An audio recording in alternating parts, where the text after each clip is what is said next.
I'm putting up in all the rooms the fact that you don't have to take a quiz for the live portion also, those two things. Okay, so we should be streaming live into YouTube here. Let me make sure that it's running here. There we go. Yep, we're live in YouTube. Hey, everybody, all one person that's probably watching us at this point. Welcome to the live stream this morning. We're going to get going here for real in about 15 minutes, but if you're listening to this, you're in early, so good for you for being an early bird. And if you're watching this, you're probably watching it on ODwire proper. Remember that you can always just come to CEwire and download the schedule as well. And if you haven't registered, feel free to come on in and hang out with us for a while. Yeah. And I'll remind people that this is actually running now on.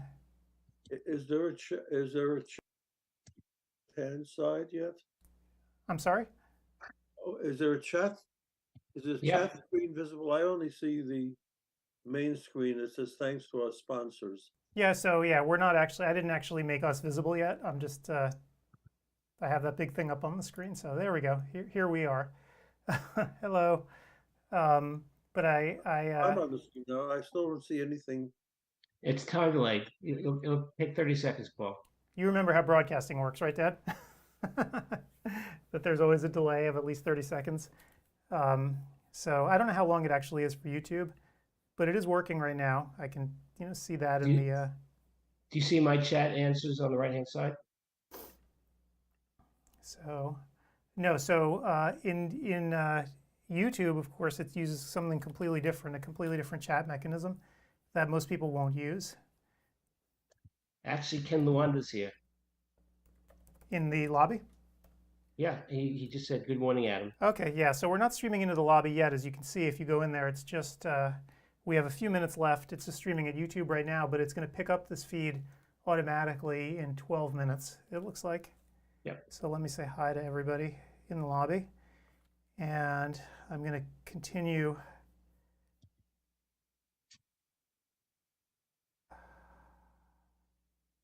We still have, when I clicked on the counter, I still have a CEwire. You have 12 people, and then you have the users of 2. Well, Gretchen is 1. That's okay. And Crystal Chamber. I don't know if that's be a problem, but if you click on the number, you'll see, Adam. Yeah, so I can't actually do that right now, so I'll get there when I get there. Just. Yes. I'll just talk to Ken. I won't talk to him about the conference I attended yesterday because it'll be public knowledge when it's in the chat.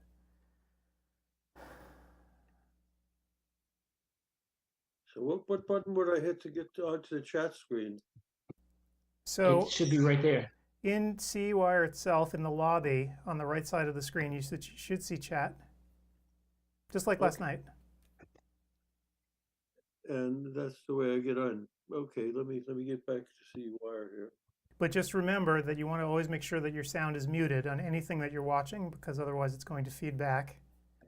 And then we'll have to hang up on you like they do on talk radio. And don't curse. Right.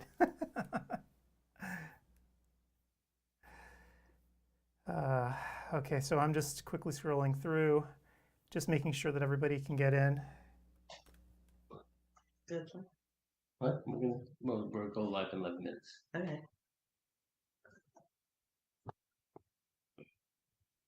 Do you need anything? Well, just my lunch, but you Your got, lunch, Beth? yeah, I know, what time? 12. Okay. Steve, I muted you. Please, if you're having conversations with people, mute.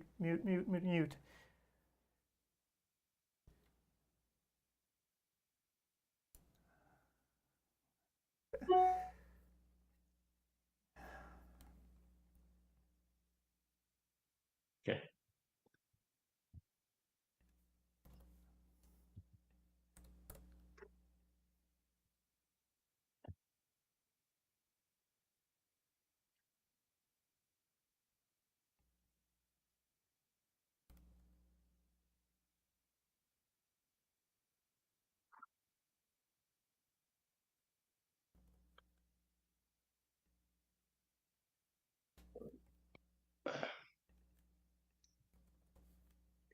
Could you see the chat now, Paul, in the lobby? I'm gonna go on to CEwire now. Just gotta sign in. Well, if you're in the program itself, Wanna you go to could the just lobby now? Okay, I'm in the lobby. and it won't play yet for 9 minutes because it's not live on CWeb. But do you see any chat on the right-hand side? Yes. Yeah. Okay. See, that's where you type.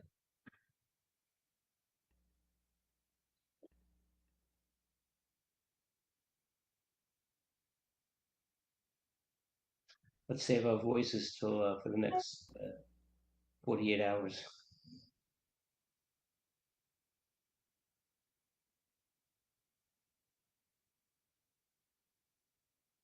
So sorry, guys. I'm just I'm helping people Yeah. get in here. I'm not ignoring you. I want to go over the schedule also.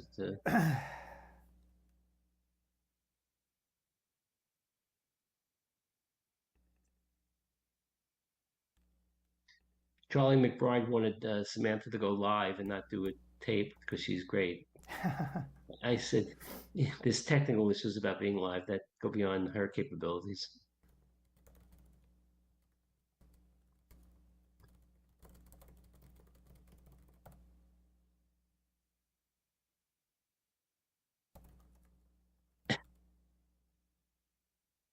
I'd like to have Bethany come for an interview with her lecture. Alexa, you know, is titled "You Smell and Other Tricky Staff Conversations."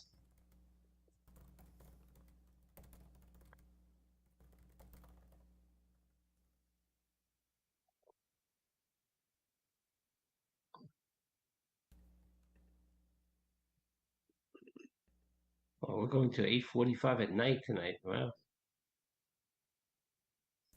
Okay, I'm gonna go out of the lobby for a minute.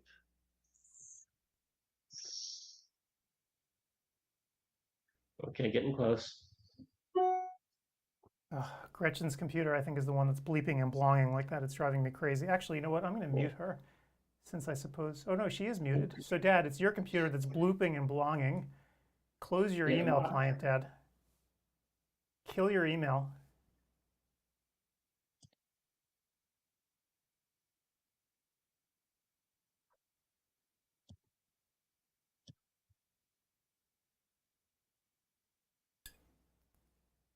I'm in my email now. Yeah, get rid of it. Go to File, Close. At the top, File, or whatever. I'm sorry, Mail, Quit Mail. well, just click out, just X out the tab. No, that's not the way Mac works. So go to Mail Oh, and okay. then Quit at the top. Got it? Okay. Quit mail. Quit mail. Okay. Okay. It's all gone. Good. You got a compliment, Adam, from Camille Latka. Thank you for all you do. I'm gonna say, you don't know the half. Well, so far so good this morning. No, just the support requests that I'm getting are just very minor, like how do I log in and stuff like that. So that's good. But just like me, because I kept it logged in on the tab, I had to refresh it F5, Shift F5. So people might have that problem if they left the tab open. Yeah, hopefully they'll figure it out relatively. People I think usually are used to figuring that out of just going out, coming back in, or refreshing. So I think last night, I'm not sure, Ian could probably let us know better in 5 minutes when he starts listening to this, but I think they, when they made that fix yesterday, I think that they tried to log people out, and that might have been what you were seeing right now with the get access to blah, blah, blah. That's why you had to refresh, so hopefully people will get that. All right, so 5 minutes to go here. Hey, Adam, I have a quick question. Sure. I have the lobby open, and obviously it's not playing yet. So I can't, is there an easy way to make sure that the volume is down on it before it starts? It should be off by default actually when it starts because it's Okay. streaming from YouTube. But if just dive in, if you hear it immediately, they'll mute for YouTube's in the lower left-hand corner of the video window. Well, I'm not in YouTube. I'm on. Right, but remember we're using YouTube as a Oh, transport right, for as the this. So feed. yeah, Okay. just for this So, particular stream because it's free. Okay. because you'll conflict with yourself, you'll be talking, and then 30 seconds later Yeah. you talk again, and you'll be talking over yourself. Well, I don't want Adam But- to yell at. Well, most Apple devices are pretty persnickety about this. Like they'll mute automatically a lot of live streaming videos. So hopefully it'll mute you automatically. In fact, I'm sitting in front of my Mac here too, and I guess we'll see. Okay, cool. I don't want to be the one to give you any problems. Oh, you don't today. give me problems. I mean, the problems are when you don't catch it. Like, oh, I'm just gonna let this run and run. Like that's like a Paul thing to do because it doesn't know what to do. So, but I know that you know where all the mutes are. on this Yes, stuff. yes, I do. So I'm just trying to avoid all of that. Yeah. Okay, cool. And I'm just going to leave this opening screen up when the stream starts because that'll be my cue to know that it's working, and then we'll show the real video. Yep, yep. I feel like I've been here for 8 hours already. So, Well, you weather likely have. report, did you able to get out yesterday afternoon? Yeah, I got out for just enough time to go out and get batteries for all the mics and stuff here, so my equipment won't die. So yeah, Gretchen, we actually had weather here for once. We had real snow, so the roads were a disaster. Well, was Reed excited? Oh my God, he got 2 snow days. Yeah, that's unheard of there. Yeah, so pretty cool. Okay, why am I getting emails from Tommy Chong's CBD? You tell us, Gretchen. I don't know. We've got, when we start talking about what the classes are, boy, we're going to be here for a while, just given how there are so many single-hour classes. I yeah, think today is, I don't want to say worse because it's not like that's a bad thing, but I think today has a big stack up of them. yeah, it's definitely a longer day today for sure. Adam, do you want us to try and fill in with some more interviews tomorrow, or would you rather Yeah, leave it? I mean, I think by tomorrow, if you guys, feel like talking to folks, feel free to invite them because by tomorrow this should all stabilize. Either it stabilizes or we're dead, one or the other. So feel free. Always the positive one. It was a long night last night. Oh, I'm sorry. Mm-hmm. It's always the first one, though. The rest from here on in, it's all downhill, so it'll be easy.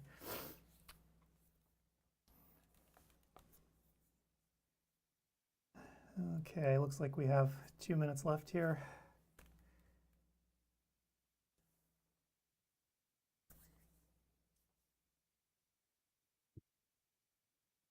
I mean, for me, I'm not even really worried about this live stream. My real terror is the, 50 videos that we've set up Yep. to make sure that they're all just gonna, play properly and not the wrong ones in the wrong place, and Well, that they won't die. We did the best we could. We, went through all of it, Right. so fingers crossed. Dentio has done it twice before, though, so that should be, and we didn't have any problems. So Yeah, but unfortunately, the one step of actually making all those links, that's me. So the content, so there, Audentio handles a lot of the tech stuff. The content, unfortunately, is up to me to make sure that it's all in place. So I triple checked it, but who knows what I can listen to happen. I listen to pretty much everyone in Dropbox, and they all sound good there. Yeah, But that's not integrating it into the program. yeah. So we'll see. Fingers crossed. So I'm going to be in Dr. Whitman's room for obvious reasons today. And if he's there, I'll just pop out again. He's going to Vietnam, Gretchen, and he'll be in the airport, LAX. What do you call it? Like the Getting lounge? everything there in the lounge. Yeah. Well, the lounge is better than elsewhere. Yeah. It won't be as loud, and usually lounges have some small cubicles or offices you can sit in, but boy, that's great for him for dedication. Yeah, he's a good guy. He's a good friend of mine, and smart, a great surgeon. He's exactly my age. He retired, and now he's living the good life. Wow. Okay, so it says the lobby has gone live. Let's see, stream will start soon, it says, here on YouTube. And we'll Getting see. ready to jump on it. That was a quick market, Gretchen. I didn't go yet. It starts at Oh, okay. My market's very quick. It's called Okay, Amazon. so I guess I just refreshed and it started. Oh, maybe we need to refresh. Yeah. Okay. Yep, there we are. And yes, it's live for me. And you're right, Adam. It automatically muted. So hooray for Apple devices. Yep.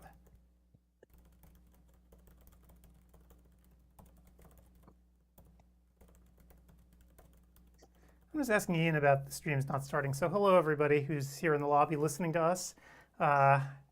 Hopefully your stream started. I'm good also. Okay. Yep. And okay, so sometimes when it says stream will start soon and doesn't start, I was just talking to Audentio about this, by the way. Sorry for the inside baseball this early in the morning. Hello, everyone. Good morning. Welcome to CEwire this morning. Hope everybody's having a great day already, wherever you may be. I guess here on the West Coast, it's 6:30. On the East Coast, it's a little more civilized, but welcome. So, and I'm Adam, as you know. Let me put up our little captions here. And with me this morning, the three amigos, as usual, Paul Farkas, Gretchen Bailey, and Steve Silverberg. How's it going, guys? Very good. We're easier on the East Coast, Gretchen and I, so we have no problem. It's 9 o'clock in the morning, and it's not snowing in sunny Boca, and I assume Philly might get some snow today, right? I'm hoping not. So right now it's 25 degrees, so that's going to make quite a chilly farmer's market when I go. But we're having really odd weather that it was almost 70 the other day. So we're bouncing back and forth. So spring is really trying. Crocuses in my front yard are up. Hmm. What And do I mean, farmers markets do this early in the season? I'm sorry. When you go to a farmer's market, what's there? What's Nothing that grows. None of the growers are there because obviously they're not growing things. So the one guy who has an orchard is there, some folks with fish, macaron woman, baked goods, homemade pasta, some meats. Yeah, it's a quick one, but I like to support. So yeah. But back to the weather, the crocuses have been up and I like the warmer weather, but it's just wrong. I mean, it's not supposed to be 60 degrees in mid-February, and I have the feeling Bring their dogs to the market? I'm sorry? People bring their dogs to the market? Yes, but the first half hour is dog free for those who don't want dogs to see dogs, but I like dogs and I like to pet the dogs, much to my daughter's chagrin. I think it's fun. It's a nice outing for the dogs. And in fact, when my daughter goes with me, sometimes she sees dogs who are patients of hers at the vet hospital. Oh, nice. Yep. Okay, so I'm not ignoring you guys, even though it seems like I am. I'm helping people log in here as everybody's getting started. This is always the, the hardest part of the conference, right, is logging in. Right. Everyone is logging questions. Right. So, we have about 50 people watching us here in the lobby and more people trying to make it in. That's awesome.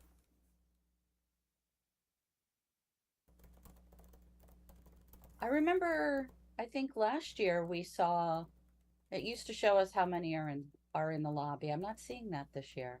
There's on the right-hand corner, just below the screen, there's a little thing that has a timer, and then it shows it like a little people icon. It actually shows you the number of people in there, just below the video. That was how many people were watching, perhaps on YouTube or something. No. That's how many people are actually sitting here in the lobby.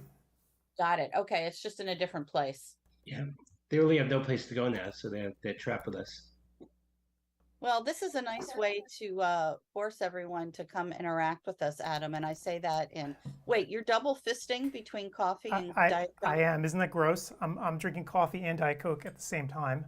So No, that's I've gross. got a story for everyone since there's, 70 people here or whatever. Just so last night, is the big setup night for all of CEwire, right? This is where we have to get everything together for the first show.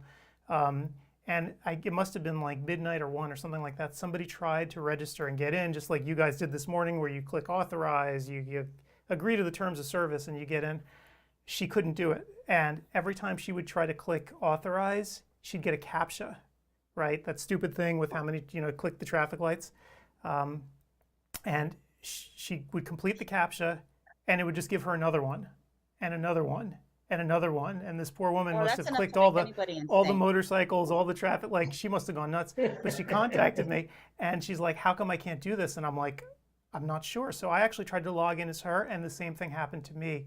And so we discovered, working into early this morning, that the reason it happened was her username was too long. So there's a limit of 25 characters on the username that appears, like you can see in the right side of the chat. Your username is there. It can't be more than 25 characters. I had no idea of the limit. She obviously had no idea, and now we know, and now it's fixed. So as people have problems this morning, if anybody does, as soon as I see them, that's going to be the first thing I look at. How long is your name? Wow. Who would have thought? Yep. Yeah, you wouldn't think of that.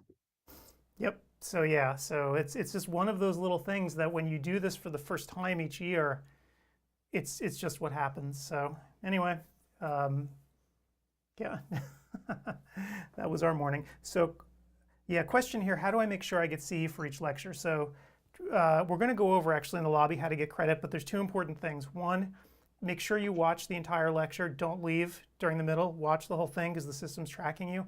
And 2, at the end of each lecture, there's a post-course survey. You'll see a very clear link to it. The survey takes like 90 seconds. It's basically your feelings about the lecture. Did you like it? Is it going to improve your practice? You can give a little bit of feedback if you want. Type some stuff in for the speaker. It takes about 90 seconds. As long as you fill out that survey and you watch the whole thing, you'll get credit. And if you miss the survey in real time, you can always come back and take it later. On the left side of the screen, you should have a thing that says transcripts and assessments, like a little, looks like a trophy icon where it says transcripts, and then right beneath it, assessments with the little guy with a question mark on his head. Assessments is where all the surveys live and all the quizzes live for on-demand stuff. So you can always go back later and fill that out. So hopefully you guys all have that on your user interface. I put it into chat also, you can see on the right-hand side. But also in addition, you can go to ODwire and click on your certificates, and then it'll appear there also. Right. But wait about 15 minutes for both. Let me actually show you guys what we're talking about here. So I'll quit out of this for a second. Question here that's pertinent from an individual that just wrote in. Can you log in on more than one device? I answered that already, Paul, if you look down. Yes, you can. You can go from one to another. You can go from an iPad to a computer, and it will keep on tracking your time. But you can't log in for 2 at once and get No. 2 credit for 2 Right. classes at once. Right. And in No fact, way. the system will yell at you if you try to get into 2 classes at once in 2 different browsers. It'll actually throw up a warning and then tell you, hey, don't do that because we can't give you credit. So kill one of those windows.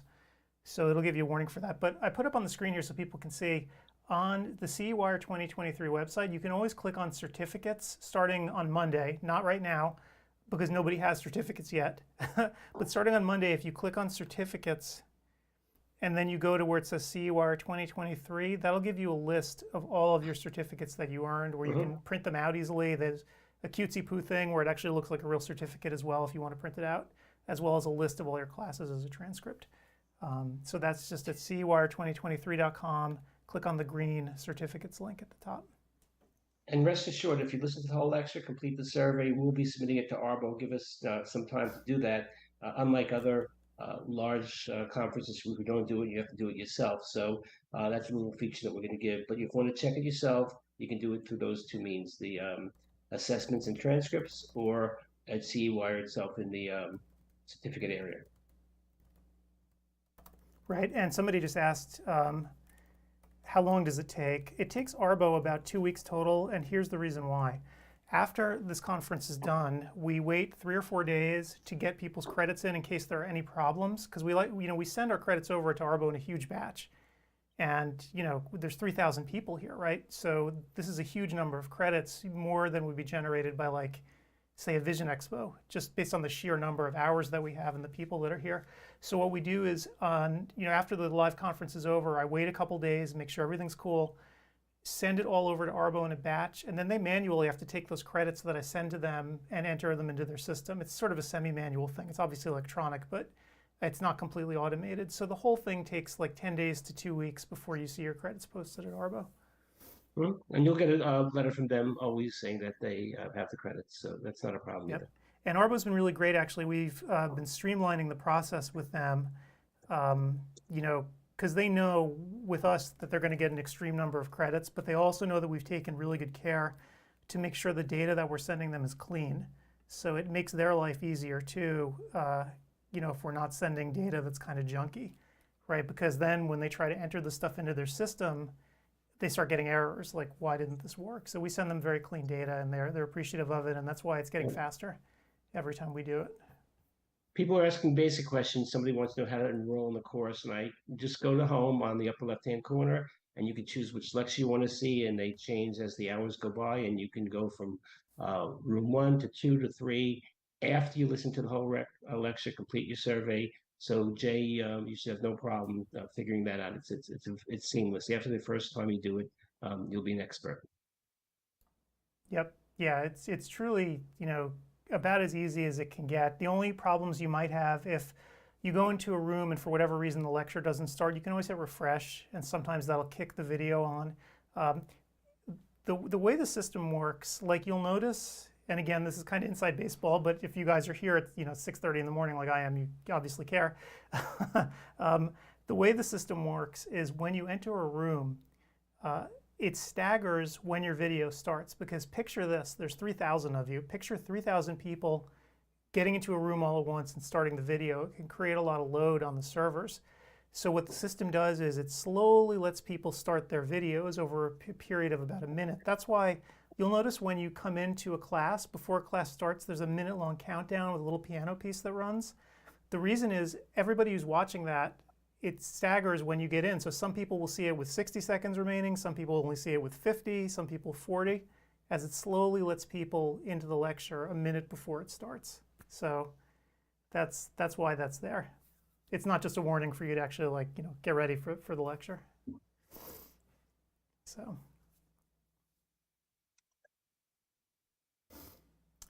Cool. Well, otherwise, I guess the weather out there is might be forcing others to join us. Yes, it's a blessing in disguise. Craig Steinberg is coming in. He can't play golf today in Southern California because of the weather, so he honored us with his presence. Nice to know that we're a solid second choice. So what I'm also doing here, and again, I'm not trying to ignore you guys, is as people, some people wait to the last second to register for the conference, which is totally fine. But what I have to do for everybody who's registering right now is, if they're not part of ODwire, I have to manually flip their account on when they first get here. Because as you know, ODwire is a private site. We like to keep it, very tight, and verify everybody that comes on the site. But the flip side of that is that means we manually verify everybody that comes in. So again, that's only the first time they register for ODwire. Once they're verified, they're in. And if you sign up for another event, I don't have to, verify anything manually. But for those people who don't have ODwire accounts, I'm here constantly looking to make sure that they can get in, because I wouldn't want a situation where somebody registered, but they can't actually enter. Are you getting a flurry of signups now, Adam? As a matter of fact, we are over the last. You always. Yeah, I mean, over the last 5 minutes as I've been sitting here, 1, 2, 3, 4, 5, 6, 7, 8. It always happens, Gretchen. The procrastinators come out in droves. Yeah, and they'll come out in April and in June and in September. And I'm right there with you, procrastinators. I do the same thing. My wife was actually commenting on it last night. She's like, "You have no leg to stand on." Talking about people who register at the last minute, because I do it all the time too. I mean, I haven't even booked my tickets for Expo East yet, so. Well, maybe people aren't sure that they'll be able to to attend that day. And or like Craig, he thought that he was going to be playing golf, and now he's not. Yeah. Yep. Somebody asked a good question. How long do you have to take the survey? Can you wait before you won't receive credit for the course? I assume it during the entire program till December. Yeah, yeah, no. So if you go back to the assessments tab on the left screen, you can find the survey, and as long as you watched the live lecture, you can take that survey anytime afterwards, and you should get credit for it. But again, I wouldn't recommend doing that because the survey is really fast. It takes like 90 seconds or less to fill out, and it's fresh in your mind. Like if you heard something that you strongly disagreed with or agreed with or want to give the speaker feedback, it's really good to do it immediately. And you'll definitely have enough time between classes to take the surveys because we put that at least a 5-minute gap in between each class, sometimes longer, right? If a class ends a little bit early, you'll have plenty of time in between to actually take that survey. So I strongly recommend doing it as soon as the class is done. And if you're 5 minutes late to a class, it's no big deal. Yeah, it won't kill you, but really these surveys are very, very quick, and you'll see Wow. once you do one of them, the questions at the survey are literally identical for every lecture.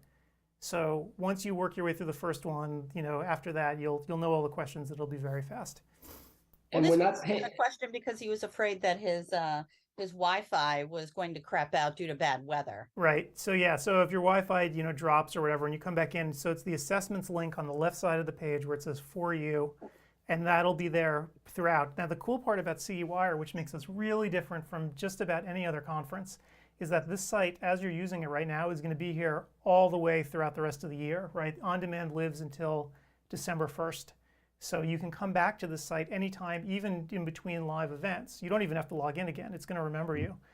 So you can come back to your assessments whenever you need to. San Diego, Paul Planner, I think we know him, received its first blizzard warning today. That is amazing. That's Yeah. crazy. Crazy.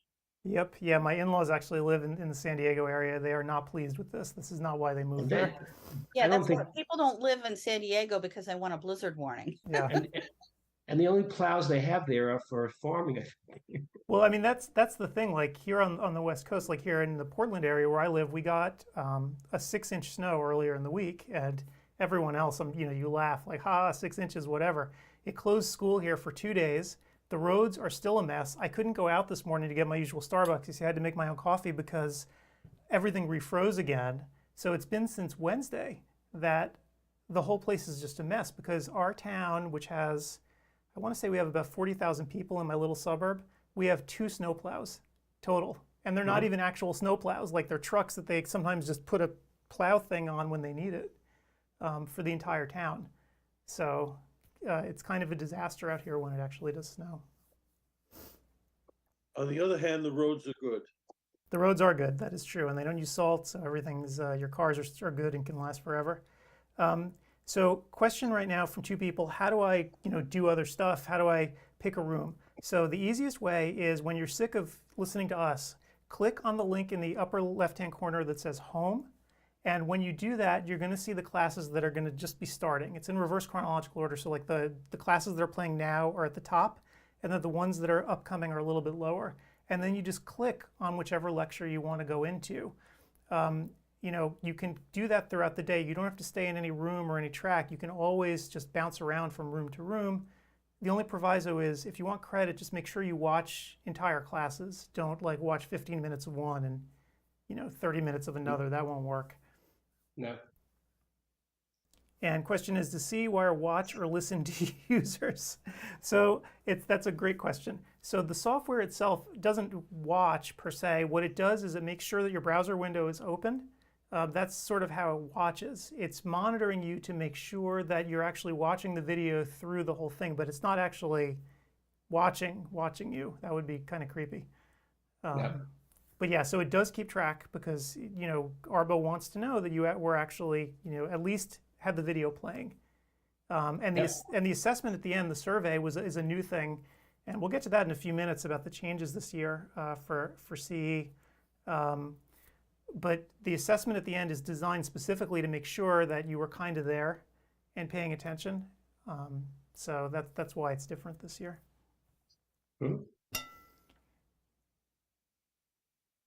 And so far, so good. Let me make sure that people, if they're registering, can actually get in here. There was a question about, can she switch from laptop to phone in the mid-lecture and still receive credit? Yes. Yeah, yes, she can, but it'd be hard to do the survey. It's just hard to see on the phone, but she can do it. Might be a little more challenging. Right. The only proviso to that is don't actually have two devices open at once. It'll get really annoyed with that. So close the one and then open the other, but don't do both at the same time. Right. You shouldn't have to log in again. It should just see you, but you have to, like Adam says, now if you try to go to two lectures, one in one tab, one in the other, it won't let you do it. So don't try. Your computer will start smoking. Yeah, because we want to make sure that you get credit. But not undue credit. And I'm just letting 3 or 4 more people into the site. I'm just verifying their accounts. And someone just wrote in their trouble with their iPad, but no problem with their phone. Any reason? Right, so that I don't know about. So it's hard for me to actually troubleshoot unless you give me very specific information about what you're seeing. And then just you can send an email to support@CEwire2023.com. A screenshot's even better if you can do it. You know, with that specific information, then we can help. So let me actually just, because you know, people when they can't get in, the best way to do it really is to, you know, chat very specifically in the chat window here, or send an email to support so I can take care of it. Right now, for the most part, people seem to be able to get in okay. I'm not getting any. Yep, nothing. Somebody asked if they can stay in the same room the whole time and not go out to go to the next lecture if they want to, and absolutely you can. And you know, you can do that, but you can also complete the survey in between and stay in the same room, so it's seamless. So if you want to stay in the same track this time, and in April come back and do another track, fine, and in June come back and do another track, fine. So it's totally up to you whether you want to switch rooms or stay in the same track. Yep.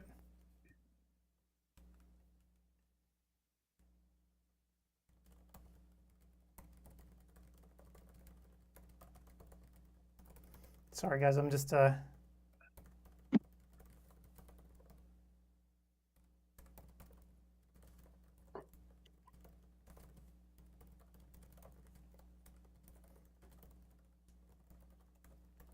people, you know, one person here was having trouble getting in, and it's, again, difficult for me unless they give me more specific information about the text on the screen, tell me what they're seeing. Just saying I can't get in isn't helpful. So hopefully he can get back to me and let me know. Or a lot of times what happens too is people will send me an email in a panic, I can't get in. Then they'll get in on their own like 2 minutes later, but then not tell me. So they disappear, right? And I'm here thinking like, oh my gosh, they can't get in, are they okay? But then they are okay because they got in and I just don't know. So yeah. If you have any trouble, just refresh, shift F5, and it should be, everything should be back to normal. Yep. Yeah, and again, the videos, you know, they sometimes take a minute or two to start up just because they stagger the start times for people so they don't overwhelm the servers. Here's an interesting question. Are the live lectures in the same room throughout the year, in each room? Oh, that is a great question. And the answer is yes. Let me actually put up a thing here when I have a minute, since I'm not verifying people right now. So if you go to the schedule, here it is. What we try to do, and our speakers are very accommodating, and I can't thank them enough for doing this for us. They are going to try to keep the same position on the schedule in the same room at all 4 events. And the reason they do it is pretty obvious, right? If you think about it, so that you can watch one lecture one time and then you can watch the competing lecture the next time. So you'll always have enough of an opportunity to watch every single lecture at the show if you wanted to. So that's really a great thing. Now, occasionally what will happen is a speaker will have a conflict where they can't make a time and we have to move their lecture, or they literally can't make it at all. And in that case, for that particular show, we just drop them from the schedule. So for instance, you'll see that there is, see this big one here where I just said, don't forget to visit our sponsors, that big hole in the schedule. That's not a coincidence that that's a 2-hour hole. One of our speakers couldn't make it today. So I had to drop the lecture, right? Because by Arbo's own standards, to get synchronous credit, the speaker's got to be here. So I didn't want to flout the rules, so I dropped his lecture, and he'll be back for the next one. And I go to a lot of other CE, and they do not abide by that. Sometimes the speaker is not there, and you receive credit when you really should not for this. It's called synchronous now. Yes. People are finding the survey button. Do not look for a quiz button. There is not any quiz button now during the live portion, Saturday and Sunday. That will appear if you take it on demand, and you do have to take a quiz on demand. Right, and in fact, when the lectures start in 5 minutes, there's going to be a public service announcement that runs before each one. Excuse me, and it'll remind you that there's no quizzes for synchronous content, just the survey. So when you're watching the live stuff, you just need to fill out the survey. Do not worry about the quizzes. The quizzes are only for on-demand content. That's really important to know. And I think, Steve, you might want to remind people as each class starts, if you can, just pop into each room and say, hey, it's just the survey. I have my Word document with 3 sentences all prepared. And fortunately, we have a bunch of people listening to us right now, so at least 160 people are going to get the message here, which is great. Well, our experience is the first hours, we're going to have probably at least 1,000 that are actually popping into the rooms. Okay, so we have one person who has problems with the audio not working after refresh and unmute. So what kind of device, I guess, is my first question.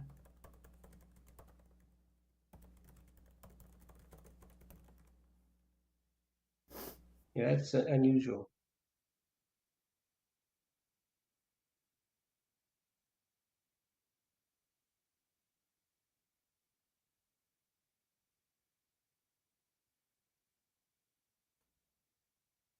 Yeah, so we were going to have somebody sign the lectures, sign language lectures as they were playing for problems like this, but we thought it would be so actually in the minute-long intro with the countdown timer, this year I put messages in about unmuting as well. So people hopefully will get the message. And in fact, in the email that I sent out to everybody reminding them that the conference was starting this morning, I actually put that as one of the 4 important things to remember to unmute. Okay. So Gregory finished it out. You can do that. We have very smart ODs today. Yep.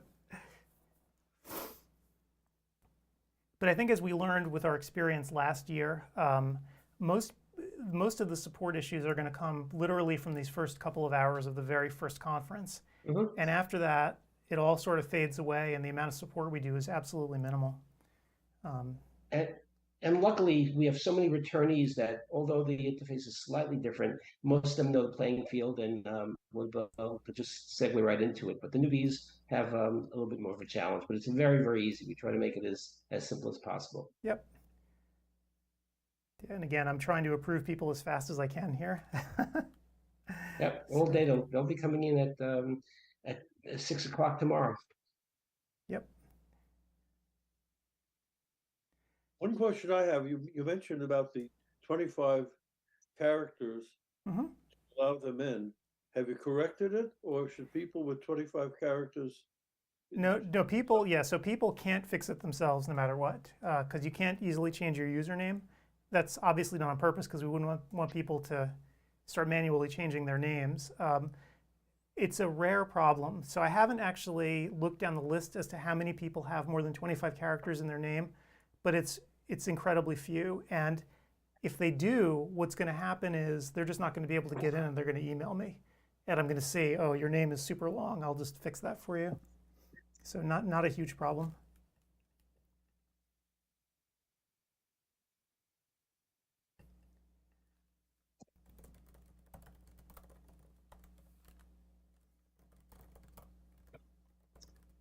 Okay, I'm going to start popping into the rooms and putting the information in pros in the chat areas about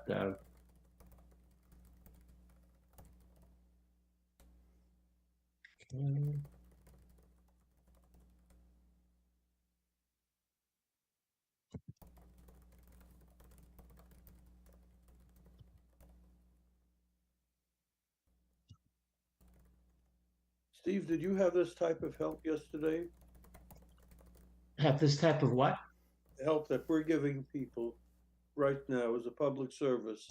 Did you have Oh, that? Absolutely not. We won't mention the conference. It was people were asking questions all over. It was very nebulous what to do, and If I was really attending for education, I'd be a little bit upset, but we won't say what the platform was. So yeah, so we'll talk about that and see in general in a little bit. Okay. So. Okay, put in each room about the survey, and so they should have that at the top. There is no banner there yet about it, but I'm sure your public service message will play. Yep. Yeah, so again, you can just, once the lecture really starts, definitely chat, let people know. And they'll figure it out quickly. I'm curious to see if, now the lecture's loading in, let's see if the audio goes on automatically. And it did, okay, so you're gonna have to mute. I'll have to mute, but it's good because in the past, when the audio started, it was in the mute mode and people had to unmute it. It's fine. Great, great. So working as designed. Yep, everything's gone live.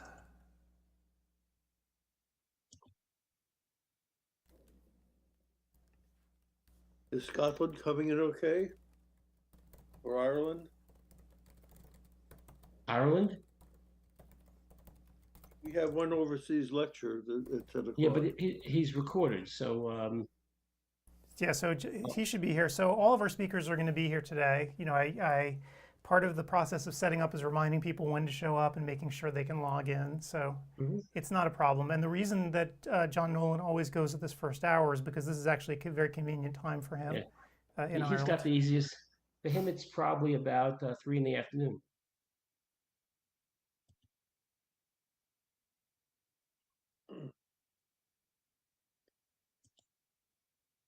Right, so Mina just had a question here in the lobby again. So to get to your class, click on Home, the Home button. That'll take you out of the lobby, and then you can pick whichever class you want. It'll be at the top of the home page. You'll actually see the 3 that are running right now. Pick whichever one you want, and click on it, and you'll go right in.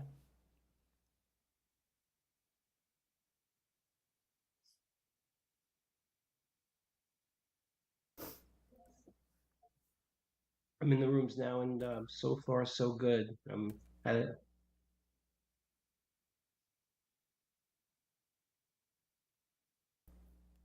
So Odantio just reports to me that I think about 1,400 people now have clicked on their accounts. So you know, close to half of the people who registered have already at least come in and looked and kicked the tires. So either at our little orientation the other day or today.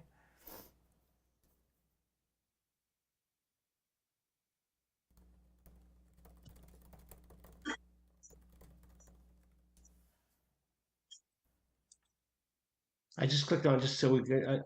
You're playing Adam, and people get sick of you after a while. But you are playing in all the rooms the information. Oh yeah, people are going to get so sick of those public service announcements. I actually recorded 4 separate ones because I got sick of myself actually as I was listening. I'm like, this is ridiculous. Like people are going to tune this out because it's just the same thing over and over again. So I did 4 separate ones, each covering a little bit different content.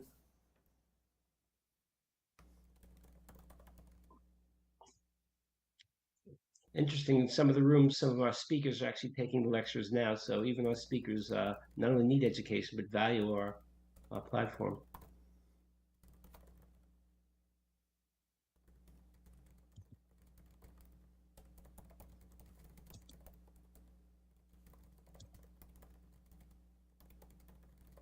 Yep. The counters are going up and up, hundreds and hundreds in each room.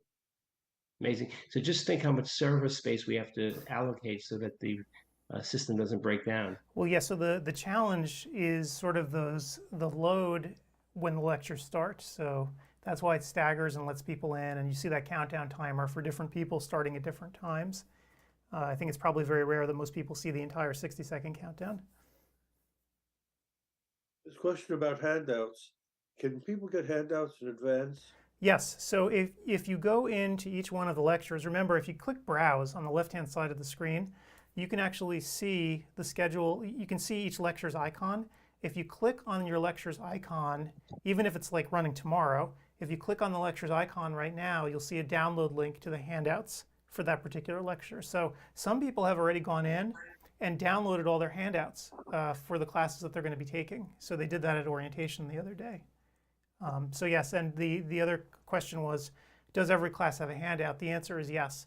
We asked our speakers, and most or a lot of online conferences don't do this. They don't give you complete handouts. We asked our speakers to give complete handouts, right, where you get a single slide per page. So you can actually read it online. You can actually read the PDF. Because in the old days, people used to put 6 slides to a page or 3 slides to a page. You remember that with the little lines as well, where you can write stuff. But nobody's printing stuff out anymore. So we wanted to make it convenient so people could actually read it as a PDF. So some people, what they're doing is they download all the PDFs, they take their iPad next to them, and put the handouts on their iPad while they're watching on the computer, which is actually a very smart thing to do.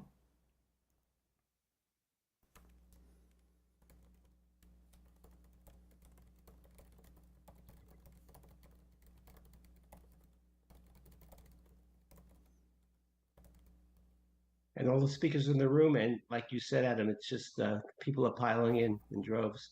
If you don't get in the first couple of minutes, don't worry. The program will allow you to still get the CE, but you have to listen to the about 50 minutes of the lecture. So don't worry if you had a little bit of a computer problem or you're disorienting to the system. Yep. Can the system handle hundreds of people simultaneously going in? Thousands It's of doing people. it now. Yeah, thousands of people actually. Yep. I'm sure the amount of resources that Audentio gave us tremendous, and one day I'll ask them how they do it.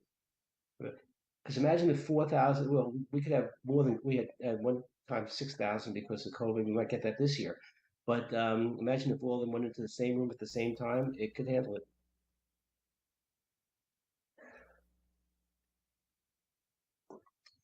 Okay, all the rooms seem to be working. The sound is on. I'm getting no complaints about. Clark Chang says it's not playing. Who is Clark in?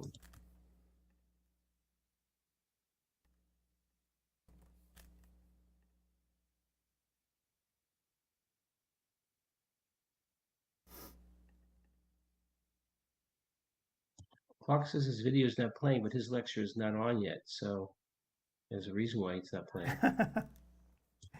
Right. Well, so Clark actually, his lecture is the first one in room 1. So is the room 1 lecture playing with Clark and Christine? Let's see. Let's see. I'm there now. And I'm listening to it 7 minutes in, and here we go. Yep. I could turn on the sound. Okay, now I'm gonna turn it off. So he's playing. Clark's there, and she's to his left. So sorry, Clark, but it's beautiful lecture. Try refreshing, Clark. Yep, and they did. A lot of speakers are now putting their mugs on video, so you can see who they are as they speak, and I think it's a good feature. Yep. Okay, Clark is now there, so he realizes it. But Clark, you'll still get credit for your lecture if you came in 5 minutes late. Don't worry. Clark Chang is a major optometrist. He works with a lot of the doctors from Wills Eye in Philadelphia, and he's a good supporter of our conference and gets some great speakers, and as well as speaking himself.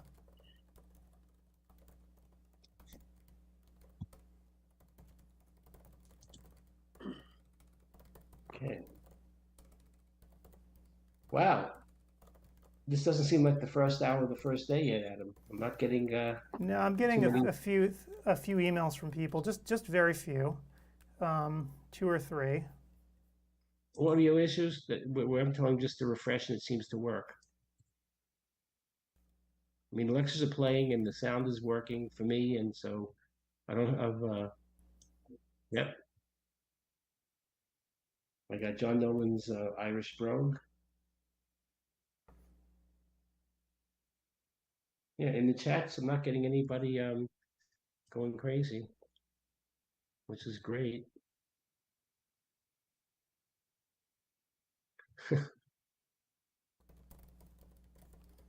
Somebody's coming from Nome, Alaska, which has the same weather as San Diego. It's amazing.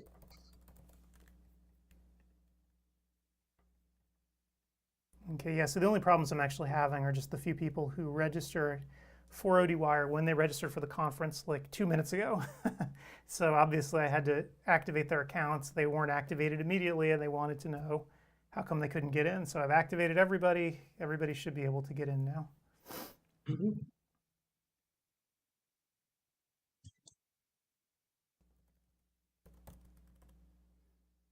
And for the first hour of the Chang team with Christine has the most people viewing the lecture. I like the subject matter. When good things go bad, taming contact lens complications.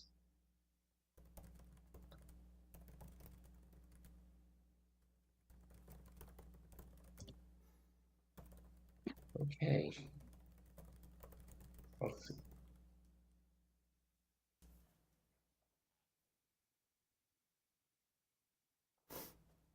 No text messages from people I normally get either. Seeing if there's a what is it?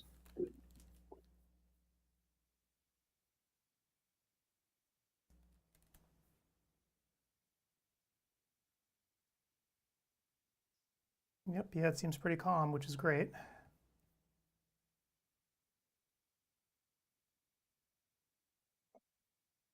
Somebody's asking a question, but I don't really understand it. So if we can't watch some sessions live, how do you know you get credit? Do we do the same postcode survey? Okay, well, then I'll answer that. So again, if they watch the public service announcement, eventually over and over again, they'll get it, that the on-demand lectures need a quiz versus the live ones, which are just a survey.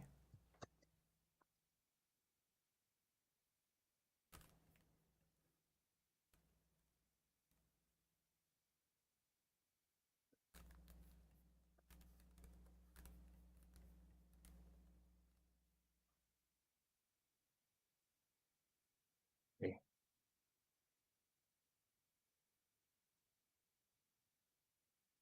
I can answer that.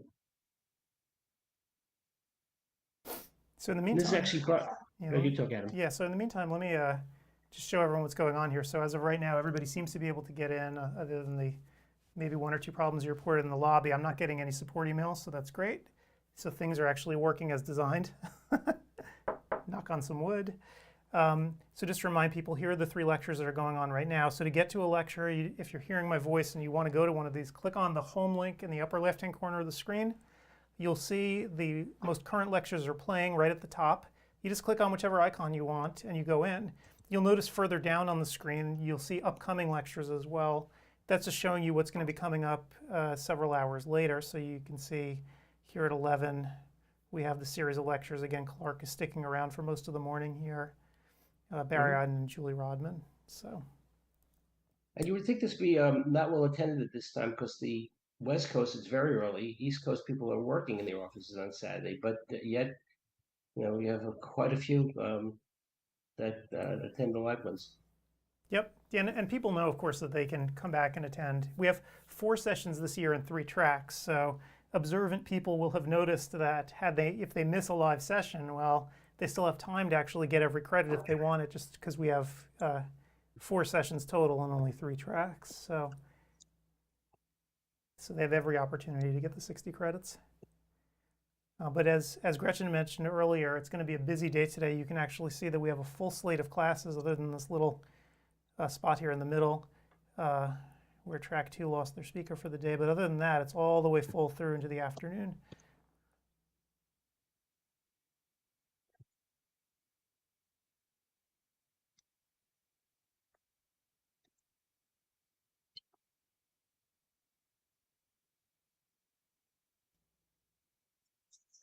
Okay. Seeming the people in the rooms are pretty well, happy. Yeah, they're doing well. So let me actually then, for the people who are here, let me just share some stuff with you. How does that sound? So I haven't gone through our little spiel yet about CEwire. So thank you to our sponsors as well for coming out tonight. You know that, or this morning, I guess it feels like night to me. You can see our list of our sponsors here. Don't forget to visit the sponsors. On the left side of the screen, there's a link to each one of the sponsors' discussion threads. The way we work it here is that because we have a private area for sponsors, they each have their own discussion thread. And those are staffed by the people at each company. And you can ask questions in that discussion thread or privately contact each one of the companies. So for instance, if you wanted to, go say hi to the folks at the conference, you could just go to their discussion thread, learn about their products, learn about their discounts. So there's a PDF here for the deals that Lac Rivera is running. And you can either post a question publicly for other CEwire folks to see if you have a question about Lac Rivera, or you can contact Vicki directly just by clicking on her name and sending her a private message. And when you send her a private message, she'll also get an email.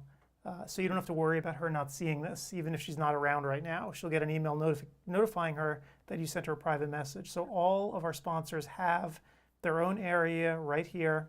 You just click on the sponsors link in CEwire and you can reach them. So that's probably the fastest way to reach each one of our sponsors.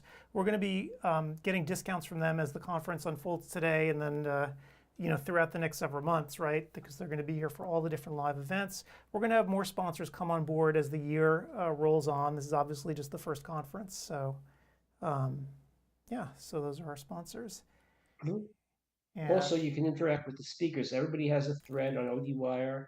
And if after the lecture you have a few questions or you just want to interact with them, if you post something, they will get an email and hopefully get right back to you about what your question is or your contact information.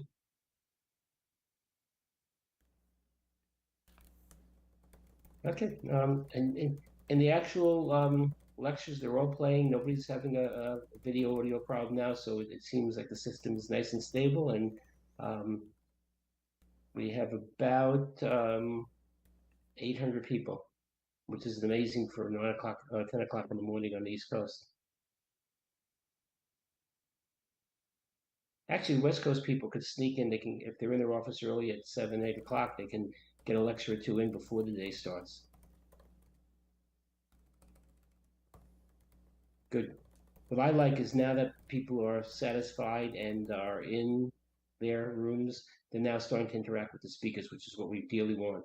And the speakers want also. Yep. And sorry, I'm just answering a support email here. I'll take the lead here. John Nolan's getting a lot of questions, and the macular pigment lecture I always liked, and he's the expert in that field for sure.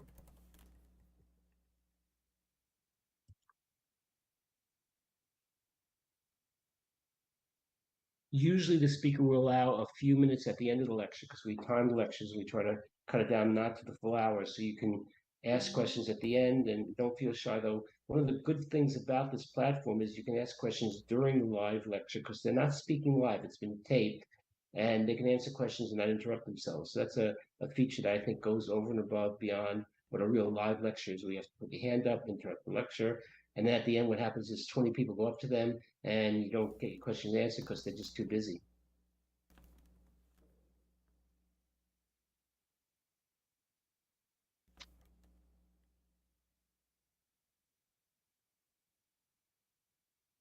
As you go through the list and you go through the schedule, you'll see that there's a lot of diversity. It's not just dry eye and myopia control. There's a lot of diversity.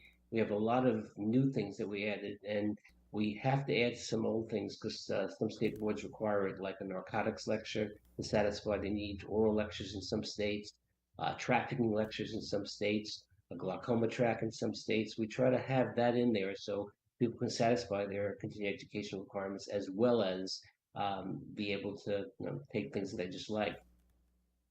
Yep. There's one lecture on frame board management that you might want to listen to with your staff.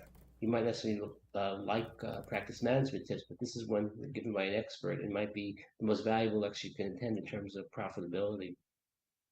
Yeah, she's great. Yeah, Kayla Ashley is the person who's giving that talk, and she actually consults with hundreds of practices to actually set up their frame boards, and she's really a wealth of knowledge. So definitely check that out if you have an optical. It's a really cool lecture. It's not like all of us who took dispensing in optometry school when we sat in the back of the classroom and didn't want to know how to put a nose pads on. Yeah, in real life, you probably don't have to do it in some practices, but some smaller practices, you have to be able to adjust frames. Luckily, I never A frame never touched my hands in my whole career, except the one I'm wearing now.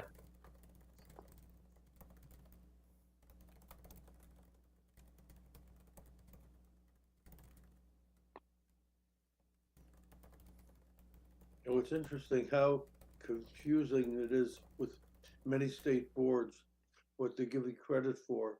I hope we'll have time to discuss the various types of credit. Oh yes, yeah, well, in fact, yeah, we have plenty of time. That's one thing we have. Yes, we do have a lot of time today. So let me actually, and again, I'm just quickly trying to help people through. Right now, the only problem that I'm having, the only unsolvable problem is one guy can't actually get his audio working, which I find interesting. He unmutes it. When he unmutes, the video stops playing. Then when he starts playing it again, it doesn't work. So I'm not sure what exactly is happening there. The problem that we have, of course, is that there are so many configurations that people have. And sometimes they're running extensions in their browser. They're running weird, ad blocking, strangeness, and all this other stuff. So if you're not running a vanilla browser, it can be hard for us to actually troubleshoot because, as we know from trying the platform out on many, many different kinds of computers and different browsers, the vanilla configurations work. I mean, I've been running it on Safari, I've been running it on Edge, I've been running it on Chrome. And as long as there's nothing conflicting with it, everything should work just fine. So that's why it's a little bit baffling to me sometimes when people have problems. And I think for the ones that seem like they're impossible to solve, it could just be that they've installed an extension into Chrome or Edge or Safari that's blocking what they're trying to do. So that's my 2 cents as I try to help people out. But for right now, nobody's asking for my help. So let me just check one more time that nobody needs to be verified. And Adam, while you do that, I'll go over what's coming up next for lectures if people are in this lobby. Right after the contact lens lecture by Clark Chang and Christine Sind, we're going to have a decoding keratoconus lecture by Clark Chang and a MD from Will's Eye there in Megapara. So we try to, by the way, have ODs, MDs, PhDs, and people of interest to give these lectures, even opticians for that matter, so that you have some diversity and you have some people who are tops in their field, whatever field it might be. Barry Iden, one of my friends, I'm sorry I botched your name, is giving a lecture current thinking on keratoconus and working out of the silos. That should be real interesting. As you know, there's some new techniques in keratoconus, both in fitting contact lenses, cross-linking, etc. And one of my favorite speakers, and it's just a personal opinion, Julie Rodman is giving a lecture. She's giving 2 consecutive ones, and she's like the expert on OCT angiography as well as retina. And she's giving a retina potpourri lecture at 11:05 and at 12:10 OCT and angiography. And while she's doing that, again, Clark Chang, he's here all morning and giving a lecture at 12:10 on cataract surgery considerations in the keratoconic patient. That's something real interesting that I think I might attend because I need to learn about that stuff. That's something that doesn't come up very often, and because a lot of the keratoconic patients are not at that age, but certainly should be interesting. So we have some diversity during the first few hours, and it goes onward from there. Yep. Special. Yeah, you talk out. Yeah, let me. I'm just trying to. Well, I could vamp. Oh, no worries. Okay, so I've just solved somebody's problem about sound. It's sort of working for him, so that's great. And I've gotten everybody checked in, so they're all good. So again, thank you for attending. Let me just quickly run over our sponsors here because they deserve it, and I want to actually show them that we really do care about what they're doing. And to start with, Visionix. So we did a webinar on Wednesday night all about this new product.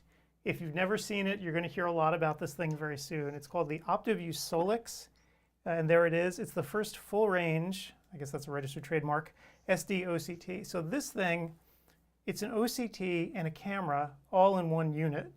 And so it can sort of take the images simultaneously from the camera itself and the OCT, which opens up a lot of different possibilities. And it also has a very wide field, which was the other thing that was really shocking to me when we went over it on Wednesday night. So we have a webinar here that I'm going to replay. I'm going to replay that webinar that we did on Wednesday so people can see it throughout the day today, because it is a really cool device. It's without CE, though, you should mention. Oh, right, yeah. So the lecture here in the lobby, none of the lobby stuff is is CE compliant at all. Arbo doesn't live here. The stuff that we talk about here is naked advertising, crassly commercial, and that's okay. But Adam, that's a major advance from many days ago, meaning yesterday. If I had a problem or an image with OCT and I wanted to look at it with a retinal camera, you had to figure out where it was and get it precisely there, and it never was as easy as this is. This is just great. Yeah, it's a tremendous device, so I hope everybody takes a good look at it. They're going to debut it for real at Expo East, so they're going to actually have the device there. You can get hands-on with it and play with it. But definitely check out the webinar so you can see some of its output. It's really shocking. Not only does it get out further than the other devices, but the resolution is incredible. And it's an OCTA as well. I didn't mention that. So it's like literally like a Swiss Army knife. It does all in one. It's really cool. And look at the footprint compared to having 3 devices. Yep. Any quote costs yet? What's that? There was no quote at the webinar about costs of the unit. So you have to actually talk to Visionics about that. I can't help with that. So you can, on their website, you can actually book a demo, an online demo. So you can come, watch the unit online and actually talk to the folks at Visionics about it, or talk to them at Expo when you're there. Or go into their discussion thread today and start asking, because Visionics folks are there, and you could just privately message them right in the discussion threads. I would expect the Vision Expo will have some show discount, especially launching a new product. So it might be to your advantage to take them on the deal then. Yeah, and I would expect that they're going to apply that discount here as well. I don't know yet though. Like that's, and I'm going to fully confess to being behind the 8 ball on this one. Setting up for the first CEwire was so overwhelming that I didn't have time to actually collect all the discounts from all of our vendors yet. But suffice to say, many of them do have them. They're going to post them in the discussion thread, and as I learn them, we'll mention them here as well. So completely. It's funny, as something like this penetrates the field, you could expect that there'll be a lot of used OCTs and retinal cameras for sale that people might be able to pick up very cheap, because these Swiss Army knives are doing everything, and why have duplication when you don't need it? And you might get a good price. And we have a whole thread on starting a medical practice and on ODwire, and a lot of these young ODs can't afford the new equipment, and maybe these, as iterations become better and better like this, they can purchase a slightly old equipment that still does the job. Absolutely. That's a very good point. Okay, so we also have MacuHealth here today. So they make supplements, as you all know. And so if you take a look, and again, their flyers are here. They have a discussion thread. They will have a discount. I'm not exactly sure what it is, to be honest with you. This is what it was at the last CEwire. But as soon as I get their new flyer, I'll pop it up here for you guys. So very high quality supplement. I use it here. One thing that I like about it is that it's very potent. So like the pills themselves are not gigantic, right? They're very dense. So you know that some supplements, if they're not very potent, they have to make the pills large. That's not the case here. These are very easy to swallow. So definitely check them out. And Oculus, makers of equipment, including the Pentacam and the Keratograph. I actually did 2 interviews with folks about the Pentacam and the Keratograph. It's Oculus's, I think it's the 20th anniversary of their devices. So I did an interview with them, and we're going to play it later, actually, so you can learn sort of what's been going on with them and some of the features of the devices. Because what's interesting about Oculus that I'm not sure people appreciate it reminds me almost of, like, if you're a car person, like the Porsche 911, where the car itself kind of looks the same from like 1965 on forward, but the innards of it are completely different. And we can say that about the Keratograph and the Pentacam. Like if you see a Pentacam, the industrial design looks similar for all of them, but over the years the guts get upgraded. And the latest version of the Pentacam might look superficially similar to the old one, but it is not the old one. And we're going to go over sort of the newest features and what it can do for your practice. So pretty neat. We had in my practice 3 different iterations of the Keratograph as time went on, and you're right, Adam. It was exactly the same box. Yep. So La Rivera, makers of punctal plugs, they also are running specials here. It's basically 10% off all of their stuff here if you use the CEwire code. Pop into their discussion thread to get that code before you order anything with them online. Eye Care Pro, so they are an agency that focuses specifically on eye care marketing. So if you have marketing needs for your practice, and who doesn't, if I pop it up here, we can take a look at what they offer. Definitely check them out. So they have hundreds of eye care practices, and they help folks market their practices. So, whoops, sorry about that. Hang on a second. Didn't mean to blow your eardrums out.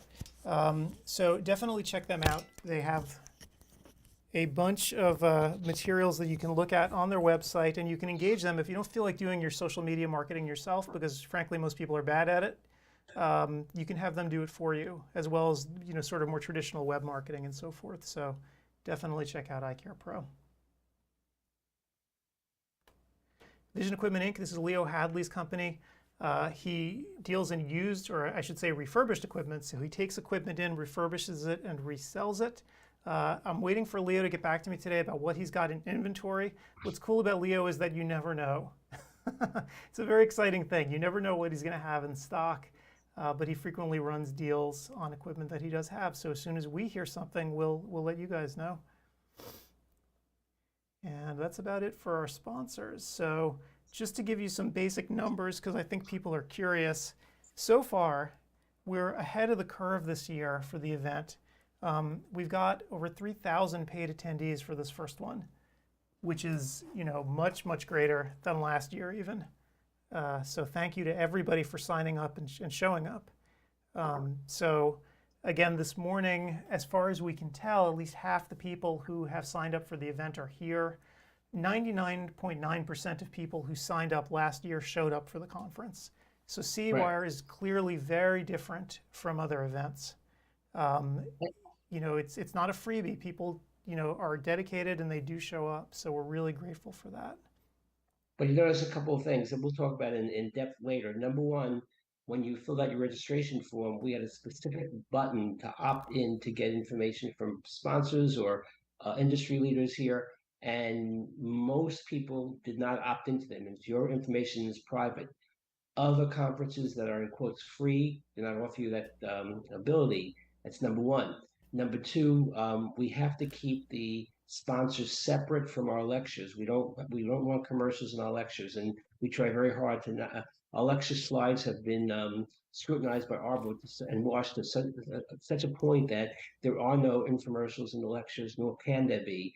And again, other platforms don't go to this extent. So just appreciate that you're getting real live educational information with no bias from our lecturers. And yes, we have sponsors, but they're a very minor part of our conference.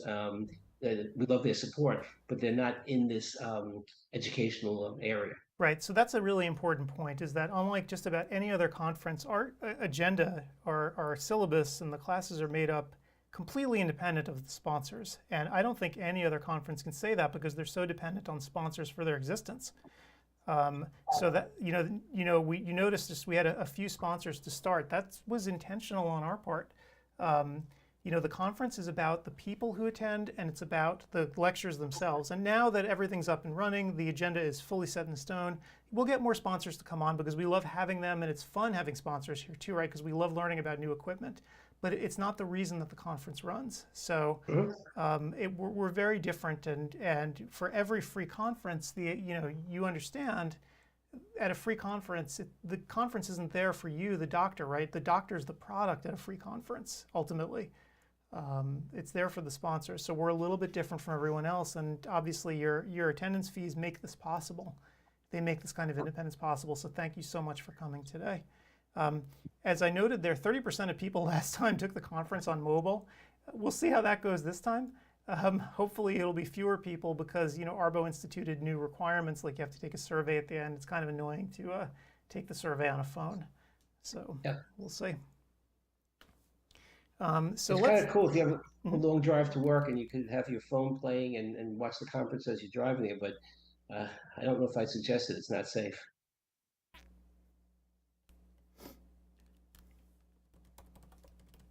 Someone's asking me, will they see their own name on the list of people in the chat room? Probably not. Yeah, there's some delays in it, and I try to look through it to say hello to certain friends and people I know. and of course make sure the speaker is there, but it's not perfectly seamless, so don't worry if you don't see your name. And don't type in, yes, I'm here to get credit. You don't need to do that. The software monitors that. Right. So don't say present, don't do that. We were getting a lot of that in previous lectures, years, excuse me, and now we're not getting any of that, Adam. So apparently people realize that that's not the way of Yep. assessing them here. And so let's go on here and talk a little bit about CE for a second. And again, I'm going to replay this later for anybody who's not here. This is going to be, I'm going to stream this into ODwire so people can really understand the difference, and what's been going on. So Arbo came out with new categories that are effective as of January 1st. So what you used to know as online interactive is gone. It's been replaced by what they call synchronous virtual. So synchronous means real time, and virtual obviously means virtual. You're not watching this in person, you're watching this on the internet. So synchronous virtual, that's what people are watching here today. The speaker is there live to chat with you. Synchronous virtual. Got it? So that replaces online interactive. Now online enduring, which is where you used to watch things on demand, that's been replaced by asynchronous virtual, right? So it makes sense. So synchronous virtual, the speaker is available to interact with you. Asynchronous virtual, they are not available in real time to interact with you. The rules are different. Yep, the rules are different for each category. So synchronous virtual, you just have to sit and watch the entire lecture and then take a survey at the end. And again, the survey links are right beneath the video window, so they're very easy to see. If you forget to take a survey, all the surveys are still available to you by clicking on the assessments link on the left side of the screen. You can then find the one you missed. For asynchronous virtual, there are quizzes. So if you watch stuff on demand, you still have to complete a quiz. So it may be in your best interest to watch stuff synchronously instead of asynchronously. So hopefully that makes sense.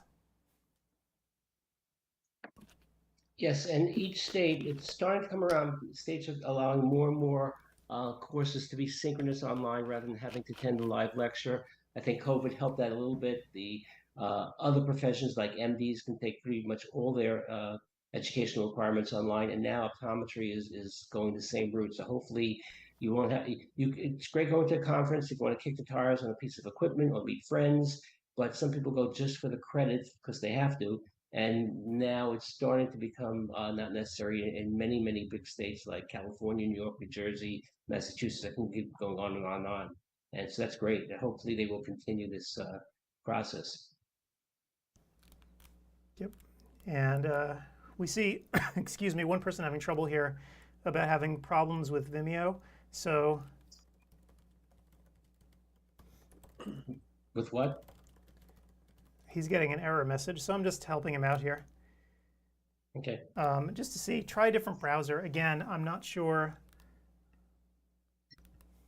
And it's interesting, we have quite a few people in the lobby. I guess they are planning to attend the second iteration of the lectures. They didn't go to the first, but they even, like Paul wants to know, they're even adding to the amount of people in the platform. Yep. Okay, so moving on to the next topic. I'm having Audentio try to help James, by the way, with that little weird error that he's getting, because I'm not entirely sure what it is. So Arbo also recategorized all courses starting last September. So people always ask me about Arbo categories and what those mean. Like the little suffixes after each class, right? So like CL, FV, GO, all those. So you can take a look there and see the different ones.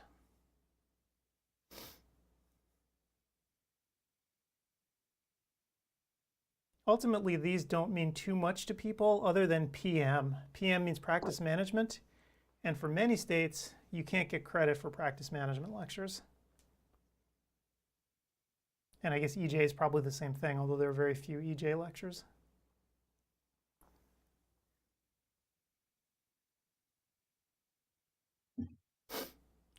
Ironic that you can't really get credit for a lot of PM classes, even though PM is decidedly important for a lot of people. Craig Steinberg is giving a lecture on how to deal with VSP audits. That's a PM lecture, and I would say that's a pretty important lecture.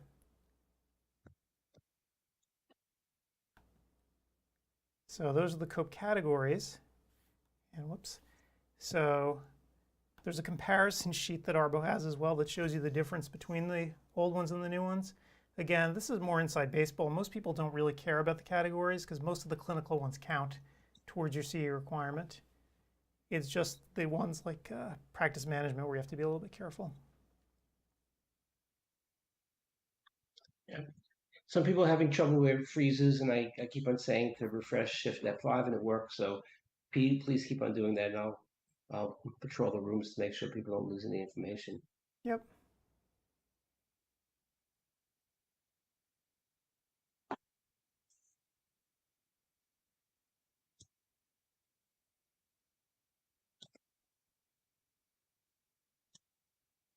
And so here's what we were talking about a little bit before. COPE has new standards for integrity and independence in accredited continuing education. That's also known as SII, Standards for Integrity and Independence.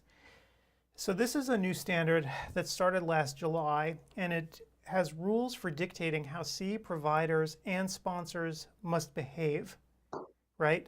And the rules are designed to track closer to what medicine is doing.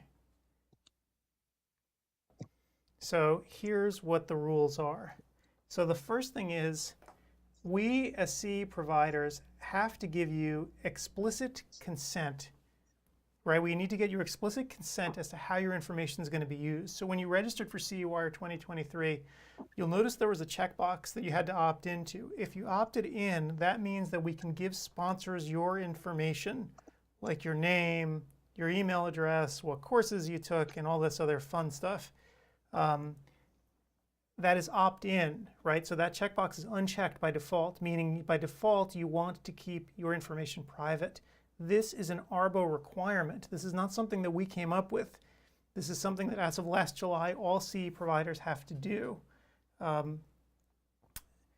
Another rule is non-COPE content can't be shown in CE within 30 minutes of other COPE content. So for instance, if you're watching a lecture in one of the rooms, we can't start showing you advertisements in between or non-COPE approved content. That violates COPE's SII, right? So you can't have advertising directly before or after the shows or on the same page as the lecture's content unless you give a 30-minute buffer around it, both before and after, right? Mm-hmm. Now, these SII standards, I think we're going to get into it. I personally feel like it's a good idea to be closer to medicine.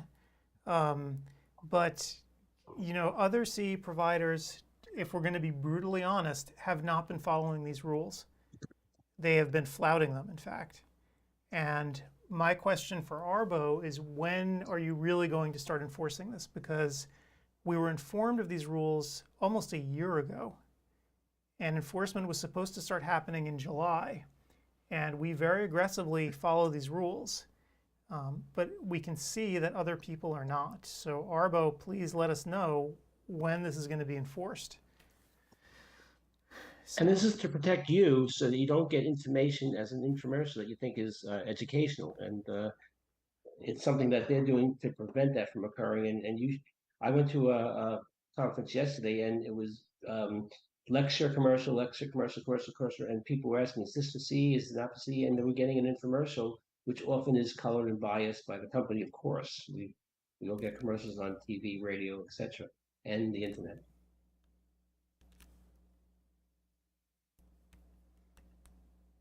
Okay. As the lectures get closer, and people are asking where the survey is. Sometimes when you have your screen up, the lower part of the screen you don't see. So just bring everything up to the top, and you'll see the links for the survey and various other things.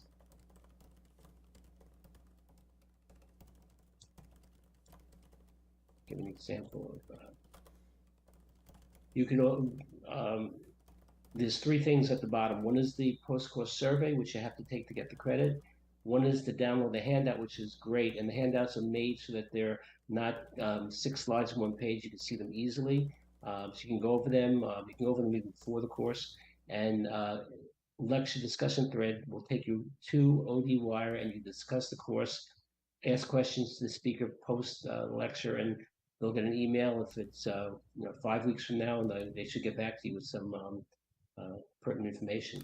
Right. So that, but you have to bring it up. Sometimes you'll see the lecture and you don't realize it. Just go up, bring everything to the top, and and the links should appear, because when you're in full screen mode, they often are blocked off. Right. So let me actually make it a little more explicit for people here. I can show people what you're talking about here. So in each room, right beneath each lecture, let me pause this so I don't actually make a mess here. Right beneath each video, there's a thing that says post-course survey. If the video is huge, if you've maximized it, as Steve was saying, sometimes what happens is you can't see that survey, but it is right beneath each video. If for some reason you lose the plot completely and you don't see the survey link at all, you can always go to assessments here on the left.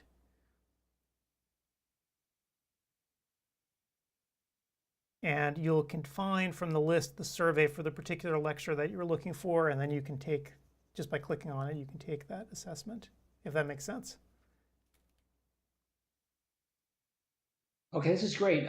What happens is also at the end of the lecture, I guess you set this up, when the lecture is almost over, when things go bad, there's a banner in the upper right-hand corner for the course evaluation and assessment that comes up. Correct. Take now. Yep, exactly. And you have plenty of time to take that in between this and the next lecture. We're trying to design it that way. Not everything's on the hour because of that. So you have many bites of the apple to not screw it up. And if, yeah.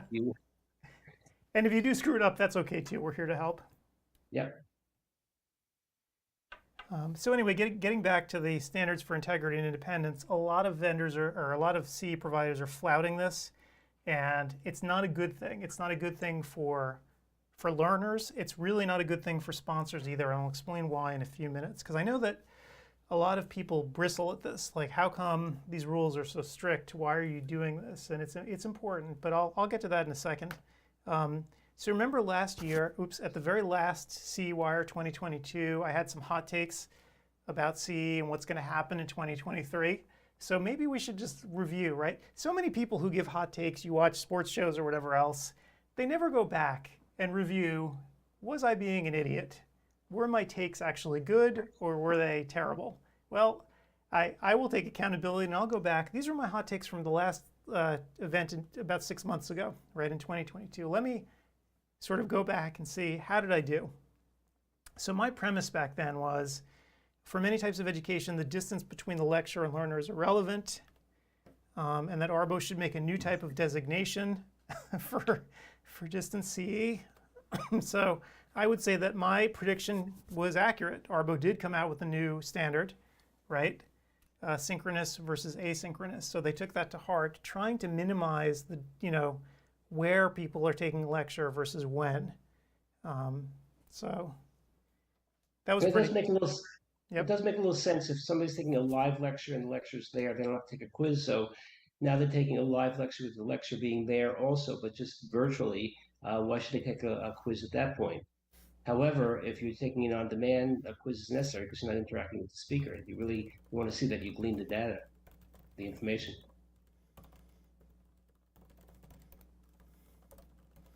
Okay, so I got that one right. Mm-hmm.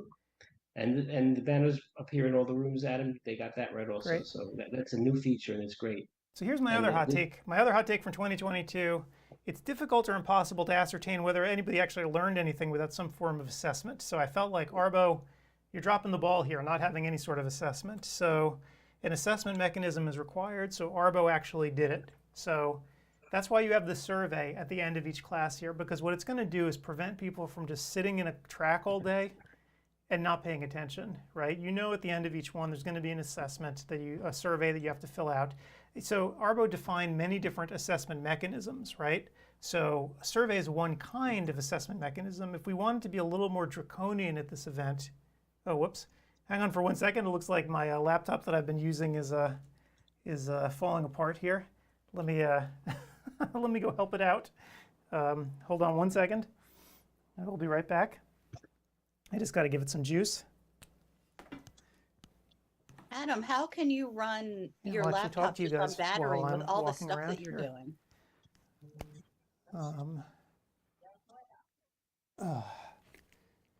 Alrighty. There we go. That's better. Okay. It's crying out for coffee, Adam. Plug back in here. Okay. Better? Worse? Better? Okay, better. So, so Arbo, says that an assessment can be anything. Now, I had initially thought that they were just going to do quizzes, but they said, quizzes are one thing. You can also do things like surveys and so forth. So we decided to take the path of least resistance for people who are watching synchronously to just give them a survey. So that's why you don't have to take a full quiz here synchronously, because we just issued a survey mechanism, which was faster. And we feel like at the very least, it's showing that people are paying attention and they're giving useful feedback to the speakers and us, frankly, because we need to know if a lecture's good or not. So. Are you sure that I'm going to take a devil's advocate view here, Adam. Are you sure that people aren't just clicking a button just to move it along because they don't want to be bothered? It's possible. However, there are fill-in-the-blank questions on this as well. Like, what would you do to improve this lecture and so forth? Yep. That they have to answer. Is that a required answer? It is. Okay. I take back my devil's advocate question. Now you can actually write nonsense into it if you want to. Like, I have no feedback for you. Why are you asking me this? But most people will probably have something insightful to say, at least a little insightful about what it is they just watched. So. We hope so anyway. You have a much more generous view of humanity at times. I try to think the best of people. I have to. After doing this for so many years.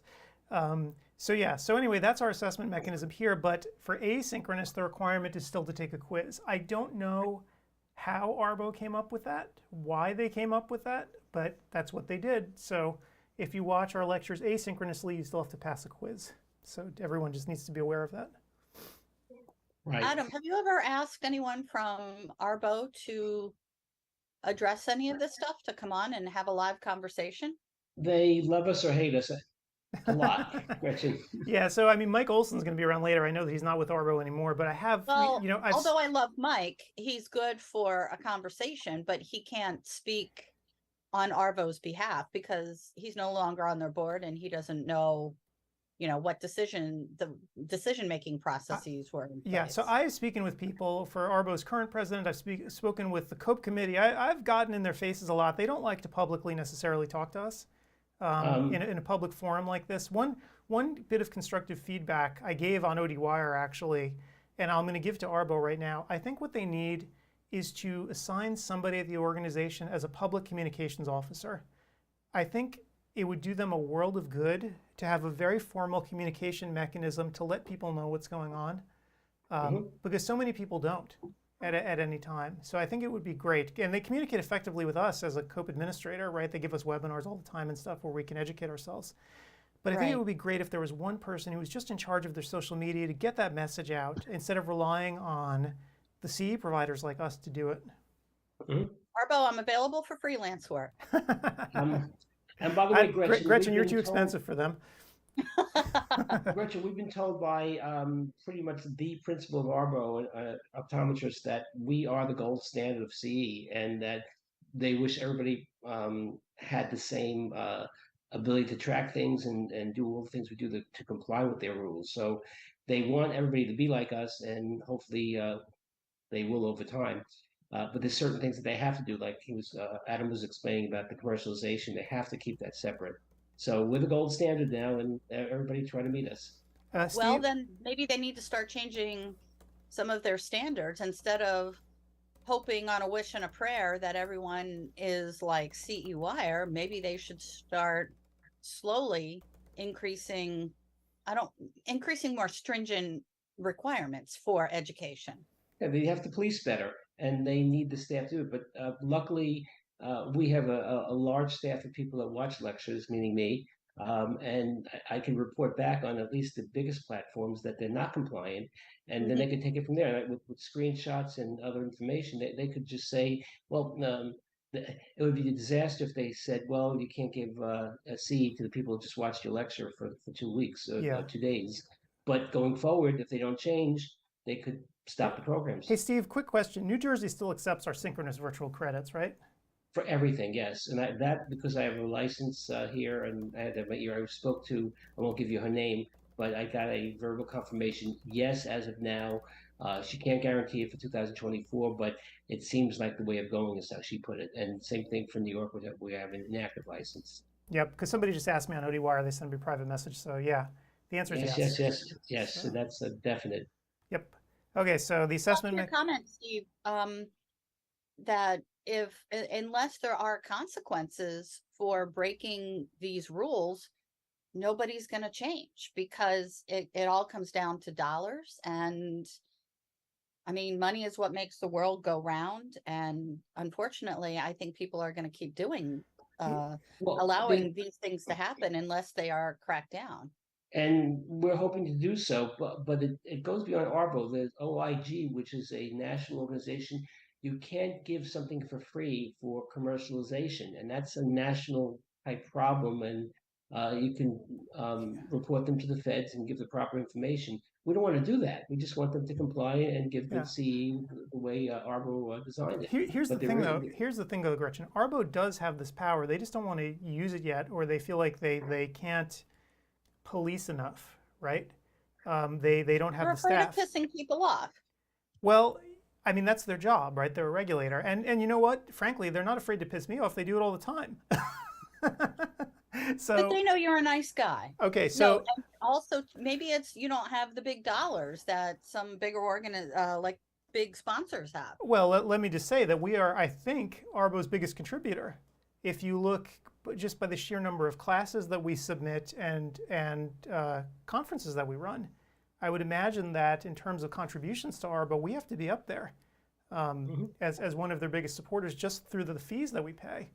And so they've been great to work with, except in this one area where they just haven't gotten around to enforcing the standards that they proposed, right, and that they implemented, that we have implemented. They haven't been enforcing them uniformly, and that is my one big problem with them right now. And we're trying to work with them to make sure that they do, because it's an unfair playing field. And agreed. In fact, we can get into this, and again, monitoring mechanisms. That's something that they actually haven't really been enforcing either, even though our software does. So what we're talking about here is that hot take that I made last year. Unless there's an enforcement mechanism with teeth, CE providers will ignore the rules. Now, absolutely, I will give ARBO all the credit in the world to what they do before an event, right? To get to the place where you can actually have a CE event, ARBO looks at everything with a fine-tooth comb. One of their administrators there, I won't mention her name, she is absolutely thorough when it comes to looking at content, when it comes to making sure that everything is kosher before the conference starts. So, for instance, she looks at all the slides to make sure that there's no commercial messages. We had one talk, actually, where a lecturer even wanted to promote another CE event that he was working with, and we had to remove that. She's like, you can't promote other stuff in a lecture. I'm like, yeah, but that other stuff is CE. And she said, I don't care. So she's doing her job and doing it well. She's doing a great job. And so that's why the content is so good in terms of not having vendor logos and not having sort of product placement and so on and so forth.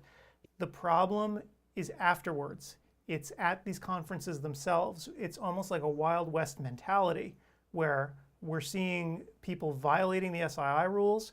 We're seeing people violating the content rules of having to be there for the entire lecture. We've seen providers now where they keep saying, oh, we're going to implement this, we're going to implement this. Years later, they still haven't done anything. And ARBO's letting them slide. Well, can ARBO retroactively to take a provider and say, no, we're not going to give you the people that took the courses any credit for this particular weekend? Okay, so then you put it. Yeah, so they could do that. They won't, though, because that would be a disaster for everybody involved, right? That would create. You're punishing the doctors, yeah. Yeah. So what they could and should do is refuse to sign off on future events for companies that continue to violate the rules, and they're not doing that. And there's a claimed 3-strike rule. I haven't seen evidence of it, and I'd love for them to actually sort of step up and just say, these are our rules. You're going to follow them. And I think for the vendors, and again, this I called it a hot take because it's controversial, right? When I'm at a trade show, right? The vendors might be like, oh, these SII rules, how dare Arbo do this? But what I like to tell the vendors, and vendors are our sponsors here if you're listening to this, what I like to try to tell them is that by not having SII rules, all you're doing is creating an arms race, right? Where the largest vendors who have the deepest pockets are going to be able to outspend to get their message out, right? So not only will you have biased content, you're going to have biased content that's biased towards the very largest companies. And I think, as we all know, in eye care is made up of a diversity of companies, right? It's not just the gigantic multinationals. There are smaller companies as well. And if no SII rules are enforced, what you're going to have is those smaller companies are going to get pushed aside. It will happen. Just like politics, it'll be money equals a vote. Yeah. And so SII is incredibly helpful, even though I know that marketing folks at these companies don't like it, right? And I understand why. It's a pain. But ultimately, it's good for everybody if we're all on an even playing field, because that's what this is all about, right? Real competition. So even if you're a smaller company, your devices or drugs will get seen. So, yeah. And also, let's not forget the ultimate goal, public health. Yep, exactly. I mean, that's what CE is about. It's public health. It's not, sort of... It's about the patients. It's not about who's got the most money. It's not about, can you game the system to get an extra credit here, or put this CE on and watch it while you drive to your son's college football game. It's about learning and improving outcomes and helping to better patients' quality of life. Right. But Gretchen, for example, Arbo came out with several studies that shows that live synchronous is equivalent to live. But some states do not allow it, and some states don't even allow us to give lectures. They go through something called CE broker. So that's a good sentence for public safety, but it's not really what it's about on the state level. It's about the money. And exactly. So it's admirable that that's the mission statement, but that's not actually what the mission statement is as far as what really happens. Yeah, it's a subterfuge. But that's the problem, of course. And again, Arbo, they don't want to hear it from me, but I'll keep saying it. Is that if they don't act, the federal government will. And we saw that with the Office of the Inspector General that Steve mentioned. That's what OIG is, right? This is part of HHS, right? Because everybody takes Medicare dollars, so the federal government gets involved. And OIG issued an opinion, I guess over the summer, where there was a guy, an ophthalmologist, doing free CE for optometrists, right? Free in quotes. And they basically told him, stop doing this because you're violating anti-kickback laws. Stop doing this or else go to jail. And then we saw one from a retinal group who offered free CE also, Gretchen, and they now said we have to charge you $10 because of the OIG rules. So they were being compliant. $10 is a fair price for 1 hour or 2 hours, whatever. It's actually cheap, but whatever. So they complied. And if the retinal, I actually have a retinal group in New Jersey that did one for free, and I notified them. I said, you're not compliant. I'm not going to report you, but just be aware that somebody might, and then it's a house of cards for you. Yeah, and so that ultimately, if Arbo doesn't act, the federal government will eventually, right? Sooner or later. And I don't think anyone wants it to get to that point. All they need to do is enforce what they have on the books, because they've done a great job setting up these rules. The rules themselves are fine. And I think that if the vendors sort of took a deep breath and took a step back, they would realize that these rules are good for them too, ultimately. Because you don't want 2 or 3 multinational companies coming in, spending huge dollars and essentially shutting everybody else out of the market and sort of corrupting the educational process by co-opting what people are learning. Right. Adam, I'm getting Can I jump in one quick question? We had a question on the chat with somebody is asking if CEwire will ever be able to offer TQCE. So transcript quality CE, that's going to be up to Arbo. It's going to be up to the states. It's a little bit more of a to-do. Transcript quality usually means in person. So in the future, who knows? Yeah, it's we'll see. I don't know. So sir, go and check your, go and write a letter to Arbo and start a groundswell movement, and maybe it can happen. There's a little problem, by the way. I have to interrupt because it's of meeting. 3 or 4 people in one lecture can't access the assessment. They're still waiting. It says no assessment available. It says I'm not authorized. So I think you have to get Adentio to look into this. It's in room 1. Apparently, it hasn't happened in the other rooms. As far as transfer quality, there are 2 things that the state could do that it would give them economics with continuing education. One is transfer quality for the courses that they offer live in person, and secondly, hands-on, wet labs, which there are very few of. Very few optometrists learn by doing. They just go to courses, and the states should have more learn by doing with hands-on, especially the states that are large states with small populations, where it's very hard to get to a central meeting place. I would suggest that they think about counting meetings for hands-on wet labs. Paul, you make a good point that I know with some smaller meetings that I've attended with some hands-on portion,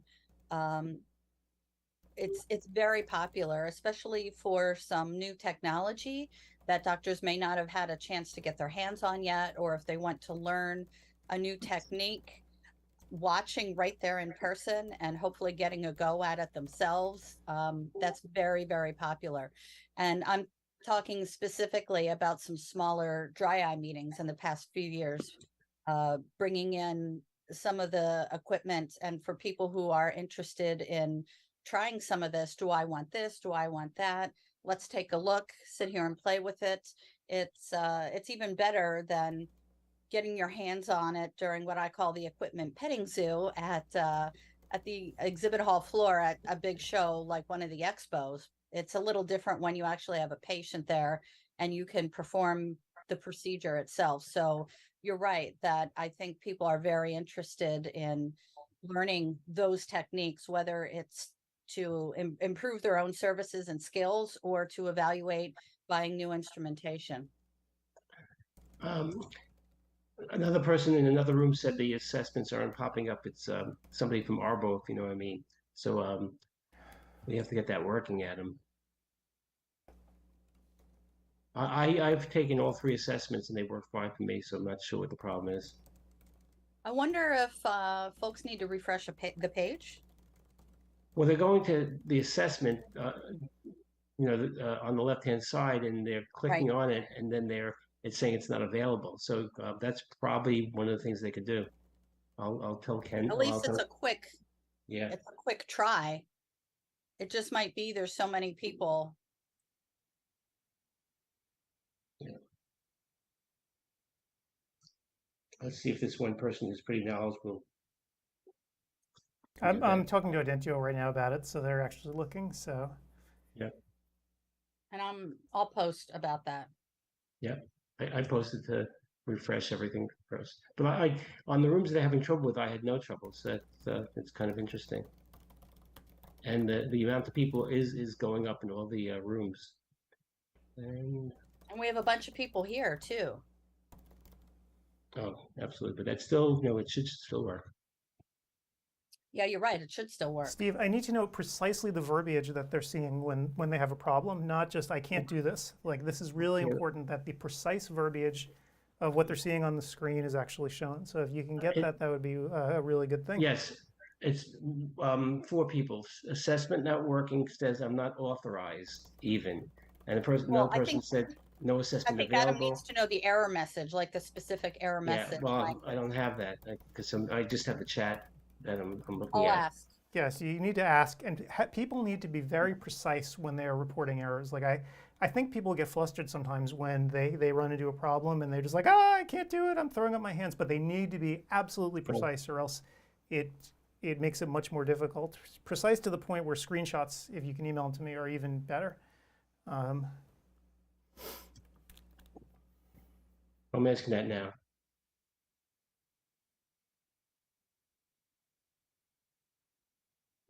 I just asked in the chat as well, so hopefully someone will say. Someone else is saying that the patient handout link is the same. in which lecture? It doesn't say. So Yeah, so hopefully, again, precision. I need to know precisely Yep. which lecture and so forth. So yeah. Okay. I'm communicating online with somebody who we all know who's a pretty bright guy and seeing what his error message is. I'm not getting any answers yet. Maybe they're getting in now. It's only a few people. So, I mean, we're talking about 800 people taking, 1,000 people taking the course, and I assume they all, or most, try to take it afterwards. okay. So someone says that it's a lecture. Hang on, let me just see which one that is. 22.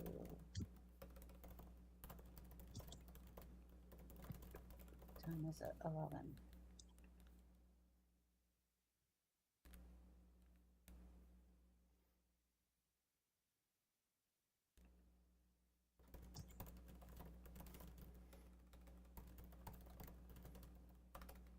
Okay, that one was Chris and Clark Chang, When Good Things Go Bad. That's room 1. Contact lens complications. Mm-hmm. Well, I asked in that room, and I'm still not getting an answer. And I have one person I'm messaging. Hopefully that'll be better.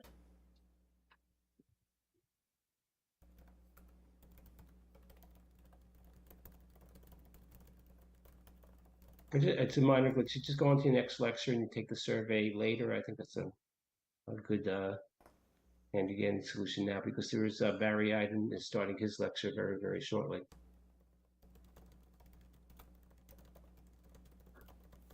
Ah.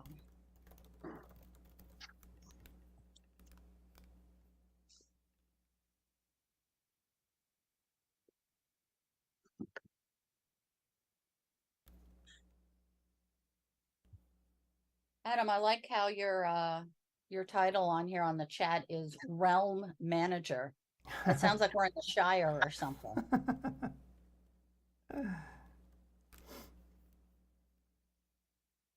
Yep. And when you go into a new lecture, unfortunately, I did have to shift F5 to get the lecture to play. So it was saying it was going to play. This is Dr. Iden's lecture, which is playing now. Okay, refreshing the page is working for starting the lectures, just like it did last time. People have to know that.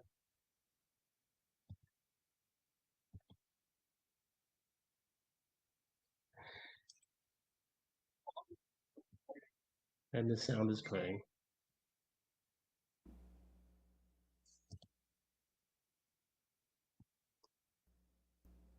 Right, so if people report errors to you, like with surveys or whatever else, I need to know who the person is reporting the error, what lecture they actually were in that had the error, and what precisely it actually showed on their screen when they got the error. Those 3 things. Okay, without Adam, have one Mhm. that said that the survey link took him to a blank page, and that was in room 3.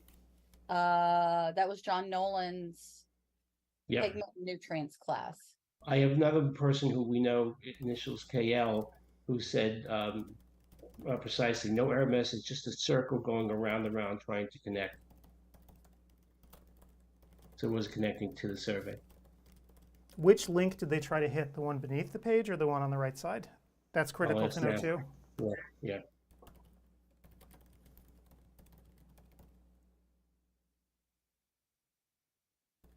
All right, I'm asking this Dr. Andrew Ott.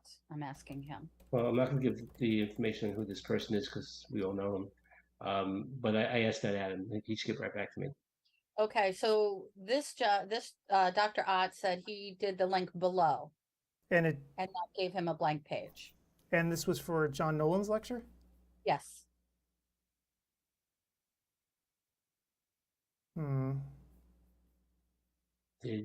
I'm getting the same. Did you? So below, Andrew did the one below and it didn't work. So let me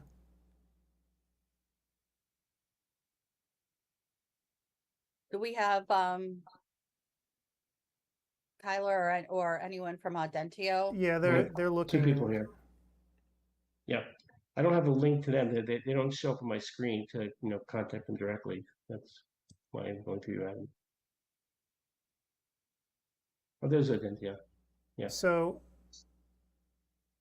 it The worked for person, me in room 1. So hang on. all 3 work for me, Adam. So it's something with individual. The person KL, it was the blow link, and it's just hanging. It's the same one then. It's the same link. So Steve, here's another question somebody has about going back to the survey. How do you go back to a survey? I would just click on the survey. I would go out, refresh your page, and go back into the link. That would be the only way. Or on the left side of the screen, there's a box that says, there's a link that says assessments. Click on it. All the surveys are listed there along with the quizzes. Yeah. What's interesting is that this is not happening to everyone because we can actually see a bunch of people completing the quiz in each room. It's just a few people. It's a very small minority. Yes. I'm wondering if they have something weird set up in their browser, a pop-up blocker, some sort of ad blocking nonsense or whatever else, that when it tries to push open a new tab for the survey, it's not allowing it to happen.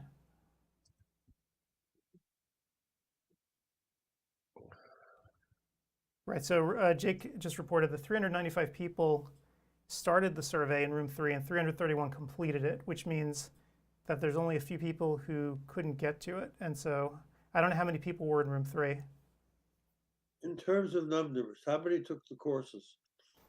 About 1,000, a little bit less. Yeah, so that's actually not a bad percentage. So I'm not exactly sure what's happening here, because if most people can get to a link, that means the link itself is good.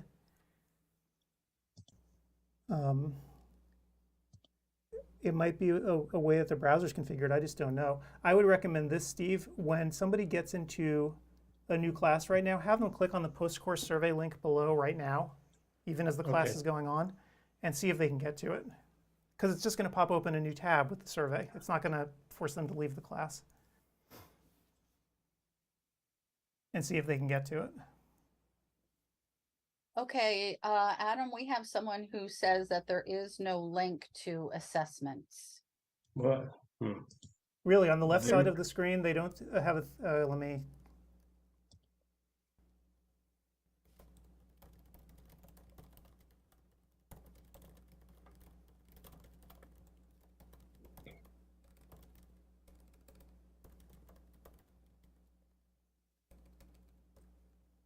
And again, KL says when you hit post-course survey, it connects to the assessments, and when you click on the course, it doesn't open up the survey questions. I don't understand, so it's doing it for myself easily. And it's very few people, and some of those people are Audentio defined that didn't take the survey might not have even. Gretchen, who actually doesn't have the assessments on the left side of the screen? Drew Schmitzer, Schmitzer. I can ask him for a screenshot if that would be helpful. No, that's okay. We can see it in the chat, so thank you. So this was the problem that we had at the rehearsal the other day, that some people have their permissions set wrong. And you can take the survey as the course is going on. We don't suggest it, but I'm doing it right now for Dr. Iden's course, just to see if it works, if it gets recorded. I'm giving him good grades.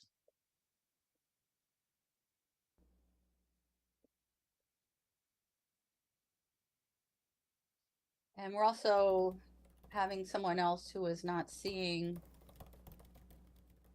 the assessment link for room 3, the first course or the second course. So he's not seeing the survey link for that. I asked him to refresh, so hopefully he hasn't posted again. So hopefully he is resolved. And Drew, stand by. We're checking it out. Interesting enough, so Drew was logged into an incorrect account. He has 2 accounts on CEwire, and he was logged into not the one that he used to register for the conference. So Okay. That is his problem. I'm going to flip it on for his account.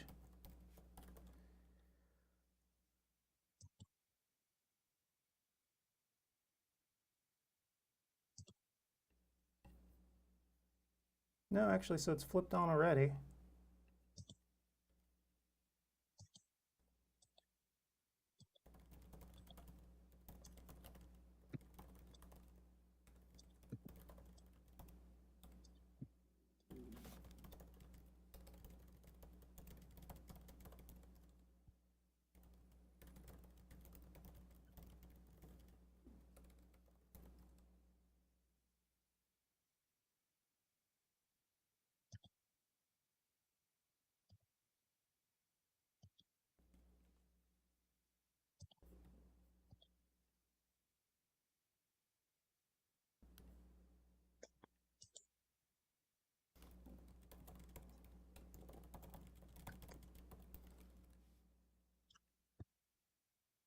Yeah, you do have to refresh the page when you go into a new room.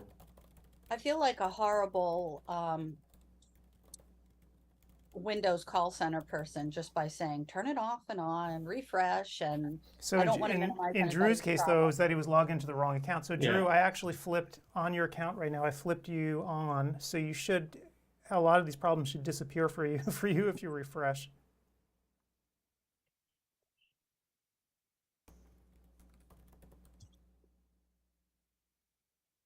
During your oh so frequent downtime, Adam, maybe we could see if there's a dedupe list for folks who are registered at ODwire more than once. Yeah. Well, I mean, the thing is, most people know because they're permanently logged in. So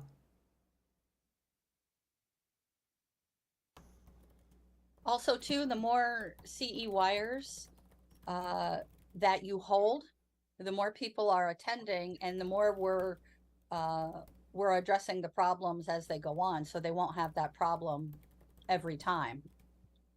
No, it's just a one-time thing. Right. So as we progress through, hopefully I don't want to say weed through. It's not like people are weeds, but hopefully we'll get through it and correct all of these so they're not popping up every time. yeah, this is a permissions issue that we're seeing right now. So that's what's going on. And again, some people are logged into the wrong account. That's part of what's happening. So this is all the wonderful first hour of the first day kind of problem. Yep. So, because I suspect that's what's going on here, because for technical stuff like this, for people, if most people can get to something, to a link, that means the link is good. The question is, what is it about those people who can't that makes them different, right? So that's like the basics of troubleshooting. And one thing, as we discovered with Drew, was that he wasn't actually registered properly to get to those quizzes, and we just flipped his account on. So these problems will work themselves out over the next hour, just like they did during the rehearsal.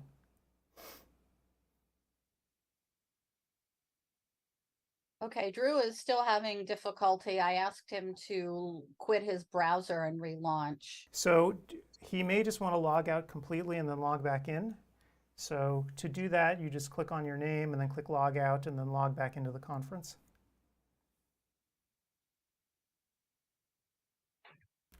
And then we have Douglas, who's having access denied. He watched the first lecture fine, but he is now denied access. What's his full name? G-A-U-V, excuse me, G-A-U-V-R-E-A-U, Douglas.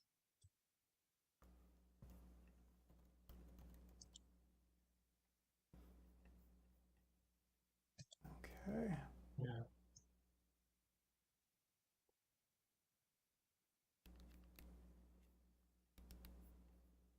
Yeah, I would have Doug logged out and back No, in. just before you do that, I just want to see. He might have a multiple account Yeah, situation. exactly. How do you spell his last name again? G-A-U-V-R-E-A-U. Mm-hmm. When you take the quiz out, and just an FYI, during the lecture, like I did it for Barry and you go back to his lecture, you get an error message that you have two tabs open. and I closed the. So Douglas's account is set up properly. What's the problem that he's having? He cannot see the lecture. He watched his first lecture fine, but access has been denied. I'll ask him which lecture. Yeah, I would say just click on your name and log out and log back in. You did that already. He tried refresh. No, the refresh doesn't work. It's a stronger one. If you go to your lower left-hand corner, there's your like a circle with your name or like initial in turquoise. You click that, you log out, and then you click on it again and log back in and CEwire, and you should be good to go. Okay, I asked him to do that. We'll see what happens. Yeah. That one's room 3, so that's Julie Rodman's retinal potpourri lecture. Yeah, but that's so hopefully yeah, that's we'll good log lecture. out.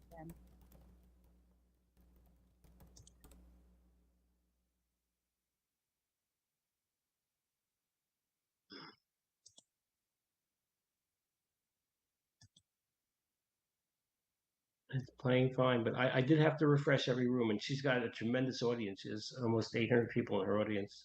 That's fabulous. Yeah, well, she's a good lecturer, and it's a good topic, and there's only 2 lectures playing now.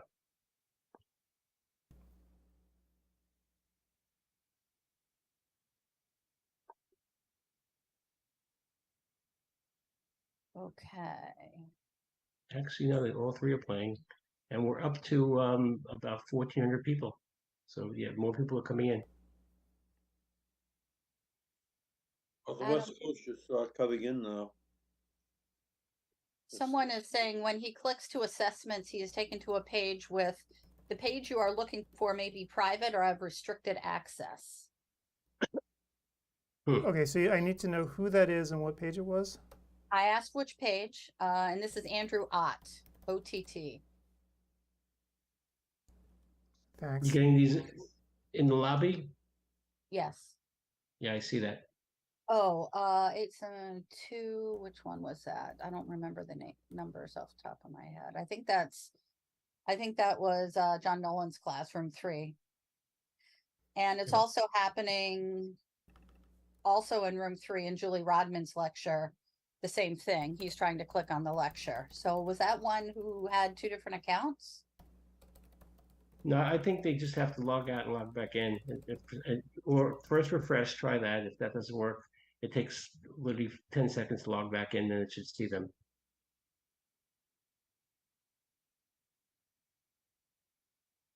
But we want these people to get credit also for the lectures. That's another. Oh, they'll get credit. Don't worry about that. But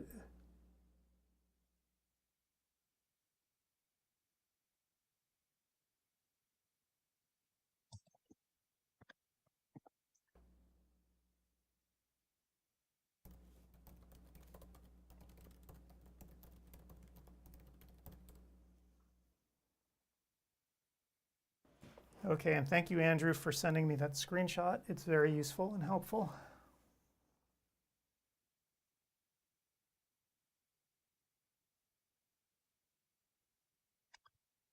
Okay.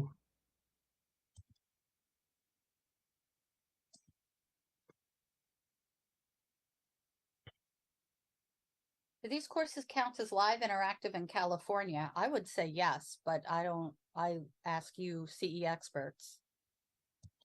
I think they do. From when last time we checked the California board, they did. You might want to check on that.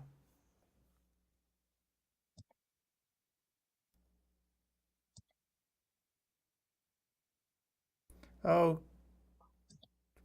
wait, but hang on a second.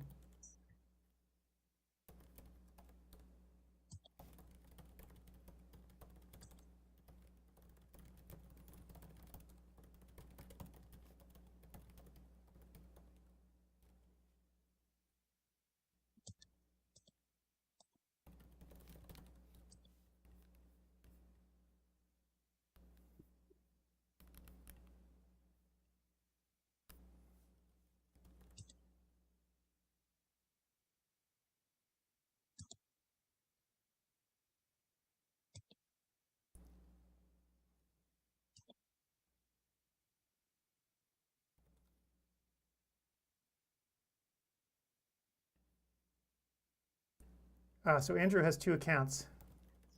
He's logged into the wrong one, which is his issue. Are you communicating privately with him?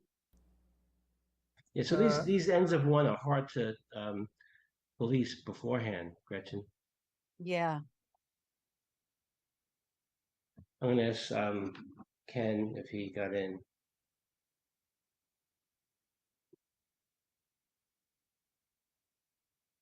Yeah.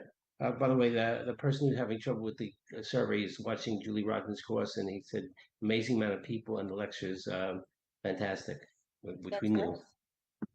Content's good. Now the survey, remember, you could take, don't get nervous. You can take it November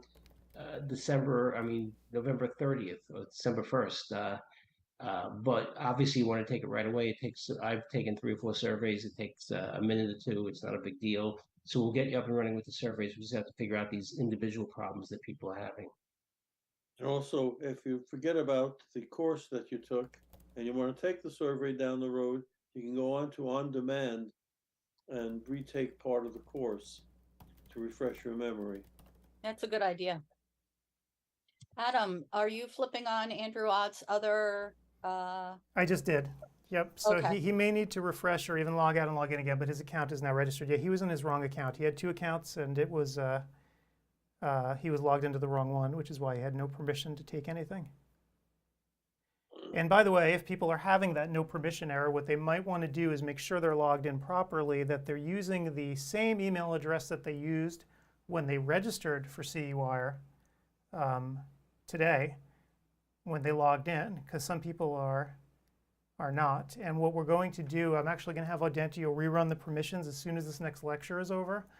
And if you find yourself getting locked out of classes, that's what's going on. It's going to then tell you very forcefully you have no permission. And that's good because that'll give me a chance to fix everybody. And if you do go into your assessments and you complete a survey, but you haven't taken the course, you'll not get credit for it. And on the right-hand side, it will have a slide bar that says completed, and it looks like 50%. So it's prompting you to take the video, which unfortunately, if the lecture already took place, you can't take it now. You have to take it on demand.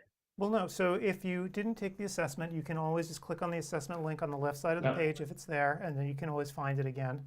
So yeah, it's the opposite, Adam. I took the assessment, but because I didn't time properly to take the course, it's saying I completed the assessment and I didn't take the course, which is correct. Yep.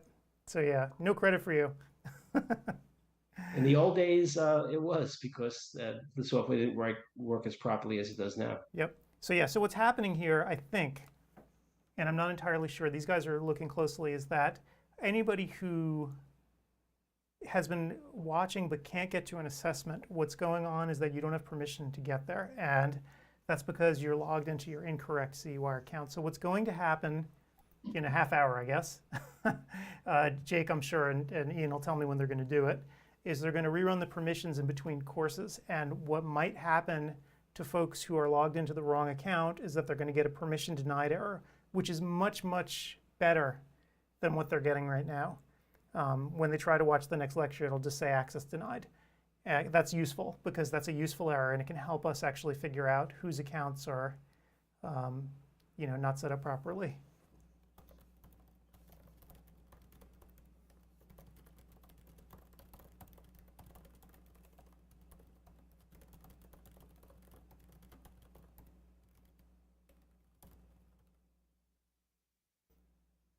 Oh, on the positive side, we got a comment about the Sclero course, saying it was very useful and interesting. So for people that didn't take the course this time around, don't forget next time around at 8 o'clock or 11 o'clock Eastern time, you can take the course on scleral lenses. Yeah, all the courses were good. I kind of went through them even before they were played. I have to. Adam, we have another challenge. Jeff Ray is getting a message that he is watching more than one stream. He's on an iPad and he has only one tab open and no other devices. He has refreshed and rebooted. I would close the tab totally and try to get in with one tab. That's kind of weird. Yeah, that is very weird.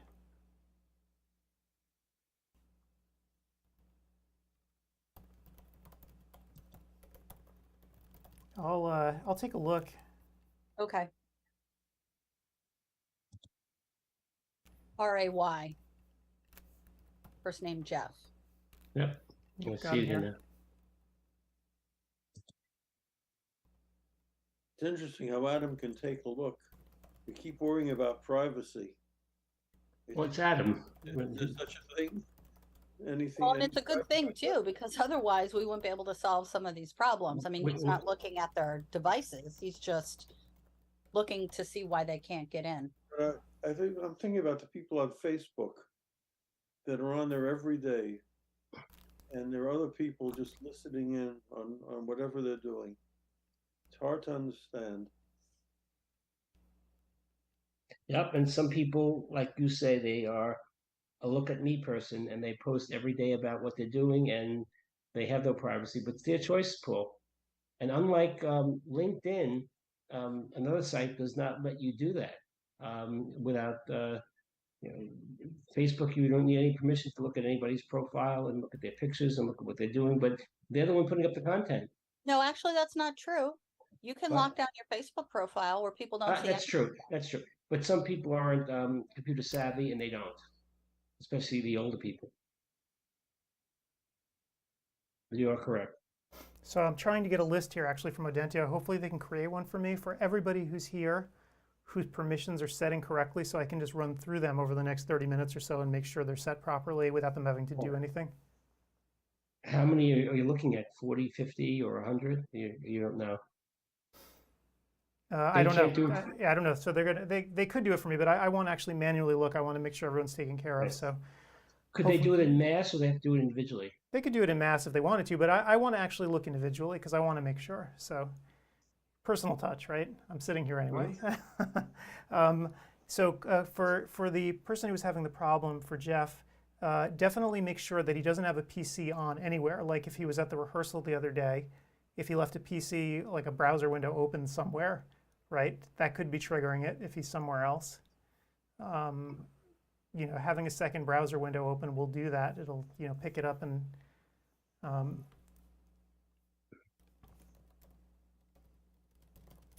He said he has only one browser window. right, but like, was he here at the rehearsal the other day, like maybe doing it from work, and he left his PC window open at work? Yep. Yes. Okay, he just verified. No other device on.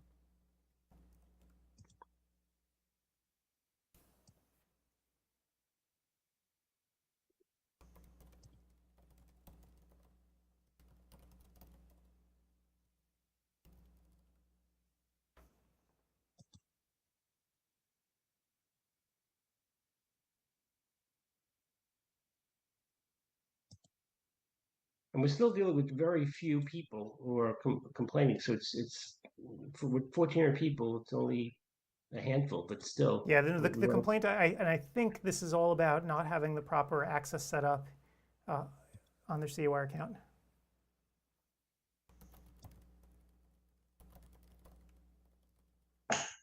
Yeah, we're not getting anybody who says anything more. Since literally there's about 10 people.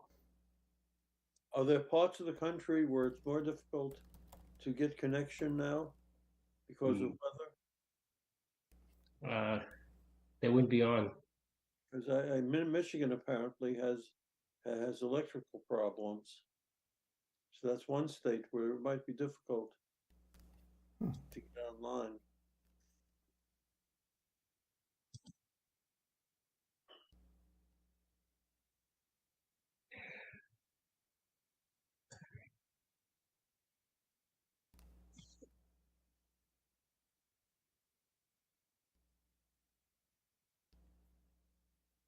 Sorry, guys, I'm just working. No, that's okay. And Jeff is confirming that nothing is on. Yep, so they're looking at Jeff's right now, so to try to see what it is. The funny thing is, like an iPad, I'm not sure that an iPad can even have multiple browser windows open or even multiple tabs open. I'm not sure how that works. My thought was always with the iPad, when you push a tab into the background, that tab actually gets frozen, so it doesn't like start eating up memory. but maybe I'm Maybe wrong. he Maybe has Apple may have changed that. I don't know. maybe he has a couple of browsers. Well, so on an iPad, like that's the thing though, right? Safari runs as sort of a unitary application.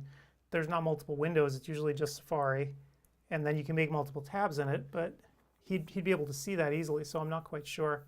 My concern is that maybe he did it at work the other day and left a browser window open on a PC. I'm going to have them look and see if his other connection is from a different IP address, because that would confirm it. Is Argento engineers on now? All the engineers have been here, Dad, since 5 in the morning our time. Yes, we've been working on this constantly. Yep.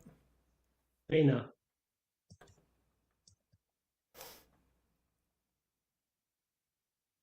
Yep.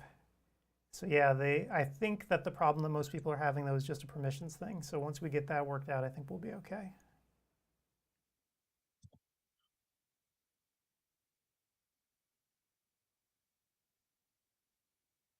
Okay, the good news is all lectures are playing. The sound is good. People are in it. They do. Just to emphasize, anytime you go to a new lecture, even I think the same track, just refresh, shift F5 and you should be fine. And we have about 1,300 people attending our lectures now, so doubled from this morning almost, and it'll get more and more as the West Coast comes on. Yep. And the afternoon when people leave work and go back home. My hope, my fervent hope is that anybody who registered for the conference does hit the site at least once today. So then the system will register them as being here, and then we can go through and make sure that their permissions are all set properly. Because there are some people, like let's say they registered but don't show up today, but they show up tomorrow. If they had that problem and they're logged into the wrong account, well, we're going to have to deal with that tomorrow. Somebody's got feedback here.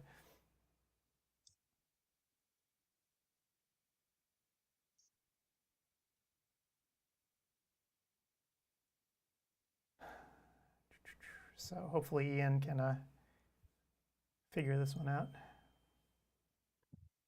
Okay. Other than that, though, I'm glad that all the courses seem to be working for people.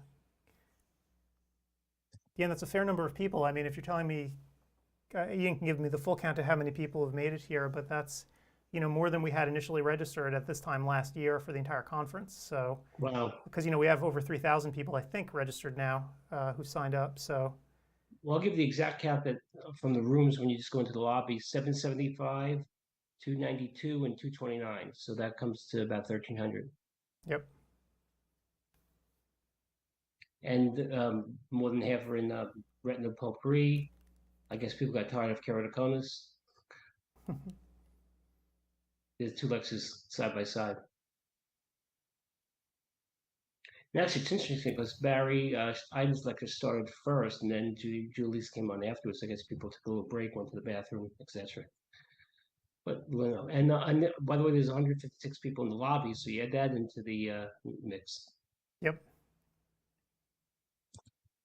Now, my understanding is, and Audencio can correct me, the way we set it is that the lobby, you can keep the lobby open if you want to and watch a class, and you're not going to get that annoying message about being in 2 places at once. I've been doing it all morning and didn't get it. Yeah, so that was the idea, is that you want to be able to keep the lobby open if you feel like chatting or have problems during the day. But I'm glad that of the thousands of people that are here, we're having very few isolated problems. And I'm going to send an email out after the day is over, reminding people to take the assessments if they missed it and to click on the assessment tab to get back to whatever survey they missed. So not a big deal. Now, KL said he has only one account. I wonder if you can look into his account. Maybe we made him because he was a speaker or something like that. Let me look. Now, I'm a speaker also, and I was able to take the survey, so it doesn't. But I'm also, I get driven to school on a small bus. I'm special.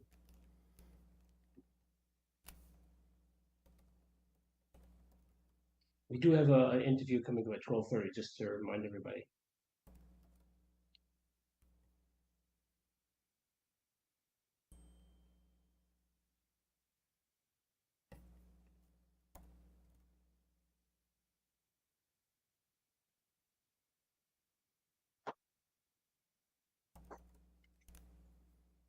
I'm sure if need be, if we're still having trouble, we can move it back. So Ken, just to be completely clear, he can't do what? What problem is he having? The surveys? It hangs. He goes to the survey and it just circles, and it never clicks in.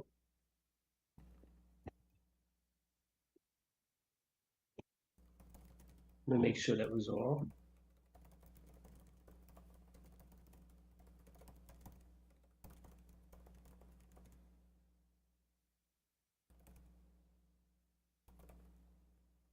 Now he's taking Julie's course, so I don't know if he can do it without getting that double message. He's in Julie's course right now, and he tried clicking on the Well, survey? he tried doing it previously before. Now he's just taking Julie's course. For which class did he try to do it for? The first one was, I believe, John Nolan's. Yep. Room 3. No, John Nolan's. Who's John Nolan's? I'm just going back.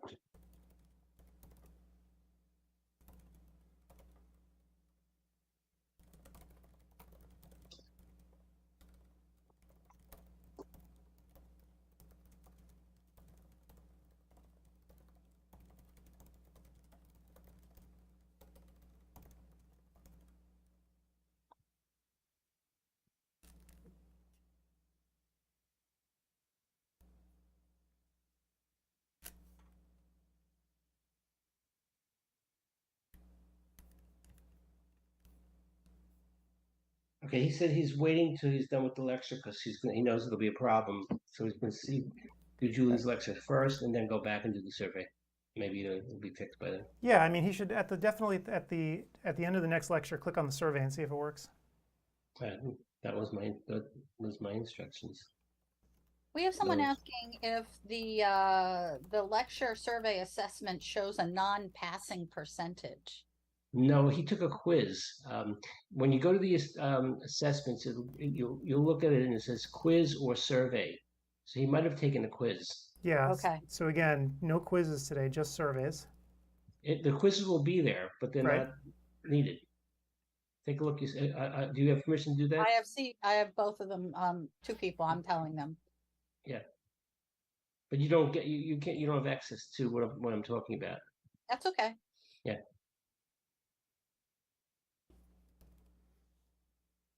And so for the lobby issue,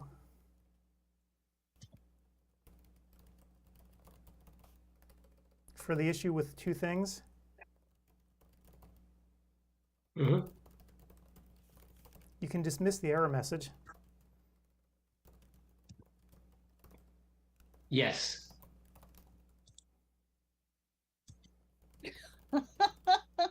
Just dismiss the message and it's like, oh, oops, our bad. Yeah, because I'm not sure why exactly it was there, because we just actually looked to see he's actually only watching the lobby and that one thread, that one lecture. So he should not actually have gotten that message, and they're trying to figure out why he even did in the first place.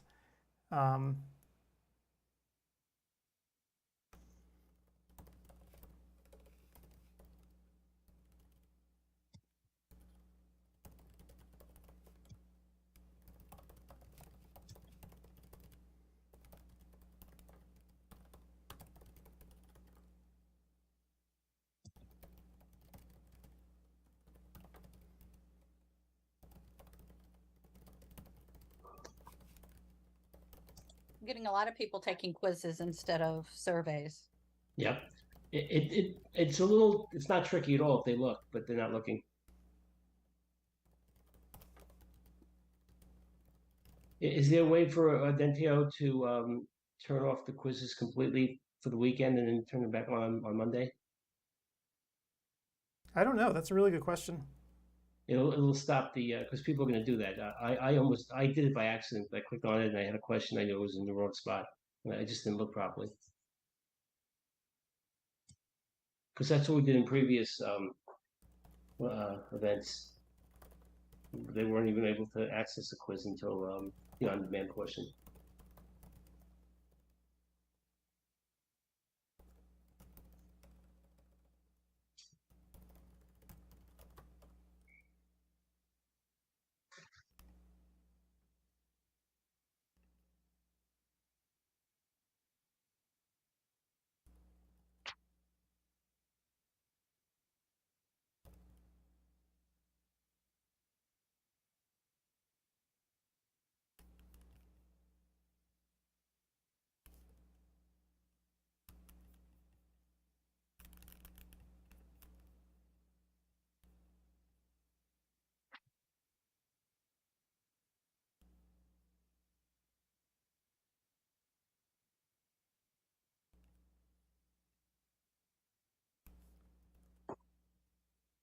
Okay. Looks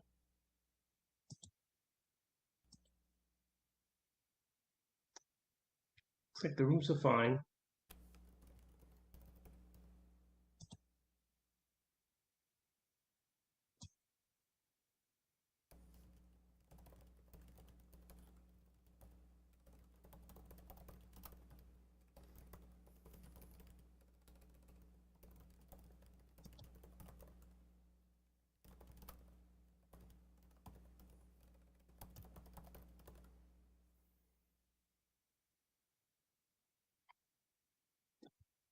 And just to be on a more positive side, we're getting a lot of interaction in the rooms, especially Dr. Rodman's questions and answers. And That's a good, fabulous. well, she's a good speaker and she has a great subject matter.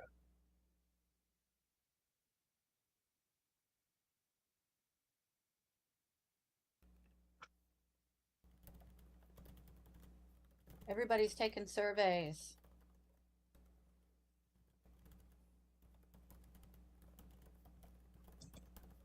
Or quizzes, I mean. Yeah, it's when you click on, see, it says it right there though. It's like, for example, the first one is keratoconus patient, whatever, quiz and then survey right below it, and then Schlesian's quiz and then survey. It's pretty People are so obvious. used to taking quizzes. Yeah, and they can't pass a quiz when they're, you know, they probably could pass the quiz, but it'll be irrelevant. It's not going to. I don't know what the software will actually do when they took a quiz when it's not necessary. Well, apparently they're not passing it. I guess if they did pass, they wouldn't write in or contact us. So maybe they just did it really quickly and thought that was the survey. Yeah, do you see the? Could you get into that part, Gretchen? Will you see how it actually looks? I haven't been able to yet. Okay, it's consider if you click on the trophy. I can right now. I'm responding to something, but I will. Okay. Well, when you do click on it, you'll see when you click on assessments, it'll have quiz, survey for every single lecture, and people are clicking on the quiz, which we told them there's no quiz.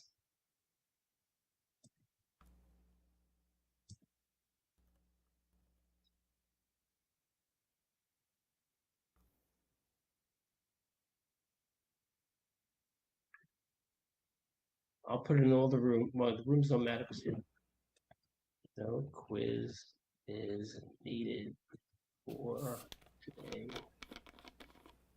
Period. Just the survey. Remind them. Just complete the survey. Mostly what in the sun.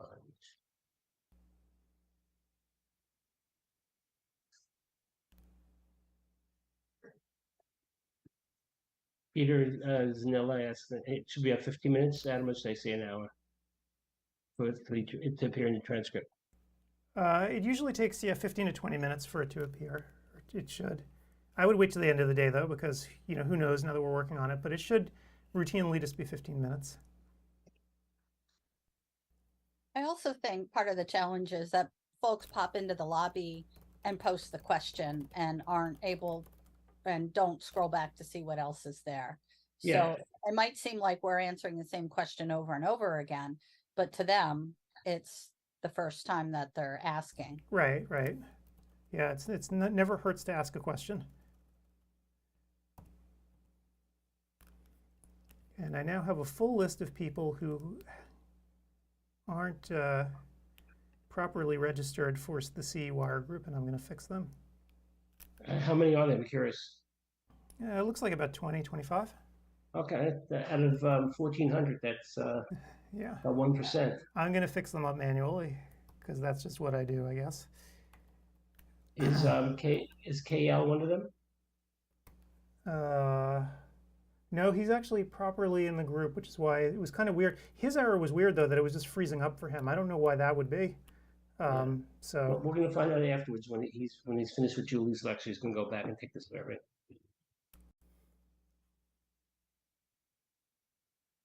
But yeah, it's a very small number, but I'm going to fix them manually myself right now so they don't have problems. Somebody's saying I don't understand how and why. There seems to be a miscommunication here. We have taken the survey and not the quiz. This was the same link clicked under the live stream video that says post-course survey, and it's still showing a percentage. Mine does not show a percentage.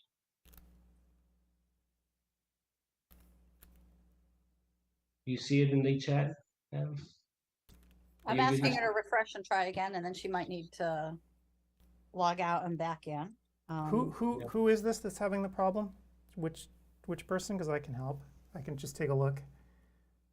Okay, go back in.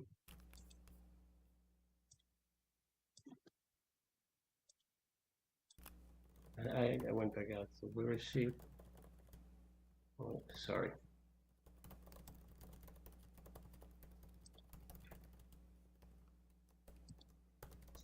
This is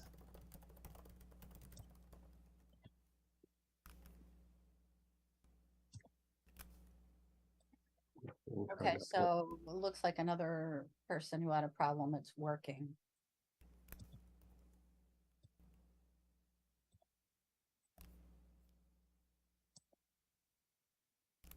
This is Rami El Shazli. I'll spell her last name ELSHAZLI.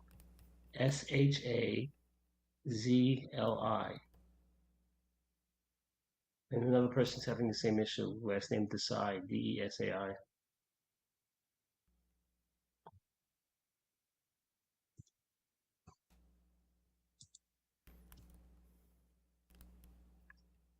But is the percentage failing them on the survey, or are they just getting I think percentage? so, yeah. Yeah, so Ian's looking at it right now, so we'll get that fixed for some people. I'm not.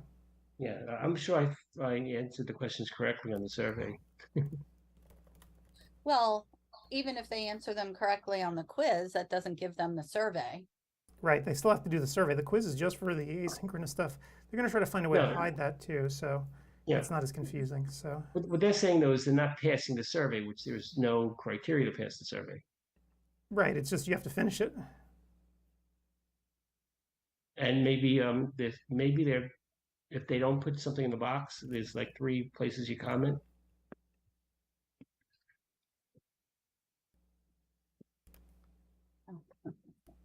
Transcripts are going to take a while. Someone is asking why the transcript hasn't popped up. Yeah, it's gonna be after the first weekend, and then it'll be there. But we just haven't created it yet. We're just waiting till the end of the first weekend. So I shouldn't say the 15 to 20 minutes anymore. So on the page where in the control panel, where it says transcripts, it'll show you completed if you've completed a class. But the actual transcripts on where you get the pretty looking thing, that's not going to be ready till Monday. So I would say that people should just relax and wait until Monday, and then we'll have the system running. So then at the future conferences, it'll be very immediate. We're just waiting for this first event to end to shake the bugs out as we've done. So yeah, it looks like most of the problems that people have had with these not getting permission, these people were logged into the wrong account. Be right back. I think if we're able to dedupe multiple accounts, that might help the problem. I mean, it doesn't help us now, but that seems to be a lot of the challenges that we're experiencing. Yep. Not a problem though. I'm actually just working my way through here. It's not that many people out of the total, so. And now we know.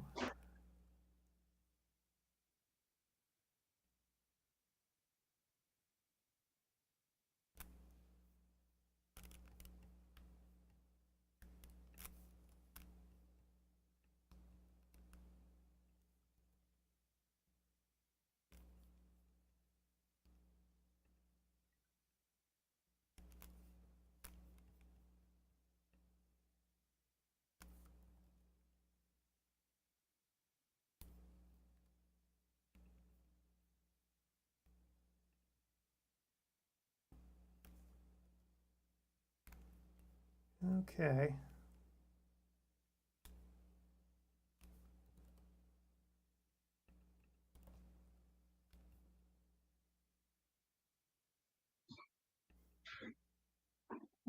Gretchen, FYI, you were one of the people.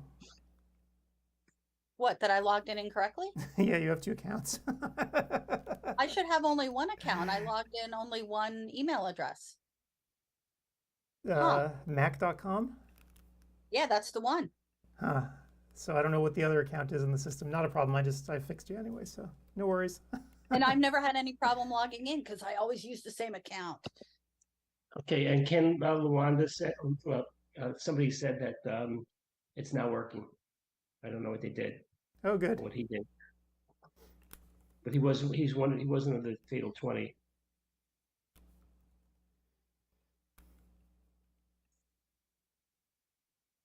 We are going to fix everyone here. I'm working my way on that list. I'm halfway through. I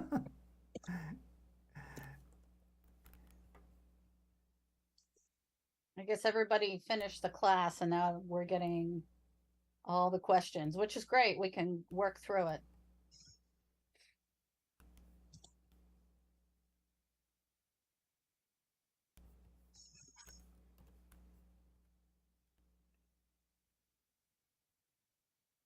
Yeah, the old multiple account problem.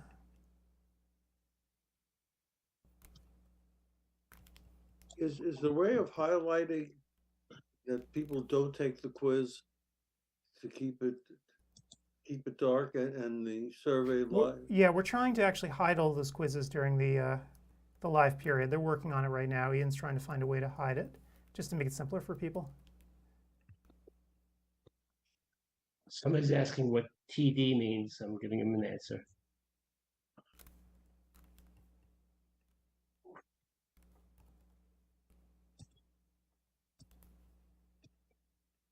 Okay. I understand.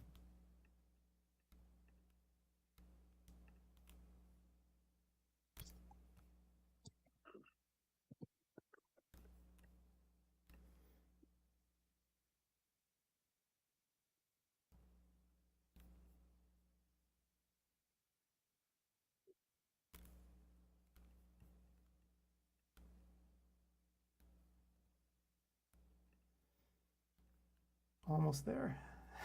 I don't know why I'm bothering to do this manually.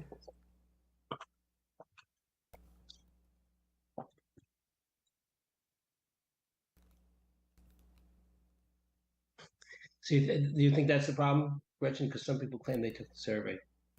Actually, Jake said that he was able to actually see the problem, so he's working on it right now with the 63% thing. So just hang on and we'll have a definitive answer momentarily.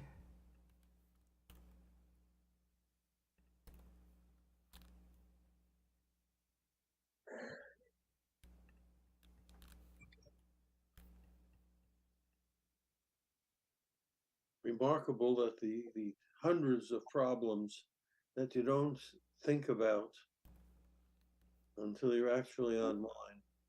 Well, I mean, these are minor, though. If you think about the number of people that are actually here. So it's you've heard of alpha and beta testing. We did it, and these aren't bugs. These are things that sometimes are the attendee's fault, and sometimes it's just it's the attendee's fault for taking a quiz when they're not supposed to take a quiz, and we've highlighted they're not supposed to. What can we do, but not put it there? That would be a better. It might be our fault for assuming that they would do the right thing.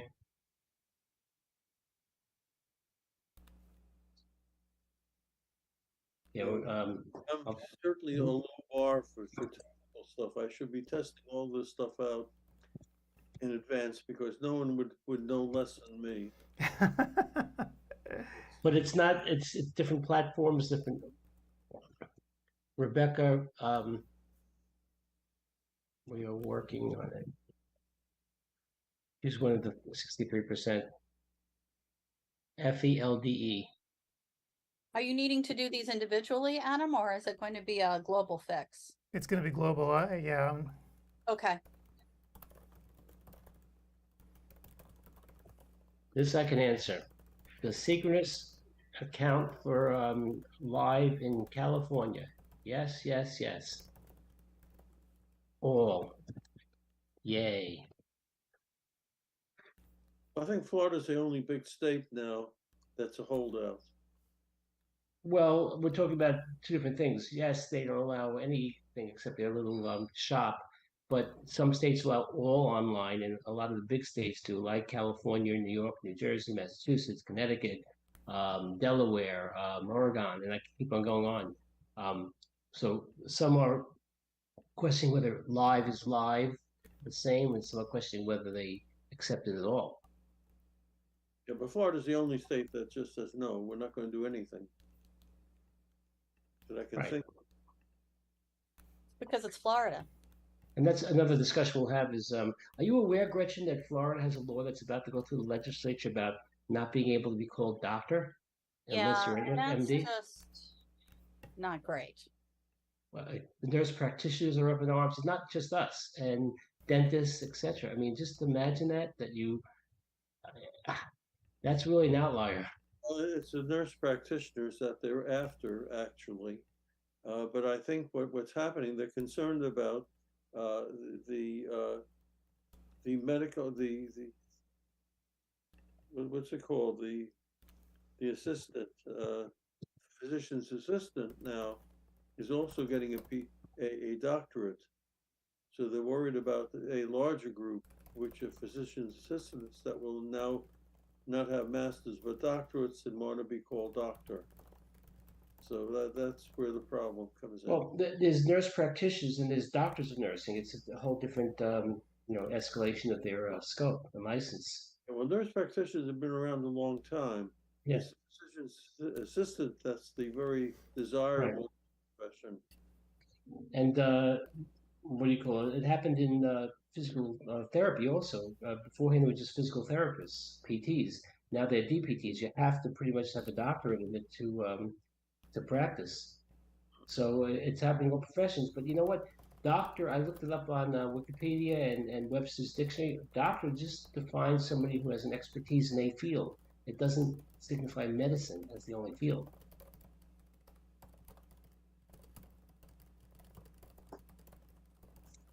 After somebody's having a problem in room 1, I have to go see.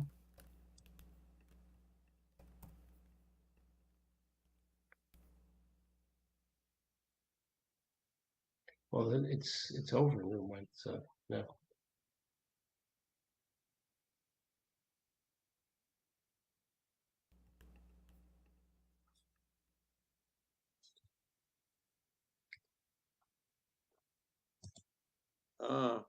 Somebody's looking for the Chalasia and Beyond course. Right, so that course actually, if you've downloaded the schedule today, was canceled. We actually knew about this earlier in the week, so you're probably looking at an old schedule, but if you download the current one, you'll see that it will not appear in this month's conference. He will be here in April, good to know. so it's right on the schedule here. I mentioned it before, this big I didn't hole know right that. here. So, yeah, so the speaker couldn't make it today, so we had to pull the course. He will be here in April. And at 1:15, well, that's at 1:15. It's not a problem. I'm going to be helping out Rich Whitland. You know the reasons. And people should understand that it has to be pulled because we must have the person that prepared the course to be in attendance to make this course valid. Unlike other platforms that I've attended, Paul, that the speaker was not there. And I was asking questions. People were asking questions. If you can't interact, it's not synchronous. Yes, there are room 1 and room 3.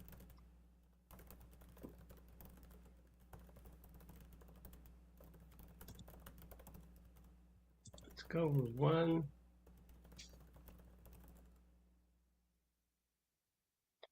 Oh, he's finishing up in room 1. It's actually done the lecture. 12:09. No, that should be playing now. No, it starts at 12:10, Gretchen.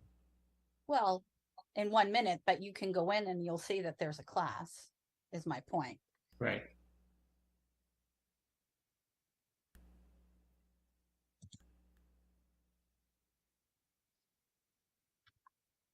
Yep, and it's starting 13th. I just refreshed, and I did the old refresh with the little circle on the top. I'll count it down. 5 seconds. Let's see if it starts playing. It should. People aren't watching.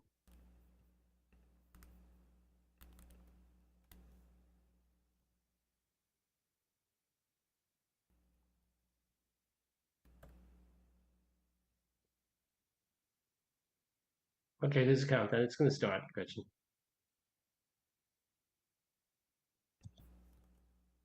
Let's check out room 3 for the same thing. This is 1:15.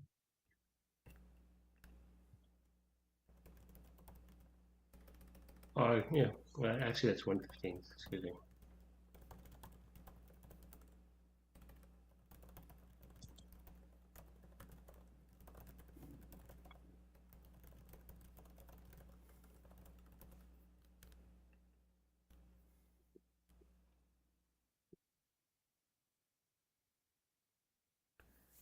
Okay, it'll start in 7 seconds in room 3. Let's see if her OCT and geography starts. And we get Adam first. Everyone's forced to watch Adam. Yep, tragically. Well, for good reason. Good information. Yes. By 7 o'clock on the second day, I think she can Adam. So yeah, they're still working on the survey issue with the 63% and so forth, and also trying to find a way to hide the quizzes from people this weekend. So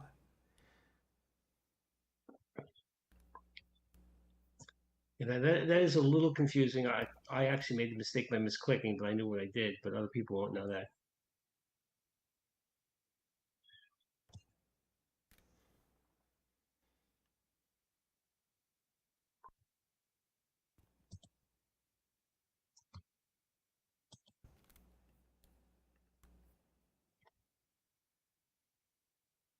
oh, and apparently quizzes have been hidden already.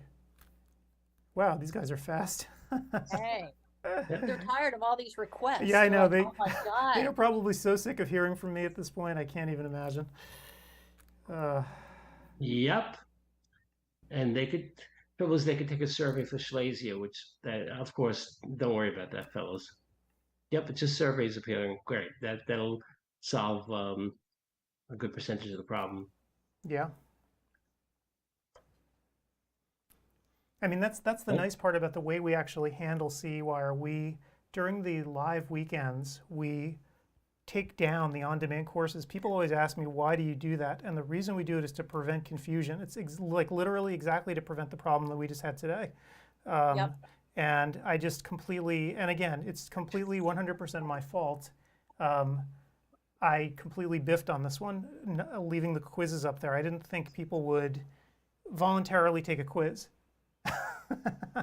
Or, well, they could have written the software if you clicked on it saying quiz is not necessary till the on-demand portion. That would have been another way of solving it. Yep, 100%. So yeah, so again, these are a little teething pain that we need to work out.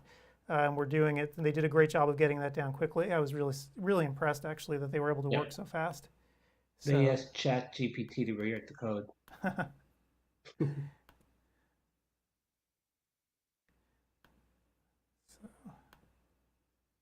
So in 15 minutes, we're going to have Ben Chudner talk about private equity, just to be aware.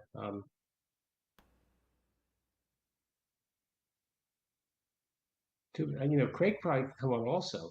That might be real interesting because, I know he's watching the lectures. Yeah, I mean, who knows if he's busy or Adam, whatever. are we okay with having that conversation, or would you rather keep us all available to troubleshoot? Because we can certainly push that conversation. No, I think you guys can talk, and we can always interrupt Ben if we have to. He doesn't care. Okay, I just want to make sure. Yeah, I can multitask. I've been multitasking anyway, Gretchen, listening to lectures and making sure that the sound is good. So I have too, but it's a little different. I mean, with all of us, if we are just quiet for a second, it's fine, but it's not as fine if we have somebody on the line. But Ben, if you say, how's it going in the private equity field, then we can come back in a half hour. He is not LCT. No, I actually misspoke with that. You're correct. He is a bit more, he doesn't monologue. No. Yeah. We know everybody's style.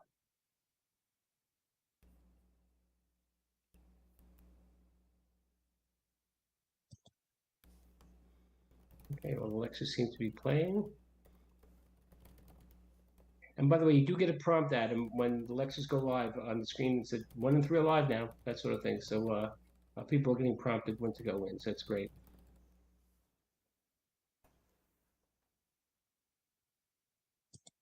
And so Jake actually, so he hit all those quizzes and he thinks he's found a fix for the 63% issue. We're just trying to work out now if we want to deploy it immediately or wait until the end of the day.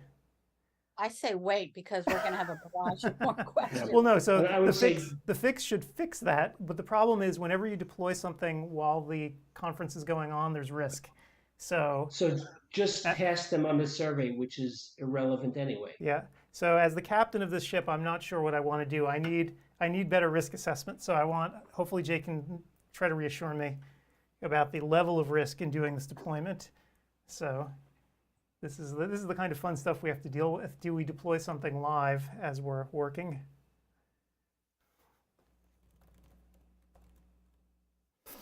So people are saying they were logged out for a few minutes and they couldn't get back in, and will they receive credit? The answer is yes. Oh, okay.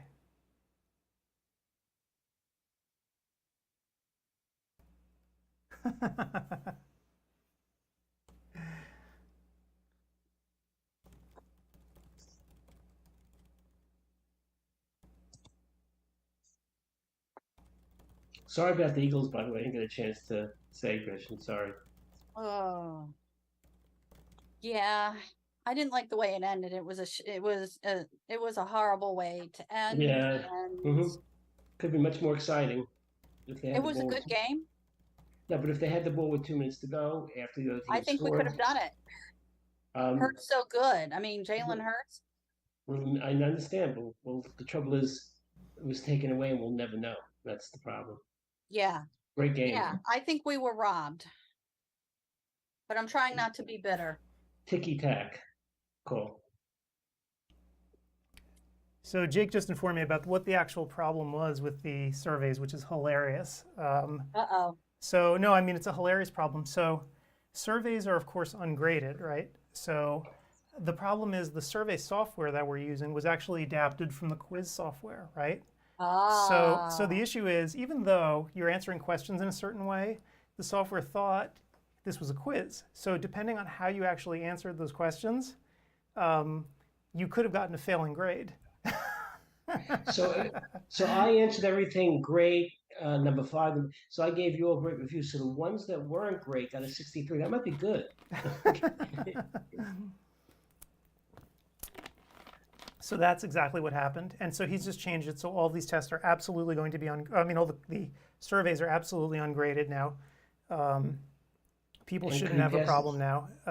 Do people have to retake it, or could the survey stands as is, and then he'll just wipe out the failing grade? I mean, I don't know what we're going to do. We can probably just go in and manually change the people who got a 63%, or a non-passing grade, and just change it. So they can go do that. But that's an end of the day thing. I'm just more worried about going forward now for the rest of the day, because it's only been a couple hours. I'm not so worried about these first ones. It's the rest of the day. We want the whole process now to be smooth for people, and I think we probably have ironed out those most important bugs. So we got people who weren't registered properly in. We fixed quizzes showing up instead of surveys. I guess the biggest problem that I'm seeing now is that you guys are telling me that sometimes the lectures don't auto-start and people need to refresh.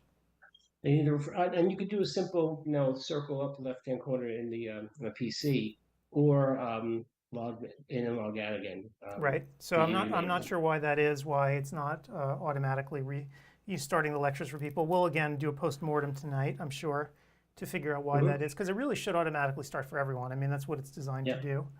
And interestingly, it does start with the sound on, actually off, and I put it on just to make sure it's working. You might hear a half a second of a speaker. That's me testing the sound.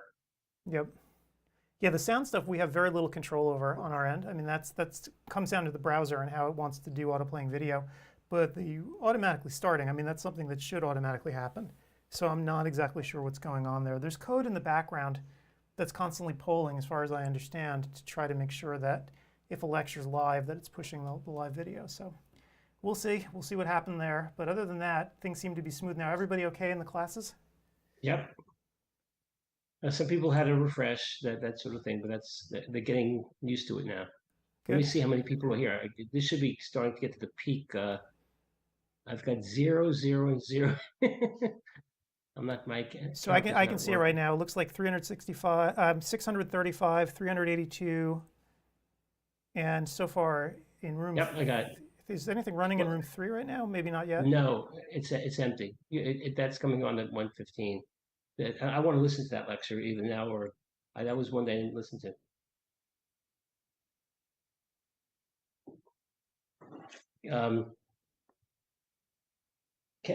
Ken saying his transcript was delayed. Yeah, I'm going to say yes, delayed. No worries.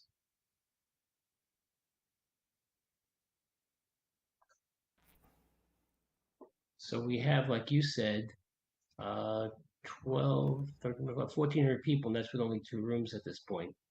I'm curious to see how many people take. This is a practice management course by Bethany Fishbane, who's the owner now of the Power Practice, I believe. Yep. And the title is "You Smell and Other Tricky Staff Conversations." That's a great lecture. At least the title. Yeah, it's a fun one too, actually. I started watching it just to see it. It helps with awkward situations. So yeah, it's pretty cool. Mm-hmm. And will be joining us tomorrow to talk about it, to talk about the class and what the and what kind of interaction she gets from the attendees. I didn't see the schedule for tomorrow. I just asked her. Oh, what a girl! Thank you. Mm-hmm. Good time. She's right after Tammy, 2 of our favorite people. It's funny. I was up early at about 6:30 in the morning doing stuff, and she wanted to know what time she could be interviewed. And I sent her an email with a time, and she responded in 1 second. I said, "You must have young kids. Nobody else is up at 6:30 in the morning." I know she's at SUNY. She doesn't work on the weekends. She said, "Yep." And she said, "And your young kid is CEwire." I said, "I guess." It's so funny. So I have a teenager here now. Hard to believe he's a teenager, but like so you know, and you know how teenagers are. They sleep until like noon every day. But he's had several school days, so like he's just been loafing around bed. I get out to go to this at 4:30 in the morning, and I go to sit down and like I jump out of my skin because there he is, like standing in front of me. I'm like, whoa. What was he doing up that early? He was going to sleep. Yeah. Exactly. No, exactly. Like you said, I was playing video games, doing some. I'm like, oh my God, what are you doing? Practicing for college. Yeah. Yep. We started this in 2015, and he must have been about 5 years old then. That's right. Yeah. So he was a youngin, and now he's old. He's taller, just about as tall as me, and you know he's wearing my shoes and stuff. But yeah, it's funny. I don't give him much hassle about staying up late. I know teenagers are wired to do that. Yep. Stay up late and sleep till 2. Yep. That's what my kids were when they came home from college, especially. Well, cool. So I'm glad that things seem to be going okay right now for folks. That's a relief. Audentio has done incredible work here, you know, just keeping the wheels going here. Yep, definitely needed them. Who are the people in the back now? What are the names? So today we have Ian, Jake, and Sarah is here too, or she was earlier. I think she might have popped out, but she was here in the morning when I first got here. Sarah doesn't write code. She's a liaison. Sarah just, you know, sort of smooths over the process and makes sure the trains run on time. But Ian and Jake are doing the lion's share of the heavy lifting here, and they have for, you know, this entire conference. They're earning their money. You know, they truly are. I mean, they are great to work with on these projects. Like, I couldn't have asked for better partners in doing this. In trying to not only set everything up and do it in the most efficient way possible, but also coming up with unique workarounds, like in real time. So for instance, like the hiding of the quizzes here, right? Like that's something that, who knew if they could do that in real time as the conference is running, right? Because we have thousands of people logged in here watching stuff. They don't necessarily want to muck with the software as the conference is going on, but they are, and coming up with sort of novel ways to do things that aren't destructive, which is great. Mm-hmm. So, Adam, have you finished your coffee and your Diet Coke? The coffee was shot a long time ago. The Diet Coke, I still have about half. So I had 2 coffees. So, and yes. it's not even early for you guys too. This was like a normal day. I went when I went to the, oh, you can't see my cup because of the stupid background thing. But anyway, yes, I got 2 coffees when I went to the farmer's market. Nice. Yes.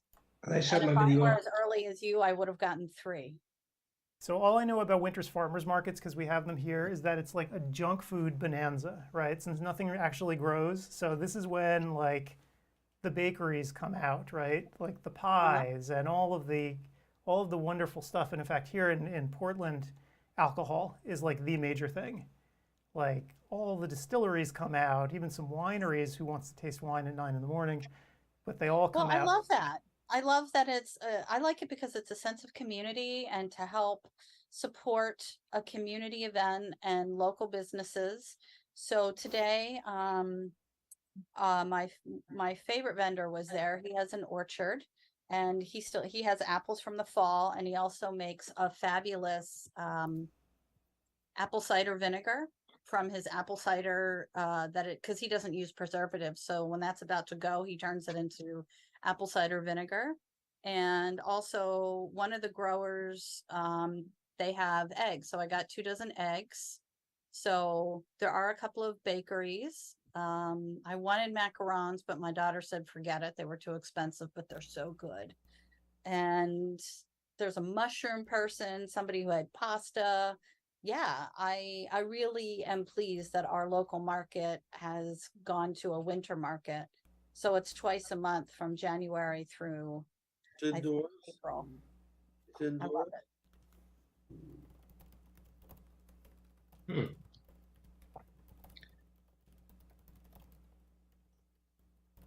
Okay. We have a speaker coming in the next 4 minutes, 3 minutes. Yep. I have to remember to let him in the room. KL says in room 3 he signed in for 12 o'clock lecture and it took him back to the 11 o'clock lecture. I'm not sure what the solution would be. I told him to log out and log back in. Oh yeah, just refresh the page. So right now so room 3 was what? It's Julie again. right. So it's running right now. So if he refreshes the page, it should catch up to the current lecture. I told him it's fine on my end. Yeah. Yeah. Yep, I'm seeing that on the chat, and I'm suggesting people refresh the page. Yeah. If something happens like that, refreshing the page usually gets them back to where they need to be. So yeah, it looks like the surveys are working. In fact, the assessments are in place now. People, I'm just emailing people who had problems. They seem to be doing okay with it. So excellent.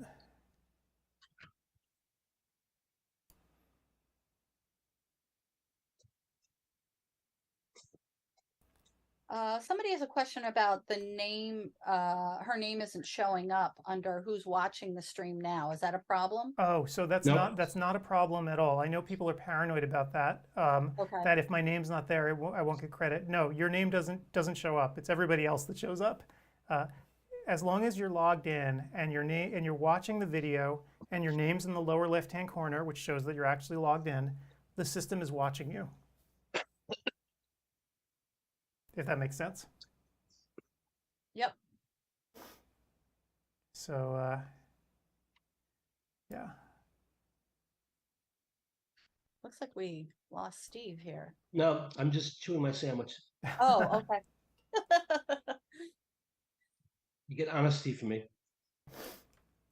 It's just about done. And Something good?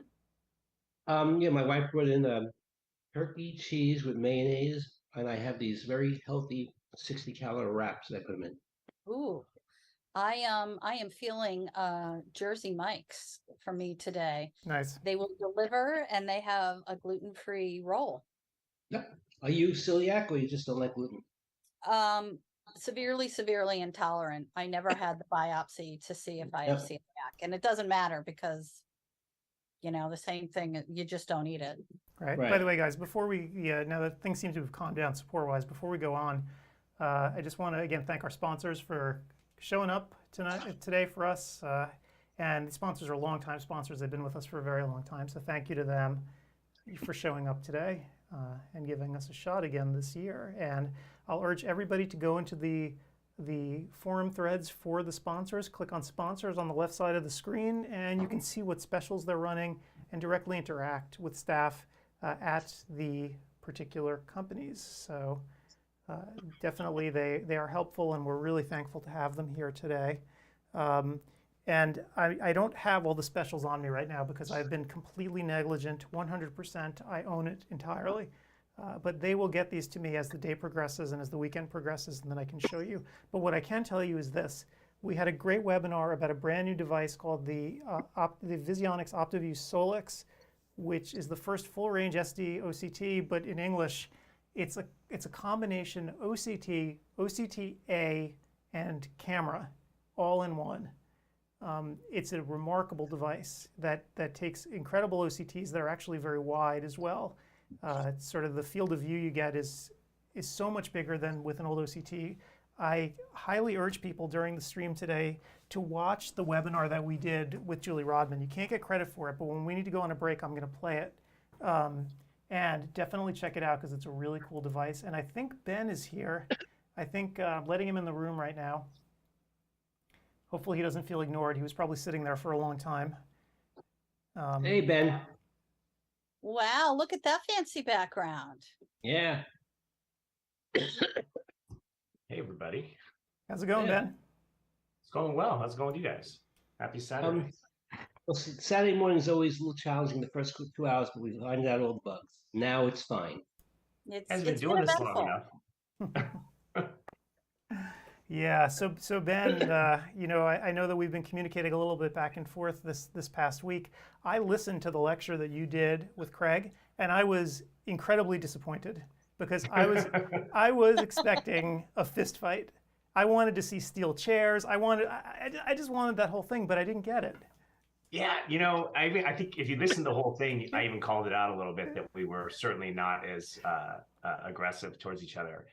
You know, it's a tough spot, I think, for him. He's certainly he's got to represent the seller. So I think he was trying to be careful, and then I have to be careful because we certainly don't want to go at it, make it look bad. But we had some disagreements. But yeah, sorry, we'll work on that.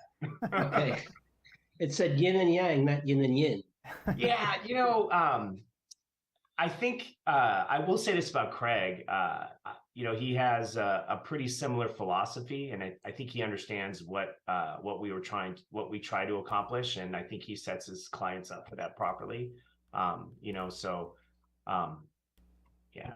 Sorry. Maybe we need more lawyers than on the call.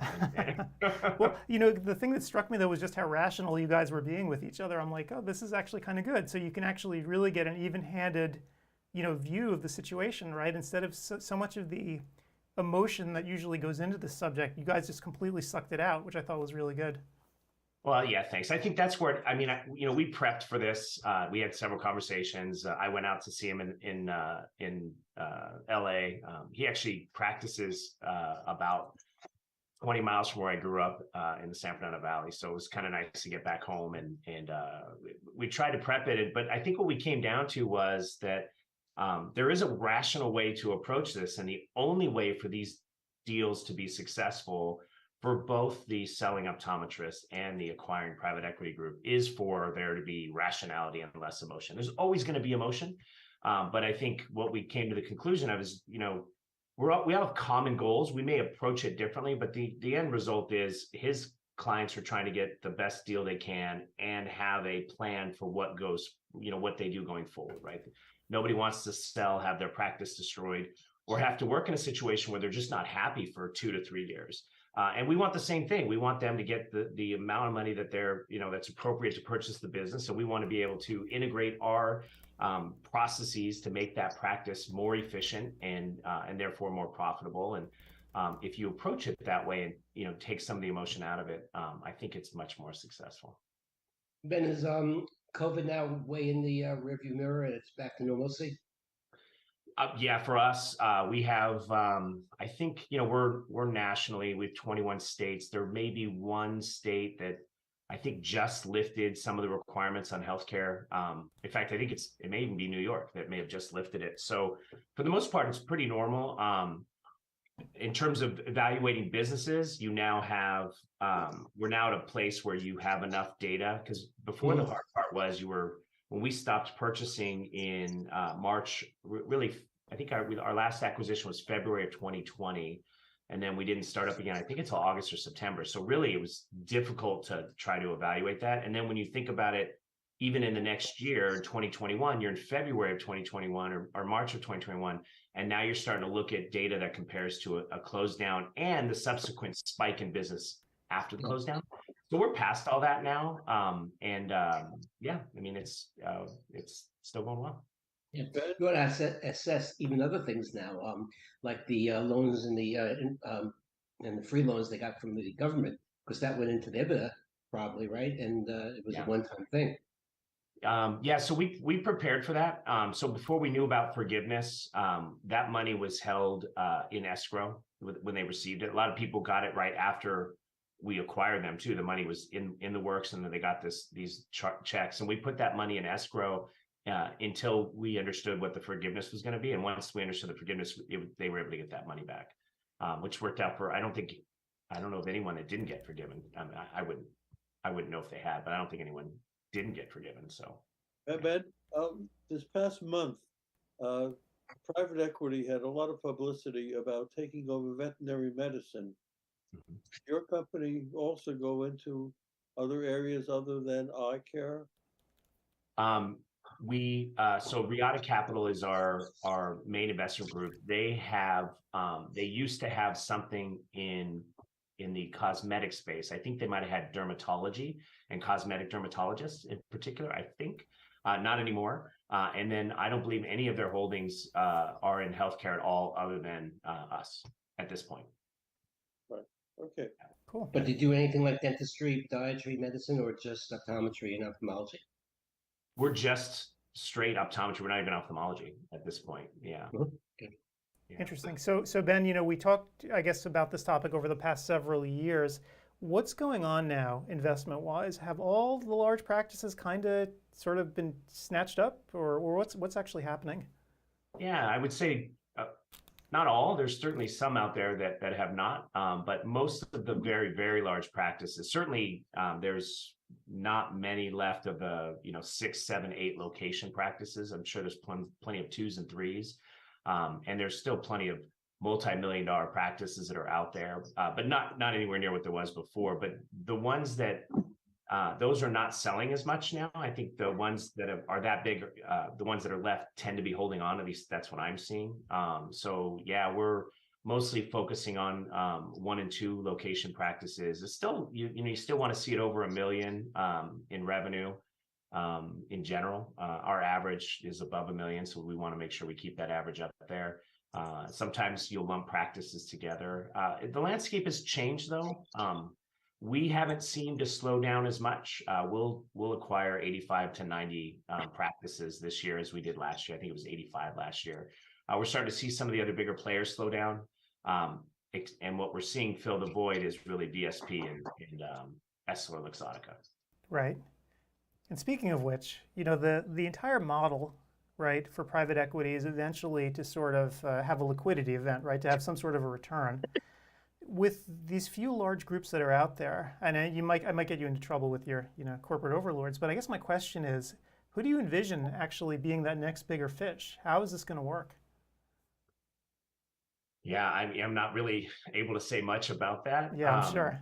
I would say that I guess you can look at this in tranches, right? So my eye doctor is they got to be close to 1,000 locations now, but they've sold multiple times, right? So my understanding of PE, which may be more than some, but it's very limited, is there are various sizes for the private equity groups. So there are groups that like to be the initial, get it started up, get it up and running, and then they sell, and they usually have an EBITDA target of somewhere of 50 to 60 million. And then there's the next group that's larger, that's obviously has more investment money, that likes to take it from 50, 60 up to 100. And then there's maybe one beyond that. So I think that for the newer, smaller private equity groups, of which there are a lot now, there's a couple, there's a new one in Texas, there's another one in the Northeast, just in optometry. I think there is some runway there where some of the larger private equity groups may have been involved at one time and already got out, may want to come back in and look at the smaller ones. But I don't know who that would be. I think when you look at someone as large as my eye doctor, I think that's where the question really comes in. They are so large now that I don't know who buys them. They'll obviously they have to figure that out. It could be IPO. It could be a very, very large private equity group. It could be multiple groups, I guess. That's well above my pay grade. Yeah, I mean, I wonder when a group gets to that size, even if you think about the largest companies in eye care, that would be a difficult ask even for some of them. Yeah, I mean, not financially. I'm sure you saw EssilorLuxottica's report. They had quite a good year last year. So I think it is certainly possible financially to do it. I think logistically, yeah, that becomes tough. How do you take, and there's other, so, I mean, well, back up. How do you take, 1,000 locations that are independent outside of malls and integrate them into a model that's mainly, with the exception of Pearl, but mainly in some sort of host, whether it's a mall or a branded host like Target. I think that takes a different mindset on how to run that. So I don't know that they would necessarily have the team to be able to do that. There's that piece. And then there's just the understanding of how optometrists think, right? I mean, every time Essilor announces purchasing something, right, doctors freak out, and I get it, right? So they bought Vision Source. Everyone was going to leave Vision Source, and maybe some did, right? When VSP went into, started Iconic and then started VSP Ventures, everyone was going to drop the VSP, and maybe some did, but optometrists are pretty reactionary and emotional and stuff like that, I think, in general. So imagine the emotion if, you had your private practice. I don't know that my eye doctor necessarily runs like a typical private practice, but it is what you think of a private practice, except for how it's branded. And then you go into being run by people who only know how to run retail locations. I think there's a lot of emotion there, and I think you risk losing doctors, and that obviously is very, has the potential to be very harmful. So I don't know how you do that. Yeah. Obviously, for a group such as yours, you're still at that level where you're a little bit smaller, right, and a little more nimble. So for you guys, the avenues are a little bit more, I would say, wider, right? Yeah, and I think that's the question that always comes up. And I think, Gretchen, the first time we talked after I took this job, after you said, why are you destroying, you asked me why I was destroying optometry, but you did ask me what the end game was. How many times are you going to bring that up? Every time I can. I figured. Because for the record, that was 5 years ago, and optometry is going strong. So either I'm not very good at destroying optometry. I think that's really it. So it's not for lack of trying. It's just I'm not very good at it. Exactly. Right. Exactly. But the other question you asked at that meeting was, what is the end game? And I think that is always going to be the risk with this is, you get so large. What can be the end game? Can we see a large consolidation by EssilorLuxottica or VSP? I don't think so. I think it's going public. I think when you get that large, the next stage is really IPO. And I think that, if you get the right leadership in there, I think optometry can be well protected. Well, what's fascinating, culturally, the different groups are so different from each other, right? Like I could never imagine in a million years, like my eye doctor coming in and swallowing you guys. It just wouldn't work. Right. Well, yeah, I mean, you'd have to wait until all the sellers were gone. Right. Because the reason why they sold to us versus them is because they didn't want to do what they were doing, and vice versa. If there are people that are there that didn't want to be a part of what we're doing. So, I think that's the nice thing about having the different flavors of private equity is there's something for everyone if it makes sense for them. And you guys have heard me say this over and over again. I don't always think that private equity makes sense for everyone. I think it's an individual decision. that needs to be evaluated very, very carefully. I think there are a lot of pros to selling to private equity, but I certainly understand why someone would say, you know what, I'm not going to do it. I have an associate I want to sell to. I totally respect that. So you have to make the decision that's right for you. So. Off the subject, on the subject, Ben, we're always talking about the lack of or the reduced population at the big meetings, Vision Expos, etc. Because do you find that your group and other groups are now having the vendors come to the offices and you're buying 1,000 OCTs or whatever it might be, rather than them going and spending all that money at a big conference? Is it happening now, or is it something that you perceive for the future? Oh, it's definitely happening now. I mean, I can't speak to the other larger groups, but my doctors don't have decision making on what equipment to bring in. So that all lies with me and my team. So the vendors have certainly gone and talked to our doctors, but our doctors have no reason to go to a show with the intent of purchasing. They can go to learn and then bring it to us. And if it makes sense, we'll go ahead and do it. But I think that is a big issue I think there's a couple things. Events like this are getting more and more popular, so people don't have to travel for CE. I keep hearing, on all the, Facebook blogs and everything you see that where doctors are saying that they're getting very upset when states are changing their rules, are starting to revert back to some of the pre-COVID rules about online CE, because they actually enjoy the ability to be able to do it while they're at home. They don't have to leave their family or kids or husband, wife, whatever it is, and this makes it very convenient. So I think that's a big issue. And if you think about it, the big pull for the big meetings really was the CE. What paid for it was the vendors, right? But the pull was always the CE, and then the key was to try to get people to go into the exhibit halls to make it worthwhile. I'm starting to see vendors pull out now just because they would rather not have a booth, but because they can deal with people like me and my counterparts in other organizations, they can just have a suite and we can meet there, and there's no reason for that. So I think that's you guys brought this up 2 or 3 years ago, and we talked about it. I think I think that's a valid hypothesis, and I think we're starting to see it. I mean, I think there's lots of reasons. The economy is different now too, but I think that's a big reason. And also, most of these CE platforms, they have sponsorships and vendors, and you can get discounts there. And if you know what you're buying, you don't have to spend $10,000 to go to New York with your staff. Right. And, honestly, the way it's so, we don't talk about this much, but we get very good discounts. Right. We get very good discounts. Well, when you're buying 500 versus one, obviously. Right. And, the other thing is, I won't name names, but the other advantage to us is you don't have to pay $1 million to get access to our members, which some of the buying groups do require, right, to become a preferred vendor.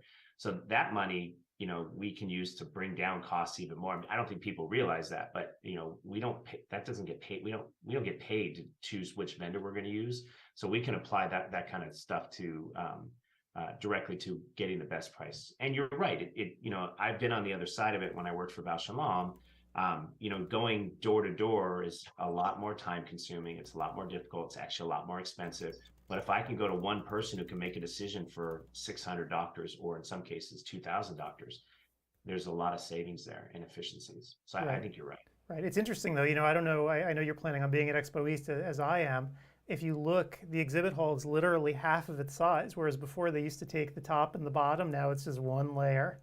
And I kind of wonder, we're going, right, because this is where we like to meet people, right, face to face, not so much to go play with the equipment and stuff. And I wonder if that's the way things are going to go at meetings, where just the number of vendors that pull out all the stops are just going to, slowly drain away.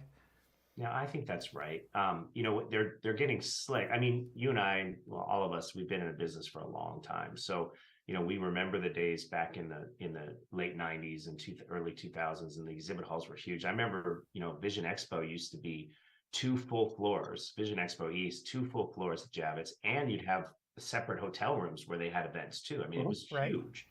And now what you're seeing, at least on the non-frame buying side, which is still fairly large, I think, is they're condensing it, right? So it looks big when you're in the middle of it, but you get to the outside of it really quickly, or behind it really quickly, whereas before there was no behind it. Remember, it was from front wall to back wall. Oh yeah, they're bringing in with the drapes on the sides. Yeah, they're making it look right. They're making it look more crowded, but it's certainly nowhere near as big. And even with the reduced size, it's not as crowded as it was before. So, Right.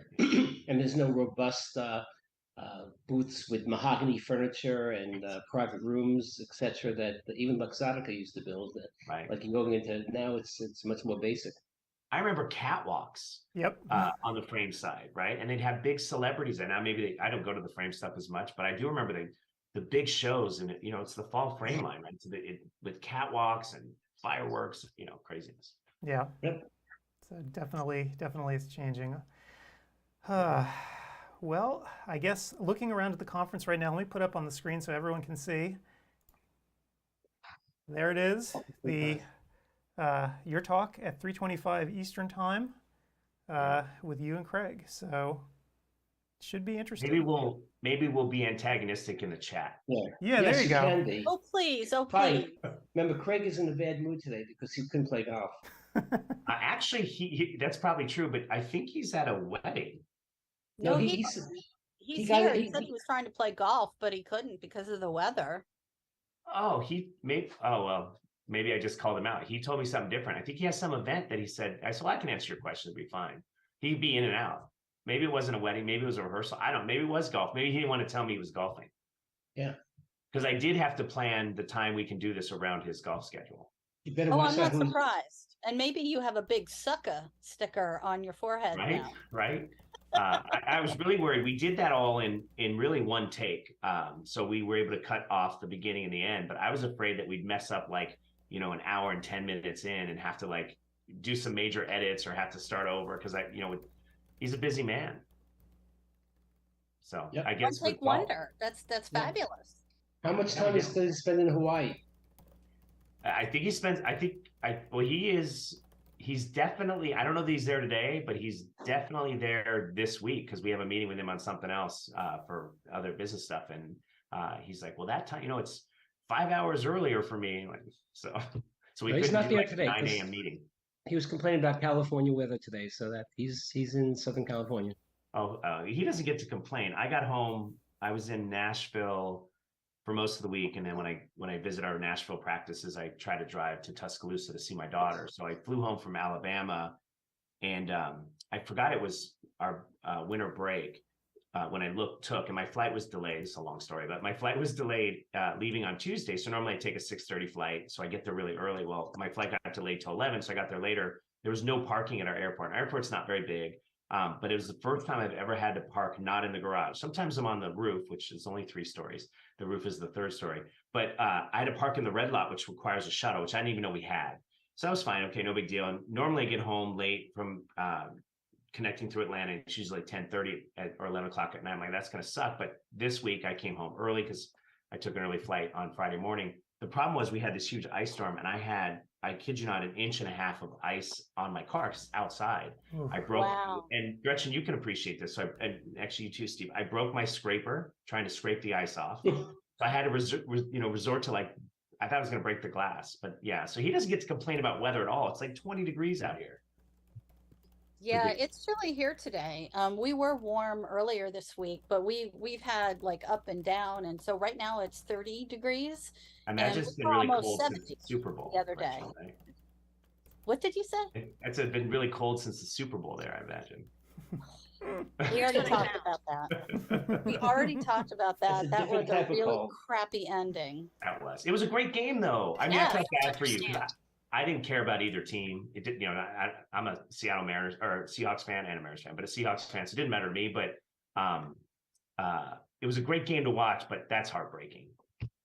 It was just a crappy end, and that's just how he does it. I mean, the coach, I almost said Buddy Ryan, and it's not Buddy Ryan. Andy Reid. Yeah, Andy Reid. Yeah, he used to be a Philly coach, and I just think it was just a cop-out ending that we should have really played it instead of.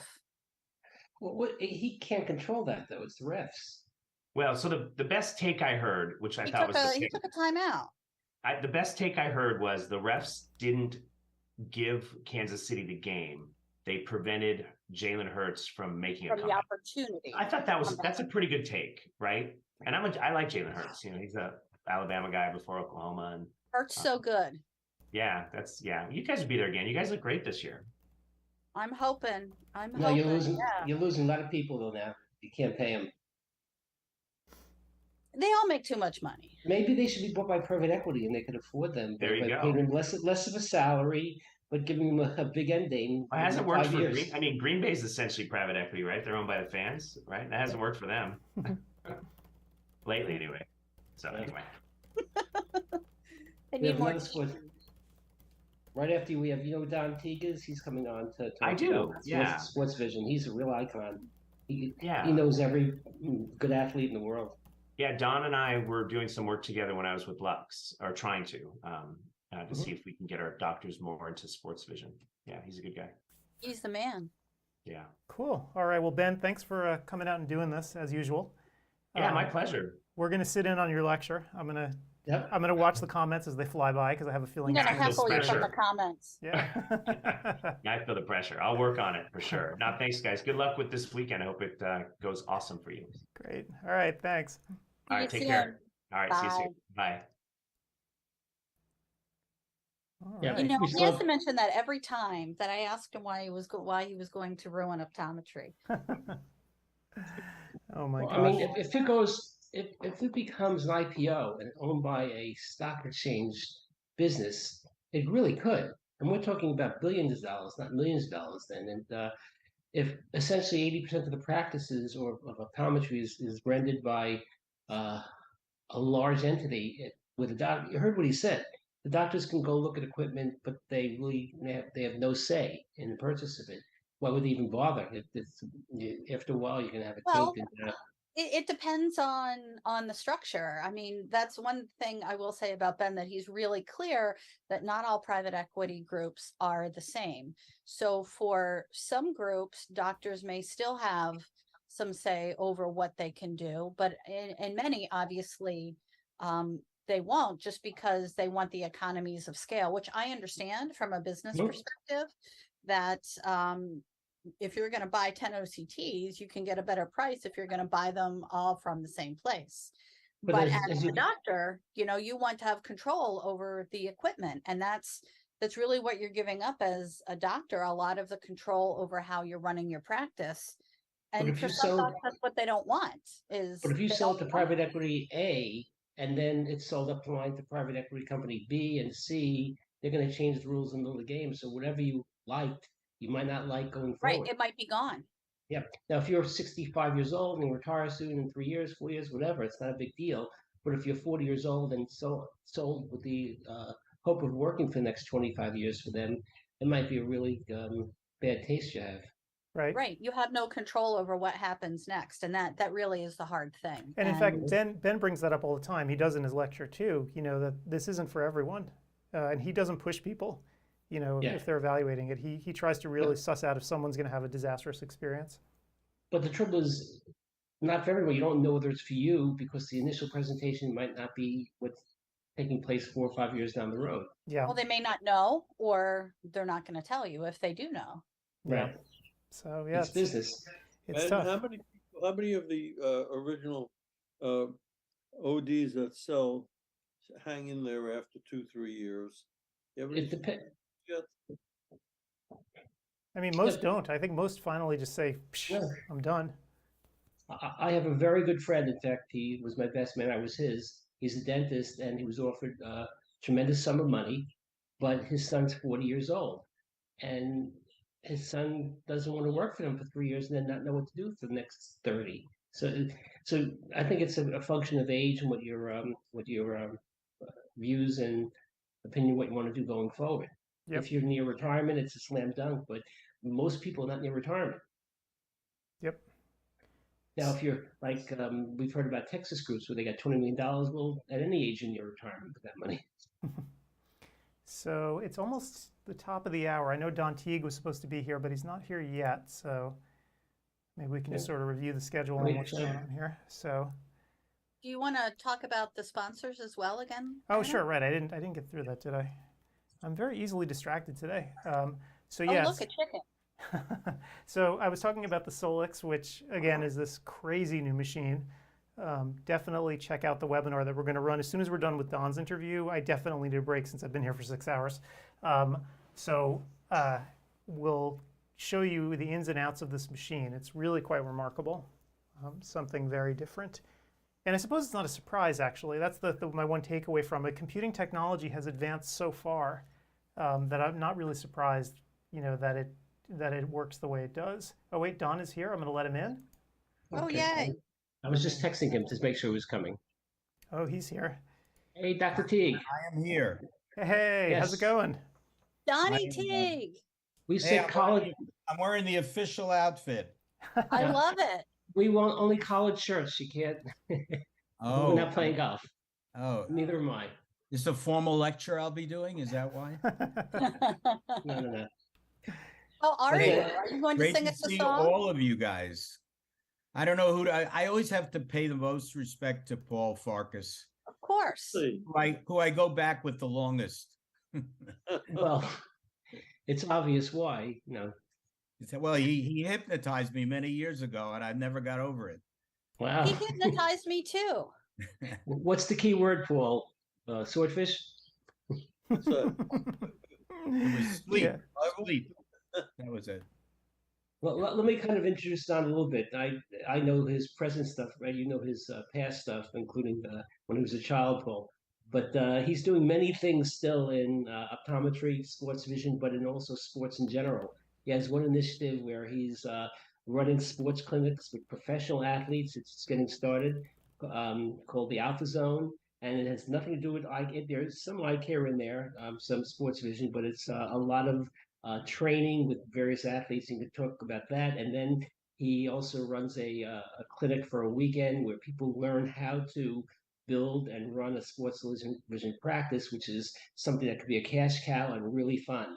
So whichever you want to talk about first, go to it, Don.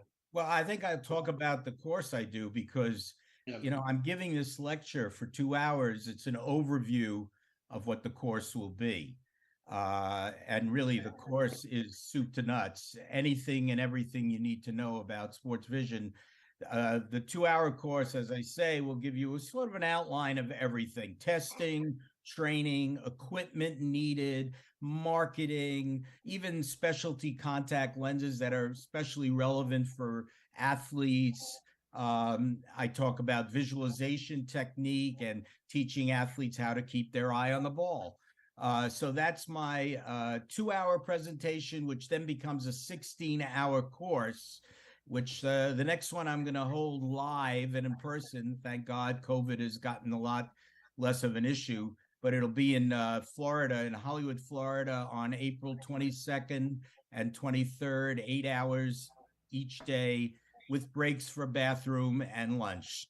So it's a workshop. It's not a course as much as a hands-on. Yeah, there is hands-on because we have a facility here in Florida. We work with the Florida Panthers, the hockey team, and we're equipped with anything and everything you can think of that's ever been used or will be used or is about to be used in this whole field of sports vision, visual, neurocognitive motor training. So that's coming up.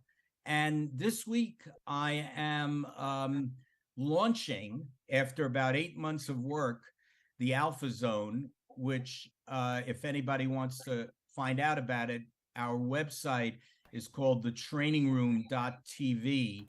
And on that website, there are 34 podcasts, all in some way connected to sports. Some of them are more upbeat. Some of them are very sensitive issues like mental health of athletes, a variety of topics, 34 different ones. I wrote them and they were recorded by a former broadcaster from CBS.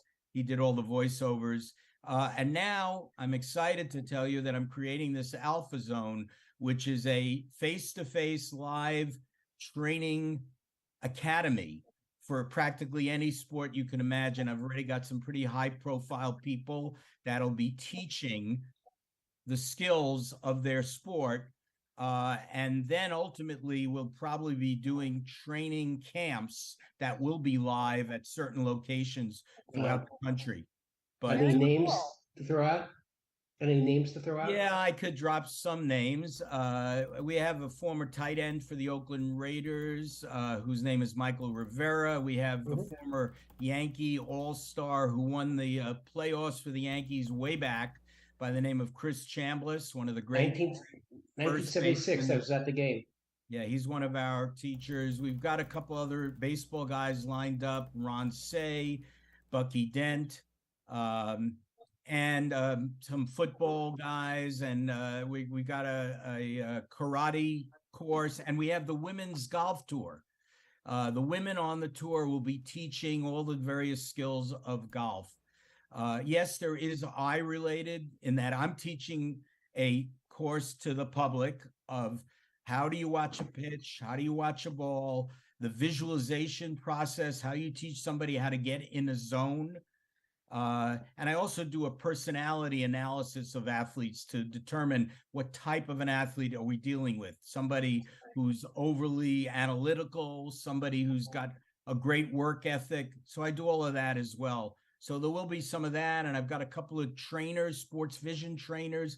One of them is actually Billy Taylor, a former running back on the Giants. New York Giants, who is also trained as a sports vision trainer. And he'll be doing some of that as well. So I am keeping busy. Oh, I yeah. see you've got a trap shooting expert on here, and my husband has started to get into that. Maybe I need to send him to you. Yeah, well, this guy is trained and coached about 10 world champions Wow. in trap, sporting clay, etc. My goal is to have tons of different sports. It's just that in organizing this and getting the website to flow effectively, rather than be overwhelmed, we've got a dozen coaches right now, but I'll have 50 coaches by the time this is all done. That's my goal. Yeah, and in fact, I actually I took a look at it, Don, behind the scenes, because obviously we run in the same circles and work with the same guys. So Ian and so forth, and Mike were showing me, and I'm really impressed. And I think when people see it, they're going to be shocked just by how well it works. Adam's not saying imitation is the greatest form of flattery, and Don is using the same people that we use to build this platform. So they're great, and I'm sure you see how knowledgeable they are and what good developers they are. Yeah, I was about to say that if anybody wanted to text me or email me privately, I'd love to, recommend these people, because they took what would have been a non-seamless way to put together a website and made it so seamless, as you find when you're doing CE Wire as well. Everything is so smoothly created, and it's not so easy to put together a website where you're booking appointments. People are paying online for these appointments. They're getting reports back to them and emails. It's just really smoothly done. So, my kudos go to Audencio, which is the company, and Mike Cruiser, who's the CEO, for really helping me out tremendously. And I know Adam feels the same way. So getting back to your original thing, where you're having this sports vision clinic in April. Yes, there's some expense for it, but people have to take the long view that the small amount they're paying, if they add sports vision to their practice, is going to pay multiple dividends, as well as setting them apart. We always talk about low vision, sports vision, especially contact lenses, etc., and how you have to set yourself apart from other ODs in this day and age. And what you're doing is going to, if somebody takes your course, whatever monies it costs will be well spent, and they'll get multiple monies from their investment, as well as notoriety that they're doing things that other people aren't doing and having fun doing it. Yeah, no, thanks for saying that, because I've been down this road so long. I can tell you, I always give a lecture and people come to the podium afterward and say, wow, this is great, but you can't make a living out of it. And we made multi-million-dollar practice just because we incorporated sports into the practice. And as far as the cost of the course goes, or you call it a clinic, I call it a course, but either way, what you pay for my course is probably less than you would pay for one piece of equipment in equipping a full training room of it. So to me, it is a small price to pay. And as a result, I've trained over 100 doctors in the last 6 or 7 years for this. And the secret is you can't just go in and get a piece of equipment because it's fancy and it's big and it's expensive.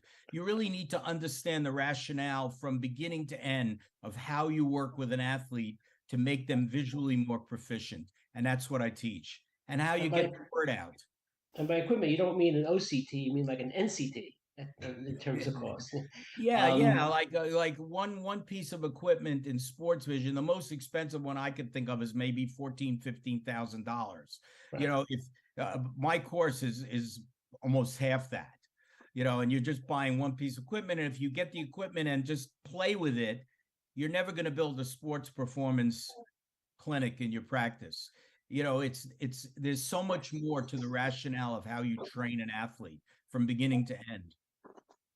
Right. And do you actually, I'm sorry, Steve, I had a really quick question. So is marketing a big part of what you're actually showing people how to do? Because I know that I would be absolutely lost to how to get started to even market this to the community that I live in. Yeah, Adam, that's a great question. And the answer is definitely. You know, I have 16 hours. So I dedicate a couple of hours to the testing. We take people on a field trip to our center, you know, where we call it the iGym. So that takes care of the testing and the training, but we put in several hours on the marketing approach, and there is a sensible way to go about marketing it.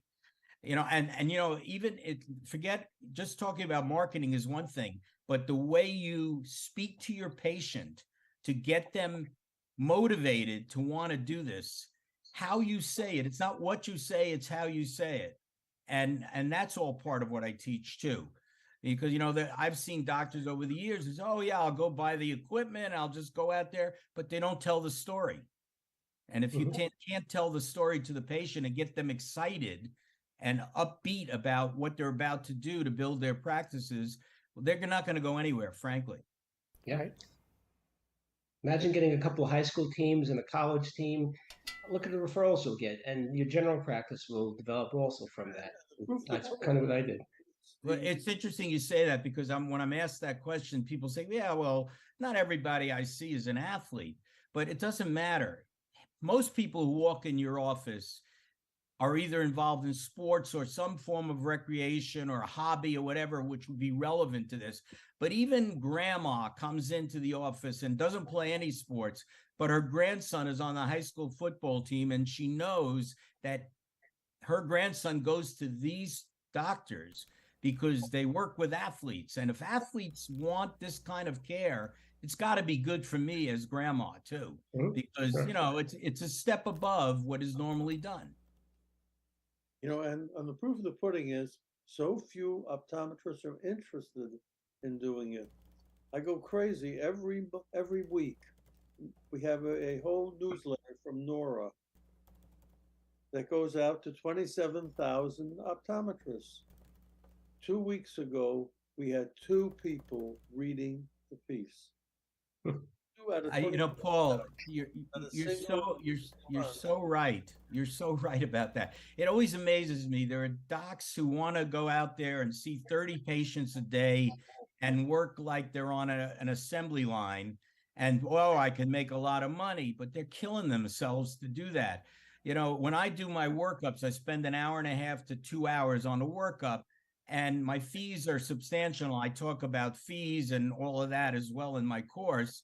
And I'm enjoying myself. I'm having a good time doing something I'm passionate about. I don't urge any OD to take on sports vision if they have no interest in sports.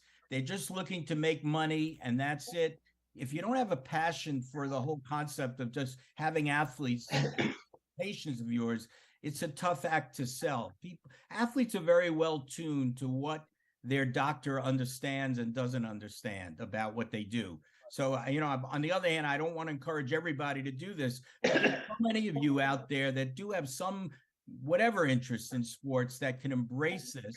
Or if you're an older practitioner, there's so many of these young students that are just coming out of optometry schools now, and you're all looking for a young practitioner who can bring something new to your practice. Maybe you're at an age or a situation where you're very fixed in your ways and you're not going to change what you're doing. But boy, if you wanted to shoot some adrenaline into your practice, it's a great way to do it, is to bring in a young practitioner who really has a passion for doing this. And that's something that they should do also. Take the young practitioner, take your course, learn it, and they'll be more marketable to get into a practice. That's They add right. something. And I told the story. I'm not never was too interested in sports, but we used to have patients that were, and we had a lot of young optometrists working for us. And the question I always ask them is, what makes you special? How can we market you? And a lot of the kids came in and says, well, I don't know. I didn't do very much. I said, well, you must have done something. And I said, it was one gal. I said, what'd you do over the summers? She says, oh, well, I used to go to camp. And you went to camp? Yeah, I was a counselor. Well, what'd you teach as a counselor? Oh, I taught tennis.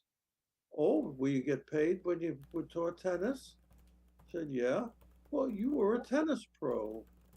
And I introduced her as when anytime there was a fetch about not being able to play tennis indoors, I said, you must see our Dr. DeJunko. She was a tennis pro, and she's an expert on handling your problem. So we're able to move these patients directly into the hands of the young practitioner. And my goal always was I didn't want to see the patients. So that was the It's a great goal as an eye care practitioner. Paul, you cracked me up.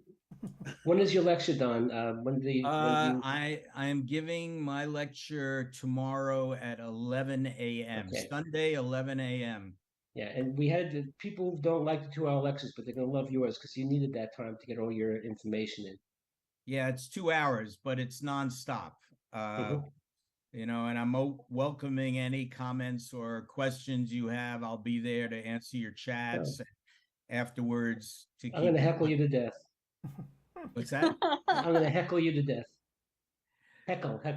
Fortunately, I can handle you. I'm not worried about you. And by the way, Gretchen would bother me. Gretchen would. Did I tell you my boot is off? I'm wearing just a little kind of ace bandage type thing, so I'll be good to go in April if it. Well, Steve, my specialty is not Achilles. I don't do that. Well, it is my Achilles heel. Do you know the myth of why the Achilles heel is weak? By the way, I took mythology in college. Anybody know the reason why? Yeah, because he got hit with the arrow there. Because his mother dunked him in the water and she held him as a baby by the heel. Right, so that was the weak part of his body because the gods made him immortal, but she left the heel out of the river Styx, and then Paris in the Trojan War shot him in the heel. Right. That's why I love CEwire. I learn something every time I go on. Absolutely, and that gives you a half a credit. Useless knowledge. Yes. No, I mean it teaches you not to be a heel. Yeah. Well, we're all good souls. And on that note, I'll see you all tomorrow. We'll get the hook 11 a.m. All right, thanks, Don. Be there or have a nice half a weekend. See you later. Bye, Donnie. Yeah. Okay, bye-bye. Good to see you guys. Always fun.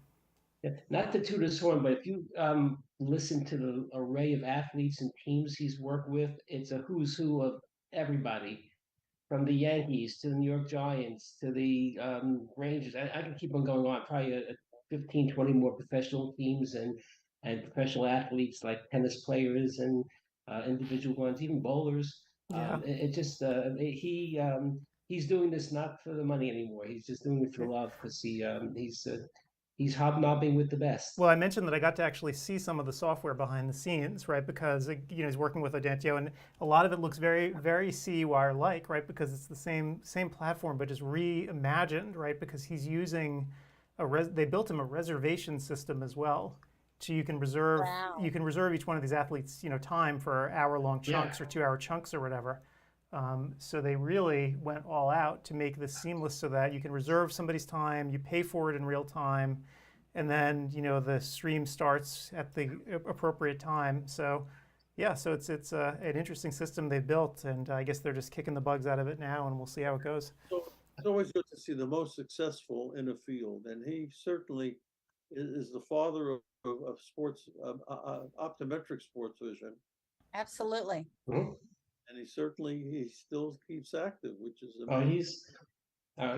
he's gonna keep on going till he's not going anymore. There's no reason. He's having fun. Why stop having fun? He's doing what he loves. I love working with Mickey Mantle or whoever's famous now. It's better than my friends, that's for sure. And somebody Yep. said they're having trouble getting into classroom 1. I'll take a look at it. Let's see, because I just got in. Let's see. That's the specialty cases and anterior seg disorders, right? Yeah, it seems to work fine for me. Yeah, room 1 is live. I'm fine. Room 3 is live. Yeah. And I'm in Bethany's course. Yeah, our Yeah, they have to. courses have just started. They have to refresh it. That's all. Because I just got the Bethany's course and it didn't start. Now it's starting. It's fine. So just refresh. You could even use at least I use the little circle on the top of the left-hand corner of Chrome. But you can probably log out, log in. Various other ways. Shift to F5. It's the same little problems. Let me see how many people are here now.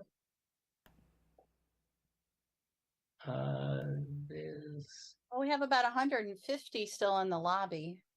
Yeah, it's funny how 819 are taking, at least on this count, specialty cases, and 322 are doing the smelly stuff, and 149 are. So people always will migrate to the diseases versus practice management for two reasons. One, they like it, but two, the states require disease type courses for licensure. So a PM practice management gets put on the back burner. Yep. So I guess we can start to take a break now. So it's going to be a relatively long one since I've been here since forever, and I could really use it. I have 90 minutes worth of videos to show. The first would be the Solix webinar that we did on Wednesday with Dr. Rodman, which is really cool. And the second would be a series of interviews I did with Michael Slusky and Sue Resnick about the Alcon water surface products.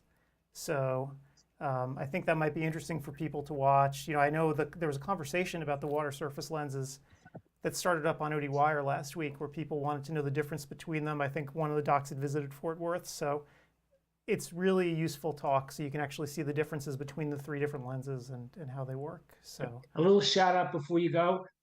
Rich made his room heroically. That's Dr. Whitland. He's going to Vietnam today, and he's doing it from LAX at this point. And he's a reliable guy. He has a great lecture, number one, and he's there. Yeah, hopefully answering questions. Just started. It's only 5 minutes in, but kudos to He Dr. gets a Whitland. shout out for being reliable.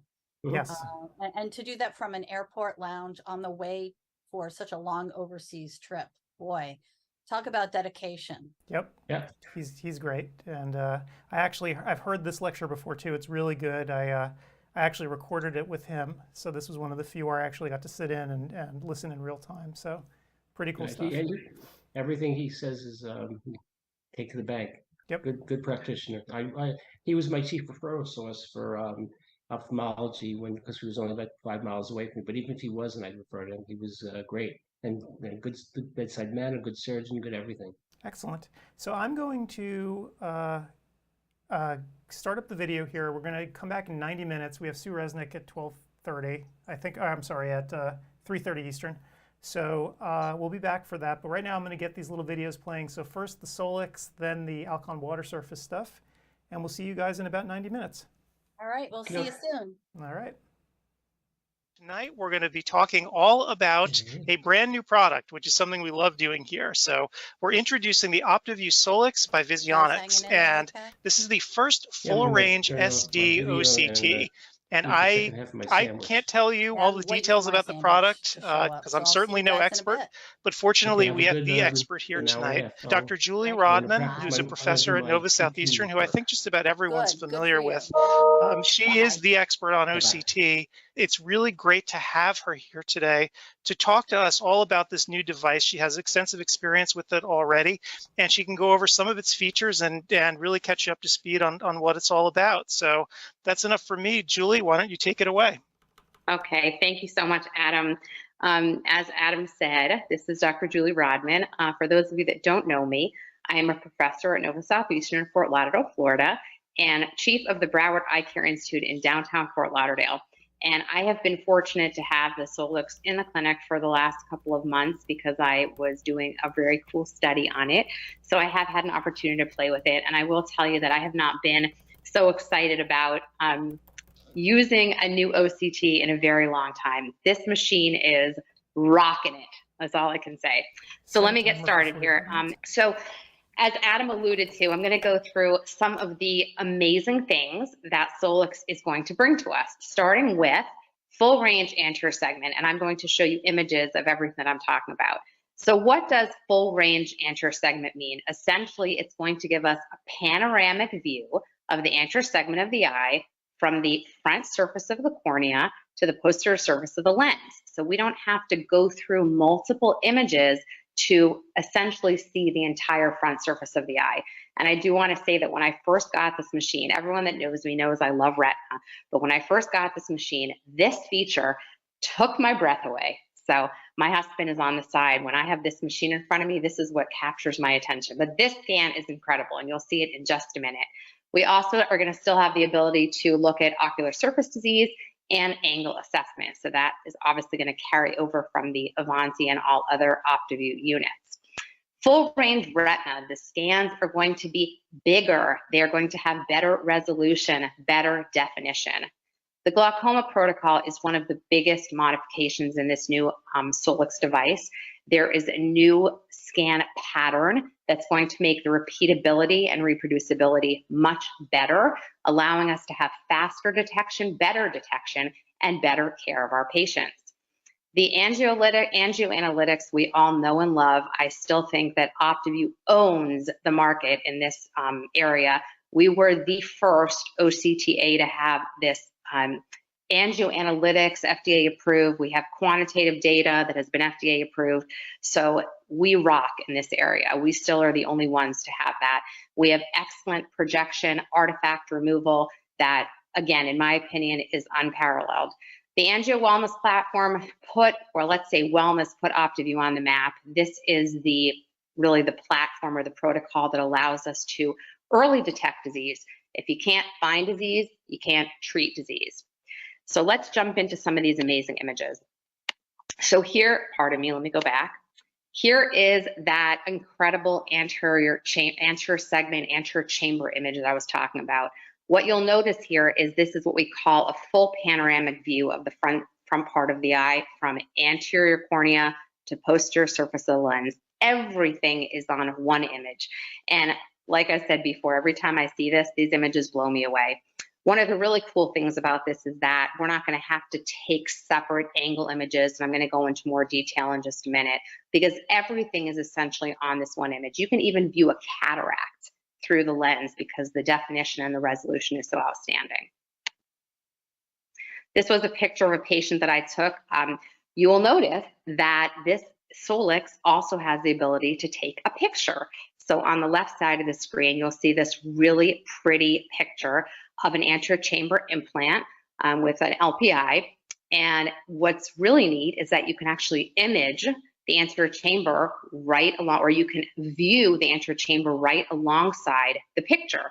So you'll notice on my anterior chamber scan here that you can see this anterior chamber lens situated right here. So I think this is super, super cool, because if you have a patient that has an anterior segment pathology like a pterygium or a pinguecula or a conjunctival intraepithelial neoplasm that you want to look at on OCT, you can actually look at the image simultaneously with the OCT. So this is a new feature of the Solix, and it's also pretty incredible. This is just a summary of some of the great anterior segment features of this technology. So we are carrying over the epithelial thickness map testing, which we use in dry eye assessment and also assessment of other anterior segment abnormalities. We can measure tear meniscus by looking at the corneal line scan. We can do an on-FOSS map of the corneal tear film interface to look for dry eye or any other surface abnormalities. And this is super cool. This is new. This technology has an infrared image that allows us to look at the meibomian gland patency. So you can see here in these images, the little kind of gray lines here are meibomian glands that perhaps have atrophied. So you can check patients over time and check for the patency of their meibomian glands. So this is a new feature and a fantastic, exciting feature for those of you that are treating dry eye. These are some more anterior segment features. We're all familiar and love the pachymetry assessment that you can see here on the left-hand side of the screen. This is the good old-fashioned way that we used to measure on the Avanti. We used to measure angles, and I will tell you that I get a lot of questions from colleagues on how to properly assess angles using OCT, and the Solix takes away so much of the questions, or so many of the questions that I get asked, because you don't have to worry about having the patient look in a certain direction or move their eye a certain way to reduce parallax or to reduce any aberration. With this new technology, you can image angles straight on. You can put your calipers right in the little crevice here, and you will have your anterior segment measurement, or I'm sorry, your angle measurement. So this is a huge, huge benefit of this machine, because there are so many errors in angle assessment when you don't know how to do it properly. So using the Solix and using this full range AC feature really takes the guesswork out of it. The next amazing feature, just kind of going through our list, is what we call full range retina. So one of the things that this technology is bringing to us is a bigger scan. What you'll notice here is that this scan is a 6x16. So that is a huge scan. So in this patient here, this happens to be a high myope. We all know that imaging high myopes on OCT is often extremely difficult, because the images give you a very convex shape and you can't always get it on one scan. But using the full range retina and using this new larger scan, wider, deeper scan, is going to allow us to get the entire image on one scan. And just to kind of put this into perspective, if you look at our competition, this is what they're imaging. They're imaging a 2 millimeter on average window. Look how much of the retina you'd be missing essentially if you didn't have this taller scan.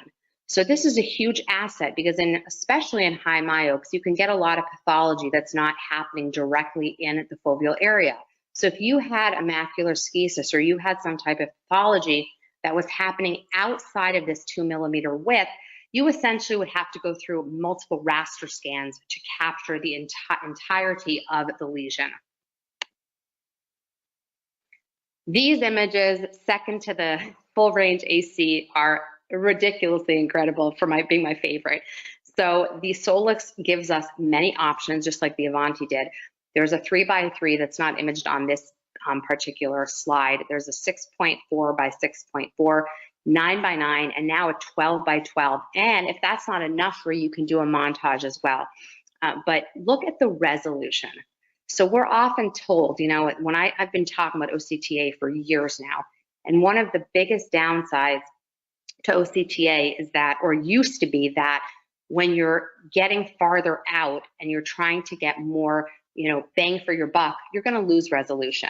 Well, that no longer is the case. These images have a ridiculous amount of clarity. The resolution, its high definition is just, you can see, I mean, I don't need to tell you that, pardon me, that the resolution of these scans is really tremendous. And this is a 12x12, this is a big scan. So we can find pathology now and not have to worry, is that an artifact or not, because we're gonna carry the resolution over that we had on the Avanti. It's gonna be even better now because you can get farther out. So this is another huge change that Solix is bringing. And I am very excited about it because it's actually taking a lot of the guesswork out of OCT interpretation. So on the Avanti, we used to have this color metric on the left-hand side. It was a rainbow. We had red, yellow, green, light blue, dark blue. And essentially when a practitioner, including myself, saw red, I would say, uh-oh, that patient is falling outside of the reference database. They're abnormal. And what began to happen is that I was picking up on a lot of, quote, red disease. Essentially what that means is that I was identifying patients that were abnormal when maybe they really weren't abnormal. Okay? Maybe they didn't fall within the selected reference database, but that doesn't necessarily mean the patient's abnormal. So the new metrics, or the enhanced reference database metrics, have a new color scale, which you can see here. And essentially what this is going to do for us is it's going to take away a lot of that red disease. So if a patient falls somewhere between the 99, 95th percentile in here, and we're not sure, well, do they really belong in the red? Do they really belong in the yellow? Where do they fall? They're going to get this orange kind of diagonal line. And that tells us, hold on, doctor, that doesn't necessarily mean my patient's abnormal. It means we're going to take another look at them. We're going to think about it.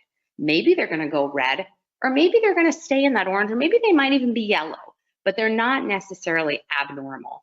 And this, again, is going to help us to not use or not devote the word red to so many patients that might not necessarily be abnormal. So you can see on this presentation here that the RNFL thickness map is demonstrating this new RDB, and you can see these orange kind of hash marks here showing us that those areas, yes, they're on the borderline, they're falling somewhere in that 95th to 99th percentile, but they might not necessarily be red. And on the same idea, we have it with the blues. So if a patient isn't necessarily in that really low 1%, but they're somewhere down there, they're going to have that hatch mark in the lighter blue, which you'll see on the retinal thickness map. So these color scales are going to transfer over not only to our RNFL, but also to our retina scans. And as you can see here, this is in a quartile or quantile method, the same idea. We're going to use the same RDB colors to show the statistical significance of various parameters using this new color scale. This is an example of what a bilateral AngioView retina report will look like. There's a lot of data on here. So what we should do as practitioners to make it easier is to start off on the two outside columns. The first thing you're going to notice is that, yes, not only does the Solix have an anterior segment camera capability, it has a posterior segment camera capability. So what you're noticing first is that we took two retinal photos, obviously right eye, left eye. Directly underneath the color photo, you can see the B scan. The B scan can be displayed with or without flow overlay. This particular one has the flow overlay. Directly beneath that, you can see the GCC thickness map on a micron scale, and you can see the retinal thickness map using the new and improved RDB database that I just discussed. In the center, you can see the angio analytic platform for the right eye, the left eye, with each of the pre-cut slabs that OptiView is known for: superficial, deep, outer retina, and choriocapillaris. And on the bottom of the printout, you're going to see all of the parameters that apply to our analytic platform. FAZ that we know and love, our retinal thickness map, superficial vessel density, deep vessel density, all in a quantitative, numerical way that's easy to follow. So even though at first glance it might seem like a lot of data, it's actually very easy to interpret if you kind of start on the outside and move your way in. And it also allows you to look at an inter-eye relationship. How does one eye compare to the other, all on one page? So I said before that the glaucoma protocol has changed tremendously, and it has changed tremendously for the better. So what I'd like to do here, you know, when my friends at OptiView first gave me this slide, I said, oh man, there's no way that I'm going to be able to discuss this. But believe it or not, I actually became a little bit of a scientist when I tried to learn what this technology is doing. So on the top part here is our old glaucoma stuff. And on the bottom, I'm sorry, vice versa, retina, glaucoma. So let's start off on this side first. This is what the old Avanti used to work on. What this is it used a grid style map. It was a 6x6 grid style map with 250 and 500 micron spacing to look at abnormalities. So essentially, if a patient had an abnormality that fell somewhere within one of these grids, you would find it. But what if the patient shifted fixation? What if the ETDRS shifted? You would lose that defect either because the micron spacing was too large or because the map was not big enough to capture it. So what the Solix is doing differently is it's using a cube style grid, or not a grid, it's a cube style, it's a retina cube. It's a 6.4 by 6.4, so it's bigger, and it's 12.5 micron spacing. So it's a tremendous advantage over what the Avanti used to do. So if the patient shifts fixation and you're worried, oh my God, am I going to miss the lesion? There's a very small probability now that you're going to miss the lesion with this new technology.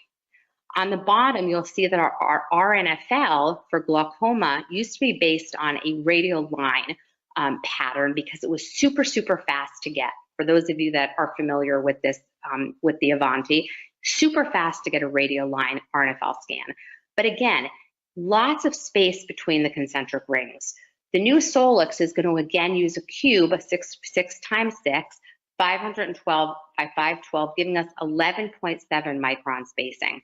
So you're going to get so much more information in between the lines than you did with the concentric rings.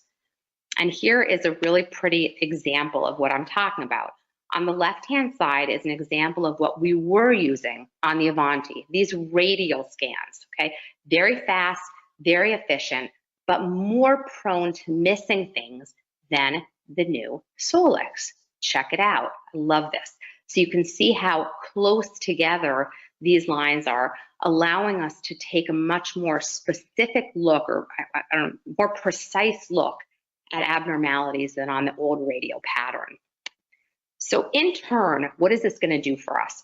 We've improved the scan pattern. Okay, we know that we have much tighter microns. We're getting more information. So what does this do for the doctor? Well, essentially, it's going to give us better reproducibility and repeatability. Well, what does that mean? It means that if you were to look at the Avanti, just for argument's sake, let's say we were looking at the superior RNFL on the Avanti. The repeatability is 2.2 microns. On the Solix for the same area, the repeatability is 0.7. Well, what does that mean, Dr. Rodman? I don't understand. It basically means that if you have a 1 micron change that you're trying to pick up on, it's going to take you almost double the amount of time to pick up on that abnormality than it would if you had the Solix with a 0.7 micron change or repeatability factor. Okay, so it's going to take us a lot less time to diagnose someone with glaucoma. And as we all know, glaucoma is a disease of progression, and we're looking for change over time. So this is very important. And something else to keep in mind is that OptiView is, there might be one I don't know about, but OptiView is, in what I know, the only one that bases their GCC on 3 layers: the nerve fiber layer, the ganglion cell layer, and the IPL. The IPL is often missed, and the IPL is super important because it does carry information on the axons which go into the optic nerve head. So that's a super important thing that may be missing from the other companies. So here's a map that shows you exactly what I was talking about. On the top would be, let's say, a schematic of the Avanti. On the bottom is the Solix. You can see that it would take each of these little yellow dots is a visit. It would take all of these visits at a little more than 1.5 years to find that the patient actually is progressing with a 2.2 micron reproducibility, versus on the Solix, you can see how much less time, 3/4 of a year, using that 0.7 micron change. So it's a much tighter amount of time, gives us better information because of the new scan pattern, and allows us to make a diagnosis in a faster amount of time. This is what the glaucoma printout looks like. So before I showed you the AngioView retina printout, this is what the glaucoma printout looks like. And again, a lot of information, very easy to interpret. So what you'll notice is we start off again on the 2 outside columns. We have an optic nerve head photo here. Okay, so before we had retinal photos, here we have optic nerve head photos. Right next to the optic nerve head photo, you can see the RDB. What this is telling us is, where does this scan differ from the reference database. So those colors are showing us where there's areas of abnormality. If you go down, you can see that there's a GCC thickness map on a micron scale. And what's super cool about this printout is that I started off telling you that we have this RDB map up here. Right below it, we have our RNFL thickness map using the new RDB or reference database. And then below that, we have our angioanalytic platform with this radial peripapillary capillary density map. So you essentially have 1, 2, 3 ways, all kind of right in line for you to assess an abnormality. You don't have to go through scans. You don't have to flip between images. This is showing you 3 different representations of nerve fiber layer thinning in a potential glaucoma patient. So if you don't necessarily love angio and you're not familiar with it, you can use your RNFL thickness map. You can look at the reference database colors up here. So there's a lot of different ways. Then you can look at things, which I'm showing over here on a quantitative map. So if you like numbers, you can look at things either in a hemispheric or quadrant analysis. And on the bottom, we have our good old-fashioned B-scan. And the B-scan is actually movable. So you can take your mouse and you can move through the scan. You don't have to go to your 3D baseline map. In the center here, we have all of our metrics. These are the metrics that we all know and love with OptiView. Very easy to understand, our RNFL analysis, our optic nerve head analysis, GCC analysis. And then on the bottom, we have our angio, our radial peripapillary capillary density metric or map. So, and our T-SNP maps are still there. So everything is in one very, I think, easy to interpret way. And again, the ability to have all this information on one page allows us to look at inter-eye symmetry or asymmetry, depending on what the condition is. We also have amazing post-processing alignment, and the purpose of this is so that we can look for change over time. So if the patient moves, or if the scan moves, or something goes awry, there's a lot of room for error because of this excellent post-processing alignment technology. This is an example of what the change analysis or trend analysis would look like. This is new and improved. I love it. The top, you can see the RNFL based on that RDB map that I talked about before. Underneath it, you can see the GCC map on a thickness scale. Here's my T-SNP maps with all of our events that we're used to seeing on the Avanti. One of the biggest changes down here is the representation of change. So this is super easy to understand. You can look at any area of the RNFL, and all you have to ask yourself is this straight or is it going down? If it's a plateau and it's straight, the patient's doing well. If it's going down, if it's trending down, the patient is obviously progressing. So this gives us much more specific information than we used to see on the trend analysis. We used to just have one map. Now we can specifically look at areas. We can look at hemispheric analysis.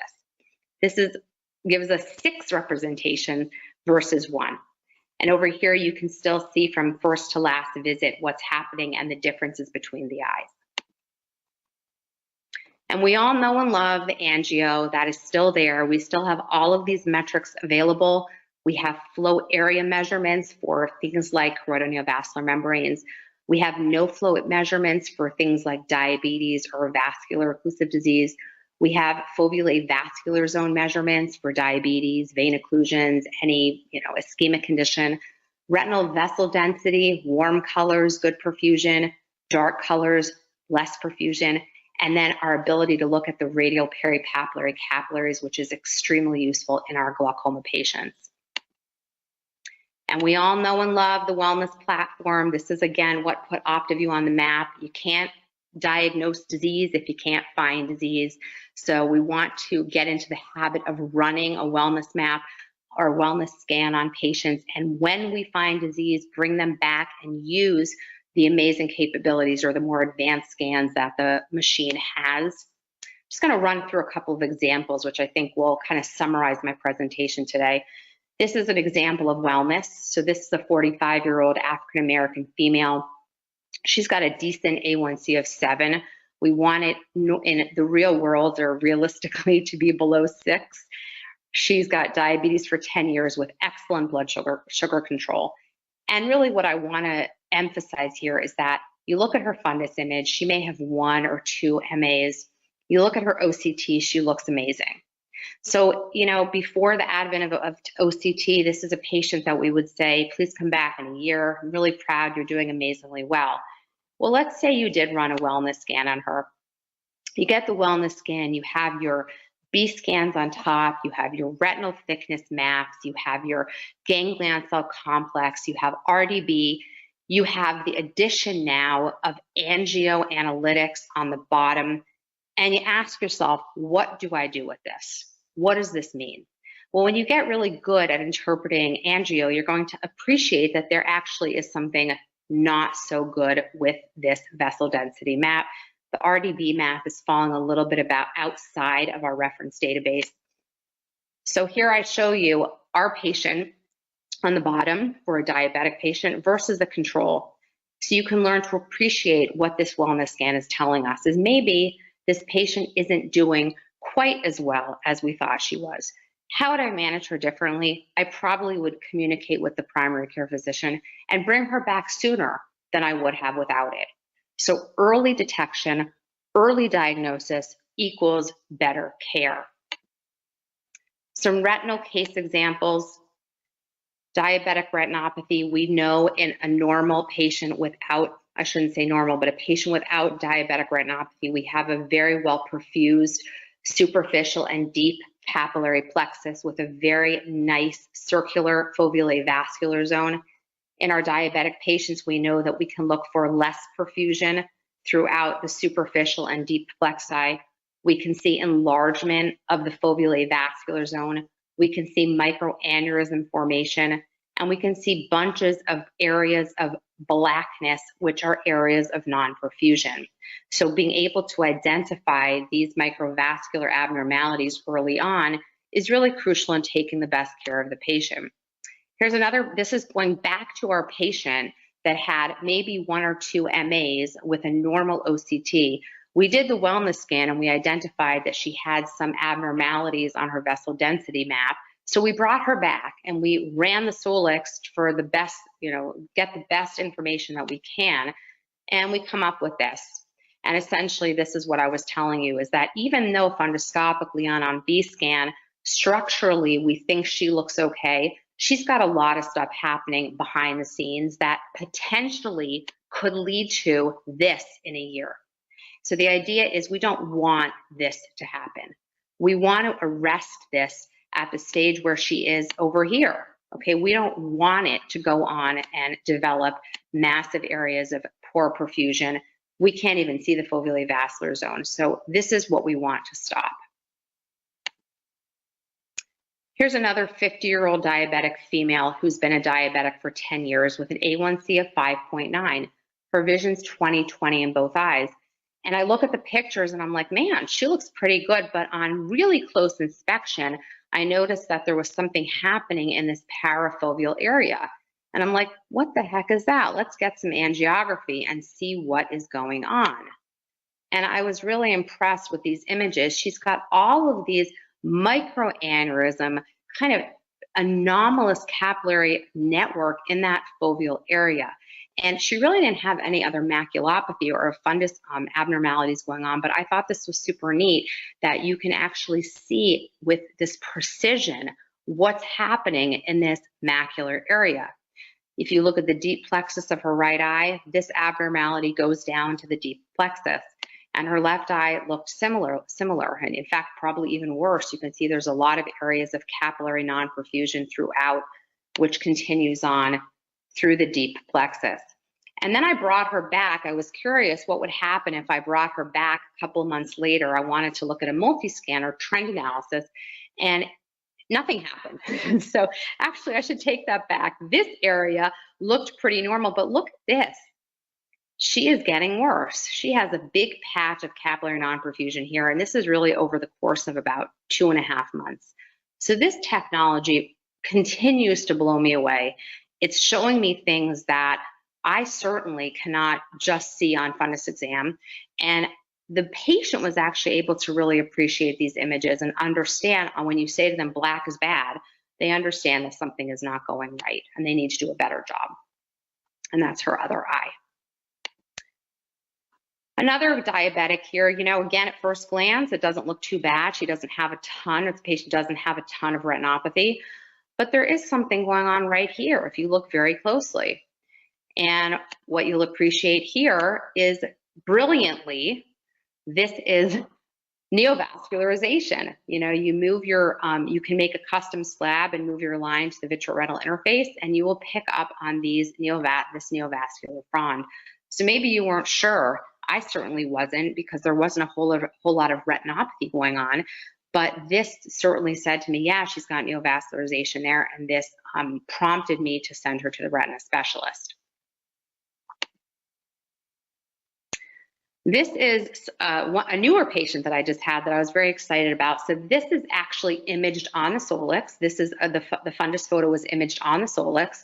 And what I wanted to show you is that you can actually move your line. You can move the green line up and down, and your B scans will move with it. And you can see the angio right next to it. So not only can you manipulate the picture to look along the B scan, so you can specifically look at an abnormality, but you can also look at the angio at the same time. And we are the only people, or the only company, that can put all three of these technologies on the same platform. This is a patient that has diabetic macular edema. We can't even barely see the fovea vascular zone. There's lots of anomalous vasculature in here with areas of capillary non-perfusion. But the other eye is just amazing. Here's another image on the Solix. You can see there's an abnormal area here. And these photos can be made bigger, by the way. What I wanted to do is just show you everything on the same printout, but you can blow up this picture, you can increase contrast, you can take away exposure, you can do whatever you want to really make things pop. And here are these ridiculous, when I got this image, I sent it to all my buddies over at Visionics, and I said, I love this image. Fovea vascular zone is completely anomalous, and look at all of these beautiful neovascular fronds. Not so good for the patient, but certainly fun for us to look at. I'm going to switch over to AMD. I'm almost done. Just a couple more cases. A 66-year-old Caucasian who had a history of AMD. She feels like things have gotten worse in this left eye. There is an anomalous lesion here in the macula. And look, just check it out. I mean, this is a 9x9 scan. It might even be a 12x12. I can't tell. I think it's a 12x12. It's incredible. Look at the resolution of that choroneovascular membrane. And this did not take any manipulation. This is just straight on imaging. This is a patient with geographic atrophy. This is a 9x9. And I think you can appreciate here that, again, the quality of these images, no manipulation necessary, patients looking straight ahead, is incredible. I mean, you can visualize all the way down here to the choroidal vasculature. You can even use this technology to monitor GA over time, which I'm starting to do just because the resolution is so excellent. And you can see the en face image right beside it. So one is structure, one is giving you function, and you're able to look at them side by side with excellent precision. I put the red square in there to highlight that if you were to use a good old-fashioned angio, you would capture probably, what does that come out to, about half of the lesion? You'd be missing this whole area of the lesion. So this new wide fields capability, or the wider fields of view of these images, really allows you to capture the entire image in one frame. Another patient, question, is it a CNV? Is it not a CNV? You can see that there is some bleeding there. There is an anomalous area in the macula.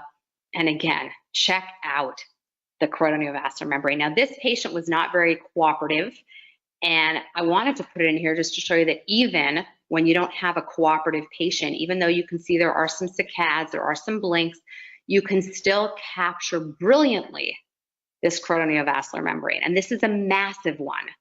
So this one was a 6x6, and I believe I have her on a 9x9 too. There's the 9x9. So this, it just shows you in perspective how much area this choroneovascular membrane is taking up. And again, not a good patient, a lot of movement. The image was still able to capture. So a lot of times you have these difficult patients that can't fixate, perhaps because they have a CNV, and we just give up and we say, we're not even going to try to get an image. But guess what? You can get an image. This machine is able to get through so much mess because of the post-processing power and the projection artifact removal. And then glaucoma, just to sum this up, you know, these images were taken on the Solix. These are two optic nerve head photos taken on the Solix. When I looked at these, I thought that the left eye looked a little suspicious for glaucoma. There was definitely some asymmetry in the cupping. So I went ahead and ran a report. And here is my report on this patient. And I was shocked to see that essentially that left eye did not fall too much outside of where the right eye fell. Most of the parameters came out within our reference database. One thing I did notice is that the GCC, again, was falling in that orange zone in both eyes. So something to keep in mind, something to watch, something to see in a patient that does not have any other retinal disease. When the GCC is abnormal, we want to keep an eye on it, make sure it's not an early indicator of glaucoma. Again, we have our angio maps here, everything that you could possibly want on this page. This is another patient, very, very cupped in that right eye, somewhat cupped in the left eye. Is it glaucoma? Is it not glaucoma? And this kind of goes back to why that R&R, that better 0.7 micron resolution change is so important, because we want to be able to pick up on glaucoma as early as possible. So here's kind of a magnified report. I picked out pieces just to show you. We have our on-phos images on top. We have our RNFL images. And in this particular patient, there was asymmetry. That right eye that was much more cupped than the left is definitely showing some RNFL defect, which you can see here, which we're not seeing on the other eye. You have the vessel density map, that peripapillary or radial peripapillary capillary density map. So you have a way of looking everything side by side, and you have all of your metrics in the middle that we talked about before with the new RDB. So I think that is it. Let me see. Yes. I hope that I got through my excitement to all of you.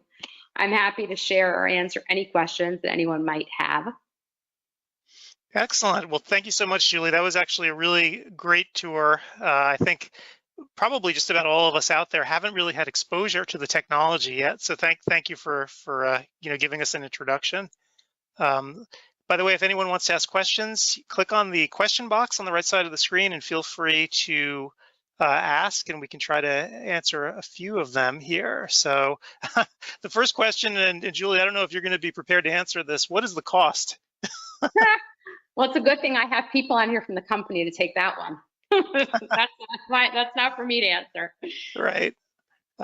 So yeah, I don't know if anyone from the company wants to chime in with the approximate answer. Yes, no. Well, we'll move on to the next question. Maybe if somebody wants to jump in. Let's see. From Visionics, if you want to book a virtual demo, we can go through the ROI calculator and show you kind of the features and then determine if it would fit with any of the clinics. Okay, cool. Thanks, Rachel. So they do that online? Yep, absolutely. Excellent. So head on over to your website, I guess, and then just fill out the form, and that should do it. Cool. Okay.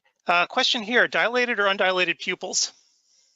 Every scan that you saw here was done through an undilated pupil, believe it or not. No, actually, the chorioneovascular membrane was not. That was done through a dilated pupil. You can do it through both. It's the same as with the Avanti, the same exact idea. You know, you can try to do an undilated. I have had a lot of success. You can always dilate. Either way. Right. Question here, and I guess this is more of a general question. Somebody has a different brand of OCT right now, thinking of upgrading and moving to Solix. So the question is, how do you compare images from an older OCT to this new unit? Well, there's two parts to that. I mean, for retina, I would compare OCTA to an MRI or a CT. Once you know how to interpret a scan, it really doesn't matter what technology you're on. Now, glaucoma is different. Glaucoma is going to depend on the platform that you're using, because we all have different color-coded maps. We all have different metrics. So if you're familiar with one, you learn the other. I will add that Visionics has a platform called Visionics Academy, where there are tutorials on all different disease states and how to capture and interpret images. We also are going to have a platform where you are able to specifically ask me or another expert questions that may arise. So we have excellent customer support for the machine. I understand, because when I first was starting to learn, I don't know what I would have done without my contacts over at the company. I was on the phone with them all the time. So I understand the importance of that. So yes, it's with the retina, same. You learn retina OCT, anterior segment OCT, it's easy. It's the glaucoma platform that is going to be different. And it's like learning to ride a bike. Once you learn it, you learn it. Right. Question here, how fast is the image acquisition? It takes about between 40 seconds and a minute in a cooperative patient. One of the differences between Solix and Avanti is that, for those of you that are familiar, Avanti would do 2 separate scans. We would get a horizontal, then it would stop, and then you would do a separate scan. The Solix goes straight through, which is actually an asset, because the patient often, as you probably know, pulls back or stops participating if you allow them to, whereas this scan is a continuous flow, so the patient stays in the machine situated in the same location throughout the entire scan. I would say it won't take more than a minute. Right. So we've had a couple questions here about anterior segment. I know you didn't get too far into it. Someone was actually asking about scleral lenses as well. Can you speak at all to sort of the anterior seg functionality? I don't know if Peter, if you want to chime off on that. I mean, I know that this is being used for scleral lenses. I don't fit scleral lenses, so I don't want to answer incorrectly. But whatever the Avanti did, the Solix can do better, because you have that full range AC. But if anyone from Visionics has something to add, please do. I can help you with that. Are you talking size-wise, or are you talking functionality? Size-wise, we're looking 18 by 6.25. Functionality, do you have specific questions? Yeah, so the question here just, will it show the full coverage of a scleral lens?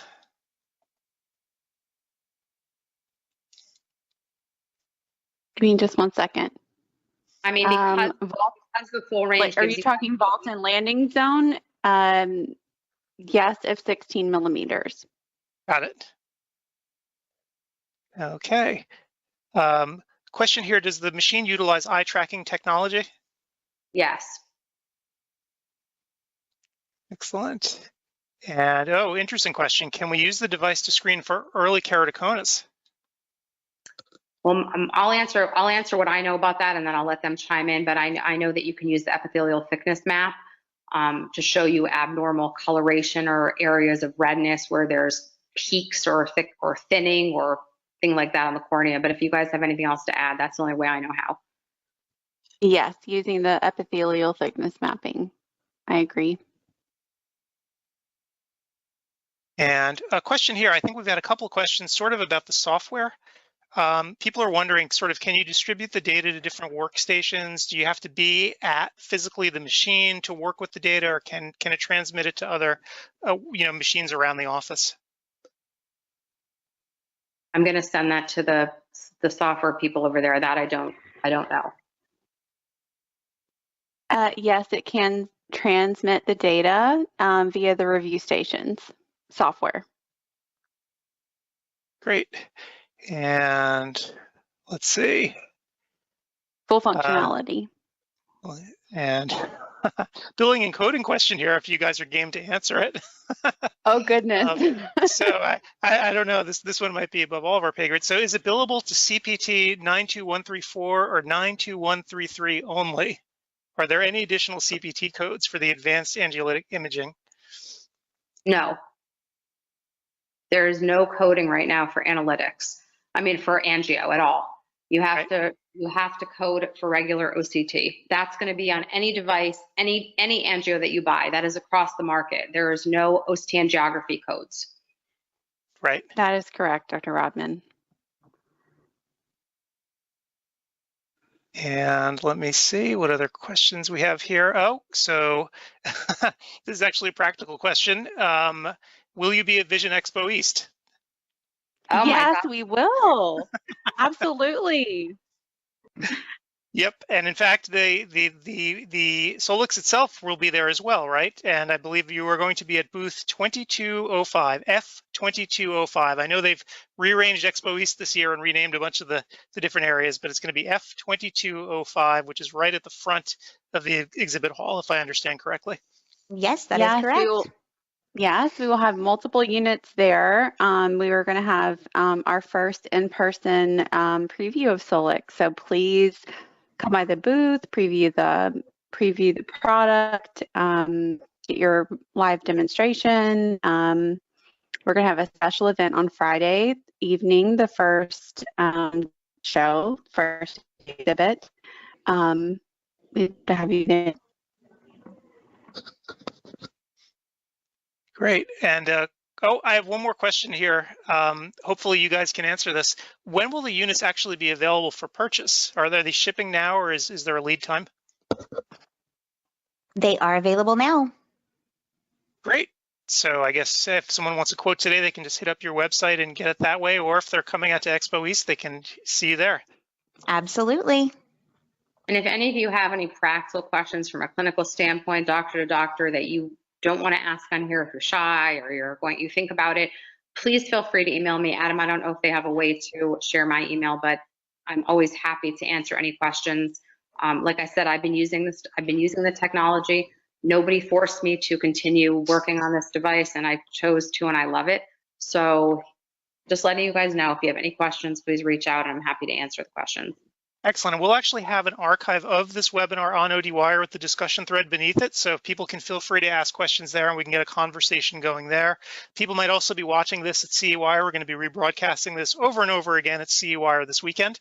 And I'm sure that's going to generate a bunch more questions as well. And I think that's about it for now. So thank you everyone for attending tonight. And, I look forward to hopefully seeing a bunch of you at Expo East, getting out there again. But if not, hopefully we can all get together online. So Julie, thank you so much for doing this again tonight. Thanks, Adam. It was fun. Good luck, all everybody. Right. Have a good night. Yep. Good night, everyone. Good night.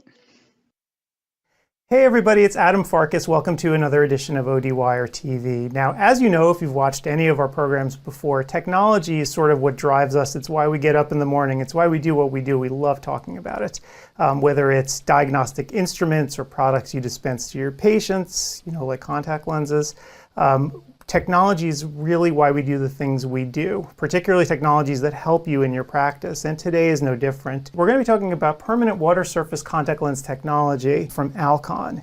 And believe it or not, if you've cracked open a copy of Tyler's Quarterly lately, you may or may not have noticed that these lenses represent their own category of lenses, like hydrogels or silicone hydrogels. So the three permanent water surface technologies are scientifically advanced and have some important characteristics and features.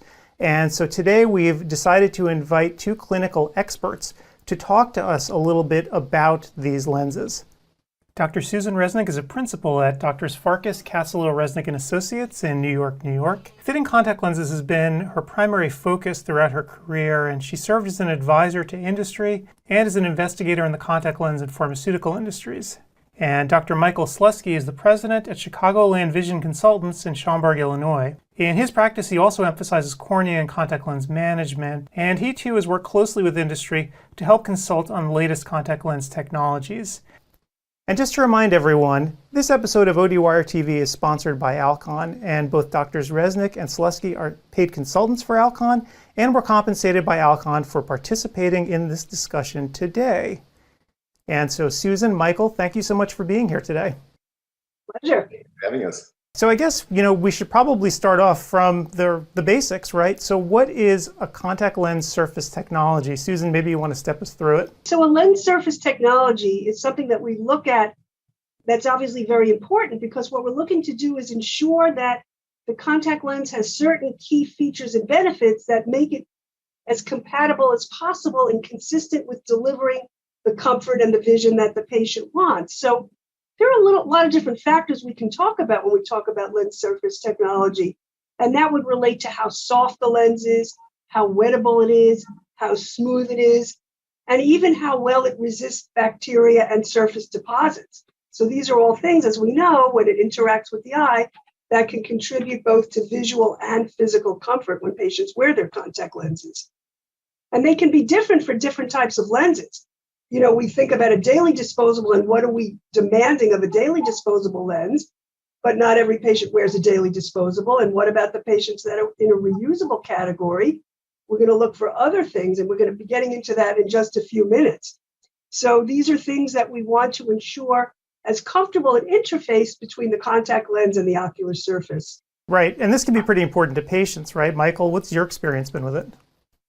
Oh, true. I think of the surface technology as being the primary thing.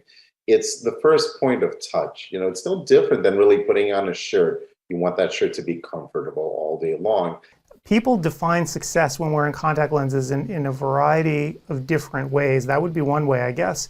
But Susan, what's your own personal definition after doing this for quite a while now? Is the wearing experience greater than whatever little kinds of annoyances that, you know, they may have attributed in the past with contact lenses, whether it's difficulty handling it or, you know, end of day discomfort or less than adequate vision. So if we can get them over any little obstacle that they previously associated with lenses, we've made a big improvement in the wearing experience. And that's the value that a good contact lens will bring to the patient and to the practice. Right. And so in your mind, the issues that come up, or, you know, comfort is probably primary to a lot of people. Michael, do you see the same thing? I certainly do. I really find that with 1 out of 5 patients dropping out of contact lenses, even new wearers, there's a substantial amount of them that are not going to continue in contact lens, and even worse, they're not going to tell the practitioner that they're not going to continue with their contact lenses. So it's quality of life. You know, we're giving somebody the opportunity to enjoy visual freedom without their corrective spectacles, and that really follows an obligation. So if I make that commitment to my patient, I got to use a product, a device that's going to substantiate that so that they can enjoy their life with the contacts on. Right. And, you know, as patients feel discomfort or have problems with their lenses, it can be due to, as everyone knows, a wide variety of factors. But is there any sort of commonality that both of you have sort of seen when, you know, people are having problems with their lenses in general? How about you, Susan? So I think it all goes back to the tear film. You know, we all know that while the cornea is the main refracting surface, it's the tear film that covers the cornea. And so if you have that first layer that's compromised, it's downhill from there. And so we know when we put a lens on the eye, it's basically splitting that tear film in half. You're going to have half your tears behind the lens, half your tears in front of the lens. And, you know, with a soft contact lens, it's the tear film that's closest to the air that would be most likely to become compromised at some point. And we all know that environmental factors, evaporation, not blinking, staring, you know, medication. So all of these things, some of which are modifiable, some of which aren't. But if we can get a lens that has the least negative effect or the most positive effect on tear film stability, patient will be more comfortable, the vision will be more stable. You know, and to Michael's point, you know, we often forget that, you know, some studies show that 20% of new wearers will drop out of lens wear for vision or, you know, comfort or handling reasons. And, you know, half of our patients, or more than half, aren't even telling us. So it really behooves us to not just say, you know, how's everything, to probe a little bit more. And what I like to do is I like to ask the patient, you know, how many hours do you wear the lenses per day? And then I follow it up with, how many comfortable hours do you wear the lens per day? Because if there's a mismatch there, it tells me that I can make some changes to make things better. And, you know, the lens itself, as you mentioned, can disrupt the tear film just by the sheer act of putting it on one's eye. But what about other factors as well, besides contact lenses, that might be compromising the tear film even before you do something like fit a contact lens? So many aspects affect us in that statement. First of all, it's our general health. There's medications that we may be taking. There's the environment. So many individuals are spending time on digital devices. The blink rate goes down. And what's interesting to me about it is it's become second nature. It's not something people think about. And oftentimes we have to remind them to simply blink, but more time spent staring. And when you disrupt that tear film, that has to have an impact. That's man-made.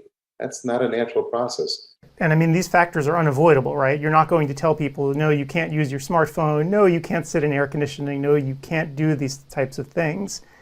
So you as the clinician have to kind of work around these limitations that you're dealt with. Yeah, Adam, I've learned that unless my patient's truly harming themselves, I don't necessarily want to change their lifestyle.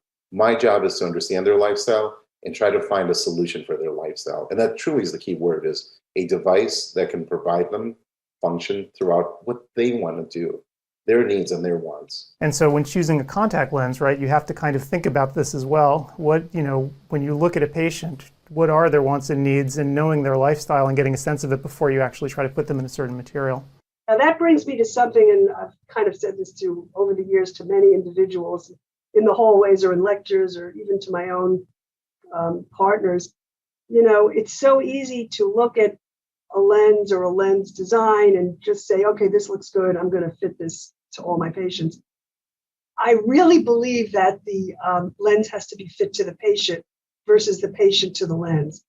And now that we have choices, we can very carefully and methodically evaluate that ocular surface prior to fitting and choose, to our best of our knowledge empirically and through diagnostics, what's going to be the best match. It doesn't mean you're going to get it right on the first shot, but we at least know that we can go to these advanced technologies, and that's the beauty of having permanent water surface technologies, is we have this family of lenses that enables us to just take a look at the category as a whole and meet not just the wearing schedule, but the physical and visual profiles of the patient as well. Right, and so let's get into it a little bit, right? That's what we were here to talk about today, is the sort of permanent water surface contact lens technology, and trying to find the best fit in terms of a lens that you could fit your patients with. And why don't we just dive in a little bit and talk about where this permanent water surface technology is actually being used and the lenses that actually contain it. So maybe, Michael, you could dive in and tell us a little bit about it.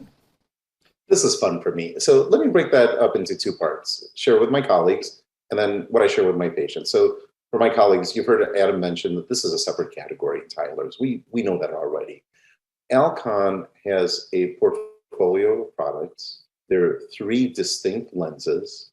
Each has a different property, even though they share some similarities of water surface technology.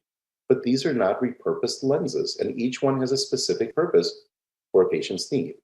And here's what I tell my patients. It's always been the same thing. It's always been lids, tears, and your cornea.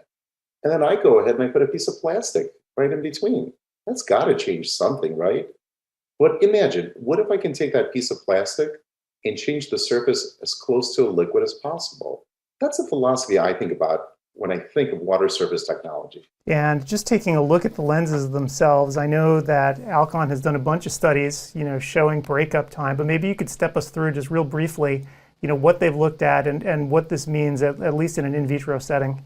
So I think I just need to preface this, Adam. When we talk about in vitro, we can't actually make a connection between what happens in a laboratory setting and what we can see on our patient's eyes. But what it allows us to do is look at relative differences between technologies off of the eye. And it tells us about the properties of the materials itself. And then that's what helps us make the match. So Alcon uses a very interesting video method of looking at water breakup time, lens surface moisture stability. And they call it the eye drop technique. And they actually soak the lens for a good amount of time in a phosphate buffered saline to get all of the solution off the lens that's in with the blister pack. And then they take the lens off on a dome, keeping the lens in its natural shape. And they take a video of when that moisture starts to evaporate. And, we can see here in the graphic what the time frame is for the Dailies Total 1, the Precision 1, and the Total 30. Relative to each of those, but also relative to other lenses in their respective classes. And we can see that the Dailies Total 1 is certainly the category leader, and I don't think any of us is surprised with that. We've been working with these lenses for many years, and many of us know how that water gradient technology is so good in retaining the moisture. And we'll talk a little bit more about the polymer and the surface in a little bit. But we can see that the Dailies Total 1 lasts for about 39 seconds before that moisture starts to break up. The Precision 1 is next, and that's at about 30 seconds. And competitors range from about 5 to 18 seconds. If we look at both the monthly and the 2-week lenses, the Total 30, the moisture lasted for about 27 seconds before it started to break up. And that was followed by the Air Optics plus Hydroglide at 19 seconds. And then, the competitors in the categories came in anywhere from about 9 to 15 seconds. So permanent water surface technology lenses showed superior lens surface moisture stability. And again, just to reiterate, this is in an in vitro setting. And if we're looking at the three different permanent water surface lenses, what's interesting to me is that it's not all the same technology, right? So we like to sort of group them together like you saw in Tyler's, but the technology that each lens is using is actually different. And maybe we can talk about that for a little bit. Maybe we could start talking about the sort of the granddaddy, right? The original, Dailies Total One, and then work our way across the other two. Dailies Total One was launched in 2013. It was the first water surface technology, but it uses something called water gradient technology. So let me explain exactly what that is. Contact lens has traditionally been homogeneous polymer plastic. And Dailies Total One starts out with a 33% water content in its core. As it transitions to the surface, it gradually moves to nearly 100% liquid at the surface. But that transition, not only is it smooth, it also creates a thicker cushion of liquid. That is going to be your interactive surface with the eye and with the tears and the environment. So the on-eye performance, if we wanted to compare it, let's say, to the AccuView Oasis One Day, Alcon looked at a lot of different features that we look in practice, and they looked at, end-of-day comfort, lubricity after 16 hours of wear, tear film stability, and tear film breakup. And they found that performed excellent in a variety of important outcomes, outperforming the One Day Oasis, which is a lens that a lot of doctors, patients might compare it to. It also demonstrated superior lubricity after 16 hours of wear. And to just tack on a little bit more of the science of what Michael was just saying, it also has something in there called smart tears, which is a compound called phosphatidylcholine, which is actually a phospholipid that's actually found in natural tears. So yes, it's that thick cushion of moisture, but it's also that extra component of the phosphatidylcholine. From your perspective as clinicians, Michael said, again, that these lenses have been around since 2013. I'm actually wearing them right now. Tells you what I think of them. But what do you guys have actually seen in clinical practice, with all the thousands of patients that you've had? How has Dailies Total One performed for you over that period of time? Looking at the feedback from my patients, I ask them questions. Is there anything about the contact lens that I prescribed for you that you wish could be better? And that gives that patient the opportunity to speak freely. They can judge me. They can tell me if I'm doing the right thing for them. Consistently, I'm finding that patients are saying, I love these. All of those aspects that I mentioned earlier and Susan followed up on, especially with the smart tears technology, those are the key elements that provide vision, comfort, and consistency over time. Again, it's going back to, I want my patients to feel like I feel by not wearing anything when they're wearing their contact lenses. I love the clinical performance. And we've spoken a lot actually about the way the lens feels, but how does it actually perform visually, particularly over the period of time that people are going to be wearing them, right? Where, the goal is you're shooting for all day. How does it actually work? Susan, what's your experience been? So, my patients love it. I wear them too, Adam. I know you do. And I happen to be in the multifocal. Is that a surprise? Me too. Me too. And look, I'm staring at a microscope all day, just as Michael is. And, we have dry conditions here in New York City. And so, it's great because of the lubricity and, the feeling of comfort and not having on. But I'd have to say that the optics in and of themselves are really, really good. And I hear this from patients when I refit them. It's, there's 20 happy if there's 20/20 or 20/20 plus. And I'm just getting that clear, consistent vision, throughout the day. When you're thinking about which patients you are going to try to fit into Dailies Total One, is there sort of, if you have a vision in your head, what does a Dailies Total One patient actually look like? Besides you and me, Susan, what does a Dailies Total One patient, when you think about them, look like? I really have struggled with this a little bit because I love the technology of all the water surface lenses. And I have a feeling that a lot of my colleagues are asking the same question. Okay, I've got this technology. Who do I put in what? Do I look at function, cost, desire? What are the factors? So I'm using Dailies Total One platform for my high demand patients. So let me describe what I consider a high demand patient.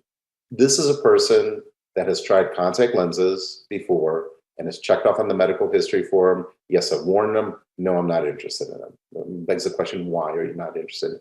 Whether it was vision, whether it was comfort, any of those things, I call that high demand because that's a challenge. High demand also means somebody that has a long day. Dailies Total One has a great platform for that. So I like that aspect about it. That's the position I have. And this has been a consistent, comfortable lens for them to wear. The vision has been consistent over time. It makes it simple. It's maintenance free. It's a great place to start and keep the patients. So that is what I consider a high demand patient. Okay, well, great. Well, thank you so much, both Susan and Michael, for being here today, giving us all, this great advice and all these little points that you can share with your patients as well. So thanks again for being here. Thank you very much for having us. Thanks, Adam. And for those of you watching, join us for part 2 of our conversation, where Susan and Michael will discuss the most recent additions to Alcon's permanent water surface technology contact lenses, Precision 1 and Total 30.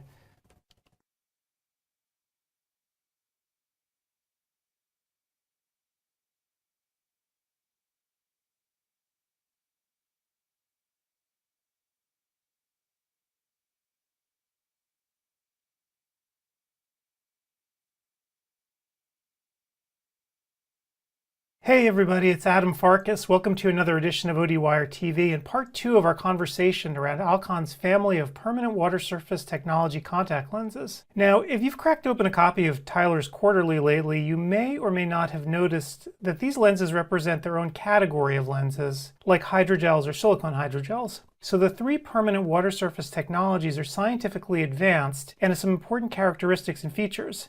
And today we're going to be talking about the 2 most recent additions to the permanent water surface technology family of lenses, Precision 1 and Total 30. And so today we've decided to invite 2 clinical experts to talk to us a little bit about these lenses. Dr. Susan Resnick is a principal at Drs. Farkas, Cassillo, Resnick & Associates in New York, New York. Fitting contact lenses has been her primary focus throughout her career, and she served as an advisor to industry and as an investigator in the contact lens and pharmaceutical industries. And Dr. Michael Slusky is the president at Chicagoland Vision Consultants in Schaumburg, Illinois. In his practice, he also emphasizes cornea and contact lens management, and he too has worked closely with industry to help consult on the latest contact lens technologies.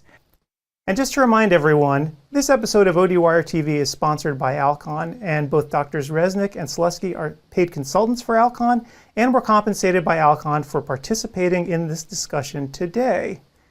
And so Susan, Michael, thank you so much for being here today. Pleasure. Thank you for having us. So in our first conversation about permanent water surface technology contact lenses, we talked about Dailies Total One. And today I wanted to continue that conversation by talking about the other lenses that are included in this unique category. And so that probably brings us to the sort of next lens in the family, Precision 1. And I remember when Precision 1 came out, people, when they first saw it, they didn't know what to make of it at first. This question mark came up over their heads, like, is this just another version of Dailies Total One, or is it something completely different? And of course now we know Precision 1 is not Dailies Total One. It is different. And it uses different technology. Maybe, Susan, you could speak to us a little bit about how Precision 1 is different technically from Dailies Total One.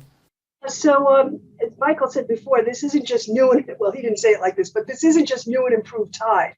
It's not the same basic lens that, repackaged. It's a totally different lens, a totally different polymer. It's Verifelcon.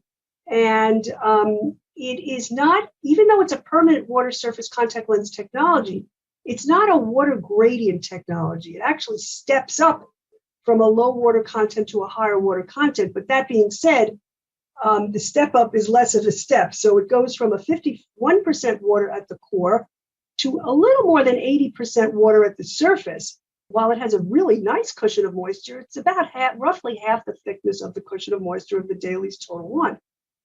But where does this fit in? And this is where, again, we as practitioners go, okay, we got all these lenses. How are we going to divide them up? We're going to flip a coin? No. So the purpose of this lens, or where it's sort of its niche, is that it is a lens that handles extraordinarily well. So it gives all of the features and attributes of a water surface technology. But for that novice wearer, maybe patients are a little bit challenged in terms of handling, it is a lens that handles very well. And we all have a lot of patients. We have a lot of challenging patients. If we think about it, those are the ones we remember. But the majority of our patients probably aren't all so challenging. So what about those who don't really have those physical or physiological challenges, who just need a really good, comfortable lens that's easy to handle? And that's where I think the Precision One comes in. So you've got the excellent vision and the excellent handling. And again, harking back to the Anna Sully study, where she looked at what encourages dropout, or what motivates people to drop out, if I can use that word. Oftentimes with new wearers, it's handling. So it's really critical that we don't have our patients being frustrated with the very first step of lens wear, which is inserting and removing the contact lens. Right. And once they get past that first step, of course, this lens uses the smart surface technology, right? Which, again, is another one of the advanced surface technologies that we've been talking about. Maybe, Michael, you can speak to this technology and how it sort of fits in and compares to Dailies Total One. The way that I see smart surface technology is, if Dailies Total One is a gradient, I think of it as progressive spectacle lenses. You've got a progression going from distance into a near segment. Whereas the Precision One with smart surface technology, it is a step up. So to me, that's aligned bifocal. And friends, I'll tell you, there's a place for both of those in my practice. I have patients who wear aligned bifocal because of the specific needs that the optical design gives me. Same thing with progressive lenses. I like to think of it as my workhorse lens. I mean, I know that word is used a lot, but that truly is what it is. And then for the patients that we discussed before that are more challenging, you can step it up from there. But this to me is a lens that meets the needs of most contact lens wearers. Susan, I love what you said about that. I'm going to throw something out that you might identify with. There's an expression: if it ain't broken, don't fix it. Right? That expression. So, right? And I think that's great for a washing machine, maybe a dishwasher. But when patients come in and see me and I ask them that question, is there anything about your contact lenses that you wish could be better? And they may say, no, there's nothing. And I'm looking under the slit lamp and asking about their habits, how they wear their contact lenses. What I say to them is, if it ain't broken, enhance it. We enhance everything in our daily activities. We have new cell phones, we have new computers, we have new clothes. We don't continue to reuse or repurpose those things. And that's where I found that Precision One has really worked well in my practice. And that's what I found patients are preferring compared to their habitual lenses. And I don't think that I did anything wrong in the years of past by giving them technology, but that was technology from them. Right. This is water surface technology. It's a great workhorse lens. It's my mainstream go-to. Right. It's funny. I've got a teenager at home, and when I ask him how his day was, you know what you get? You always get the answer, it's fine. Right? My day was fine. And then they clam up. I kind of wonder, is it the same with contact lens patients, where they will just tell you, it's fine. How do you actually probe a little deeper? Because as you guys know, it's not always fine, right? They're just not talking to you. They're not telling you. What is it that you can do to kind of tease this out of them to try to make their experience better, even when they're not necessarily being upfront and telling you? That is true. And there are two main reasons that happens. One is that patients assume that this is just the way it has to be. And the other are afraid to tell you because they think if they're going to tell you something negative, you're going to tell them they can't wear their contact lenses. So that clinician has to keep in mind. So, and again, I alluded to this before. I first ask an open-ended question and I say, how are you doing, with your contact lenses? And I let them answer. And then if I get that, oh, great, which is, even at 35, my children still answer me with that. So it's not just teenagers. I ask closed questions, which is how many hours a day do you wear lenses? When do the lenses start to bug you, if at all? And how does your vision feel at 6 o'clock at night versus 1 o'clock in the afternoon? So I'll ask those three key questions. And from then I can tell, is there an issue or, what kind of changes do I have to make? But I'm like Michael, even if everything is great according to them, and even if it looks great, the only reason my patients come back to see me, it's not because I'm so charming, although people would suggest otherwise. It's because I'm constantly, I'll use the word, whetting their appetite for new technology. So I was probably talking about these lenses 6 months to a year before they even became available. Not that I have telepathy, but I'm always telling patients that research and development is an ongoing thing, and that, these lenses are great. These are the kinds of things I was talking to you about last year. And so I kind of always hark it back to the last visit, because it's what motivates them to come back to see me. And it also is what engenders loyalty and referrals. So, we've spoken about the disposable water surface lenses now. There is a third lens in this family, and it's a reusable lens, and it's called Total 30. And I think we should probably touch on it a little bit, right? Because it is unique in that it is reusable versus the other two. So maybe you could just step us through a little bit about what Total 30 is all about. I have to say that I love this concept.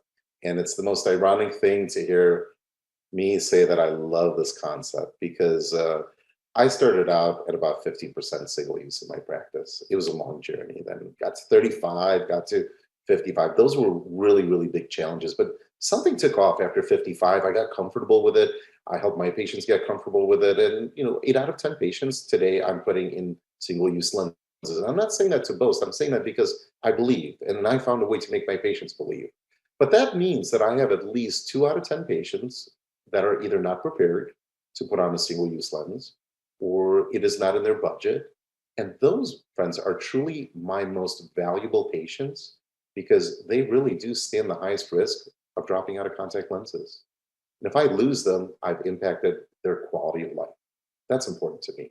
So for years, since 2013, the concept has come up, well, what if there was a water surface technology and a reusable lens? And more importantly, why isn't there one? So it's here today.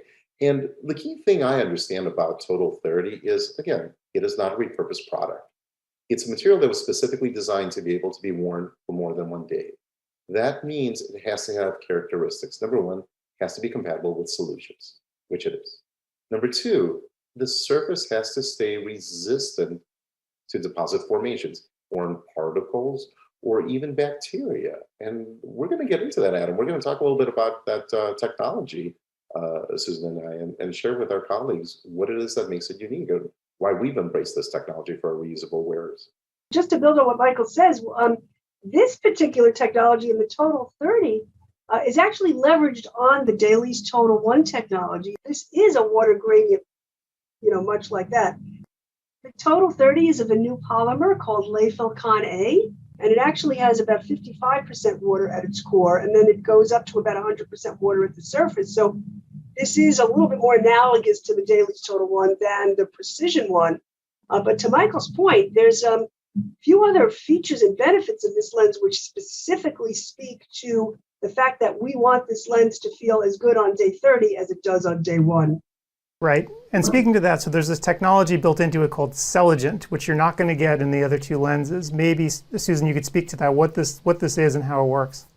So this is, if we remember our ocular anatomy, we know that on the corneal surface is something called the glycocalyx, which is produced by the microvilli of the anterior cells on the cornea. And so what Alcon has done with their polymer technology is they've actually been able to mimic this glycocalyx using nanofibers within the polymer itself. So we can see here on the left, there's glycocalyx in the corneal surface, and it provides a gel-like layer of protection with the microvilli. Actually, it's a dynamic process. So these microvilli are kind of sweeping across the surface of the eye. And what the Total 30 is that with biomimetic properties, it actually allows the nanofibers in the material itself to achieve the same kind of dynamic function. And what this does is that it actually helps it to be resistant to lipids and bacteria. But on a chemical basis, it's a net neutral charge. And what that means is that large molecules that have, charges on them aren't going to stick to the surface. So there's the net neutrality in the chemistry that repels, plus this dynamic motion of the nanofibers. So this is, a very, very unique technology. And Sue, also that has those nanofibers, MPC for short, that's got a proven track record. That's actually used to line stents for cardiac procedures.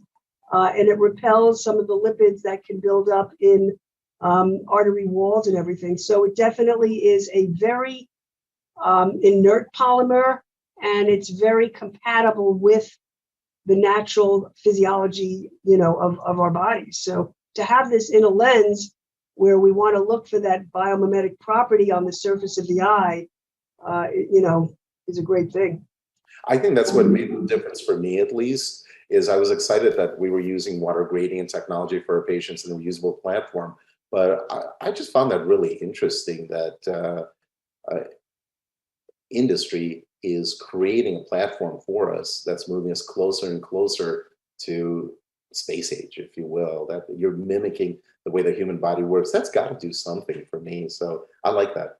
And of course, Alcon has actually put the lens through its paces in vitro, sort of measuring its softness and lubricity and so forth. So before we talk about the experience on the patient's eye, maybe we could talk a little bit about what the lens has been like in the lab. Alcon looked at the material properties of the Total 30 lens. They looked at two key features of the material, and one is how soft the lens is, and the other is how lubricious or smooth the lens is. And the studies showed that the Total 30 lens was at least 5 times softer in terms of its lens surface than other reusable lenses. And with respect to lubricity, there was a 3 times greater surface lubricity in this lens than in lenses in the reusable category as well. What hits me with this is if I can have a contact lens polymer that could be as soft as possible, I'm going to ask my patient, what do you think? How does it feel in your eyes? And it all comes down to their response. If they say to me, I prefer it, it feels lighter, it feels like there's nothing in there, I think that's a very good foundation for the clinical rationale of why I would pick a polymer that has a lower modulus, that has a higher lubricity to it. And Michael, you mentioned before that the majority of your patients are in daily disposable lenses, but of course there are always patients who will not be, who will be using these monthly replacement lenses. I guess if we had to sort of picture, what does this patient look like that's going to wear a Total 30? Again, if you had to have like an archetype, who is this person and why do you fit them with Total 30? Who are they? What do they look like? It's actually a patient that I just saw that I had transitioned into a maintenance-free single-use contact lens, also with water surface technology. And for one reason or another, this individual was not prepared to make that transition and reached out to me and said, hey, is there something that I can do that's more like my lenses that I wear on a monthly basis? And I said, sure, let's get you back in the office. I have the technology and the water surface lens. We'll test those, see what you think about them, and move forward. So that is an ideal opportunity. But also, even preemptively, if you have patients that tell you at the time of the visit, or you may have some questions about how they're going to accept the lens, the time is here, the time is now. We have the technology to do it. Move forward with it. Let's get you back in the office. And Susan, what about you? What does your typical Total 30 patient look like? Yeah, so I'm going to add actually 3 things to that. So I'm just like Michael. So remember when I was talking about like patients who come in and they're looking to change and they're very proactive? Well, I have another subset of patients who are the opposite, who love, how shall I say, not to change. They're just very happy never making a change in terms of most things, and I don't fault them for that, and I don't treat them any differently. To me, that's the ideal patient, and so I'm able to get them all the physiological benefits, visual benefits, comfort benefits, health benefits of going into a Total 30 without their thinking that I've made a big change. But then I have 2 other categories of patients where these lenses come in great. I do have some very, very environmentally conscious patient, and they just don't want to be throwing lenses and blister packs away every day. Bingo. This lens is great. And then there are patients who just find the reusable, the monthly lenses. I'm not sure if it's real or if it's imagined, just a little bit easier to handle. So I will, certainly concede. And I feel so much better now having this lens because now I don't feel like I'm compromising in this modality. Right. You bring up an important point, actually, so that in the beginning, when there was just Dailies Total 1 in 2013, you had this permanent, water surface lens, but that was the only one and you just had a limited subset of patients that you started fitting with it. But now, as time has moved on, you now have basically a set of technologies that covers most people, right? A good proportion of all your patients. So there's a lot of options at your disposal that just weren't there before. Exactly. It's just so nice to have choices.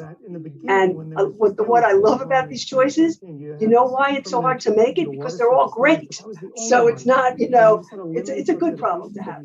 And, you know, we've spoken a lot about the patient's perspective on all this, but, you know, from the clinician's perspective as well, these are useful products in terms of practice management, right? Because contact lens patients, obviously for both of you, right, they make up a bulk of what you do. So these are important products in your practice as well to see patients back every year. So I was just wanted to make one other point with respect to that. I don't find these replacement schedules necessarily mutually exclusive. So I have, you know, patients who 9 months out of the year will wear a monthly replacement lens, and then when they're traveling for the summer and more seasonal allergies, they'll go into a daily disposable replacement. So, and certainly, again, some patients like to have some of each. I want to add one thing that I heard from a colleague that I want to give full credit to, Dr. Wilson out of Texas. I heard him say something phenomenal. He said, my job as your optometrist is to make sure you run out of your contact lenses on time. And that's really where I see this technology. When the person is enjoying, when they're comfortable, they're going to use it. They're going to be more compliant to use it. And you're really tying them directly back into your practice. If you don't say to the patient at the end of the exam why you're doing this, you've lost it. So we as clinicians, we understand this technology, and some may be a bit wordy, but we understand why we're doing this. Here's a great opportunity for us to tell the patient, here's the reason why I'm giving you this lens. I'd like your feedback on it. Tie them into your practice. We've been talking about what makes a contact lens successful for the patient. That's what we've been focusing on right now, both scientifically and clinically. But for your practice, from your perspective, what makes a contact lens successful for you? So I look at really three things. The most important thing is the health and the happiness of my patient with respect to their contact lens wear. So the happiness would maybe go more to the emotional benefits, and that would be my emotional happiness as well as the patient. I always want both of us to be happy. We're each looking perhaps, well, we have most things in common, but I may be a little bit stricter. In terms of the clinical benefits, that's strictly up to me. That's looking at the vision, the corneal health, the quality of the tear film, and everything while the lens is on the eye, and then when the lens comes off of the eye. And then, you know, certainly, you know, the practice benefits, there are the tangible and the intangible. The intangible ones are really what is my net promoter score with respect to that patient? In other words, is this patient an active promoter of my practice and what I've done for them? And I'm happy to say today was a good day.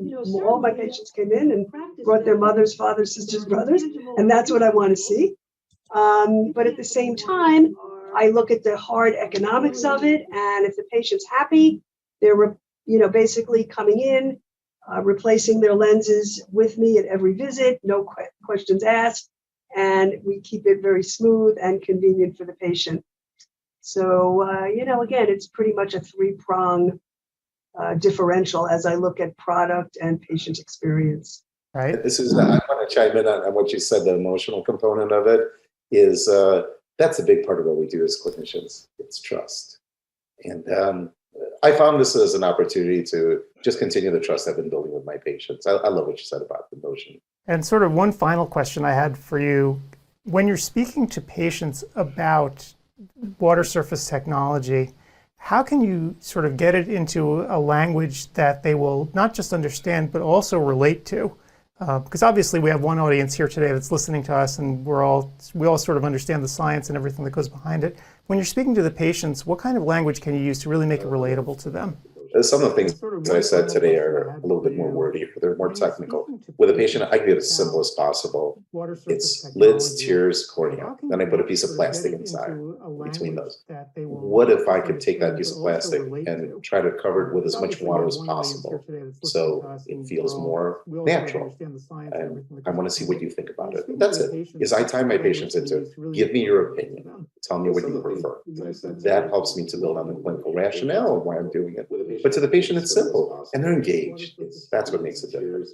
A contact lens is a foreign body, and I don't want their eye to perceive anything as being foreign or unlikable. And I tell them that this lens, because of the amount of moisture on the surface, the eye perceives it as being just a little bit more water on the surface of the eye. The lids perceive it as being a nice, smooth surface. Okay, well, great. Well, thank you so much, both Susan and Michael, for being here today, giving us all, this great advice and all these little points that you can share with your patients as well. So thanks again for being here.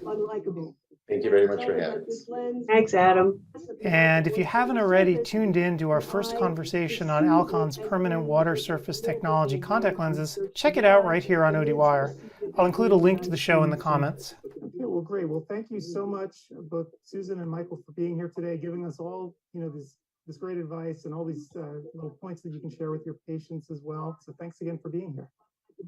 Thank you very much for having us. Thanks, Adam. And if you haven't already tuned in to our first conversation, and that is water surface. And let me unmute everybody else here. Make sure that we can hear everybody. So hang on here, my friends. Okay. So I'm here. Hey, guys. So there are a lot of questions on this survey still. Is it being resolved, or what has it been resolved? So what happened when we were gone on our little break here? This was funny, or depending on your definition of funny. The server itself actually ran out of resources. One room had over 1,000 people in it, and it started slowly grinding to a halt. And I was watching it actually as it was happening, so I was able to quickly get to Audentio, and they allocated more resources to the servers, but not before everything just kind of halted, and that's why people had trouble with the survey that time around, and some people had trouble actually seeing the talks while that was happening. But now everything's back and stable again, and they've appropriately resourced it. Was that Woodland's course? Because that's probably was a popular one, yeah. Yeah. Yep, there's like 1,000 people or something, so it was kind of hairy. Well, now they know what they could expect. I mean, we could get double that in a room on a given, good lecture, nobody else there, and whatever. Even have that, we still 1,400 people about now, yeah. Yeah, so I mean, they needed to know sort of what their limits were, and I guess they're learn trial by fire, right? Because this is the biggest opportunity they've had to do it. So now we know. So that won't happen again. We'll make sure that everything's over provisioned and over resourced. So, but yeah, because it was kind of shocking, right? Because it was running fine and everything looked fine, but then it just ran out. So I'll be curious when we do a postmortem tonight just to see what exactly happened, if they can figure it out. So, well, you'll see in the surveys what they say to people also. I mean, they love the courses are great. Every single one to a T is a unique, good topic. Lectures did a great job, but so it's not the content. It's just they want to get their credits for sure. Yeah, no, and they will. Whenever anybody emails me now, like, hey, I couldn't do the survey, I just tell them go back to the assessments page and fill it out, and it shouldn't be a problem. Because I think people will get their credits. I mean, so yeah, it should be fine. Yep.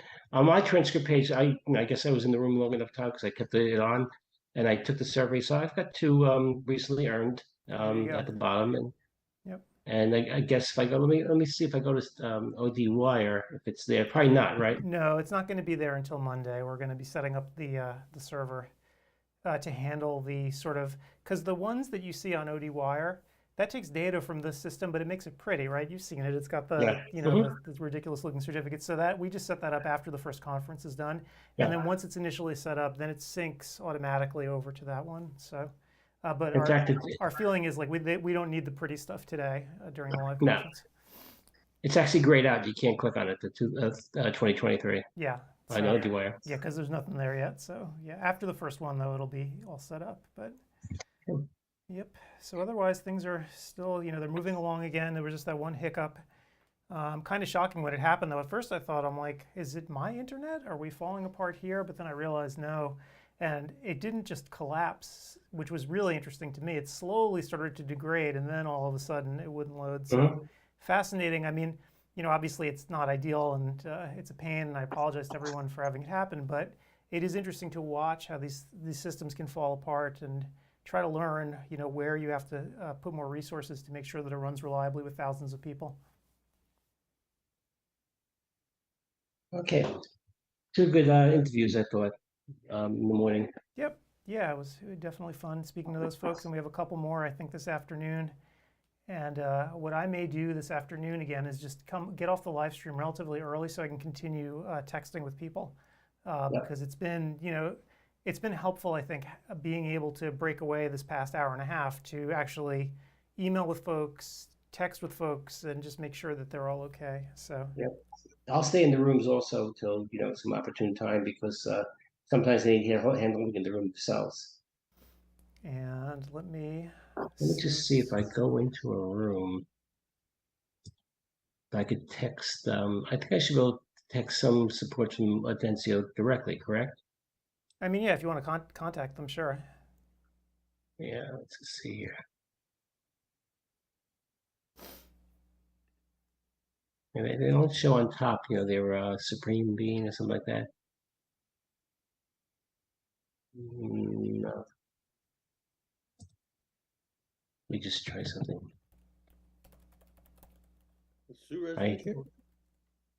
I searched for Sarah. She's not there. Okay. I still with them the rest of my lunch and installed the new operating system for my iPhone.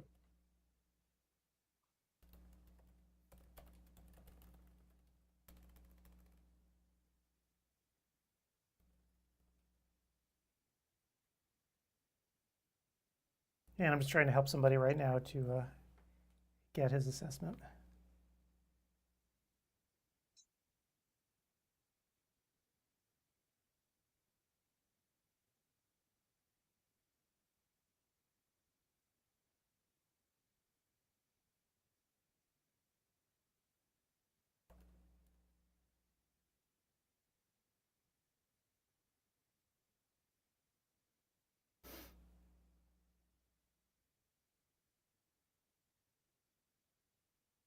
Okay, it's all done. And I think we have, we were just watching Sue. I was confused because I thought you were actually interviewing Sue Resnick because she's coming on at 3:30. Right. That was funny. Yeah. So yeah, that was an interview that we taped earlier in the year, all about water surface lenses. So always fun to talk to her. And I guess she'll be here in about a half hour. Everything's running nice and smoothly now. A lot of questions for the orals guy. They always are. It's Steve Sorkin. He's actually a real good OD, and I know personally, and he's probably the best scleral fitter in the world. Was Ken's serious question answered? Let me get into the lobby here. And repeat what I'm trying to log into. I'm in the room.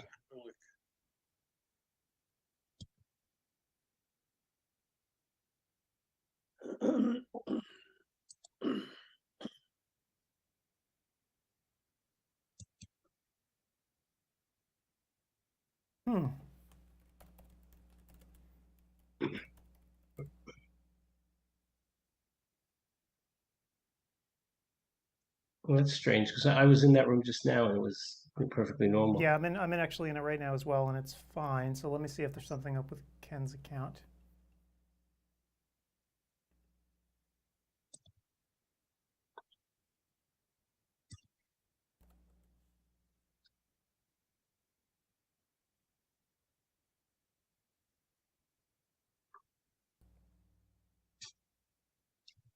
It's funny when I view their profile, all these people that you never heard of. He's been on ODwire for 12 years, and I never seen his name before. 2011 he joined. There's a lot of lurkers.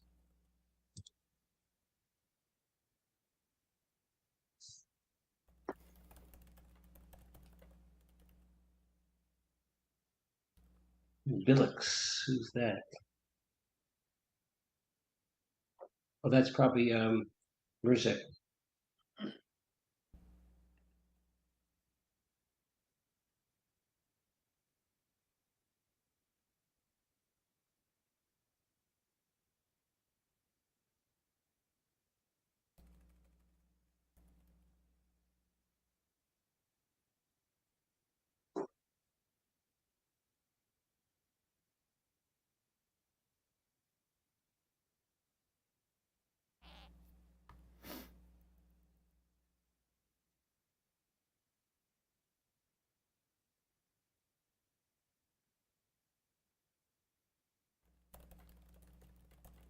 Let's see, let me go into the other room again.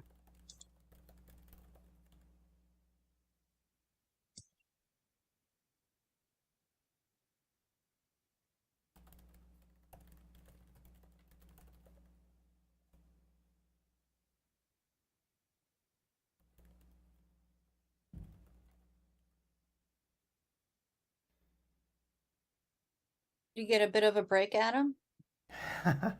I mean, I didn't have to talk to anyone, you know, I didn't have to use my vocal cords, but no, so when we were away, Gretchen, we had a little problem with the server running out of resources because one of the rooms had like 1,000 people in it.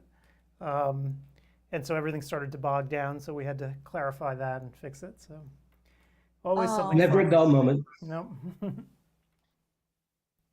Oh, I'm sorry. I mean, it's a good problem to have in terms of lots of people, but oh no. Yeah, well, I mean, it's good to know because now we know what the limits are. We know how to appropriately resource the servers. So what's funny is I think it just kind of snuck up on everybody because everything's been performing so well. And to just all of a sudden have it go like that. But yeah, it was funny watching it as it happened because the whole thing started to sort of slowly collapse over a period of about 30 or 40 seconds.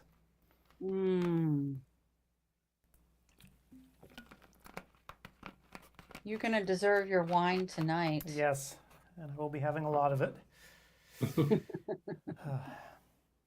Is it nap time? Don't even say the N word because I really could use one. Oh, I wasn't referring to you. Oh Paul, is he? Oh, Yeah. hey, we'll see that happening. Yeah, I know.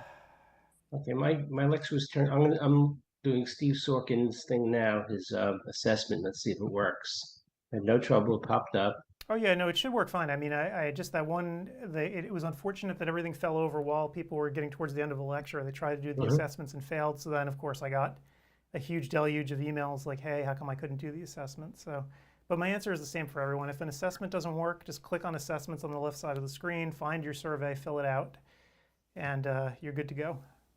Well, at least it happened toward the end. Yeah, that's true. I mean, imagine if people weren't getting credit for the class. That would be horrible. Oh, that would be bad. They'd burn the place. It's only the survey. It's not the course, so. Right. Okay, I took that.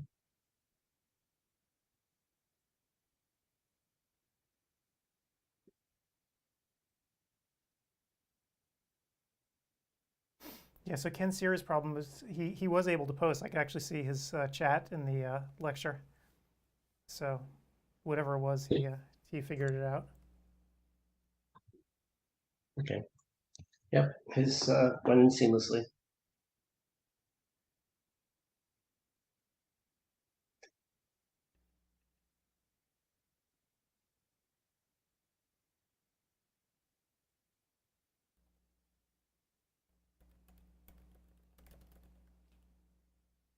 One of these days we'll have some AI, so they have to post meaningful prose in the comment sections. Okay, we had another problem solved. Good. Yeah, these little things. So the only systemic really disaster we had was when the server ran out of resources, but otherwise things have been pretty okay over this past maybe hour and a half or 2 hours. in terms of the process. You know, the surveys seem to be working for everyone now. Yeah. You know, it's the tests are hidden, so that's good.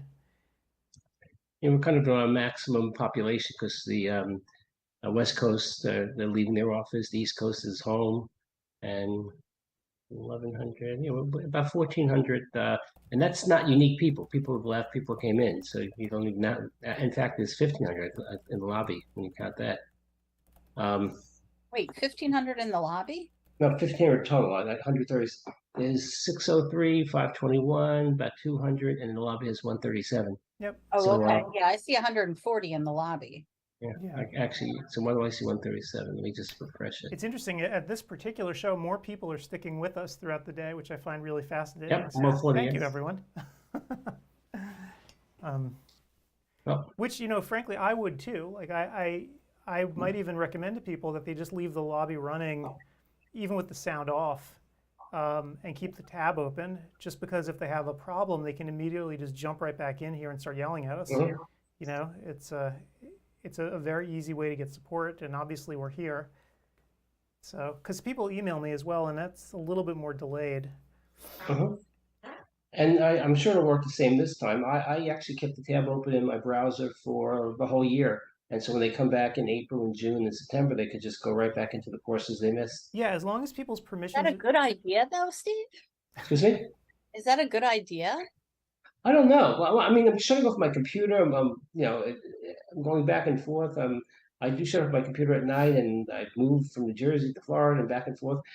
So it's not like the browser's open the whole time. But when That's true.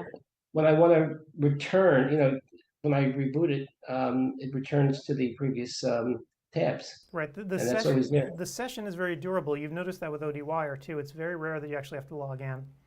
Because we just set that cookie forever, so it always just remembers who you are. So, yeah. That's the problem. You forget your password for ODwire. Yeah, that is true. Fortunately, most people are okay about resetting the password on their own these days, though occasionally I'll have to manually do it for folks. But most of the time, people these days are pretty savvy.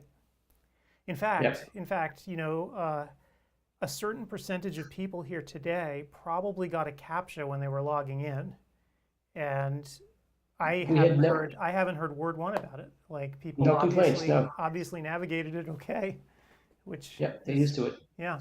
So. Well, you notice the population, I think, of ODs is getting more tech savvy. People, my baby boomer generation, are pretty good. The older generation, like Paul's, are not taking C anymore, and the younger generations, of course, are good. So you're getting a better population because people are more used to it. Yeah. Absolutely. So it's definitely become easier in that respect. You know, harder in that people, they demand perfection from a lot of this stuff, and it's an interesting issue, right? Even the largest services have problems sometimes, but they have, you know, so much staff to actually keep them running that a lot of their issues never really bubble up to the surface, so you don't see them, even if, you know, underneath they're held together with duct tape.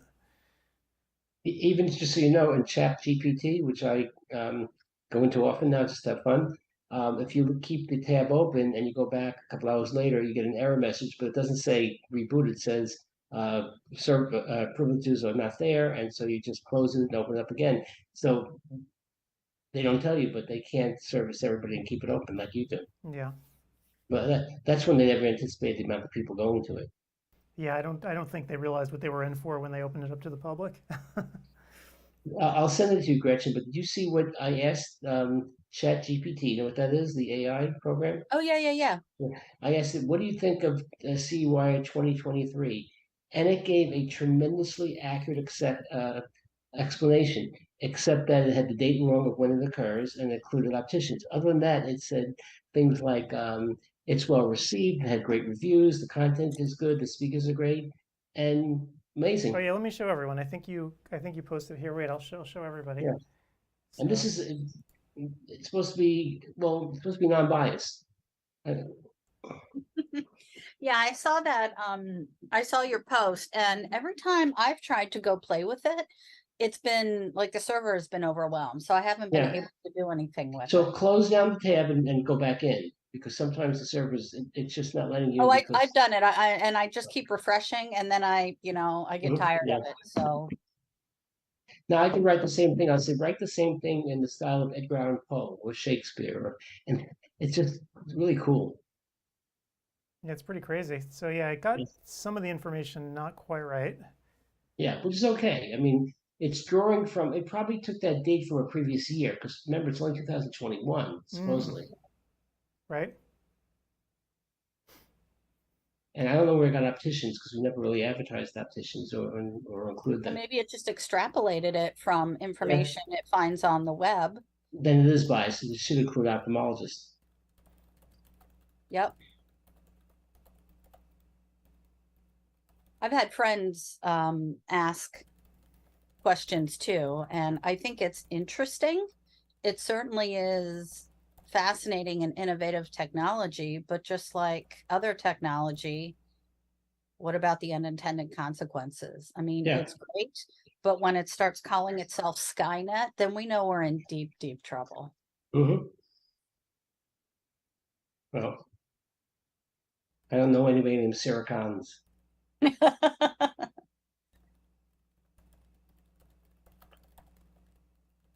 But they did a study, Gretchen, I was reading it on in something called Flipboard, I forget what magazine, where the college professor wanted the people to use it, and half the class he said use it and submit the paper, and half the class said use it and then modify it to what you think you should have to make it even better. And they had to know the subject matter that way. And he didn't know who did what. And the ones who modified it got higher grades by far. Well, yeah. So as a tool, it's good. Yeah, because it's not perfect. It needs a human touch. It's, I mean, in some ways, it could be thought of as like using Cliff Notes to get some information. And you know what? I used Cliff Notes when I was in school. I think I tried it once instead of reading whatever it was, and it wasn't helpful because you don't get a lot of nuance. But what it did help me with was understanding, especially for Shakespeare, because Shakespeare is really hard to slog through. So if I already had an idea of what was happening, then I could pay attention to the nuances and better get at what the work was trying to say and what our discussions were going through. So it can be used as a tool, but just like everything else, you know, it can be abused, evil. And but I'm not surprised that the modified papers ended up getting higher grades. Well, Bing is using a similar thing, but they're pulling stuff off the net. Not, I don't know exactly what the chat does in terms of getting its information. I think Paul is asleep. Well, it's already 12:15 your time. That's getting near bedtime.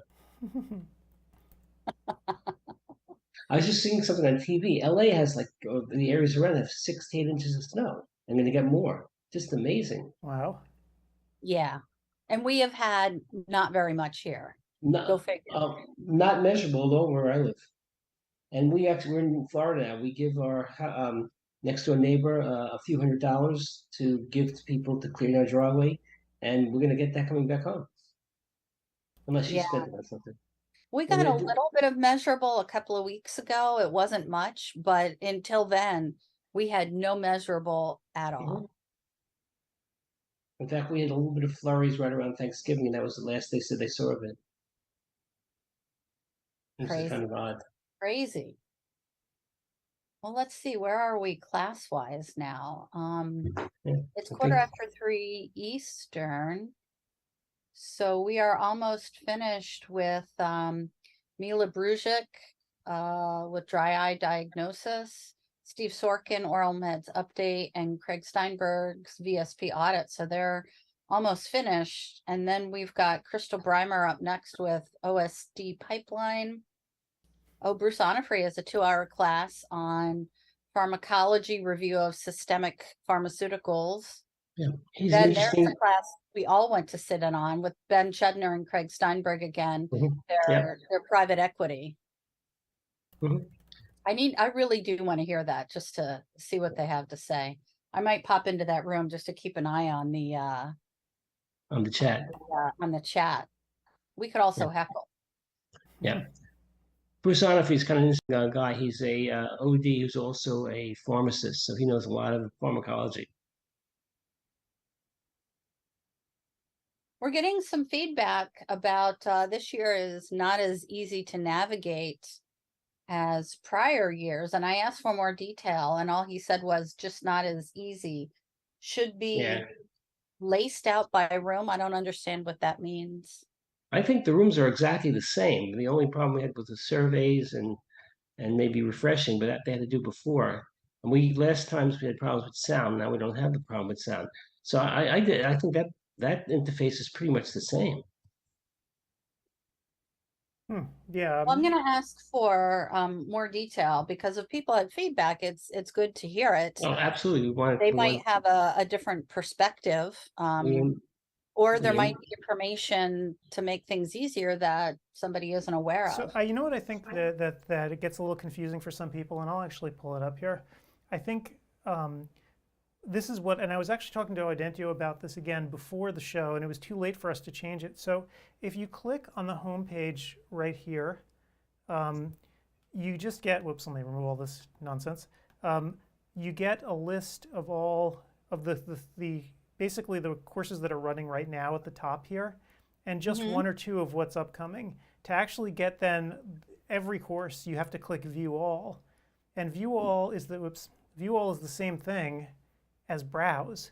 So I told them, I asked Audentio, I'm like, hey, can you just make this Browse page the home page? So when people go to the regular home page of the site, this is what they get, because this is much more complete, right? What you're seeing here is a full list in reverse chronological order of all the streams, right? So you're seeing the 4 that are running live right now, right? Us and 3 rooms. Plus, then you're seeing everything in reverse chronological order. What's coming up next, next, show more. It'll keep showing you more. Maybe there should be more direction around it, or maybe it should be broken out by time slot. Right. I mean, I can kind of, and it does say that there, though. It does say today, 4:30, that sort of thing. Right. But I guess if you're just looking quickly, it is harder to see. Yeah. We're so familiar with it that we might not see the problems that other people see. Right, and that's what I told the staff, at Audentio. I'm like, hey, if we could, maybe for the next time, make this Browse the homepage that people go to. It's just much easier. Or Browse by room. I'm not sure. Nancy Organo switched devices and she took a course assessment, which worked, I guess, but she didn't get credit for the course. Well, she won't know yet if she got credit for the course. No, but if you go into transcripts and you scroll down, you'll see that you've got a trophy there immediately. Yeah, that can actually take 15 minutes or longer to populate. So it happens. I think that everybody's used to things happening instantaneously, and when it doesn't, they get worried, which I understand. Yeah. But maybe we that's something else, Adam, moving forward, that when people register, that we just start setting that expectation and say nothing will happen until a week later, even getting credit, anything, just because. Yeah, I don't think I would go that far, but like 15 minutes is really how long it should take to process some of these. Sometimes it takes longer. Like today we had a huge crowd of people. So, it might take a little longer for some of them. For some people, what I'm going to do tonight actually is remind people that if they missed any of the surveys, I'll point them right back at the assessments link. And so they can actually go in and see if they missed anything, right? It's easier for people to visualize their transcript as well. Once we get the pretty one, you know what I'm talking about, the actual certificates and the list that's really well formatted. That's much easier to deal with than this. This transcript page is really just more of a work in progress to kind of show you where you are with a trophy, like, oh, I completed a survey, but I didn't actually it might tell you I completed a survey, but I didn't actually watch. So for this one, I watched this lecture. You can see it's got the green check mark, but what I didn't do was complete the post-course evaluation. See, so it's actually telling me what I did or didn't do. Well, it even says at the top that transcripts take at least 15 minutes to process. Yep. But there are some platforms, very big ones, that have you take a quiz for some reason. They make you take a quiz for synchronous, but like 2 days later, after the whole convention's over. Crazy. Yeah, which is crazy, especially for a quiz, because you're going to forget everything. Especially if it's kind of like some tests that some high school teachers gave us, which was about data in a photo caption or something esoteric. Right. Yeah. Yeah, we try to go over our quizzes, and I go over each one, and if it looks like there's a lot of 244, 245, then we will go back to the speaker. So we try to make the quizzes fair and doable, as long as they listen to the lecture. Yep. So anyway, browse is the easiest way to actually see all the classes. And I'm going to try to make that the homepage for the next event.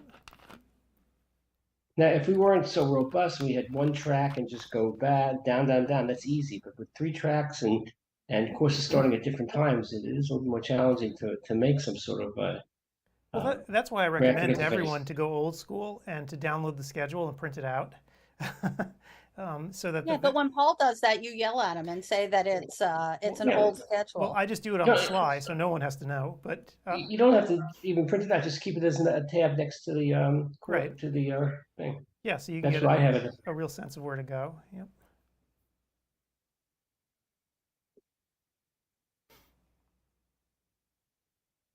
I'm already heckling Ben and Craig. Oh, I'm not in that room yet. I'll go there.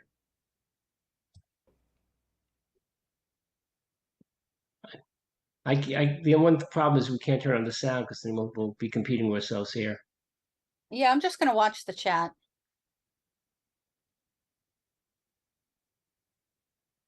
And so that lecture is right there. So that started it's amazing. That just started actually, right? It started like a minute. No, it hasn't started. No, it just started. It's counting down. Yeah. It looks like the Hunger Games countdown. Yeah. It's funny that Craig Steinberg had the least because people like to avoid things like malpractice and VSP, etc. It's gone live. Yeah, so people can't get credit for the PM ones as easily, right? So that's why they avoid those. Yeah. Well, they don't need they need certain amount of other things. So PM counts as just a kind of a numerical placeholder.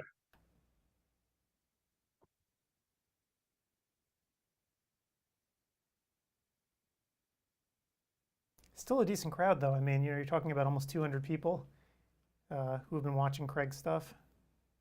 Well, right now in this room, there's 116. Yep. Yeah, but it hasn't started yet. Well, it did start, but you're getting yeah. So what happens is it spools up and it doesn't let everybody in at the same time. So yeah. And Adam is getting his little piece in again. one of my 4 little ones that I recorded. So hopefully people will get the message. I recorded a 5th one too for the on-demand lectures. Actually, that's smart. So it's, I think people get sick of it, but I'd rather have them get sick of it than be confused. I think it's okay. I mean, especially as evidenced by some folks who aren't remembering from time to time what needs to happen. Even if people getting sick of it prevents 5 people from having a problem and contacting us in the chat or you via email, I think it's well worth it.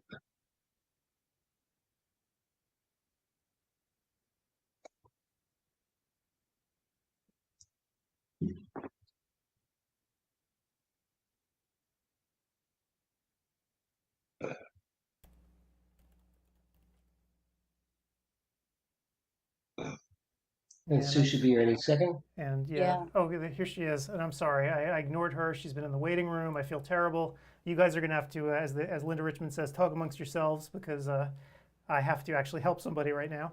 Okay, let me get up there and hello, Dr. Resnick. Hello, Steve. How are you? Good, real good. Oh, everybody's here. How's it going? Good. Yeah. What's up with you guys? Paul, wake up your former associate. Yeah, Paul is unconscious. I hope unconscious. Oh, don't joke about that. I have that effect on people, but I didn't No, think it was not you. I believe me. didn't think it was that bad. Oh my gosh. So how's it going? All is well. Can't complain. I just got back from a little vacation, so for the next 24 hours, I should be in a pretty good mood. Nice. Where'd you go? Puerto Rico. Ooh, nice. Yeah. I had actually never been there. Been all over the world, but I've never been to Puerto Rico, and I have to say it was very enjoyable. Yeah, travel has become normal again. And on the plane, was there a lot of people wearing masks, or nobody, or someone in between? Nobody. That's what we experienced also, definitely. And you find Yeah, that not you're many maskers on my planes, like maybe 10%. Yeah, not if that. yeah. and there some people have individual. I know you have two areas of your practice. Is New York pretty much back to normal now? Everything's been normal for a long, long time. Oh, really? Okay. Yeah, I mean, this, I don't know, there's this perception out there that things were just, we had it bad when it was bad, but everything, when we say came back to normal, we got busy really fast as soon as, people decided they were going to start going out of their houses again. And then it built up, it was crazy busy last year and most of the year before. So the only thing that wasn't quote unquote normal is that up until now, our governor just actually made mask wearing not mandatory in healthcare settings. Yes, I saw that the other day. Yeah. Yeah, and so we, being very conservative, we were following the rules, and everybody was wearing masks. And now we're basically leaving it optional with both our staff and our patients. So anything goes. We are still masked in PA, in healthcare offices. And in fact, I have a PCP visit Monday morning, and I was reminded, make sure you bring your mask. Yeah. So the patients are coming in assuming they have to wear the mask. We're not telling them to take it off. However, I do have them remove it in the exam room because it just becomes untenable with the fogging, and it slows me down. And and they're happy to take it off, and I assure them that I am not, contagious. And I do test, as routinely as I can, and all that stuff. So. Yeah, and again, the city, a lot of people that were working from home are slowly going back to New York, so that's where you're back to not only normal, but so we were very lucky in the sense that our location is in a residential area, so we actually got busier when people started working from home, because a lot of our patients live 2 blocks away, 3 blocks away, and they were thrilled to just get out of the house, masked or unmasked.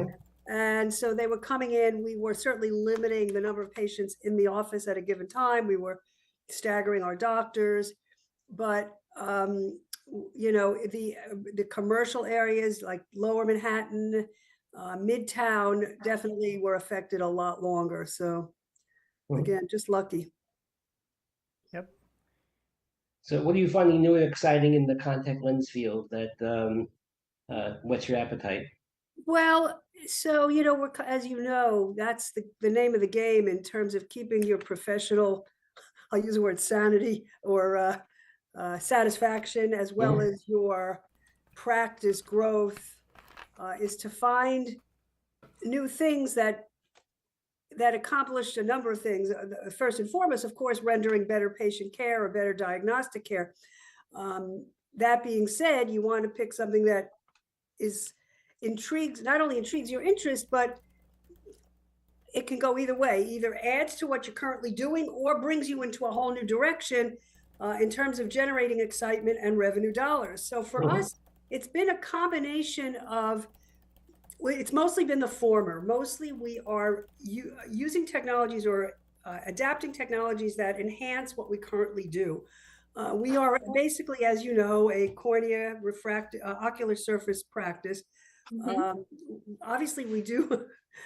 Barry Farkas used to say, we never check two eyes together and we never look behind the cornea, and that, and that's probably true, was true, but not so much anymore. So, we did bring in some younger associates who actually know where to find the retina, which is great.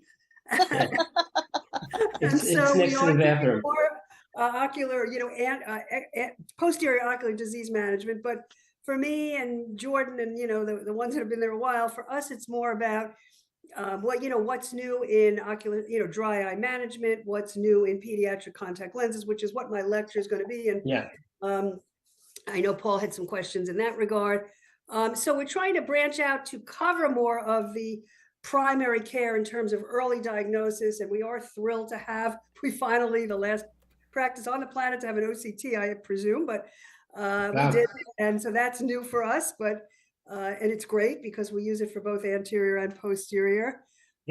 We adopted things early on. So where some practices are first getting started now, and certain things we've had neural lens for a while.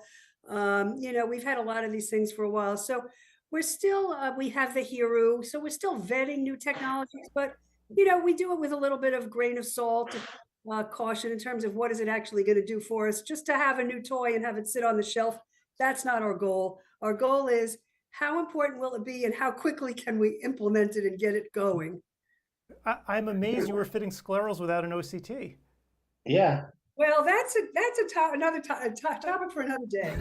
And so the thing is that, look, I don't want to say that I'm going to put myself up for some sort of contest here, but I will suggest to you that I can fit a lens and have been doing it for many, many years without an OCT. I really can gauge thickness. I can gauge everything. I'm a good reader of fluorescein. I'm a good reader of palms. I'm a good reader of scleral vessels. And, look, I'm not going to say that there isn't a lot of precision in sclerals. There is, but the truth is this: rarely does a 20 or 30 micron difference make a difference in a well-fitted lens. I mean, if you're at, so low that you're touching the cornea, of course 30 microns make a difference, but you're 100 microns, you're 200 microns off, or 300 if you're touching the cornea. In terms of limbal clearance, every ocular disease has a certain sort of requirement. So you have to look at the underlying condition, what you want out of a fit. So yes, an OCT is very helpful for a lot of doctors. And certainly if you want to know exactly what that lens is doing, it's great, but it really doesn't change my approach, nor does it change my fitting goals, which are dictated by the underlying condition, corneal condition. Do you do a lot of ortho-K still? So we do. It's interesting that you say still, because we're trying to build it up again. We had done a lot when it first came out, back in the early, mid 90s, when ortho-K was really the industry's response to refractive surgery, in my mind. It was mostly for adults. So, ortho-K now as a tool in myopia management is really what has changed. Yeah. What's the youngest you've attempted it on a kid?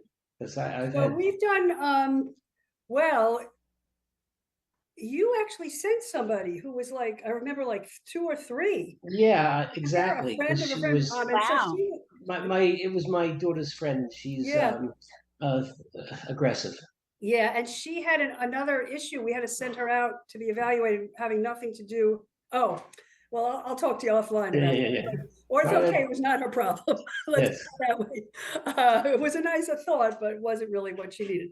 But anyway, so more typically it's 5 or 6. Yeah. Earlier than that, I'll typically reach for atropine. But there are certain populations, and they are often ethnically related. And I actually submitted a course to the Academy that I hope is going to get approved this year on ethnic differences in contact lens practice. And I thought that would be an interesting thing to look at. So, but that being said, there are certain groups, populations that prefer one thing over another. How that preference got grounded, I don't know. But different parts of the world will subscribe to different management options. I hope the woke crowd doesn't pick at your lecture. The what crowd? The woke crowd. In other words, by no, it's certain not ethnicities. it's not a Right, exactly. You raise a good point. But it's basically how to grow your practice with, how shall I put it, paying attention to ethnic preferences, to be all things to all people. And diverse to everybody. Yeah, Right. exactly. We'll see. You're right. I never thought of that. Maybe they'll think it's too woke. Meanwhile, I don't know if you were tuning in here just a few minutes ago when we ran our little piece, our Alcon thing that we did like about 1,000 years ago finally got approved. I don't know if you saw it. I know, I saw that. I'm like, that's like watching the old Superman episode. I know, right? I was wondering if it was going to be in black and white. It took a little while to get out of the editing bay, so to speak, but yeah. So there you go. But no, I mean, that technology it's still relevant, everything we talked about. As a matter of fact, I'm about to go to do, help Alcon in a conference in a couple of weeks, just going through everything. The surface technology, water surface is great, but what they've done since Steve and I did that piece was that they've now launched it for astigmatism in most of the materials. So that's really, really helpful. Right. What's surprising to me, though, is how, because someone brought up the topic on ODwire a couple of days ago, people still really don't know the differences between the lenses. And to me, that's kind of surprising because, I mean, they've been around for, a fair amount of time now. They don't, and I get it because, there's a lot to know. If you're really going to know the differences, you have to know the difference in the polymer, the difference in how this, how it's manufactured. And that's what we try to give them the executive summary on that. Right. Because it does help guide you in your clinical. So at least for me, when I had my mantra for the last 40 years has been, don't fit the patient to the lens, but fit the lens to the patient. And so I still look at each patient individually, and I look at each lens individually, and I go, well, what are the attributes of this particular lens? Even if it's by the same manufacturer, and even if it's just a second generation, what is it going to do different than its counterpart? And so that's, I'm a scientist at heart, I guess. I'm a little bit of a nerd or a lot of nerd. And I just love material science. I love to know the wetting angle of, everything on the planet. And I just think I'm just interested in this stuff. So look, you don't have to know all that stuff to be a very successful fitter.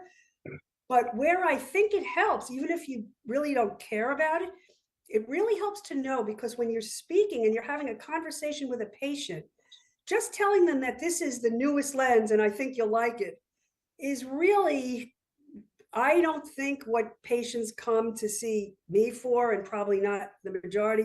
They want to know that their doctor knows what the hell is in the sauce and why it tastes so good. And so just being able to give them one particular thing, saying, okay, this lens on testing outside of the eye measures a little smoother, has less friction than this lens test, and that, we can't tell you it's going to be the same on each and every eye, but then you can go into your own experience. But my experience is that patients really feel like this is as close to having nothing in their eye as another lens they may have tried. But it gives you a little bit more confidence in yourself, and that comes out in your conversation with the patient. And that's what patients are looking for these days. They can go to anywhere. They can order these lenses online themselves, and they can look up the differences themselves, but they want to know what your interpretation of that is and how that may affect their wearing experience. Right. Totally agree. So have you seen anything new and interesting in lenses? Because I kind of feel like, I don't know, with water surface, that was kind of it. Like, okay, you created sort of the ultimate lens. Anything on the horizon that you've seen or that people have shared with you? You're looking for the stuff I signed the NDAs on. Correct. I want to get you in trouble. I want the lawyers to pounce on you because I'm curious. I've not had any alcohol yet, Adam. Get me in a couple hours. I mean, it is Saturday night. Well, afternoon for them.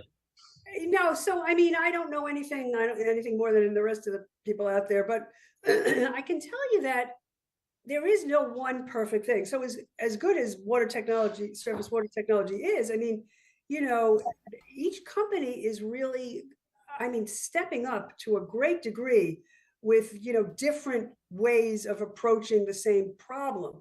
And no one technology works for any patient. So for instance, J&J's Max lens, getting great results comfort-wise with that.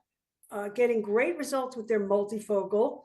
And again, it doesn't work for everybody, but nor does any other lens work for everybody. So just having better tools and more of them in the box is really helping to problem solve to a greater degree. So, you know, what did they do? They added more PVP into the lens, and that seems to work out well. And of course, they have their blue filter now, which is a nice thing to mention to patients that it's there.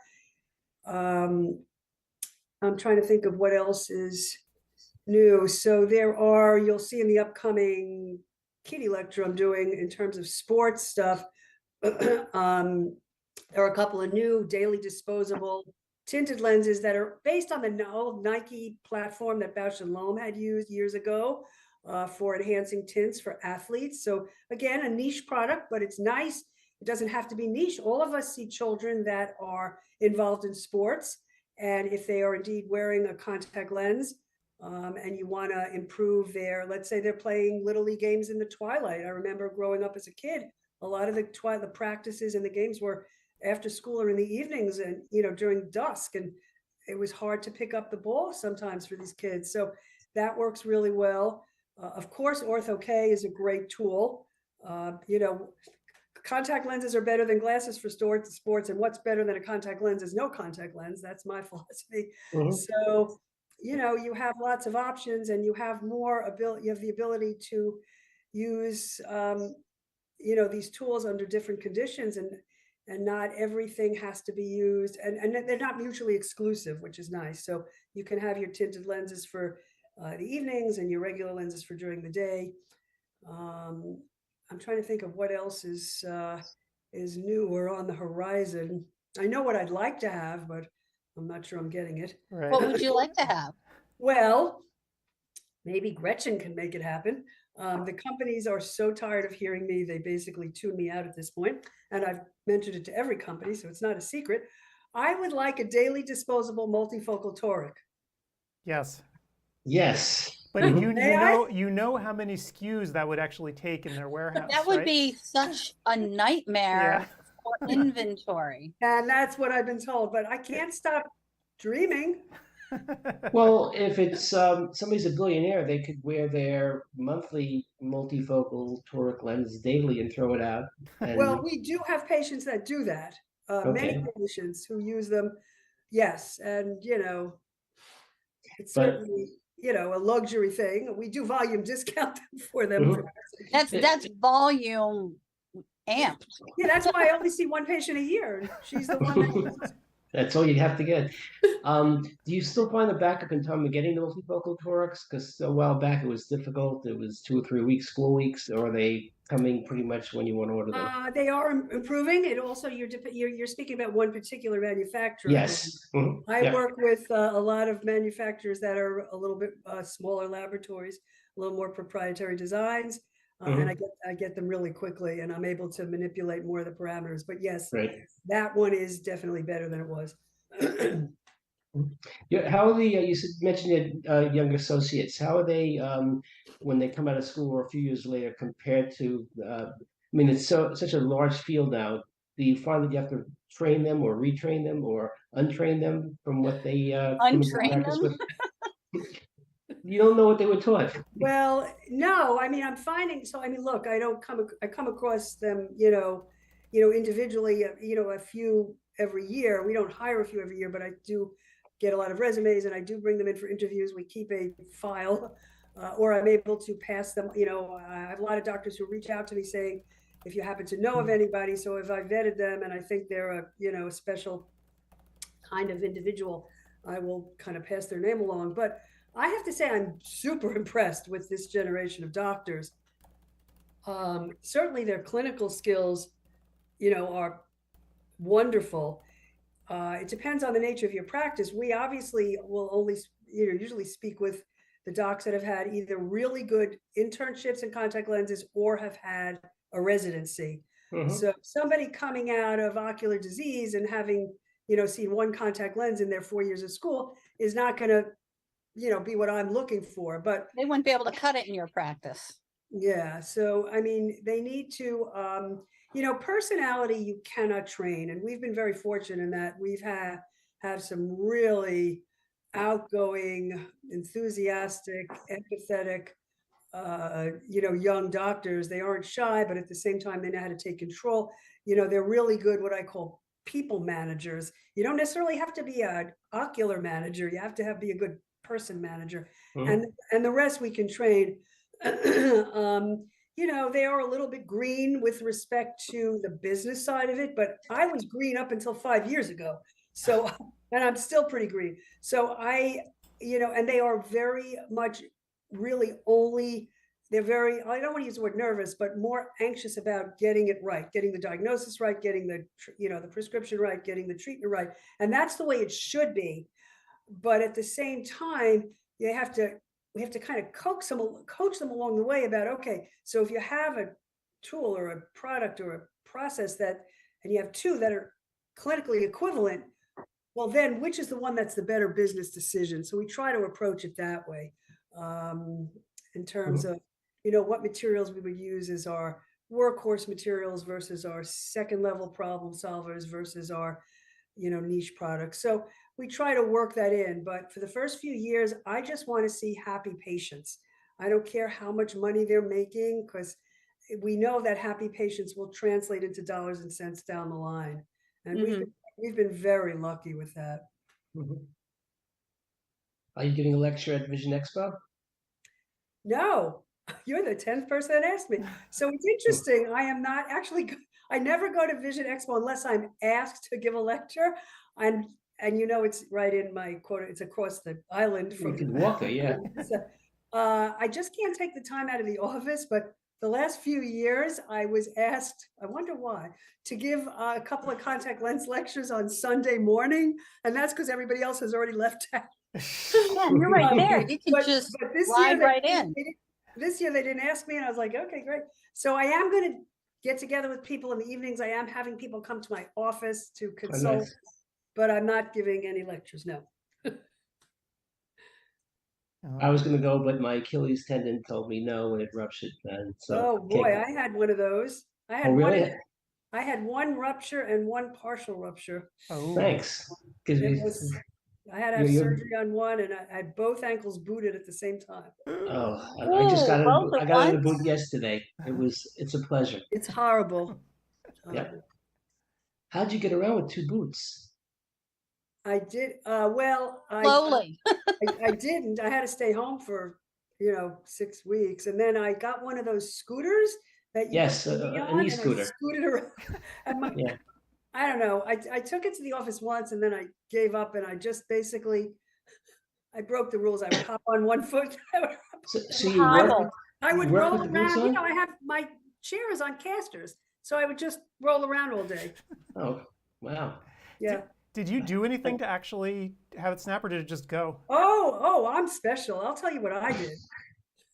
So, as you guys may know, or whatever, I have had asthma for many, many years and have been on oral steroids for many, many years. And I came down with a sinus infection. This was 2013. Came down with a sinus infection, and genius me and the genius physician decided to put me on Levaquin. Yeah. And here's a black box. When you're over 50 and you're on mega doses of steroids, and you take Levaquin, guess what? Every tendon in your body gets weak. So they didn't even consider a different antibiotic. That's crazy. I don't even know that she even looked at my history, and I was so crazy with getting in and out of the waiting room that I wasn't thinking. And I blame myself. And so like 2 days after, I started feeling these pains in my ankles, and I thought, oh, it's the new boots I'm wearing. No. And then I was just walking to my apartment, and there's those saddles they have on, and my heel went down, my foot went, and I went right to the ground. I went, oh, that's what. That's what Achilles feels like. I walked like and then of course I was too busy to go to the doctor. So I come into work the next day. Barry's like, what's wrong with you? I said, I think I tore my Achilles. I said to him, you think I should just leave now and go see somebody? He goes, no, stay and, you see somebody tomorrow. Stay. He didn't want me to miss any patients. Why am I not surprised? I go, and luckily my other partner, Jordan, got me in with this really like the top ankle surgeon at HSS. I forgot his name, but he's apparently the ankle surgeon for the Rockettes. So, oh wow, I guess they need one. So, Yes. So he looked like he was like 12. So I go in and I'm like, I think I've had this for a while. He goes, yeah, you should have been here like 2 weeks ago. I'm like, okay. He says, so I said, so when do I need the surgery? He said 2 weeks ago. So they did it like a day or so later. He went in, like arthroscopically and put in a thing and tied it up, whatever. And he said, just don't play golf for a while because if you step into a divot, and I'm like, I said, don't worry. So you're back to normal? I said, I'm not looking, to be the kick line of the Rockets. I guess it was a bad joke, but I said, my bar isn't very high. I said, all I want to do is be able to walk. And he's like, you'll be able to walk. And you're fine? Great. Yeah. So they don't bother me at all. I can do whatever I want with them. Wow. Well, 2 at once is not a great way to go. Yeah, well, that and then my thumbs went like every tendon in my body. I would have throttled that doctor who gave you. I have like these weird thumb things. I'm gross. Did you ever let the doctor know that they are an idiot? I never called her because what am I doing? Never. I hope she doesn't do that to anybody else. Wow. I did mention it the next time I went. Enjoy big deals at low prices at your local Giant. Whoa. What was that? That probably was me. Anyway. Sorry. Yeah, I should have mentioned it or written her a little note saying, by the way, just want to let you know, you got to be careful when you prescribe Levaquin. And you should be careful anyway. It can cause I'm lucky I didn't have a retinal detachment. Yeah. You're still young enough. Yeah. Thanks. All right. Well, Sue, thanks for being here. I know that we have Mike Olson coming in next, so that'll be fun. Yeah, great.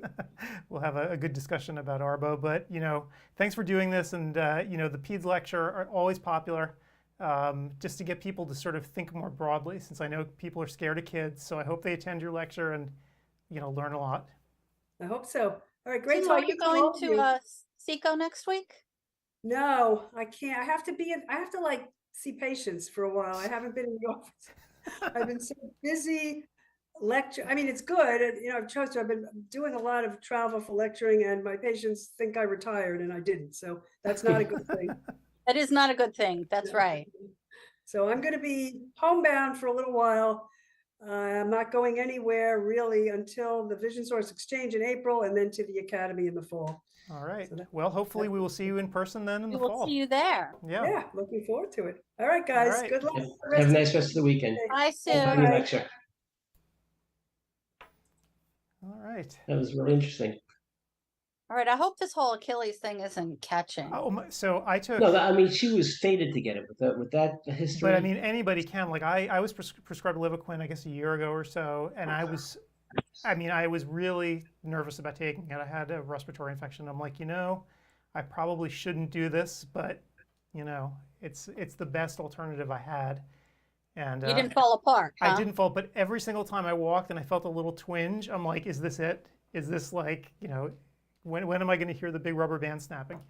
I'm surprised that that's prescribed with such a known problem with that. The problem is it works really well. That's one of the real problems with it. For certain kinds of infections, it's really really efficacious. So that's why they use it a lot of the time. Mm-hmm. So. She is right, but I feel my other leg is very tight just because I'm built tight, and so it's stretching out. So a lot of it's anatomical and genetic, and then when you have an environmental factor like that, you don't have to do anything. Achilles is not like an ACL where you get wrapped in the side, or you could almost do nothing to have it tear. Sneeze. You sit on the couch and sneeze. Boom, there it goes. I thought that she was going to go with it when she said she had asthma. I thought it was a sneeze that caused it. So, well, I'm glad it wasn't. Just to let everybody know what's going on right now out in the real world here. So in room 2, there's 731 people taking the pharmacology review. The private equity thing is about 180, and it looks like Crystal Breimer's got about 450. So and that, it's interesting but expected. As you know, certain states require orals, and that this is a 2-hour oral, so it's really a good thing to take, and that's why people migrate to it. Yep. At least the first time. Yep, and of course our lobby somehow still has 122 desperate people listening to us, so very cool. All right, and Mike Olson hopefully will get here, and you know what we're going to talk about with him, right? I might as well just take a break and program myself, like have a little avatar that says, "Oh, really? That's horrible." Well, before he gets there, then let me just continue running down our vendors. So everybody go into the forum and check them out. If you click sponsors, it'll actually take you to each one of their discussion threads. Please, please, please check them out. We like our sponsors. We want to see them do well. So please go check out their discounts and what they have going on. In that forum thread, they'll be filling it out as time goes on, right? Because this place is going to be open and around through December 1st. So you can imagine they have most of a year to go in there and regale you with offers and other pieces of news. So definitely check them out. There's a verb. Regale you, yes. Yeah. What's good about our schedule is that every state has a different biennial when it ends. Some of it's calendar year, some of it's just arbitrary. New Jersey's, for example, is April 30th. So look how good it is. You could take 1 year in the course today in April, and then the next biennial you could take in June and September. Yeah, that's true. Good point. So again, so when yeah, let me. Like, so when it's 60 credits, it could be 30 and 30. Right. You don't have to apply it to 1 year. That's very true. All right, so Oculus, thank you to them for sponsoring again. We have 2 videos, one about the Karatograph, one about the Pentacam, and I may or may not get to them this afternoon. We may as well play them. Oh, wait, Olson is here. Olson is here. Yeah, I better hide. Struck yourself in. You have a reputation, my good sir. Oh, there he is. That precedes you and proceeds you. How's it going? Am I on already? You are on, my friend. Wow. That was fast. Yeah, well, we have these new computers nowadays. Yeah, so I'm in Minnesota. We don't have that. It's slow. I'm buried in snow, and you don't want to know. You'd be happier. You live in Minnesota, man. What do you expect? Well, I was Craig Steinberg's in LA buried in snow, so. Right, I'm here in Portland with 6 inches, which is the equivalent of being buried for here. Yeah, that would kill people in Portland, wouldn't it? There are no snowplows. There's no salt. There's no nothing. Yeah. So my son has had off from school for 2 days for 6 inches of snow. We're very weak here. This was an example of how the world was changed. It snowed, and it was bad. You wouldn't want to be out on the highway. They actually closed the highways out of town. You couldn't get here, but they actually closed the clinics in the hospital. Wow. And this is one of these okay boomer stories where I say, in my day that didn't happen. Everything was open. You went to school, you went to work, and it's probably more civilized this way, less dangerous, but yeah, and kids like it, so I liked it. I'm lazy. I don't own the hospital. I work on a salary now, so I had 2 days off. Yeah, so it's just like being a kid again. It's great. You get to stay at home. So here's the deal. I'm going to put this up on the screen. So we've been talking a lot about Arbo and the things they've done.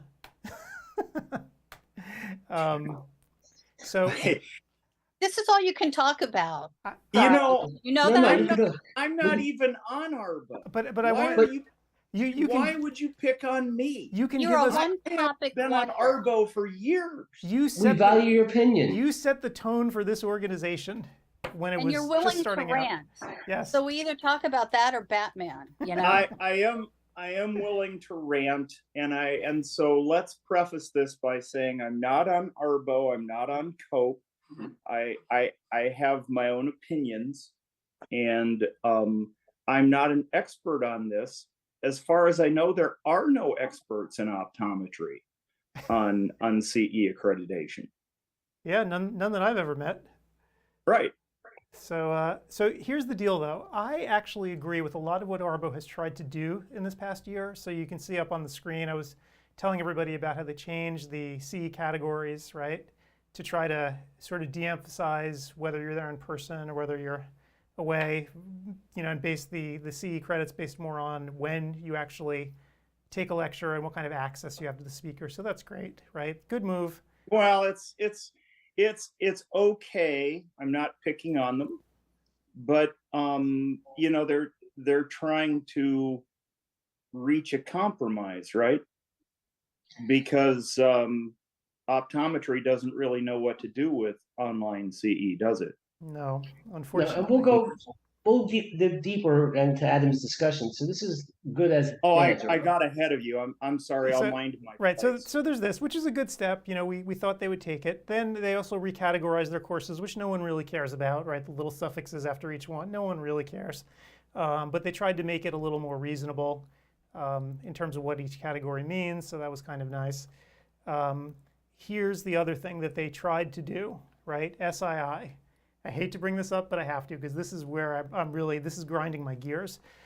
So it's grinding your gears? You sound like Peter Griffin. Yeah, I mean, really, just like let me rant here because so the SII rules, which we were all trained on last year, right? It's been almost a year since we had to start learning about this, and we had these webinars with the folks at Arbo, that they're moving more towards what medicine's doing with SII, right? And starting on July 1st, 2022, all of us who provide CE were supposed to follow these rules. And the rules were, they're not that outrageous, right? That people should have explicit consent to use their information, right? In an opt-in sort of way. So by default, everything you do is private unless you feel like giving away your info to sponsors, right? So that's fair. It's a great rule, right? You have to check a box to say if you want to give away your info. And by the way, I'll share with you, what percentage of people at CEwire actually choose to share their information?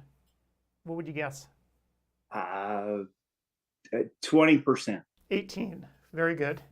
So 18%. I've done this a long time, haven't I? So other rules for SII, non-COPE content has to have 30-minute buffers around the COPE content, so you're not mixing. Okay, stop. Why don't you flesh that out for me? So what does that mean to you? So if you have a COPE lecture, and I went through this very carefully with Sierra, Don, and everybody else, if you have a lecture that is COPE approved, for 30 minutes before it and 30 minutes after it, you cannot have non-COPE content like ads or even a non-COPE lecture, right? So for instance, I couldn't do my little lecture or interview that I just did with Sue Resnick talking about Alcon's lenses unless I gave a 30-minute gap around the COPE content, which makes total sense, right? Because you want to keep the actual accredited education away from the ads and the advertorials. So great rule, makes total sense. Industry hates it, but it is what it is. Well, does this parallel what medicine has to do? I'm not even sure, to be honest with you. I think I'm not on COPE. I don't want to be attacked. I would think the SII are the SII from ACCME. Let's throw some acronyms in here. And I would think industry would be used to that. So is it industry that hates it, or is it CE providers, basically ODs, that hate it? It's both, I think, right? Because the industry hates it because they've been getting away with not having to do it in optometry, right? Where they could get their ads in there in every kind of way. And the providers who rely on these companies hate it because now their cash cow is about to dry up. Because I get it. We take SII seriously. I thought the rules were going to start to be enforced last July. So if you look at the conference here today, it's been completely structured around these rules. That's why, if you look, the advertisers are far, far away from everything. We have that opt-in form, which is why only 18% of people agreed to it, and so forth. But here's my real problem with it. Nobody's doing this except for us, as far as I can tell. We have seen these violations everywhere with every other CE provider. And we continually pointed out to Arbo where these violations are happening. We're getting very specific with them. We're showing them like, hey, they're not providing this opt-in form. And oh, by the way, there's an ad that runs right after a lecture. Like, do something. to the point that the attendee doesn't even know that this particular lecture that went right after the CE lecture is not for CE. Right. So they're being entrapped into taking a commercial without realizing it. Right. So people are asking for credit for watching commercials because they don't know the difference.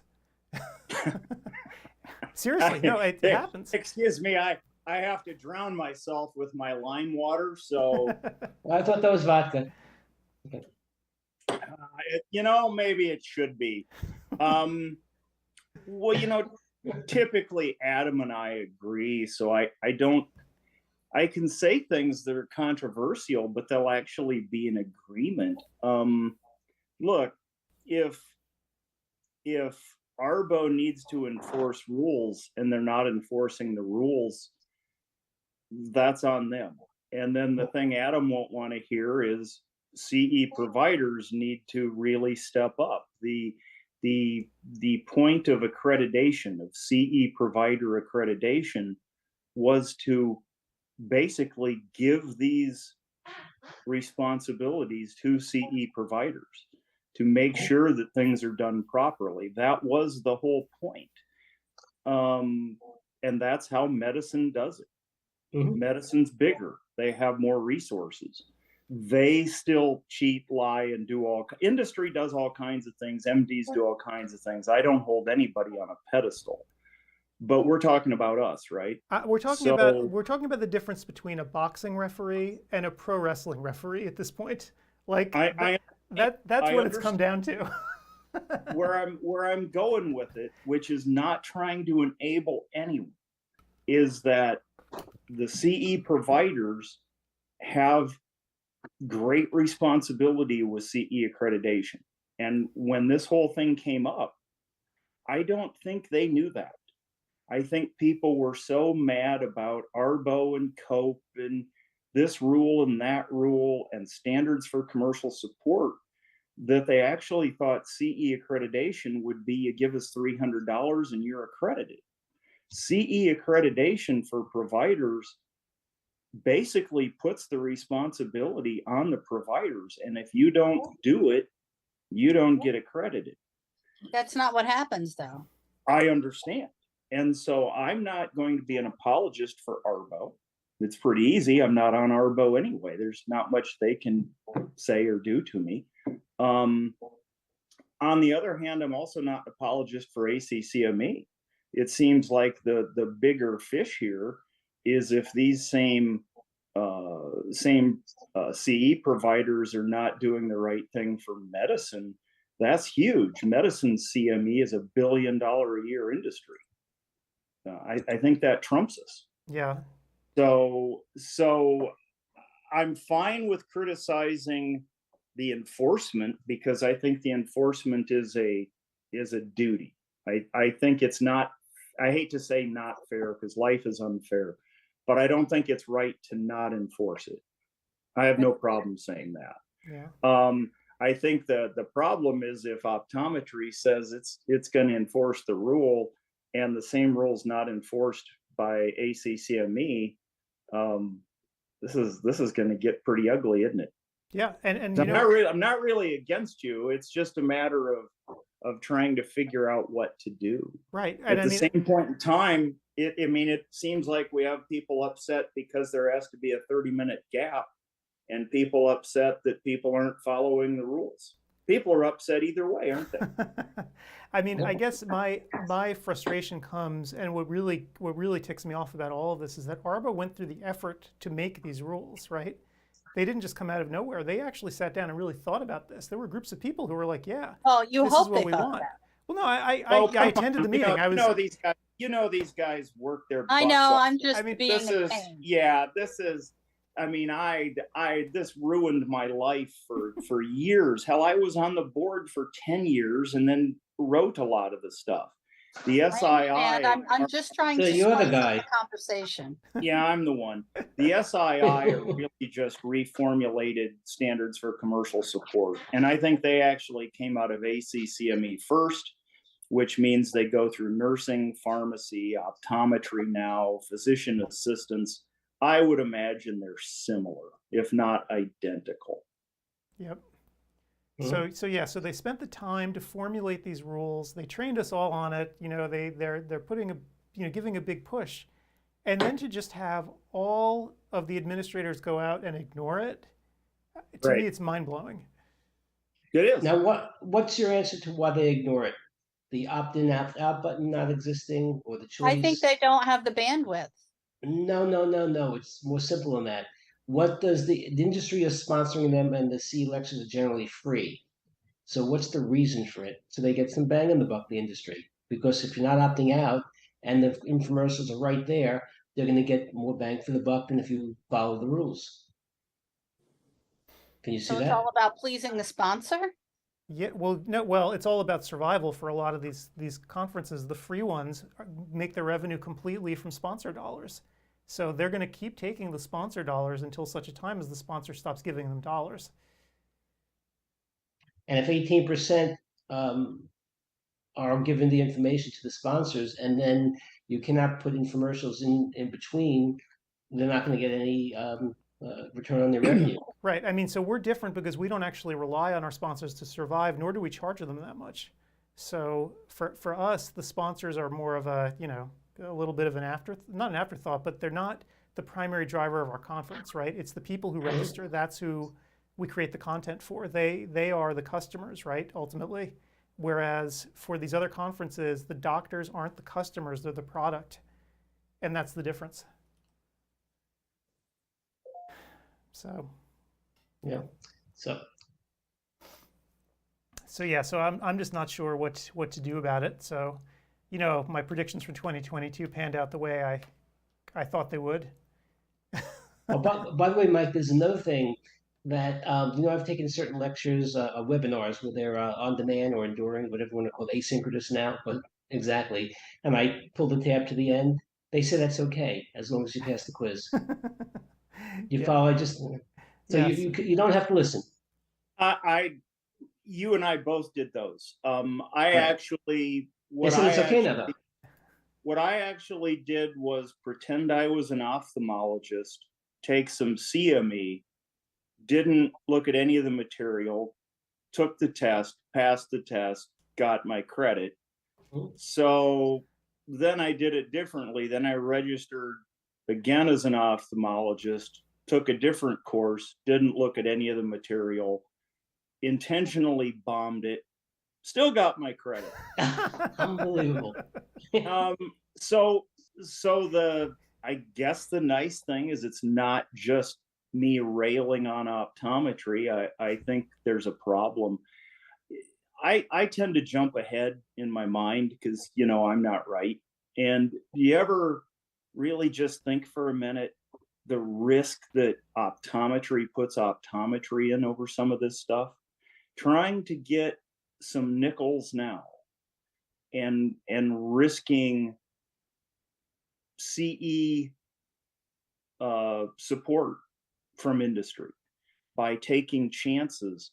You know, do you want to let the Senate Finance Committee fix it? Because I'm sure they can fix this. And not in a way that everyone will like. And not in a way that people will like, because an OD, unless they're on CEwire, will be paying a great deal for their CE. There won't be much industry support. The state associations, the small ones, will suffer. Everyone will suffer. And if it's because optometry just can't follow rules and enforce rules, that's a sad commentary. We're small and we're regulated. Medicine's big and not as regulated. Yep. What's fascinating? So I actually sound more like an advocate for optometry than the advocates for optometry. You can't just say I'm going to get that $10,000 right now and not care about what's going to happen 3 years from now. Right. And the irony of all this is that industry, if they really thought the problem through, I mean, really thought about it, would want these rules, and they would want these rules to be strict, because otherwise what they're setting up is an arms race between each other, where only the largest companies will then be able to get their message out, right?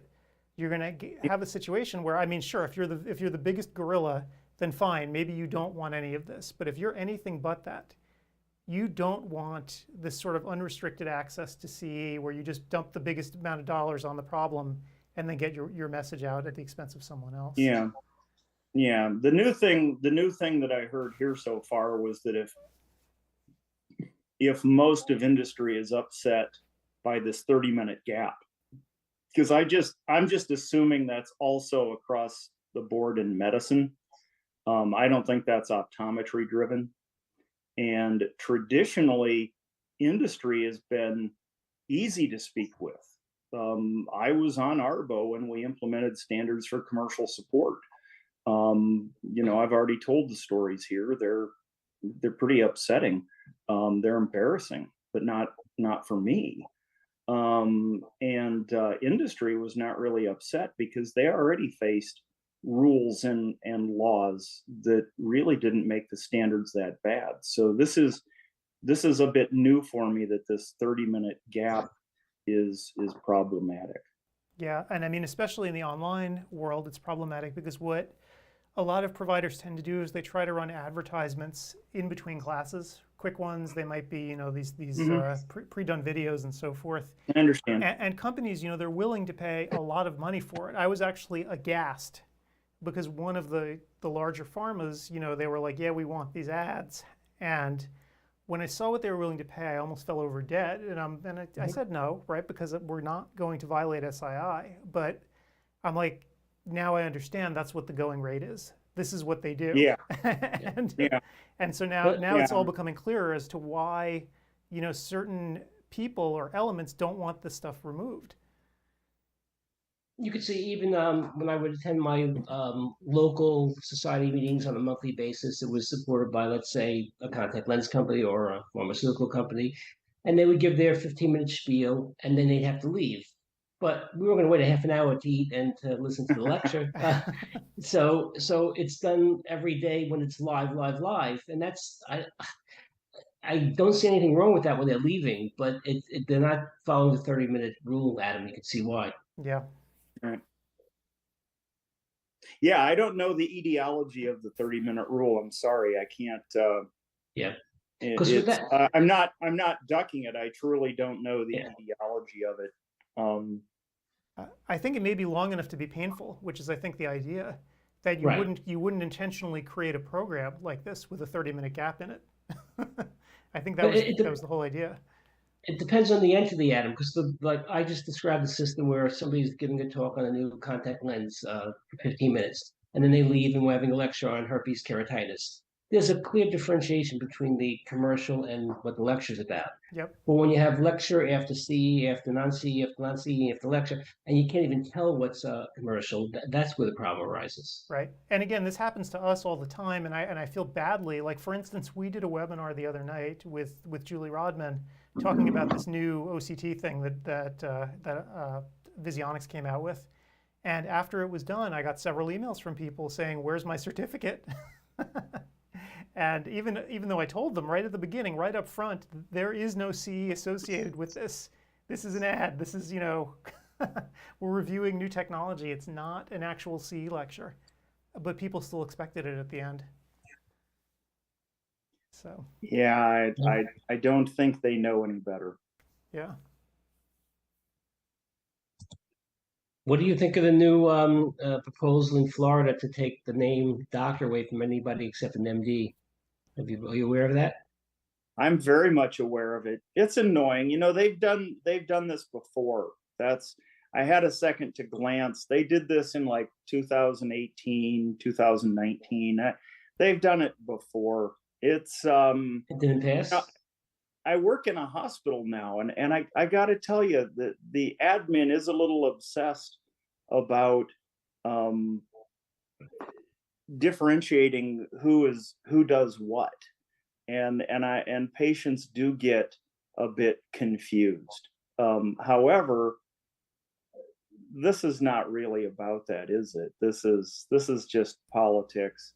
I actually think it's more of a good waste of resources. Optometry will have to use up its limited resources and political capital to battle this instead of doing something more important. Yep. And I know that there's probably some truth to the nurse practitioner thing, because physicians are pretty defensive about their titles, and so a nurse practitioner with a PhD being called doctor probably will upset some physicians. Most of the ones I hang out with wouldn't care, but I'm sure it would upset some of them. So there's probably a grain of truth to that, but I can't imagine ophthalmology didn't latch onto this or know about it. It's annoying. You know, I really think we need to walk the walk, and I've been pretty tough on optometry, but I'll certainly rush to the defense of optometry on something like this. This is just crap. You're right. That's a good idea. Use the resources for something that will never get passed, and then you can't use it for something that is going to be a problem. Yeah, Hey, and I don't even know if they thought about it that much. For all I know, it's people with fragile egos and too much money ranting and raving. I have no idea.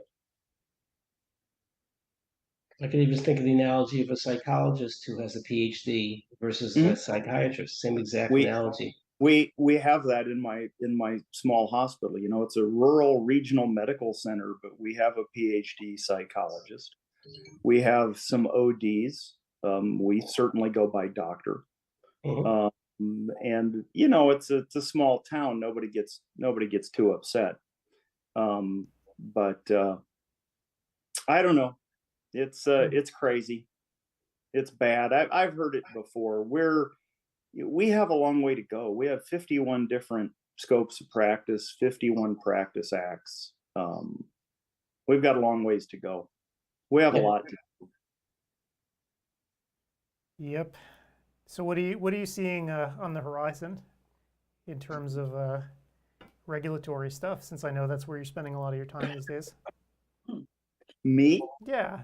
You know, I saw your paper. I saw, you know, what you do about CE, and you know, do you are you making any headway in trying to convince people about the importance of CE online? No. I can tell you that the posters keep moving on.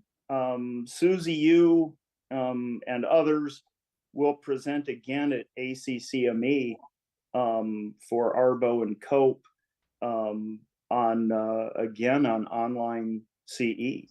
If you want to bring it back to online CE, I can say controversial things in the same manner that dilated fundus exam is not a real controversy.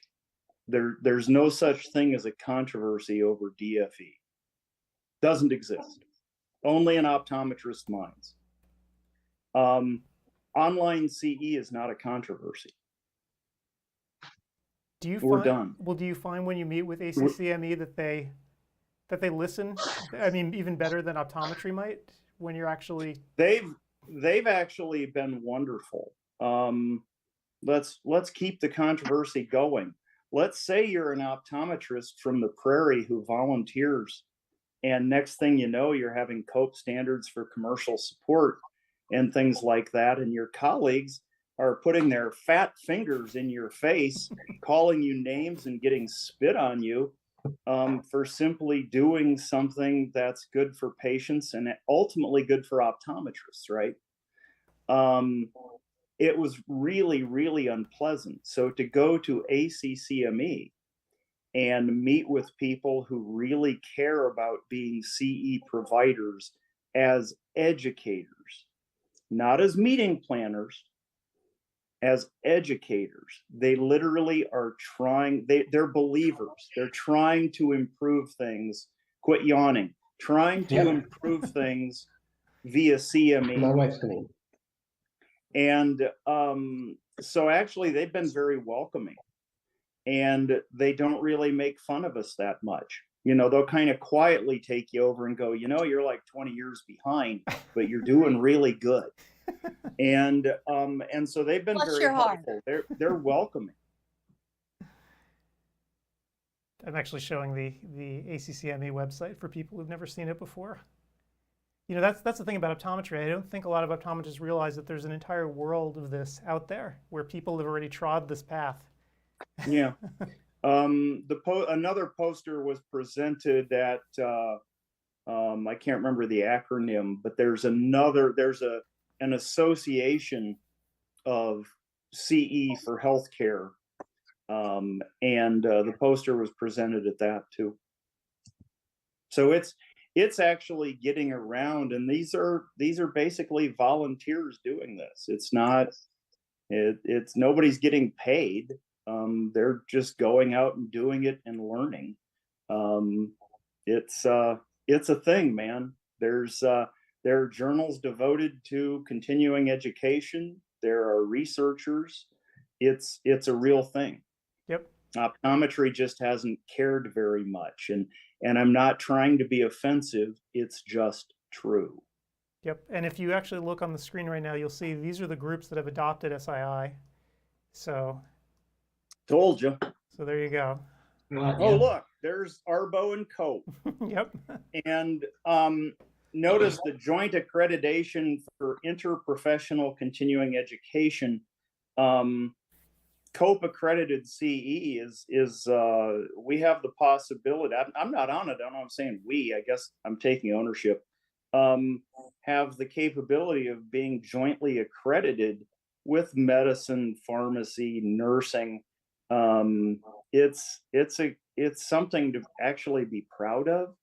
And instead, you know, this has really found a great deal of resistance. State boards aren't really embracing it. Advocacy isn't really embracing it. I guess it has the smell of Arbo on it or something. I don't know. I really wish we'd get past that. There seems to be some inroads. There are some nice people on some of the national groups now, so maybe we'll grow up. What would be the resistance to joint accreditation? Why would people have a problem with that? I don't know. You'll have to ask them. Why would look? Let's go. Let's live in the past, Adam. Sure. If the Senate Finance Committee tells medicine in 2007, you'll clean up CME or we're going to clean it up for you. And ODs like me were in private practice in Iowa taking federal reimbursement from CMS. Why wouldn't everybody say, boy, we better straighten up and look right because we're small and regulated. Nobody knows who we are. And this would be like a feather in our cap and actually pretty easy for us because of our small size. We could do this. Come on, gang, let's put on a show. And instead, again, fat fingers put in my face with spit on my glasses. I don't really appreciate that. And I don't think it protected optometry. It certainly didn't protect patients. And I don't know why people are backwards. I can't answer that. Yeah, I mean, there's an entrenched structure, I guess, that doesn't necessarily like change. So I can understand that. Of course, you saw that OIG opinion about the anti-kickback laws, and when I look at it, right? When I look at it, I'm like, how did this ever get this far? Like, why wasn't this stopped locally? Why didn't Arbo just put the kibosh on this, years ago? Like, how did the federal government have to stick their nose into this? This is terrible. What's next? Honestly, it's to me, it was common sense. To me, the actions of Arbo with Cope were actually a small group of optometrists looking out for optometry learners and the public. I don't think it was some sort of harsh takeover or attack. It doesn't make any sense. And to go back to your change comment, things are changing fast. I don't think we have much choice. Going back to online CE, you don't really think that online CE is going to stop because some state boards in optometry don't want to act or some state associations don't want to support it, do you? I mean, it's like telemedicine. That's not going to stop. Mm-hmm. Yep. And if it's policed correctly, Mike, it does work.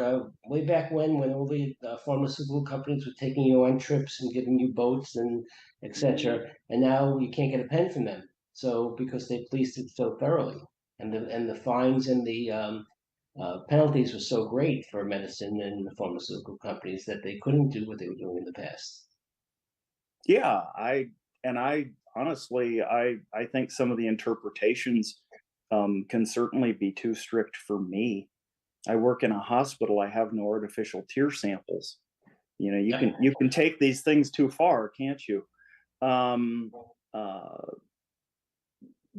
a lot of it was common sense. A lot of it was common sense, and there's nothing common about common sense. Mm-hmm. But I don't think you know, I don't know. What do you suppose? You think 10 jurisdictions will limit online CE ultimately? Well, 10 out of 51. I mean, here's the 5 thing. out of 51. If the major states are still okay with this, then online CE is going to grow no matter what, right? If the 5 biggest states say it's okay, Florida's a lost cause, so forget about them. So we'll excise them from the plan. But everybody else, if they keep up with online CE, it's going to continue even if the smaller states say they don't want it. So, I mean, I got a piece of hate mail, not hate mail, but like a guy who was really pissed from, I think it was Tennessee, one of the smaller states where they have gone back to the sort of pre-COVID rules, and you know they couldn't get as many credits as they wanted to online now, so they didn't want to take CEwire, and I'm like, what am I going to do? Like, sorry. So I can understand they wanted the refund. So yeah, I mean, but you know, it's out of our control. So if I would have followed through and gone DO a few years ago, I'm still thinking about it. This medical school on Medicare just has this great ring, and having sounds like a fabulous blog. Having the students, you know, I thought of that. Let me put my fat finger in your face. I thought of writing about the experience because really I'm too old to actually work to make any money back. The deal is in the movie rights. What I need is drama. I need like a massive party. So what you're gonna need truly are amphetamines to get you through this, because I got to tell you, I can get anything I want. He can get himself hooked up. I mean, you know, because when I was in school, my oldest classmate was in her late 40s, and I got to tell you, by the end of it, she was dragging a bit. So did she have a family to take care of? I mean, that's the old male-female gender role. So she had a family, but they were older at that point, so she was able to, you know, get back and work on herself. So, but she was, I mean, obviously brilliant, and she was good at what she did, but age just catches up with you. I cannot imagine doing 24-hour shifts anymore. It just wouldn't. What happened to your classmate? She went into primary care, so you know. Still practicing? Still practicing, yeah. So, on the other hand, you'd be called a dude. On the other hand, we flew to London and hit the ground running, flew back, hit the ground running. I was going 36 hours, felt pretty good. So you can do it once, but can you do it every third night for 6 months? Because yeah, I think I could. Amphetamines, I'm telling you. I think I could. I feel pretty good again. I don't know. We'll have to see. I'll probably decide to just go trout fishing instead. But I actually had a point with bringing that up. The point is. Oh wait, you had a point? Shut up. The thing is, if I did online CE to keep my medical license and my board certification,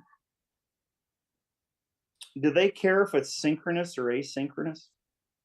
So for most states that I'm aware of, no, they couldn't care less for licensure. I don't know about board certification for the specialties. I have no idea. Well, I think some of the board certification will be more specific, as you know. There's assessments and other things you have to do to maintain that credential.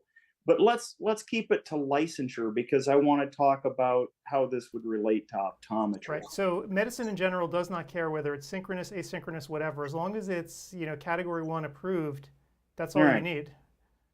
So why does optometry care so much? I have no idea. Because they have Hi, an come on, you inferiority know the complex. answer. Don't make me say all the tough stuff. It's a You know revenue the- stream. That's yeah. Huh? It's a revenue stream for the states, the state boards, the associations. Look, Yep. I think if we can't have an honest conversation, there's not much point, right? And it's not like if I was a public member on a state board, I'd see through that in what, 15, 20 minutes? So I don't know. It's not really much of a secret. Right. The key word is accredited. And then as Adam will point out, yeah, accredited when you enforce the rules. See, I said it before you did. See, here's the dirty secret though, and this is the real dirty secret.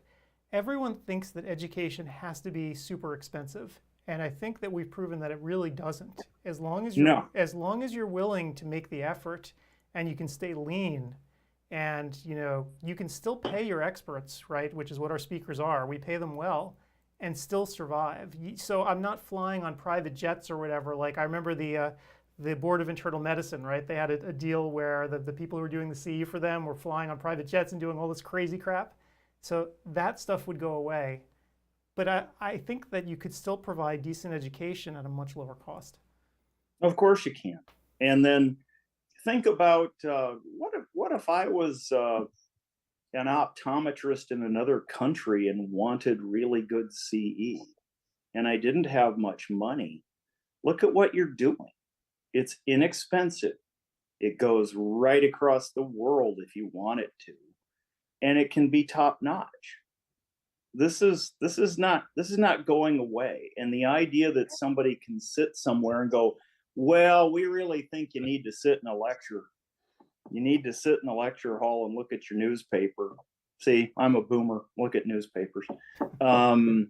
It's not going to fly. Optometry will have to adapt, and just like everything else, it's harsh. I don't have the answers. It's harsh, but it's going to have to be. On ODwire, we have a woman who's now an ophthalmologist, PhD educator, that's come on ODwire. Now she started promoting her company, so we cut her short. However, she's very interested in online education and obviously bringing it to Europe as well. So I think it's happening. Yep. I think it's interesting though in optometry, because you have these 51, in the US, these little fiefdoms, right? Like you think about Florida as an example.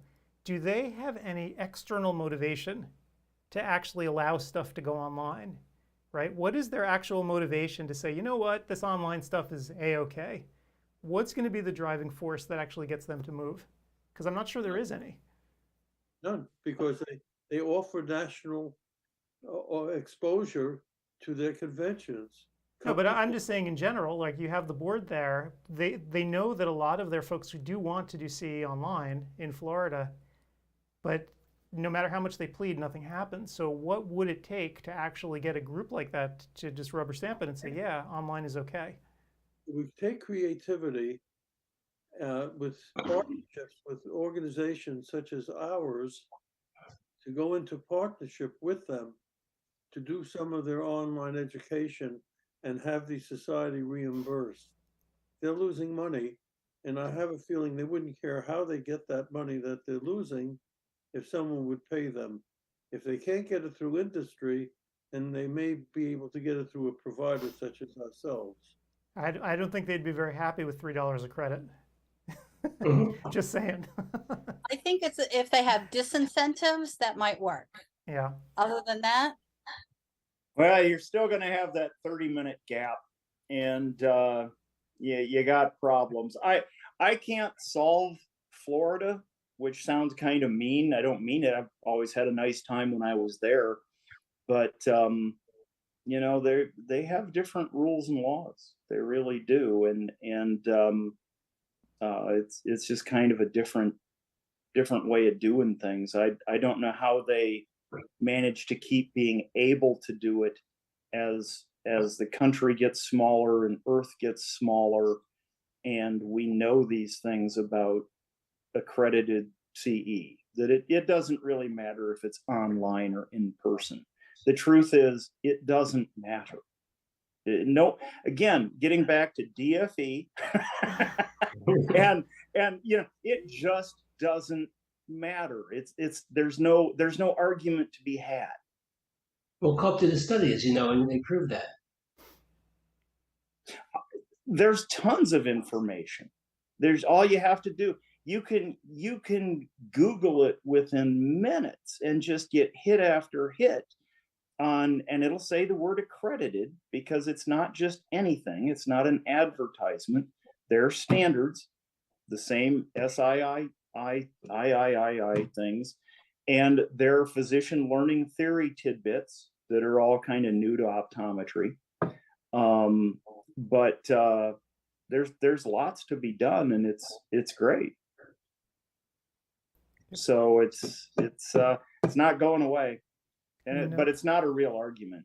If you went to an ACCME meeting and said, we're really trying to prove that you have to be at in-person CE because that's the best, honestly, they just start laughing and say, we put stuff out on that 15 years ago. Right. So, us pretending that there's a controversy is almost enabling. There is no controversy. Well, maybe maybe in June you can go to the ARBO meeting again, and we can. I'll be there. We can talk to them about it. I already know I will be there. Where is it this year? Is it someplace I think terrible? it's outside Washington, D.C. Yeah, it's D.C. Did anybody go, Michael? Yeah. No, especially not unless you're willing to pay $500. You gotta pay a fee. Look, it's a nonprofit. They don't have any money. They probably should charge way more for accreditation. I have told them over and over again they need to raise their prices. I've said it a million times. We're probably one of their biggest customers, and I still tell them they need to raise their prices. Good luck with that. But they're a monopoly, really. They don't. Except for Florida. No, they don't feel that way. I think it probably seems that way from your perspective, but to work for ARBO and to serve on the ARBO board is to take one continuous beating and to realize you don't have enough resources, and when we started charging for OE Tracker, I think we used $15, and you'd get filthy emails and called horrible names over $15 by ODs that made six figures. Yeah. I was once screamed at in a meeting where the bar bill was like 10 times more than the amount of money we were discussing, which was interesting. Because I saw $20 now, which is years later. Amazing. Yeah, it's not enough. And if I was czar of ARBO and I raised it to $50, my car would blow up. I mean, it's out of, I don't know why that is. I would ask patients for $900 for a pair of spectacles and not think twice. And they didn't make that much money in rural Iowa. Yeah. And they didn't even get access to ARBO. How does one become a leader in ARBO? How do you get there? In my case, nobody wanted the job, and so they shoved me out front. I'll answer the question seriously, and then I'll add tidbits. So you have to be on a state board. And so you're on a state board and you go to the meeting and maybe you volunteer for a few committees, do some work. And then if you're crazy enough to want to be on the board and you have support of delegates, you can kind of politic, and they have an election. They have a House of Delegates each year, and you can run for a seat if it's open. You have to give a talk and be vetted, and you're elected. So it's an election by state board delegates to the House of Delegates. Oh, I thought you went to the bathroom and came back into the room and found out you were president. Okay, so that's the other side of it. They actually did make me give the bad news. Adam looks bored. They actually did make me give bad news pretty much every time. So when there was bad news to deliver, they shoved me out front, which is how I developed a reputation for being a problem. So Mike, I had a constructive idea for Arbo that I put up on the website. I know that they, being an Arbo, like you said, is a continuous beating, and even people who like them, like me, just pounding. But I think one problem that they have is their outbound communication is terrible. I think they need to have a chief communications officer whose job is solely to interface with the ODs and to just constantly be talking to them on social media and sending out messages and letting them know what's going on. I'd be happy to do that. How much would I be paid, do you think? Paid? What's that? Oh, I want to, yeah, see, I can't volunteer. Yeah. If money was not an object, I think you and I could come up with lots of ideas. Wouldn't Arbo benefit from a team of people that you could steal from ACCME? Right. I mean, even a communications the people committee. they have, I know all the people they have. They're beautiful people and they're quite good at what they do. They just need more of them. Right. Because my observation, just being with CEwire today and helping people out, is that people don't know what they don't know. They don't know the new rules, right? They don't know what synchronous is. I had to put public service announcements ahead of every lecture here today, explaining what Arbo did in the past year. And I was wondering as I was recording them, I'm like, why am I doing this? Like, this should be, public knowledge. People should be ready and understand this, long before they come to us. So it's not that hard to do. I mean, especially these days with social media. Why the fear of charging industry? This would be walking around money for J&J if they wanted $100K a year to Arbo or any of the big companies. It's not money for them. So why? I used to meet with industry to beg for money. I was actually on that committee. Don Crouch and I did quite a bit of it. And at each large meeting, we would go around and meet with industry and basically ask for money. And some of them were quite generous. There's perhaps an ethical dilemma with an association of regulatory boards taking money from industry. So that would be one of the issues. You really don't want to even be accused of them buying influence or having any kind of influence. So, but this is how fast the world changed, because I was on that committee and there's really, find someone nicer than Donovan Crouch, I dare you. And we weren't doing anything unethical, but we would go around and ask for money because frankly, we don't have any. The state governments aren't going to pay a large amount of dues to Arbo. They're just not going to. That's why they have foundations. Huh? These companies have a foundation that they can keep hands off, but still give money. Mm-hmm. So I just don't know why it isn't really pressed. So Arbo should never be short of cash. Arbo's always short of cash. And industry they're a business. They don't give away pens and put on CE because it's fun. They do it to generate a profit. And they feel the same way about Arbo, really. If you have multiple groups of optometrists, national groups, big groups that we're members of, saying bad things about Arbo and standards for integrity and independence, they're probably not anxious to hand out money. Yep. That's again, it's a whole other kettle of fish too, about this whole idea of unrestricted grants and taking money from industry, right? Where you like to think it's this really pure thing, but I've had companies approach me wanting to do the unrestricted grant route, but they'd only do it if we talked about a certain thing at the conference. So at that point, is that an unrestricted grant? I mean, well, one of the criticisms, Art Epstein and I used to talk a lot, and it was funny because here I'm on Arbo, and he's Art, and we're the best of friends, and we both could have driven big trucks through the standards for commercial support. There's all kinds of ways to do it if you're clever. the idea is to make it better, right? Yep. But here we are again discussing a 30-minute gap. As if it's a crisis. Right. You know.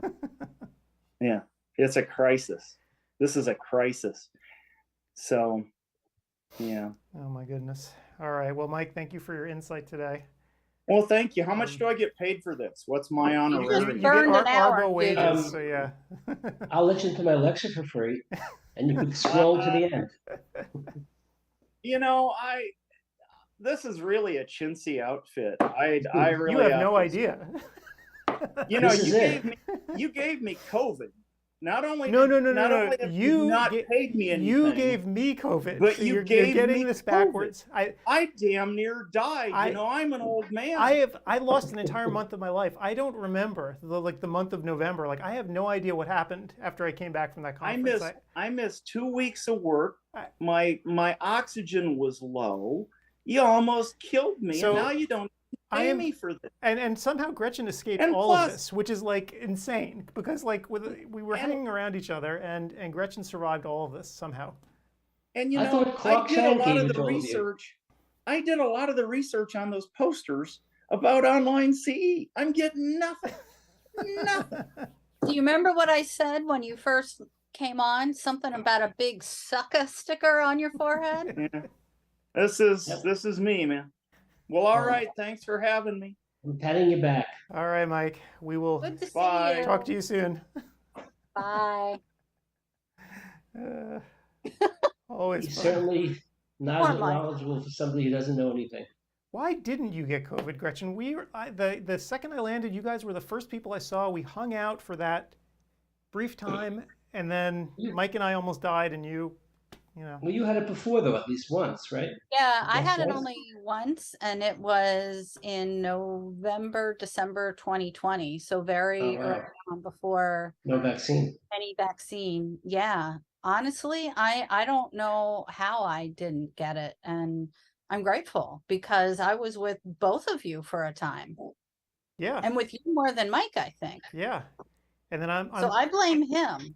I blame him, and I'm fairly sure I give it to Clark too. So he was like the last person I saw right before I left. And then after I left him that evening, I went back to the room and I'm like, I'm feeling a little weird. And by the next day, when I got home, it was not good. Yeah. I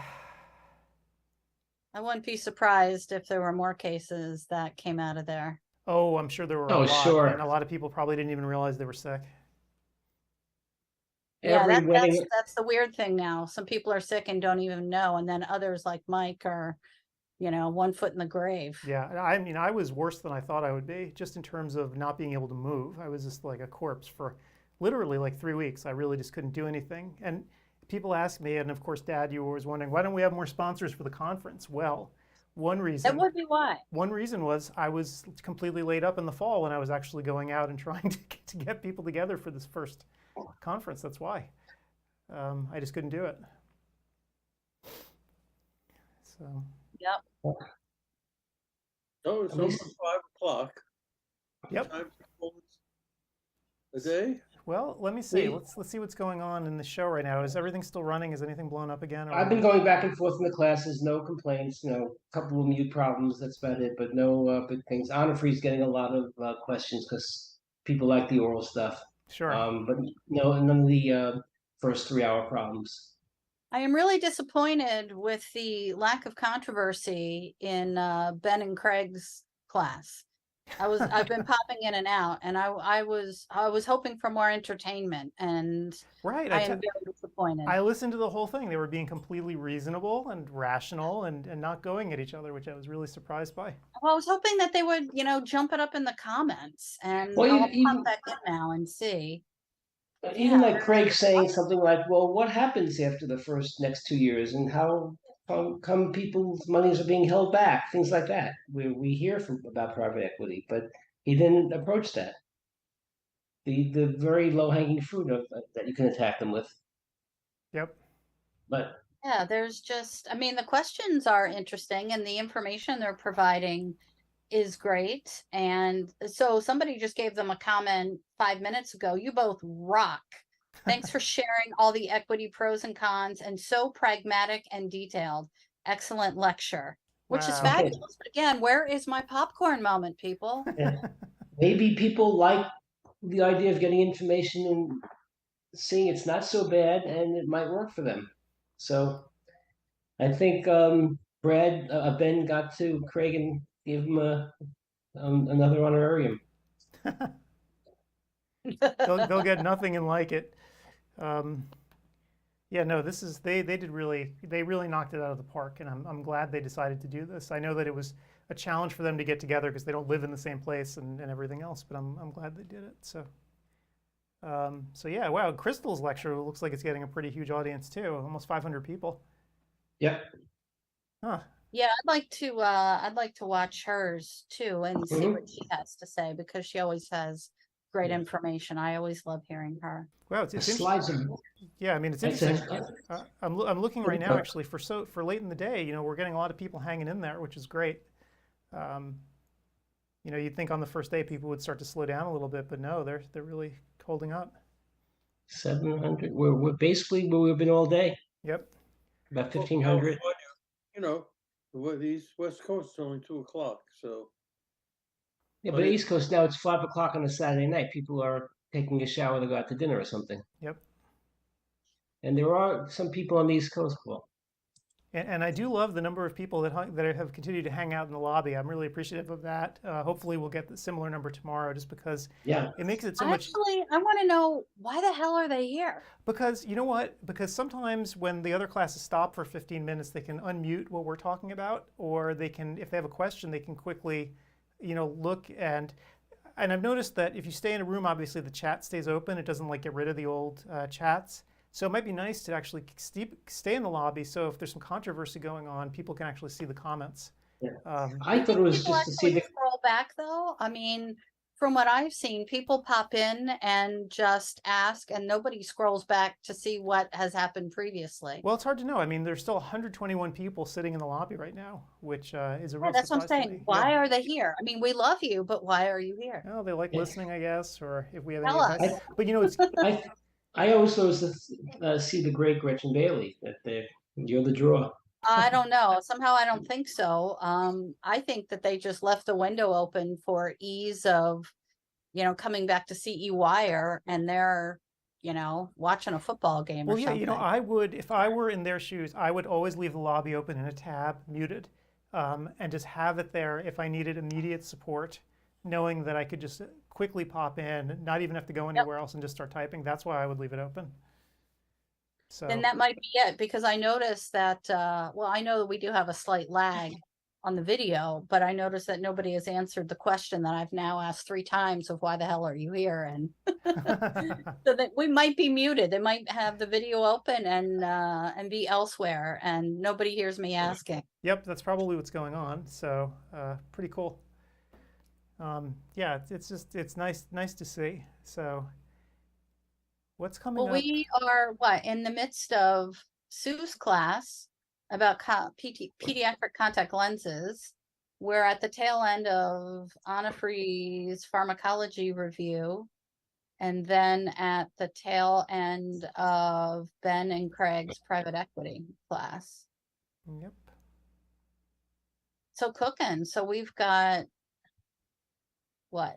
3, 6, 7, 8 more classes for tonight. Yep. Yeah, we're pretty late tonight. Yeah, we're getting to the end. And yeah, tonight it goes all the way, as you can see, all the way to the end. Tomorrow we end an hour earlier.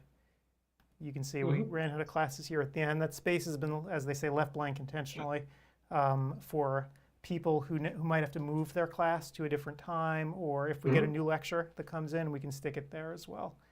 So what's really interesting, Gretchen, I don't know if you know, there was a major company doing a free CE lecture yesterday and today, and they probably did it to be competition for us, and obviously it didn't affect us in the least. And I'm curious to see what their attendance was. I went in there. It started yesterday, so maybe they had a lot of people yesterday.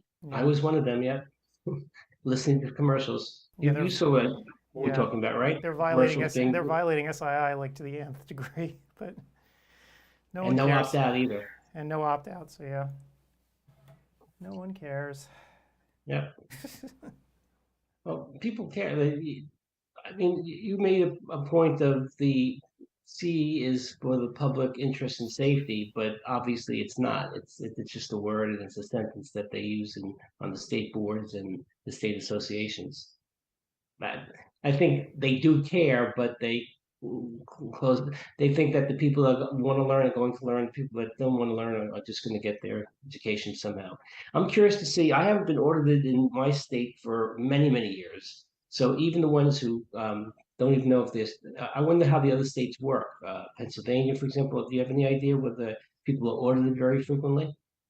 I have no idea.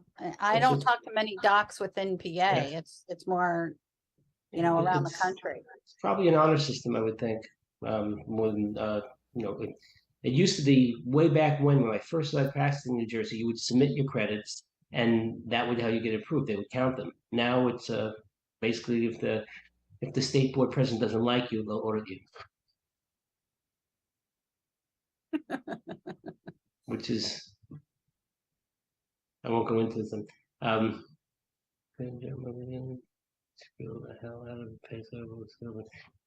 Mike Koenig, I said thank you, Mike. Also, you got the same email, Gretchen, right? From Well, yeah, you saw how I replied. Yes, he wrote me another one. That any industry for tomorrow? Excuse me.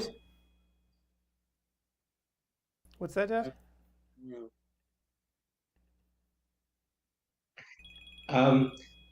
He wanted us to grill the past president. Well, the present ones won't come on, which I don't blame them because it's a losing proposition. So they really can't say anything anyway.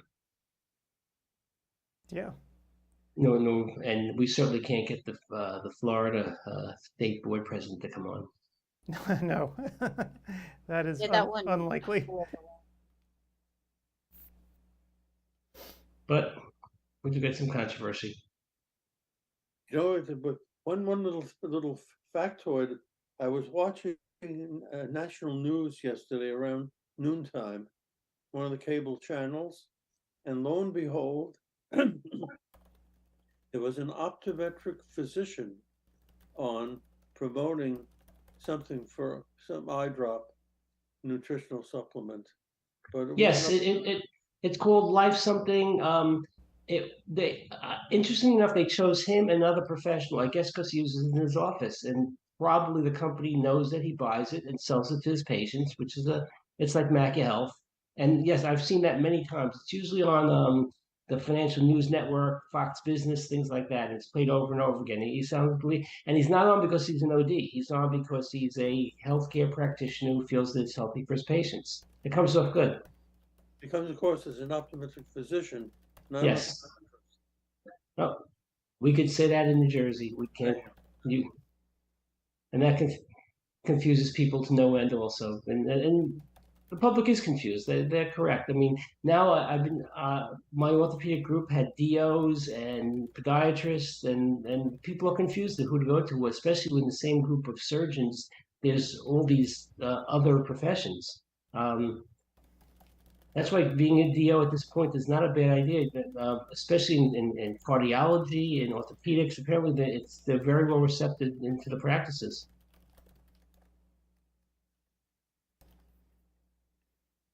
That's why I'm a little upset with optometry. If you think of all the strides that podiatry made and osteopaths made over the last 30, 40 years that we could have made and we didn't, and I would assume that medicine was just as opposed to DOs and orthopedic surgeon was just as opposed to podiatrists, yet they gained turf battles and hospital privileges and the ability to practice in the same group as partners, not as employees. Yep. But I think medicine realized that DOs make great primary care practitioners, which most medical MDs don't want to go into. They want to hit the specialties. Right. So that's where the DOs go. But I went for my first cardiology visit just because I thought it was time, and there were 3 DOs and 3 MDs in that, and that's cardiology. It's not really primary care. Yep. Okay, so it looks like the next classes are going. They look like they're going okay. I'm not getting any nasty grams from people. I'm not getting any anything crazy here. So. Well, I think they're just about wrapping up, right? So the next ones aren't starting for another half hour. Yeah, so that's, I mean, Sue's lecture is going well. So she's got 400 people in the classroom. So that one started without a problem. So yeah, I guess it's going to be the next turn will be interesting to see how it's going. But I think what happened after they gave more resources to the platform, notice that everybody's pretty much been quiet in terms of problems. So I think don't say it. You'll knock jinx on wood. it. But you know, I think that might have been contributing to the problem this morning. And again, we're probably going to do a postmortem with the Audentio folks tonight, although I really want to take a nap. But I'll probably do it right after we're done here, just to see what happened, see what went on, see what needs to be changed. But I think, just like last time, we ironed out most of the really major problems in the first couple of hours. Yeah. And the numbers are still looking great, which is incredible. Yep. I think this is for the first day of the four conferences. This is by far the most we've had. And I can keep on saying it's not unique people. You might see 1,400, 1,500, but people have left and people have come on, which is a tremendous amount. Yep. Well, you see it also. We had a system to get large groups in, and the owner of the practice might get 10 ODs in or something like that, and they felt no need to go, and so they never showed up at the lectures. Now it's one by one, so the people who want to come are the ones signing up. I think that was a good idea, getting rid of groups. Yeah, well, I got rid of groups mostly for the support aspect of it, right? Because I wanted to make sure that everybody knew how to register themselves. Because back in the day, when you'd have an administrator signing up 10 people, the docs would then be like, well, how do I get in? And it would be a whole thing versus just saying, hey, doc, when you get home on your own personal computer, register yourself, you'll be logged in and ready to go. And I think that's why we have so many fewer login issues. And also, of course, because ODwire's authentication is, as you know, persistent, right? You never have to log in again.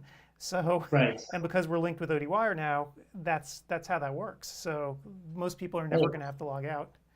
And if it's a group, the guy could refer the other 7 doctors and then take the Starbucks cards, give it back to them as a discount. Yep.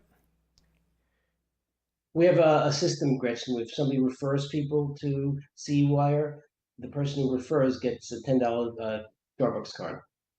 Oh, yeah, I think there was a comment earlier that somebody didn't receive it. Yeah, so if they didn't get their cards for the referrals yet, that's because I haven't generated all of them since about 2 weeks ago. Because I should probably make that clear to people. The process of doing this is actually handled by one person for all of the cards, and that one person would be me. So these past 2 weeks have just been very difficult setting up the conference, but I do have all the data, and I'm going to get to it and send it on. So it's better rather than doing one at a time, also to do it, in mass, Adam, of course. Oh yeah, absolutely. It would take far too long if I had to constantly context switch and go in and do it and so forth. So yeah, so. Somebody on ODwire had a suggestion about flipping the like on CEwire number 2 or number 4 for the year, flipping the schedule so whoever's on Saturday is on Sunday for ODs who work on Saturdays and would like to take these classes. It's a good idea. The only problem is that for a good percentage of our lecturers, the lecturers request certain days and times, and it would not be a complete switch. It would be a shuffling of the deck. And yeah, I did mention that, but I also pointed out that there will be several more events this year that he can jump in on a Saturday. But it might just be it is what it is, because the schedule is going to be tough for the speakers. Yeah. So I wouldn't want to do a lecture at 7 o'clock tonight, but somebody is doing it, and they're East Coast people, interestingly enough, so they have no social life. I don't know that I would say that. Maybe they planned ahead. Yes, let's see who's speaking at that time to dish on. Isn't it Joe? Some people do like the late stuff for sure. Yeah, Joe doesn't seem to mind doing it at night. Yeah, Joe Pismet, he likes to do it at night. Yeah. He's from Salis. And Carlo? Carlos from Yeah, Salas so also. these guys, they never seem to really mind doing it at night. That's why I put them there. I knew I wouldn't get pushback. So they, it's funny because certain people have certain times where they absolutely insist. Like, of course, John Nolan wants to do it first thing. Well, that's because he's overseas. Right, and then he's 6 hours time. Yeah. And there's other certain people who also want to do it earlier in the day. Occasionally, I will try to move people to a different hour, just to get them later in the day, because we had complaints from people about that, like, oh, can you move so-and-so speaker sometimes to later in the day? You always give her like the first or second slot, and I can't see her lecture. So you'll notice that I try to shuffle the deck a little bit with people, but it's not as flexible as you might imagine. And then the problem also comes with these 2-hour-long classes actually scheduling with them. the blocks. It becomes a real ordeal. So let's call the 6 to 8 o'clock time slot the Italian hour. Well, you're always going to have people unhappy with the scheduling for whatever reason. And that's just the nature of life. You can't please everyone because everybody has different lives and different priorities and has different things going on. Yep, and the Saturday, Sunday thing, I understand why they might want me to try to switch like all the lectures from Saturday to Sunday, right? But the reality is it's a major undertaking to do. Any motion of the schedule at all starts to become difficult, right? Because you can see it's jam-packed. So you start moving one thing, then you have to move another thing. You have to get people to swap with each other. You have to then alter some can't do it on Saturday, some can't do it on Sunday, some don't want to. So we have to respect them. Yeah, it just becomes like a huge puzzle, and it's not the easiest thing to deal with, unfortunately. Although I do say, I will say this in my defense, when we actually start to put the schedule together, I always ask the speakers, I say, if you have a strong preference for a time, let me know. Like, don't be bashful about it. Like, tell me when you need this, because it's important for you to be at a certain time. Yeah, you never asked me. So, well, you're the one that I know that I can bounce anywhere. Your class is great. You're low maintenance there, Steve. Yeah. But we have someone like Clark who tends to do the lectures with his buddies at Wills, and so I know that I have to do a block of all the Wills people, and I just know from working with them for so long that they're morning people, right? This is what they want. They want this crap out of the way in the morning, and so that's why you'll always notice room 1 on a Saturday is always going to be them. So there goes one track right then. The only exception, of course, is Chris Rapuano, who, for whatever reason, says, hey, can I do the afternoons a lot of the time? And I'm like, can you? Sure. Yeah. He's as high profile as you can get. Yep. And a really good lecturer also. Yeah, his lectures are great. I think his and Mark Friedberg's always the most well received in terms of the surveys, etc. Yeah, Friedberg's lecture this year is an unusual one because the title doesn't really do it justice. What would you do next? So he didn't even use the word retina or anything in it, but that's his specialty, and it's all about these, trying to hone your diagnostic skills if you have a funny-looking retina. Yeah. Last year was called "What the F is this?" Yeah. And that got a lot of people in. So yeah, I mean, it's just like it's like a rapid fire lecture, just with picture after picture after picture, and what would you do? So people like, I think, those kind of talks. Well, it's more interactive. It's lively. It keeps you engaged. So his tone and his rhythm is also really good as far as a lecture. It draws you in. And let's see what we've got here. I got to approve another person. Would you believe people are still registering now? I'd say Sunday at 6 o'clock they're registering for that last hour class. Yep. We've had that. Because they know, right, that their pass is going to be good perpetually for the next, most of the year. And somebody might have said, hey, this is great, you should go do it. And it might be a referral type system where they're just referring by word of mouth. You never know. We're definitely over 3,000 though, right?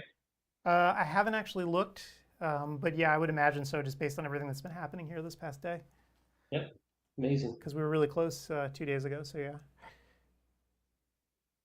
Because you take out Florida and you take out the states that don't require that much CE to begin with, and whether they're 40,000 ODs, we still are getting 20% of the possible people to do it, which is amazing. Right, and Canada. In Canada, right? So we have a big Canadian audience since they're allowed to do all their CE online.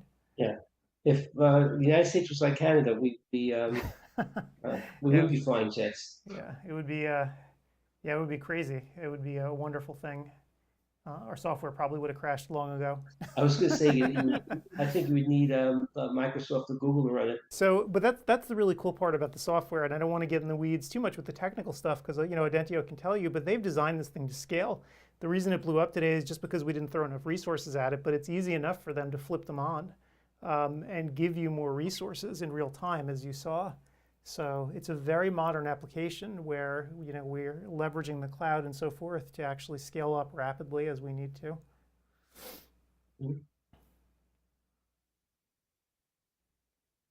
So pretty. Once you go over the sponsors, they should have a little bit of oh, right, not a plug. Let's see. So let me go back to the beginning. I'll stop talking about CE and getting aggravated.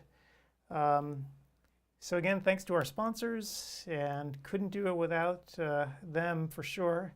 So Visionix, featuring the brand new OptiView Solix. So this is the coolest new thing that they have going on. And I don't know how much the Solix costs, by the way. I know Paul asked the question, how much is the cost? And the answer is I have no idea. If I could guess if you want. I mean, I asked Julie, she didn't know either. Yeah, I mean, I could guess just based on its functionality. I would suppose that it's priced similar to an Avanti, if not a little more, I would guess. But then again, technology's moved ahead, so I'm not sure if they've had a reduced price. I have no idea, to be honest. But it is an amazing machine. If you think about all the functionality of a camera and the Avanti, but like way better than the Avanti, in a small unit like that, it's quite remarkable. And I bet you if they have, if the practice has other OptiView devices like an OCT and wants to trade it in, they'll give them some sort of credit for that. Oh yeah, they usually work their way OptiView. Absolutely. Well, I'm surprised an optometrist, though, not using it, even if they don't get coverage by healthcare, as a baseline reading for every new patient that comes into their office and charging them. I mean, I certainly would want that as a patient to know what while I'm young and healthy, to compare my eye as I get older and sicker. Sure. Well, Paul, the Optos, the wide field cameras, they've been doing that for 10, 15 years and charging. Right. And, so for OCT, Visionix, their machines have a mode called a wellness scan. I don't know if you've ever heard that wellness scan. So that's what that is. It's a faster scan that the idea is you're doing it on everybody. Yep. Yeah. And you charge a wellness fee. And then if during your examination you decide you need a more robust test, then you can go back and bill it to insurance with the more with that. Text. I mean, if you go to a dentist, he wants to take x-rays of your teeth before he starts working on you. You can. But interesting enough, if you did, let's say, photos and everybody, and they came into your office, the way medical billing works, Paul, it's called a phishing expedition. Let's say you take photos of everybody with the same resolution that you would bill to Medicare or insurance, and you find a certain percentage of people have problems, whether it be a nevus or something else, and those people you bill that to insurance. That's illegal. It's called a phishing. You're doing the test to find something wrong, which I agree with you. It's fine to do the test. When you find something wrong, you bill it, because now you have to diagnose it and do the proper follow-up. But I think that you're aware of that, right, Adam and Gretchen? Yep. What I'm talking about? Yep. Yeah. So you can't just test. You can't do a visual field on everybody, and then the ones you find the defect, bill it. You're right, though. I disagree with them, but the rules are the rules. So to get around it by having these wellness or screening tests, which have less resolution, and then if you find the problem, you then delve into it more deeply, order a test, and go and do the more detailed test. Yeah. Yep. All right. So anyway, so that's the Solix. So once we leave here today, and and what I might do is, we might end our live stream here a little bit early in terms of doing the interviews and stuff, and I might just run those videos again, Rodman's video, just so everyone can see it one more time, and maybe do the water surface one too, to close out the day. But I'll be available via chat, obviously, throughout to the end of the day. be there also to Yeah, go in the because rooms to see this problem. I feel like I'm most useful there, so that's what I'll do, and I'll stick around in the lobby and then also via email. But yeah, so I'll run the Solix video again because it is such a cool device. And I have a feeling by building something like this, what OptiView has done is sort of upped the game for the competition. You know that these combined units are going to become a thing now. So I can't wait to see what everybody else does in response to this. Yeah. You just don't build that out in a week or two, Adam. They have to really design them. Oh, no, absolutely. But I'm sure that if OptiView had this on the drawing board, other people must have too, right? I mean, this is something that people have been asking for a long time, because how often do you have to compare the image, like a photo and the OCT at the same time? I mean, being able to just have it there on the screen at once, like perfectly aligned, is right. It's incredible. And I'm sure they throw it in all the rooms. It's all done that way now, so you don't have to be by the equipment to see the results. Yep, pretty cool. So Visionics. So MacuHealth, makers of supplements, and again, check out their discussion thread for what the latest discounts are today, because I'm not entirely sure what they're going to be as of yet. Hopefully they'll get back to me and we'll figure it out. Last time, they had a pretty good offer for CEwire folks, but if you go into their discussion thread and contact them, they can let you know. Oculus, makers of the Pentacam and the Chronograph.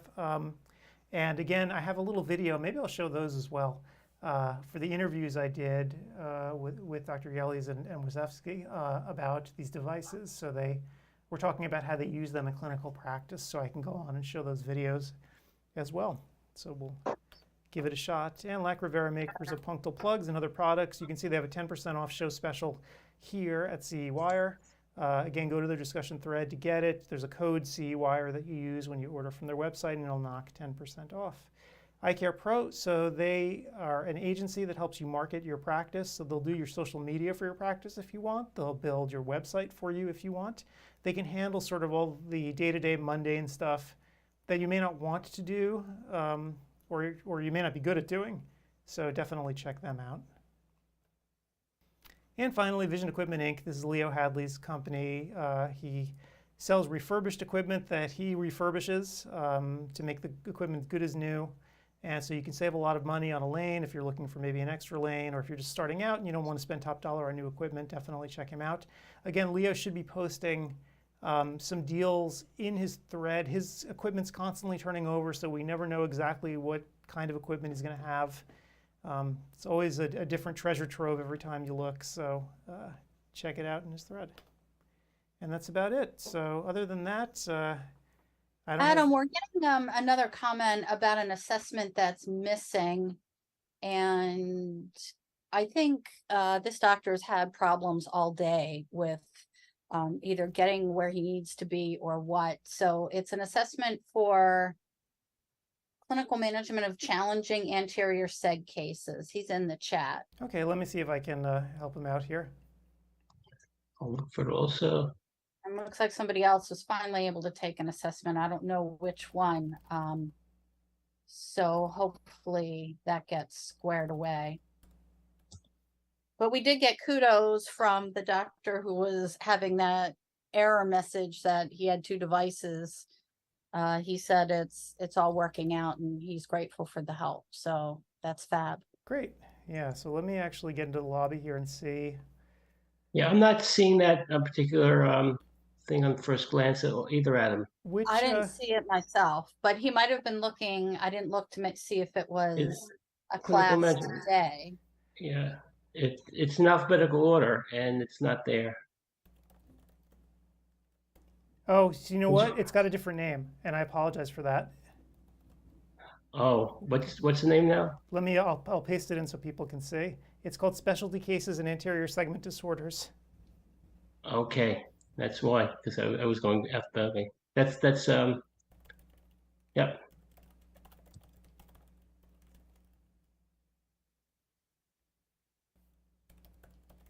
Well, what you have up there now, Adam, the numbers, 3,000 people today. That's pretty incredible. Where do you see that? It's the slide that Adam has up. Oh. And that was, he made that slide a few days ago. Yep. Yeah, you're probably blowing past it, and 30% mobile.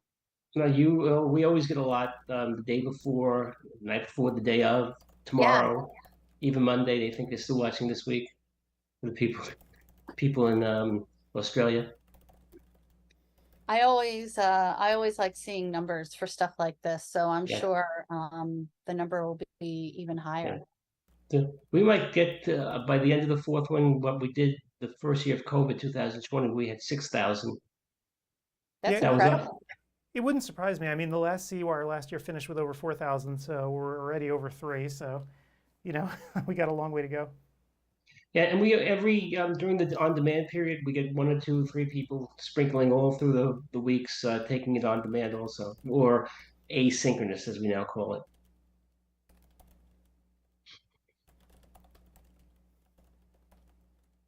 Ah, okay. Yeah, that's important. They've got to be able to find their. Actually, if they click it on from the lecture, it should go right to it, though. Yep, you could do that too. Then they don't have to find and scroll down and find the Gretchen. Yeah, what happened with that talk, just why the title's different, is because the title changed as it was going through the approval process. So my apologies. The title that you saw, that original one, was what it was supposed to be called when we first started shepherding it through. Right. And that's where it ended. So originally, we didn't know if Dr. Whitlam would be able to do it, and I was going to be a co-lecturer and talk to him and go over his slides and get really well versed in it because I knew a lot of the stuff anyway. And when he said he could probably do it, I bowed out. So I wasn't one of the speakers. Yeah, so it was an interesting issue. That's one of the few times that's actually happened. There was another lecture, and I won't say which, where the speaker couldn't get their content approved. So Arbo does occasionally push back on the material, and for love or money, they would not approve this. Nothing that I would say, no persuasive argument would allow this lecture to be approved. So the speaker went back to the drawing board and gave us a new lecture. We have interesting Were they objecting on decent reasons? Content. The reviewer was objecting to the content, and so the problem with this is that the reviewers are anonymous, and so we don't know who we're arguing with. So it's like a one-sided argument, and so you can't get very far with that, right? So the reviewer put his foot down, and the speaker's like, "Well, back to the drawing board. I have another talk. Do you want me to use it?" And I'm like, "Yeah, let's try that and see what happens." Another nameless speaker. Well, kudos to the speaker for trying to do that. Yep. For going back to the drawing board, could have just said, forget it. Yeah. He or she is pretty motivated. Yeah. We had one speaker submit a outline that was clearly for 2 hours, gave us a 20-question quiz, which clearly has to be for 2 hours, and recorded the 1-hour lecture. So these things happen, right? These are the small things that happen when you're putting all of this stuff together. And then I only caught that one actually as I was literally getting ready to load the system up, and I'm like, there's something not right here. And they even requested from me, Gretchen, to do 2 hours because they can't do the course in 1 hour when I went over my initial emails to them. So you could, well, we'll have them back in years in the future. No names here.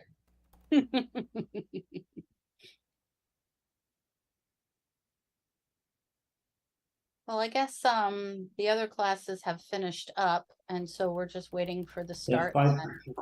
They're all going to stop, but then we have to listen to Adam again. Oh, I was about to type the same thing, Adam.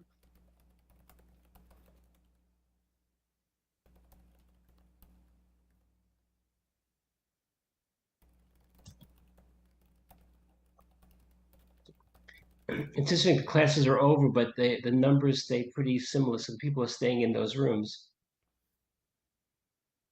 Or maybe they hopped up for a restroom break, refill their water, coffee, and then they'll jump to another room.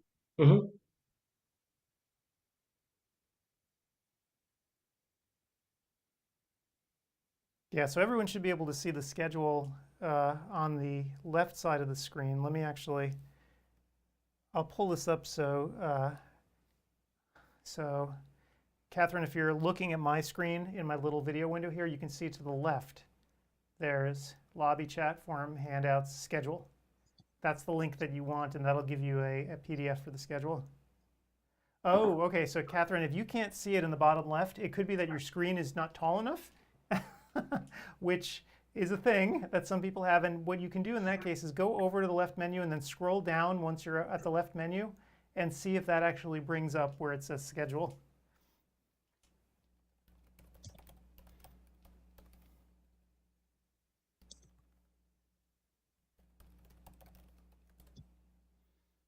Yeah, the same thing for the tabs for the courses, the handouts, etc. Sometimes they're at the bottom. You have to scroll up.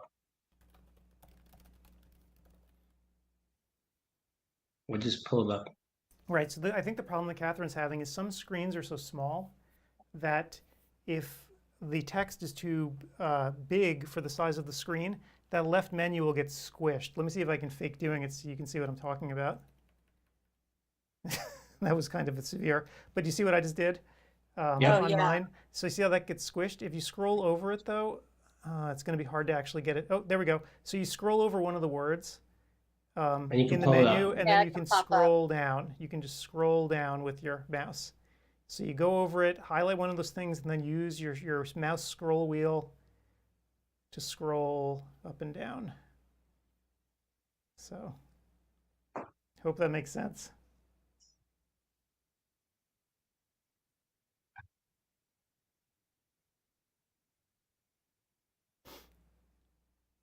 So Catherine, the other way that you can do it if you, oh, there we go, she got it. Yay. See, we're helpful sometimes. And by the way, Catherine, I actually discovered that myself when I was trying to use the site on a phone the other day. I'm like, what the what? Why did everything get so squished? And that's, yeah, it's all the little things. So there's the schedule. We have to provide a liaison for each attendee and have them stay with them for the whole lecture.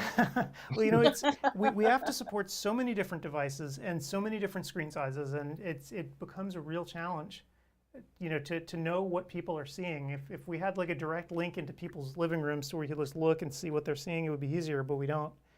So we just have to kind of go by feel.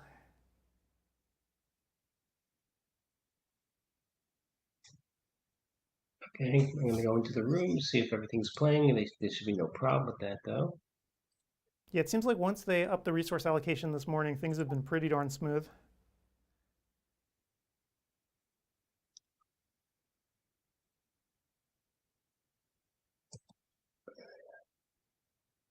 And we've got 37 seconds for one.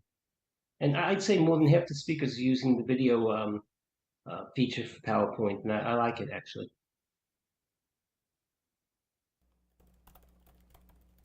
I might next year record my slides, each slide on a different day, and put a different outfit on and really confuse the audience. It would take you a while to get in your groove to do that. You would be interrupting yourself how many times? Well, or just pause and change your shirt. Have a bunch of shirts next to you. It's great the way PowerPoint actually does it, Gretchen. You do a slide, and then you go to the next slide. You press record, and it gives you a countdown. So in effect, you're recording each slide individually anyway. But if if you remember how you said it, you can do it seamlessly. And if you don't like it, you go and do it again. So that's how, in the old PowerPoints, you're correct. You had to really go right into the next slide and be able to talk in a stream of consciousness. This way you can plan what you're saying and just kind of do each slide as an a la carte slide.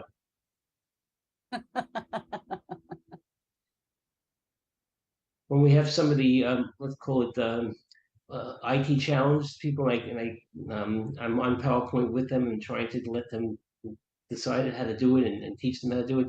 It's amazing how they can't find basic things, and it definitely is age related, not ethnic.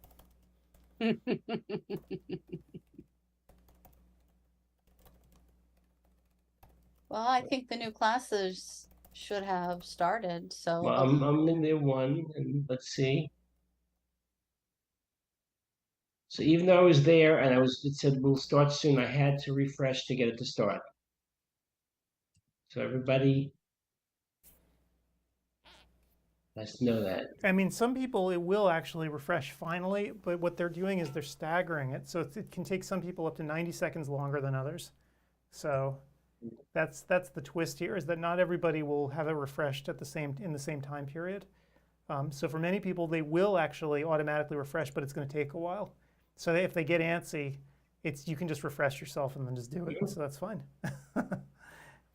And finally, attendance is dropping off. There's about 700-800 people. So that's to be expected. Again, the East Coast is going to Fridays and Applebee's. Yeah, they're probably tuckered by now. Well, it's Saturday night. It's 20 to 6 almost.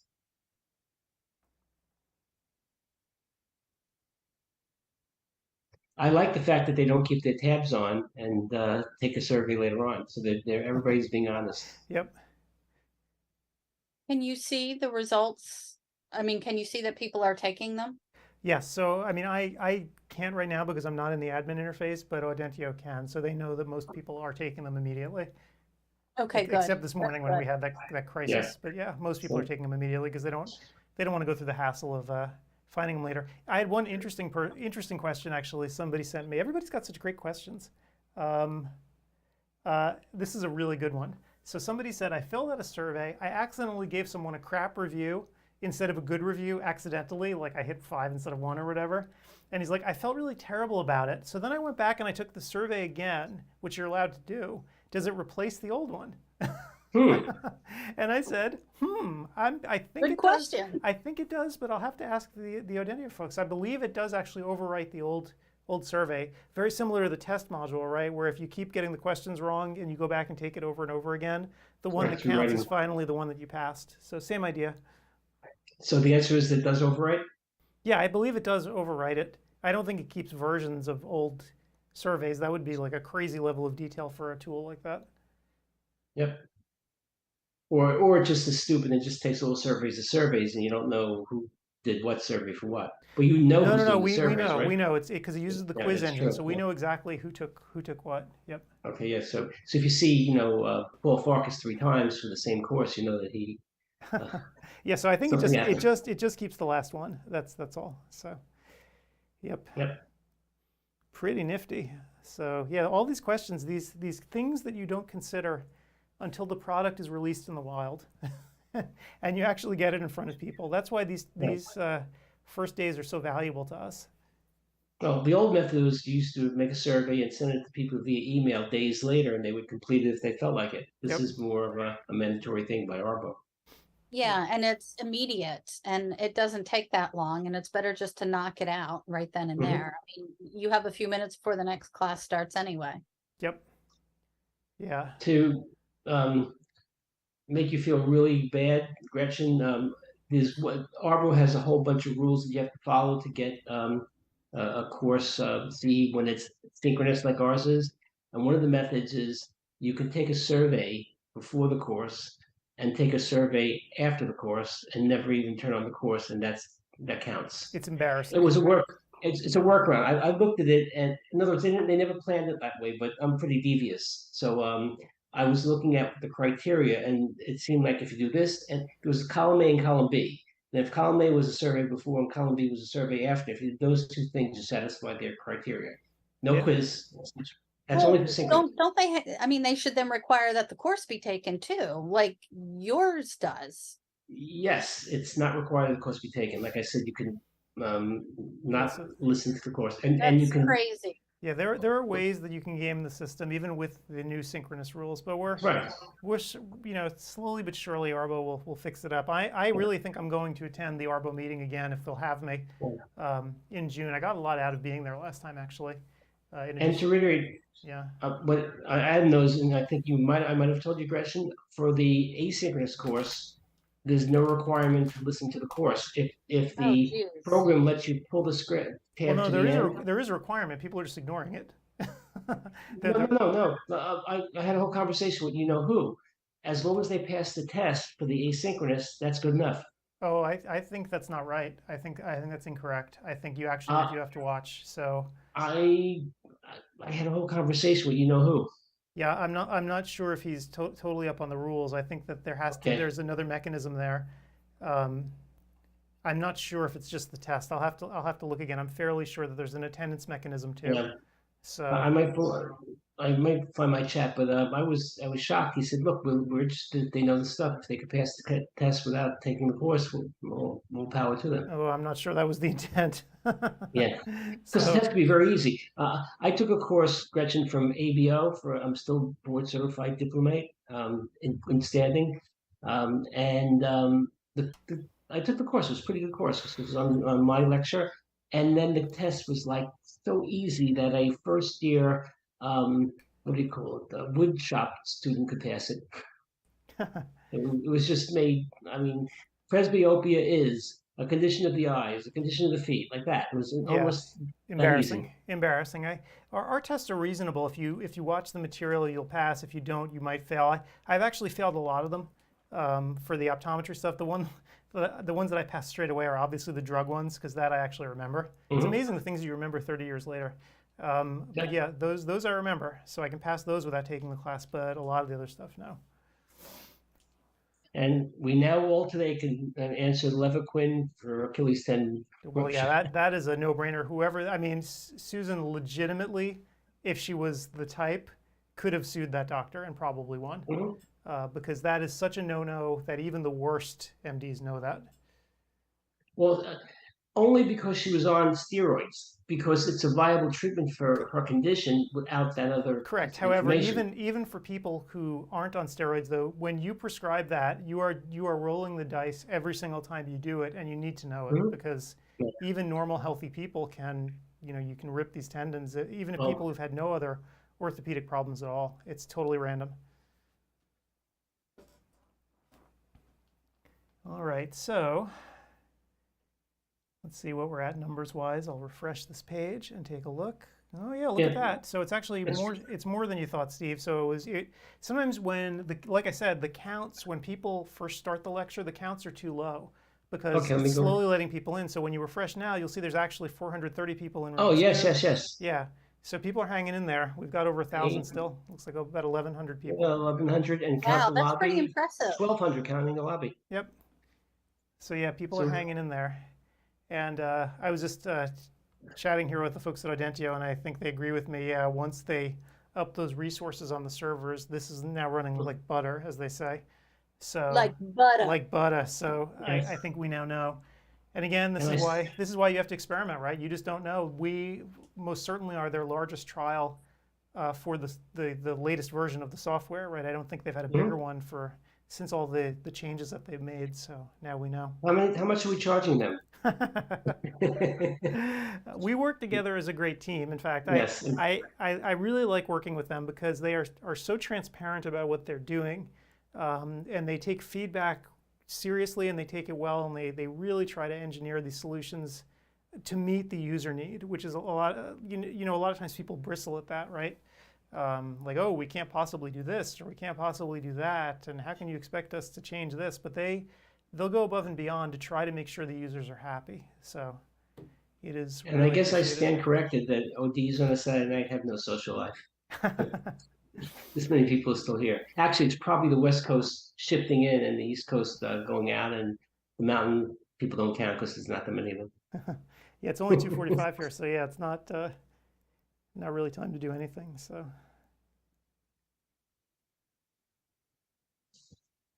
All right, so yeah, seems like things are rolling pretty well. Yeah, no complaints. The psychology and science of myopia is an interesting talk if people haven't gone into it. Just because myopia management, I think I would find it difficult. I think to build a practice around it. I'm not good at selling people stuff, so the whole idea of doing it, I don't know how I would even have that conversation. I started myopia control probably more than a decade ago, probably 13, 14 years ago with Paragon CRT lenses.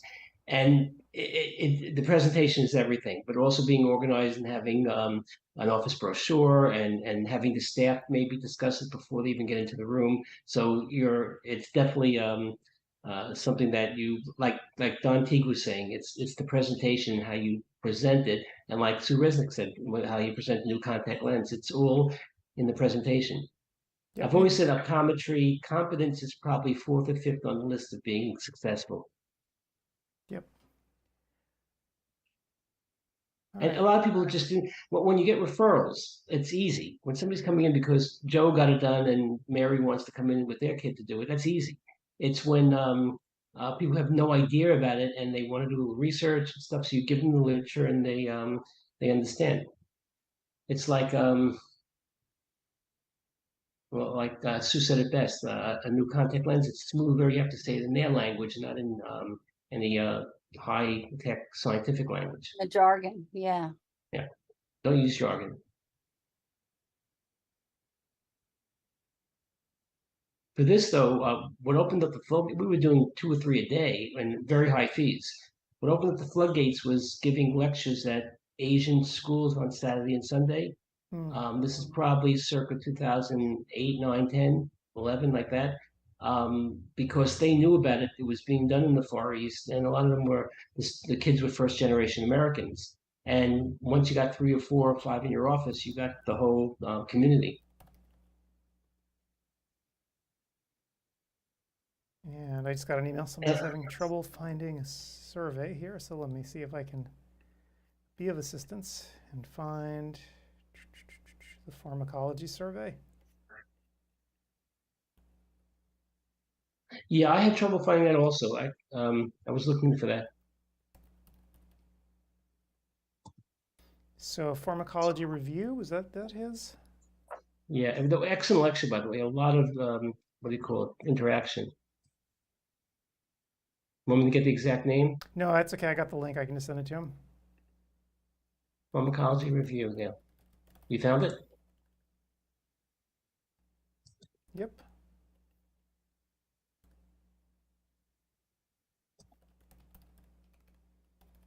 Yeah, he has to just keep on show above. He has to go down.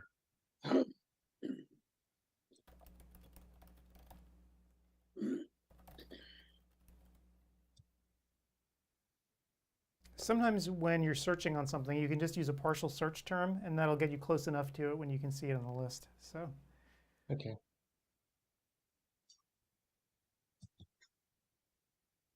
I'll start my assessment.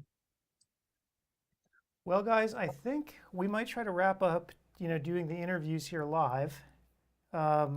So I think what we might want to do is I'll just run these videos out for the rest of the day, and I'll stick around and chat with people and help them out, since that's clearly where I'm most useful at this point. So does that sound like a decent idea? Yep, I'll help you out also. Whatever you need me for, I am here for. Okay, cool. So I'll remain in the chat room, and if you guys need any help, you know where to find all of us. So it's been a good first day, and we will see you all bright and early tomorrow morning. What time? Alrighty, thanks everybody. Dad, same time as today. 6 o'clock? I'll be here.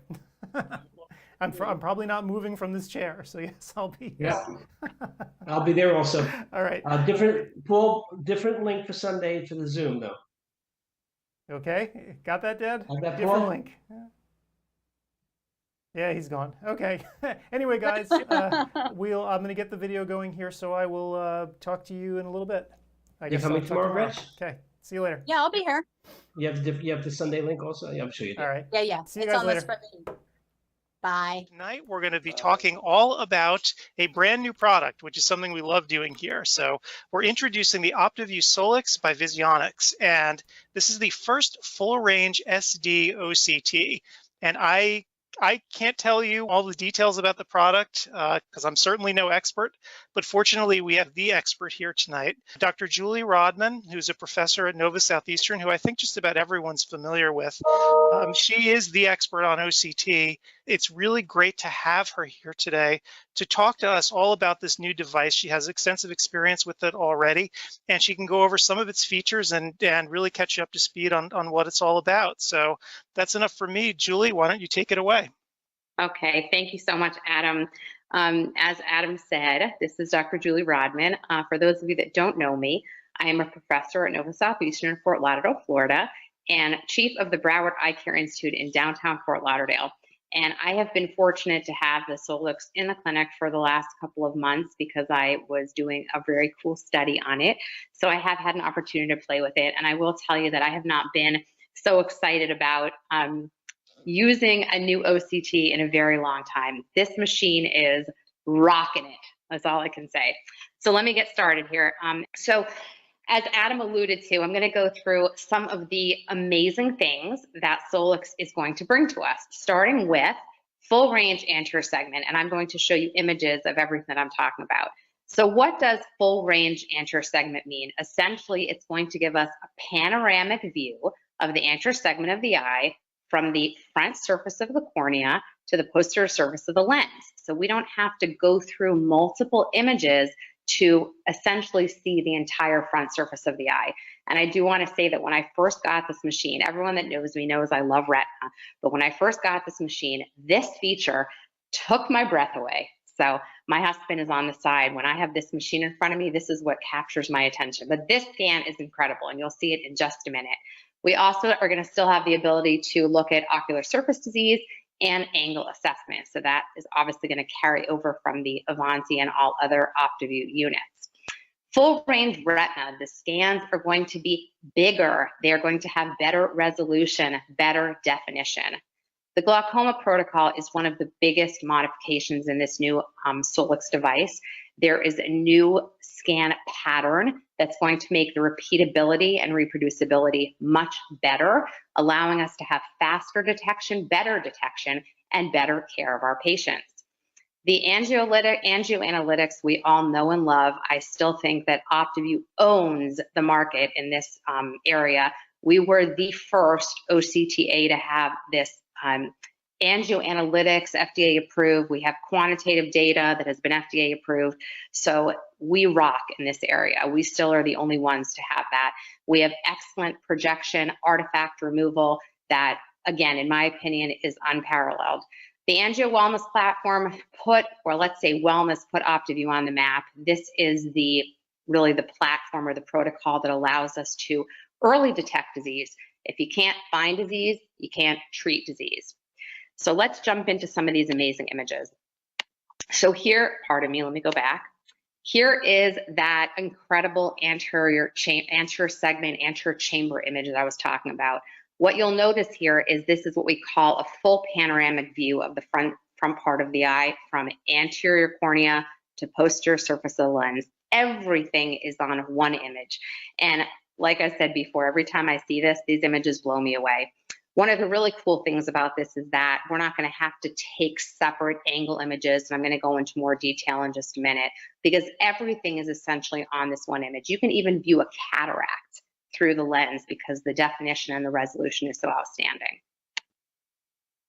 This was a picture of a patient that I took. You will notice that this Solix also has the ability to take a picture. So on the left side of the screen, you'll see this really pretty picture of an anterior chamber implant with an LPI. And what's really neat is that you can actually image the anterior chamber right along, or you can view the anterior chamber right alongside the picture. So you'll notice on my anterior chamber scan here that you can see this anterior chamber lens situated right here. So I think this is super, super cool, because if you have a patient that has an anterior segment pathology like a pterygium or a pinguecula or a conjunctival intraepithelial neoplasm that you want to look at on OCT, you can actually look at the image simultaneously with the OCT. So this is a new feature of the Solix, and it's also pretty incredible. This is just a summary of some of the great anterior segment features of this technology. So we are carrying over the epithelial thickness map testing, which we use in dry eye assessment and also assessment of other anterior segment abnormalities. We can measure tear meniscus by looking at the corneal line scan. We can do an en-face map of the corneal tear film interface to look for dry eye or any other surface abnormalities. And this is super cool. This is new. This technology has an infrared image that allows us to look at the meibomian gland patency. So you can see here in these images, the little kind of gray lines here are meibomian glands that perhaps have atrophied. So you can check patients over time and check for the patency of their meibomian glands. So this is a new feature and a fantastic, exciting feature for those of you that are treating dry eye. These are some more anterior segment features. We're all familiar and love the pachymetry assessment that you can see here on the left-hand side of the screen. This is the good old-fashioned way that we used to measure On the Avanti, we used to measure angles, and I will tell you that I get a lot of questions from colleagues on how to properly assess angles using OCT, and the Solix takes away so much of the questions, or so many of the questions that I get asked, because you don't have to worry about having the patient look in a certain direction or move their eye a certain way to reduce parallax or to reduce any aberration. With this new technology, you can image angles straight on. You can put your calipers right in the little crevice here, and you will have your anterior segment measurement, or I'm sorry, your angle measurement. So this is a huge, huge benefit of this machine, because there are so many errors in angle assessment when you don't know how to do it properly. So using the Solix and using this full range AC feature really takes the guesswork out of it.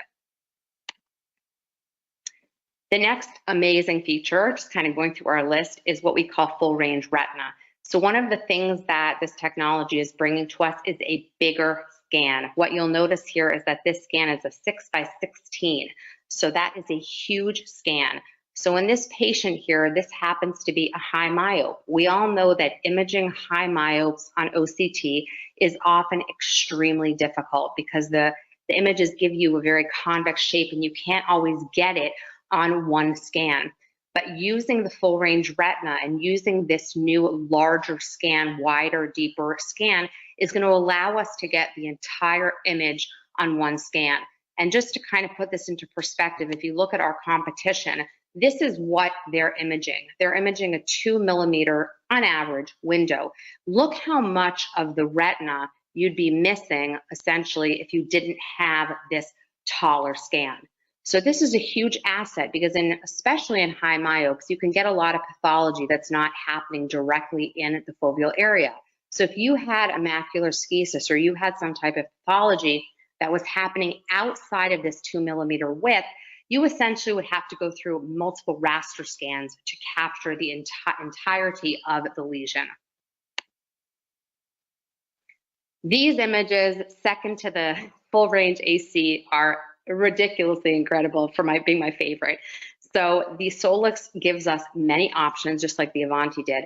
There's a 3x3 that's not imaged on this particular slide. There's a 6.4 by 6.4, 9x9, and now a 12x12. And if that's not enough for you, can do a montage as well. But look at the resolution. So we're often told, you know, when I've been talking about OCTA for years now, and one of the biggest downsides to OCTA is that, or used to be that, when you're getting farther out and you're trying to get more, you know, bang for your buck, you're going to lose resolution. Well, that no longer is the case. These images have a ridiculous amount of clarity. The resolution, its high definition is just, you can see, I mean, I don't need to tell you that, pardon me, that the resolution of these scans is really tremendous. And this is a 12x12, this is a big scan. So we can find pathology now and not have to worry, is that an artifact or not, because we're going to carry the resolution over that we had on the Avanti. It's going to be even better now because you can get farther out. So this is another huge change that Solix is bringing. And I am very excited about it because it's actually taking a lot of the guesswork out of OCT interpretation. So on the Avanti, we used to have this color metric on the left-hand side. It was a rainbow. We had red, yellow, green, light blue, dark blue. And essentially when a practitioner, including myself, saw red, I would say, uh-oh, that patient is falling outside of the reference database. They're abnormal. And what began to happen is that I was picking up on a lot of, quote, red disease. Essentially what that means is that I was identifying patients that were abnormal when maybe they really weren't abnormal. Okay? Maybe they didn't fall within the selected reference database, but that doesn't necessarily mean the patient's abnormal. So the new metrics, or the enhanced reference database metrics, have a new color scale, which you can see here. And essentially what this is going to do for us is it's going to take away a lot of that red disease. So if a patient falls somewhere between the 99, 95th percentile in here, and we're not sure, well, Do they really belong in the red? Do they really belong in the yellow? Where do they fall? They're going to get this orange kind of diagonal line. And that tells us, hold on, doctor, that doesn't necessarily mean my patient's abnormal. It means we're going to take another look at them. We're going to think about it. Maybe they're going to go red, or maybe they're going to stay in that orange, or maybe they might even be yellow, but they're not necessarily abnormal.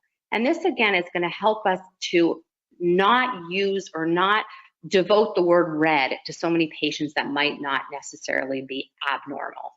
So you can see on this presentation here that the RNFL thickness map is demonstrating this new RDB, and you can see these orange kind of hash marks here showing us that those areas, yes, they're on the borderline, they're falling somewhere in that 95th to 99th percentile, but they might not necessarily be red. And on the same idea, we have it with the blues. So if a patient isn't necessarily in that really low 1%, but they're somewhere down there, they're going to have that hatch mark in the lighter blue, which you'll see on the retinal thickness map. So these color scales are going to transfer over not only to our RNFL, but also to our retina scans. And as you can see here, this is in a quartile or quantile method, the same idea. We're going to use the same RDB colors to show the statistical significance of various parameters using this new color scale. This is an example of what a bilateral AngioView retina report will look like. There's a lot of data on here. So what we should do as practitioners to make it easier is to start off on the two outside columns. The first thing you're going to notice is that, yes, not only does the Solix have an anterior segment camera capability, it has a posterior segment camera capability. So what you're noticing first is that we took two retinal photos, obviously right eye, left eye. Directly underneath the color photo, you can see the B-scan. The B-scan can be displayed with or without flow overlay. This particular one has the flow overlay. Directly beneath that, you can see the GCC thickness map on a micron scale, and you can see the retinal thickness map using the new and improved RDB database that I just discussed. In the center, you can see the angio analytic platform for the right eye, the left eye, with each of the pre-cut slabs that OptiView is known for: superficial, deep, outer retina, and choriocapillaris. And on the bottom of the printout, you're going to see all of the parameters that apply to our analytic platform. FAZ that we know and love, our retinal thickness map, superficial vessel density, deep vessel density, all in a quantitative, numerical way that's easy to follow. So even though at first glance it might seem like a lot of data, it's actually very easy to interpret if you kind of start on the outside and move your way in. And it also allows you to look at an inter-eye relationship. How does one eye compare to the other, all on one page? So I said before that the glaucoma protocol has changed tremendously, and it has changed tremendously for the better. So what I'd like to do here, you know, when my friends at OptiView first gave me this slide, I said, oh man, there's no way that I'm going to be able to discuss this. But believe it or not, I actually became a little bit of a scientist when I tried to learn what this technology is doing. So on the top part here is our old glaucoma stuff. And on the bottom, I'm sorry, vice versa, retina, glaucoma. So let's start off on this side first. This is what the old Avanti used to work on. What this is it used a grid style map. It was a 6x6 grid style map with 250 and 500 micron spacing to look at abnormalities. So essentially, if a patient had an abnormality that fell somewhere within one of these grids, you would find it. But what if the patient shifted fixation? What if the ETDRS shifted? You would lose that defect either because the micron spacing was too large or because the map was not big enough to capture it. So what the Solix is doing differently is it's using a cube style grid, or not a grid, it's a cube style, it's a retina cube. It's a 6.4 by 6.4, so it's bigger, and it's 12.5 micron spacing. So it's a tremendous advantage over what the Avanti used to do. So if the patient shifts fixation and you're worried, oh my God, am I going to miss the lesion? there's a very small probability now that you're going to miss the lesion with this new technology. On the bottom, you'll see that our RNFL for glaucoma used to be based on a radial line pattern because it was super, super fast to get. For those of you that are familiar with this, with the Avanti, super fast to get a radial line RNFL scan. But again, lots of space between the concentric rings. The new Solix is going to again use a cube, a 6 times 6, 512 by 512, giving us 11.7 micron spacing. So you're going to get so much more information in between the lines than you did with the concentric rings. And here is a really pretty example of what I'm talking about. On the left-hand side is an example of what we were using on the Avanti, these radial scans, okay? Very fast, very efficient, but more prone to missing things than the new Solix. Check it out. I love this. So you can see how close together these lines are, allowing us to take a much more specific look, or more precise look at abnormalities than on the old radial pattern. So in turn, what is this going to do for us? We've improved the scan pattern. Okay, we know that we have much tighter microns. We're getting more information. So what does this do for the doctor? Well, essentially, it's going to give us better reproducibility and repeatability. Well, what does that mean? It means that if you were to look at the Avanti, just for argument's sake, let's say we were looking at the superior RNFL on the Avanti. The repeatability is 2.2 microns. On the Solix for the same area, the repeatability is 0.7. Well, what does that mean, Dr. Rodman? I don't understand. It basically means that if you have a 1 micron change that you're trying to pick up on, it's going to take you almost double the amount of time to pick up on that abnormality than it would if you had the Solix with a 0.7 micron change or repeatability factor. Okay, so it's going to take us a lot less time to diagnose someone with glaucoma. And as we all know, glaucoma is a disease of progression, and we're looking for change over time. So this is very important. And something else to keep in mind is that OptiView is, there might be one I don't know about, but OptiView is, in what I know, the only one that bases their GCC on 3 layers: the nerve fiber layer, the ganglion cell layer, and the IPL. The IPL is often missed, and the IPL is super important because it does carry information on the axons which go into the optic nerve head. So that's a super important thing that may be missing from the other companies. So here's a map that shows you exactly what I was talking about. On the top would be, let's say, a schematic of the Avanti. On the bottom is the Solix. You can see that it would take each of these little yellow dots is a visit. It would take all of these visits at a little more than 1.5 years to find that the patient actually is progressing with a 2.2 micron reproducibility, versus on the Solix, you can see how much less time, 3/4 of a year, using that 0.7 micron change. So it's a much tighter amount of time, gives us better information because of the new scan pattern, and allows us to make a diagnosis in a faster amount of time. This is what the glaucoma printout looks like. So before I showed you the AngioView retina printout, this is what the glaucoma printout looks like. And again, a lot of information, very easy to interpret. So what you'll notice is we start off again on the 2 outside columns. We have an optic nerve head photo here. Okay, so before we had retinal photos, here we have optic nerve head photos. Right next to the optic nerve head photo, you can see the RDB. What this is telling us is, where does this scan differ from the reference database? So those colors are showing us where there's areas of abnormality. If you go down, you can see that there's a GCC thickness map on a micron scale.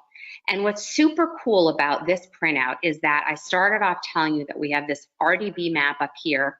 Right below it, we have our RNFL thickness map using the new RDB or reference database. And then below that, we have our angioanalytic platform with this radial peripapillary capillary density map.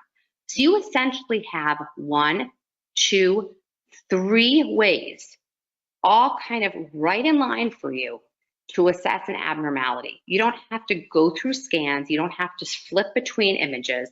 This is showing you 3 different representations of nerve fiber layer thinning in a potential glaucoma patient. So if you don't necessarily love angio and you're not familiar with it, you can use your RNFL thickness map. You can look at the reference database colors up here. So there's a lot of different ways. Then you can look at things, which I'm showing over here, on a quantitative map. So if you like numbers, you can look at things either in a hemispheric or quadrant analysis. And on the bottom, we have our good old-fashioned B-scan. And the B-scan is actually movable. So you can take your mouse and you can move through the scan. You don't have to go to your 3D baseline map. In the center here, we have all of our metrics. These are the metrics that we all know and love with OptiView. Very easy to understand: our RNFL analysis, our optic nerve head analysis, GCC analysis. And then on the bottom, we have our angio, our radial peripapillary capillary density metric or map. So, and our T-SNP maps are still there. So everything is in one very, I think, easy to interpret way. And again, the ability to have all this information on one page allows us to look at inner eye symmetry or asymmetry, depending on what the condition is. We also have amazing post-processing alignment. And the purpose of this is so that we can look for change over time. So if the patient moves, or if the scan moves, or something goes awry, there's a lot of room for error because of this excellent post-processing alignment technology. This is an example of what the change analysis or trend analysis would look like. This is new and improved. I love it. The top, you can see the RNFL based on that RDB map that I talked about before.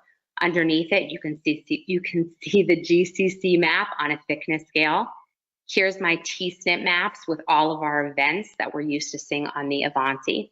One of the biggest changes down here is the representation of change. So this is super easy to understand. You can look at any area of the RNFL, and all you have to ask yourself is this straight or is it going down? If it's a plateau and it's straight, the patient's doing well. If it's going down, if it's trending down, the patient is obviously progressing. So this gives us much more specific information than we used to see on the trend analysis. We used to just have one map. Now we can specifically look at areas. We can look at hemispheric analysis. This gives us 6 representations versus 1. And over here, you can still see from first to last visit what's happening and the differences between the eyes. And we all know and love the angio. That is still there. We still have all of these metrics available. We have flow area measurements for things like choroidal neovascular membranes. We have no flow measurements for things like diabetes or vascular occlusive disease. We have fovule vascular zone measurements for diabetes, vein occlusions, any ischemic condition. Retinal vessel density, warm colors, good perfusion, dark colors, less perfusion. And then our ability to look at the radial peripapillary capillaries, which is extremely useful in our glaucoma patients. And we all know and love the wellness platform. This is, again, what put OptiView on the map. You can't diagnose disease if you can't find disease.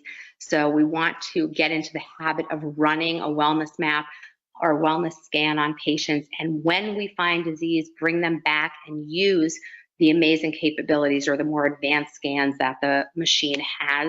I'm just going to run through a couple of examples, which I think will kind of summarize my presentation today. This is an example of wellness. So this is a 45-year-old African-American female. She's got a decent A1C of 7. We want it in the real world or realistically to be below 6. She's got diabetes for 10 years with excellent blood sugar control. And really what I want to emphasize here is that you look at her fundus image, she may have 1 or 2 MAs. You look at her OCT, she looks amazing. So, before the advent of OCT, this is a patient that we would say, please come back in a year. I'm really proud you're doing amazingly well. Well, let's say you did run a wellness scan on her.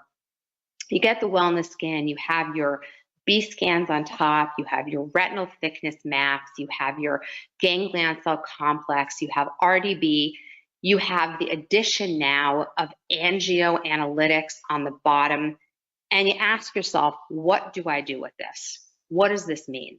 Well, when you get really good at interpreting angio, you're going to appreciate that there actually is something not so good with this vessel density map. The RDB map is falling a little bit about outside of our reference database.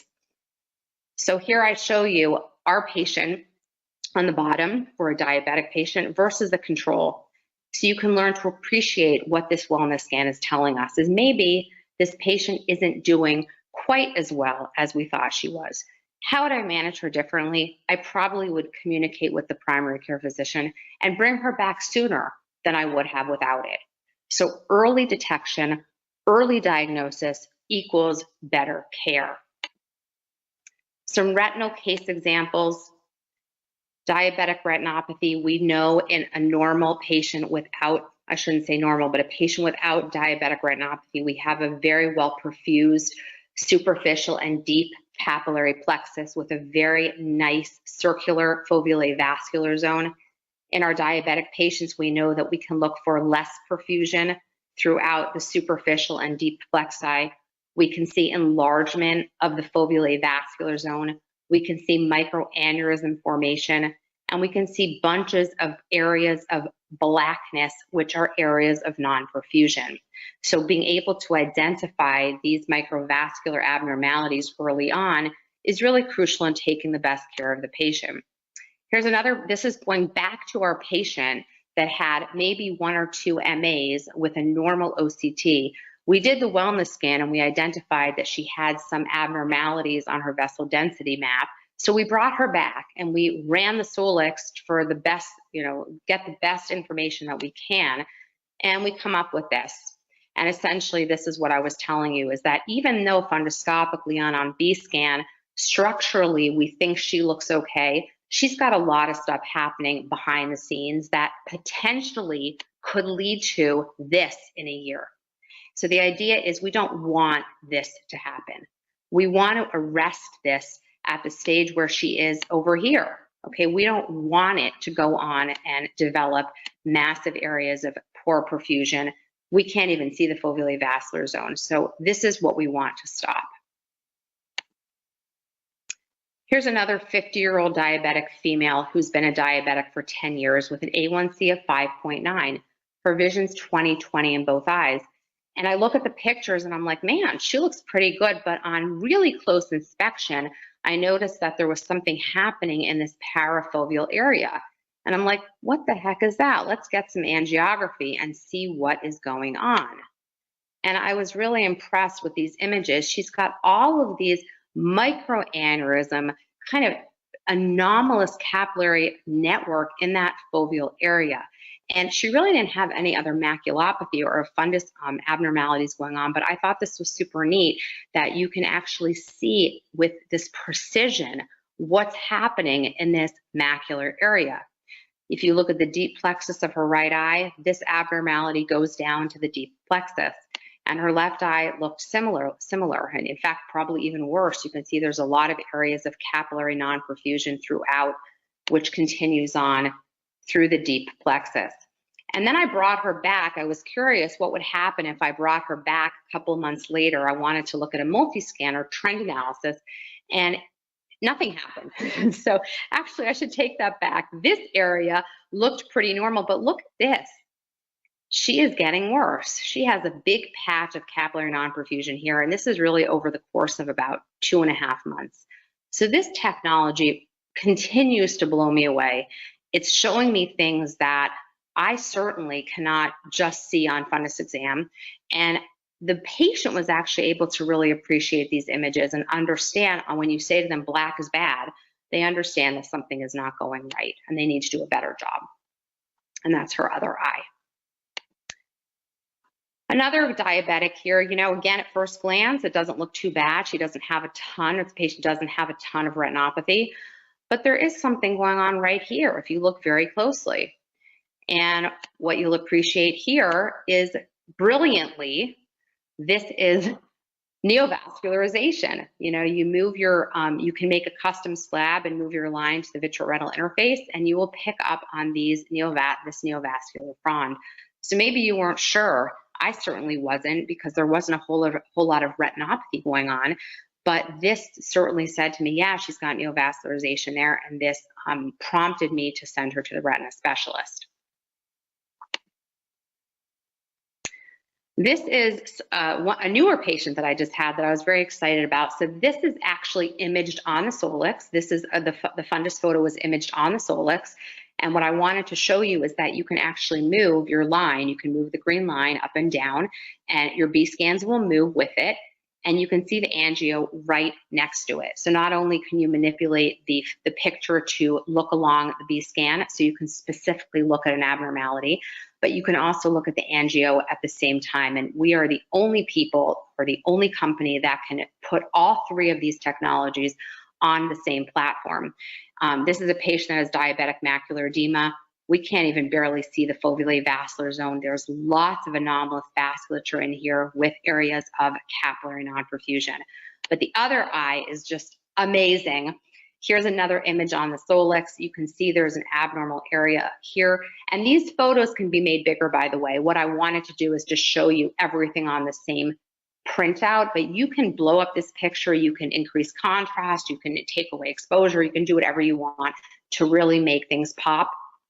And here are these ridiculous, when I got this image, I sent it to all my buddies over at Visionics, and I said, I love this image. Fovea vascular zone is completely anomalous, and look at all of these beautiful neovascular fronds. Not so good for the patient, but certainly fun for us to look at. I'm gonna switch over to AMD. I'm almost done, just a couple more cases. A 66-year-old Caucasian who had a history of AMD. She feels like things have gotten worse in this left eye. There is an anomalous lesion here in the macula. And look, just check it out. I mean, this is a 9x9 scan. It might even be a 12x12. I can't tell. I think it's a 12x12. It's incredible. Look at the resolution of that neovascular membrane. And this did not take any manipulation. This is just straight on imaging. This is a patient with geographic atrophy. This is a 9x9. And I think you can appreciate here that, again, the quality of these images, no manipulation necessary, patients looking straight ahead, is incredible. I mean, you can visualize all the way down here to the choroidal vasculature. You can even use this technology to monitor GA over time, which I'm starting to do just because the resolution is so excellent. And you can see the en-face image right beside it. So one is structure, one is giving you function, and you're able to look at them side by side with excellent precision. I put the red square in there to highlight that if you were to use a good old-fashioned angio, you would capture probably, what does that come out to, about half of the lesion? You'd be missing this whole area of the lesion. So this new wide fields capability, or the wider fields of view of these images, really allows you to capture the entire image in one frame. Another patient, question, is it a CNV? Is it not a CNV? You can see that there is some bleeding there. There is an anomalous area in the macula.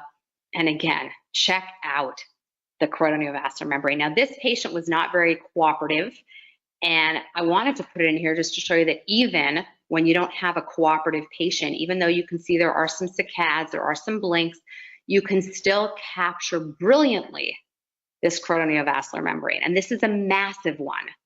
So this one was a 6x6, and I believe I have her on a 9x9 too. There's the 9x9. So this, it just shows you in perspective how much area this choroidal neovascular membrane is taking up.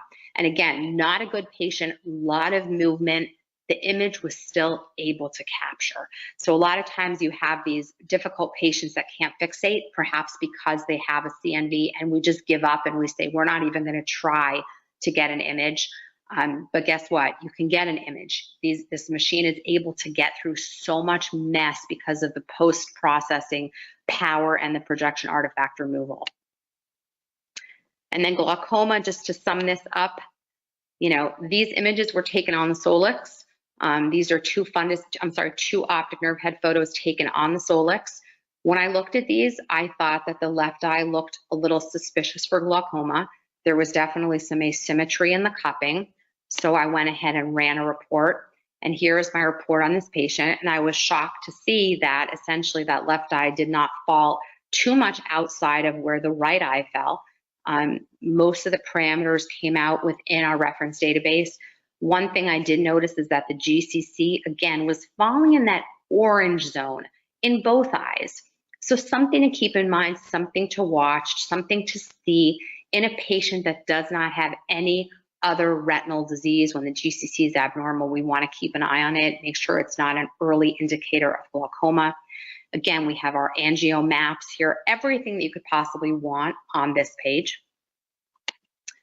This is another patient, very, very cupped in that right eye, somewhat cupped in the left eye. Is it glaucoma? Is it not glaucoma? And this kind of goes back to why that R&R, that better 0.7 micron resolution change is so important, because we want to be able to pick up on glaucoma as early as possible. So here's kind of a magnified report. I picked out pieces just to show you. We have our en-face images on top. We have our RNFL images. And in this particular patient, there was asymmetry. That right eye that was much more cupped than the left is definitely showing some RNFL defect, which you can see here, which we're not seeing on the other eye. You have the vessel density map, that peripapillary or radial peripapillary capillary density map. So you have a way of looking everything side by side, and you have all of your metrics in the middle that we talked about before with the new RDB. So I think that is it. Let me see. Yes. I hope that I got through my excitement to all of you. I'm happy to share or answer any questions that anyone might have. Excellent. Well, thank you so much, Julie. That was actually a really great tour. I think probably just about all of us out there haven't really had exposure to the technology yet. So thank you for giving us an introduction. By the way, if anyone wants to ask questions, click on the question box on the right side of the screen and feel free to ask, and we can try to answer a few of them here. So the first question, and Julie, I don't know if you're going to be prepared to answer this. What is the cost? Well, it's a good thing I have people on here from the company to take that one. That's not for me to answer. Right. So yeah, I don't know if anyone from the company wants to chime in with the approximate answer. Yes, no. Well, we'll move on to the next question. Maybe if somebody wants to jump in. Let's see. From Visionics, if you want to book a virtual demo, we can go through the ROI calculator and show you kind of the features and then determine if it would fit with any of the clinics. Okay, cool. Thanks, Rachel. So they do that online? Yep, absolutely. Excellent. So head on over to your website, I guess, and then just fill out the form, and that should do it. Cool. Okay. Question here, dilated or undilated pupils? Every scan that you saw here was done through an undilated pupil, believe it or not. No, actually, the chorionovascular membrane was not. That was done through a dilated pupil. You can do it through both. It's the same as with the Avanti, the same exact idea. You know, you can try to do it undilated. I have had a lot of success, or you can always dilate. Either way. Right. Question here, and I guess this is more of a general question. Somebody has a different brand of OCT right now, thinking of upgrading and moving to Solix. So the question is, how do you compare images from an older OCT to this new unit?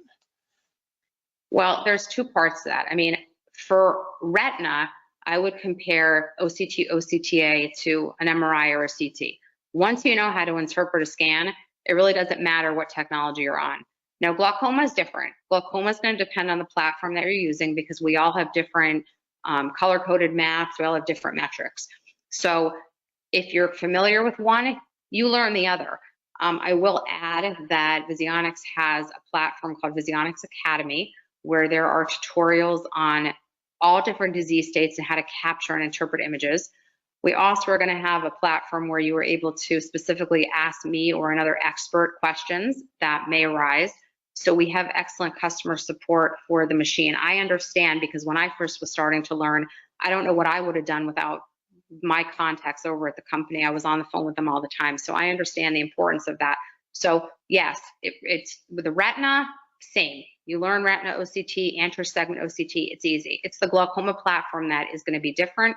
And it's like learning to ride a bike. Once you learn it, you learn it. Right. Question here, how fast is the image acquisition? It takes about between 40 seconds and a minute in a cooperative patient. One of the differences between Solix and Avanti is that, for those of you that are familiar, Avanti would do 2 separate scans. We would get horizontal, then it would stop, and then you would do a separate scan. The Solix goes straight through, which is actually an asset because the patient often, as you probably know, pulls back or stops participating if you allow them to, whereas this scan is a continuous flow, so the patient stays in the machine situated in the same location throughout the entire scan. I would say it won't take more than a minute. Right. So we've had a couple questions here about anterior segment. I know you didn't get too far into it. Someone was actually asking about scleral lenses as well. Can you speak at all to sort of the anterior seg functionality? I don't know if Peter, if you want to chime off on that. I mean, I know that this is being used for scleral lenses. I don't fit scleral lenses, so I don't want to answer incorrectly. But whatever the Avanti did, the Solix can do better because you have that full range AC. But if anyone from Visionics has something to add, please do. I can help you with that. Are you talking size-wise or are you talking functionality? Size-wise, we're looking 18 by 6.25. Functionality, do you have specific questions? Yeah, so the question here just, will it show the full coverage of a scleral lens?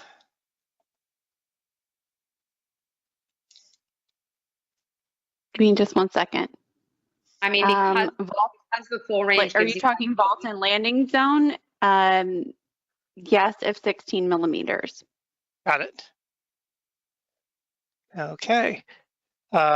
Question here, does the machine utilize eye tracking technology? Yes. Excellent. And, oh, interesting question. Can we use the device to screen for early keratoconus? Well, I'll answer what I know about that, and then I'll let them chime in. But I know that you can use the epithelial thickness map to show you abnormal coloration or areas of redness where there's peaks or thick or thinning or thing like that on the cornea. But if you guys have anything else to add, that's the only way I know how. Yes, using the epithelial thickness mapping. I agree.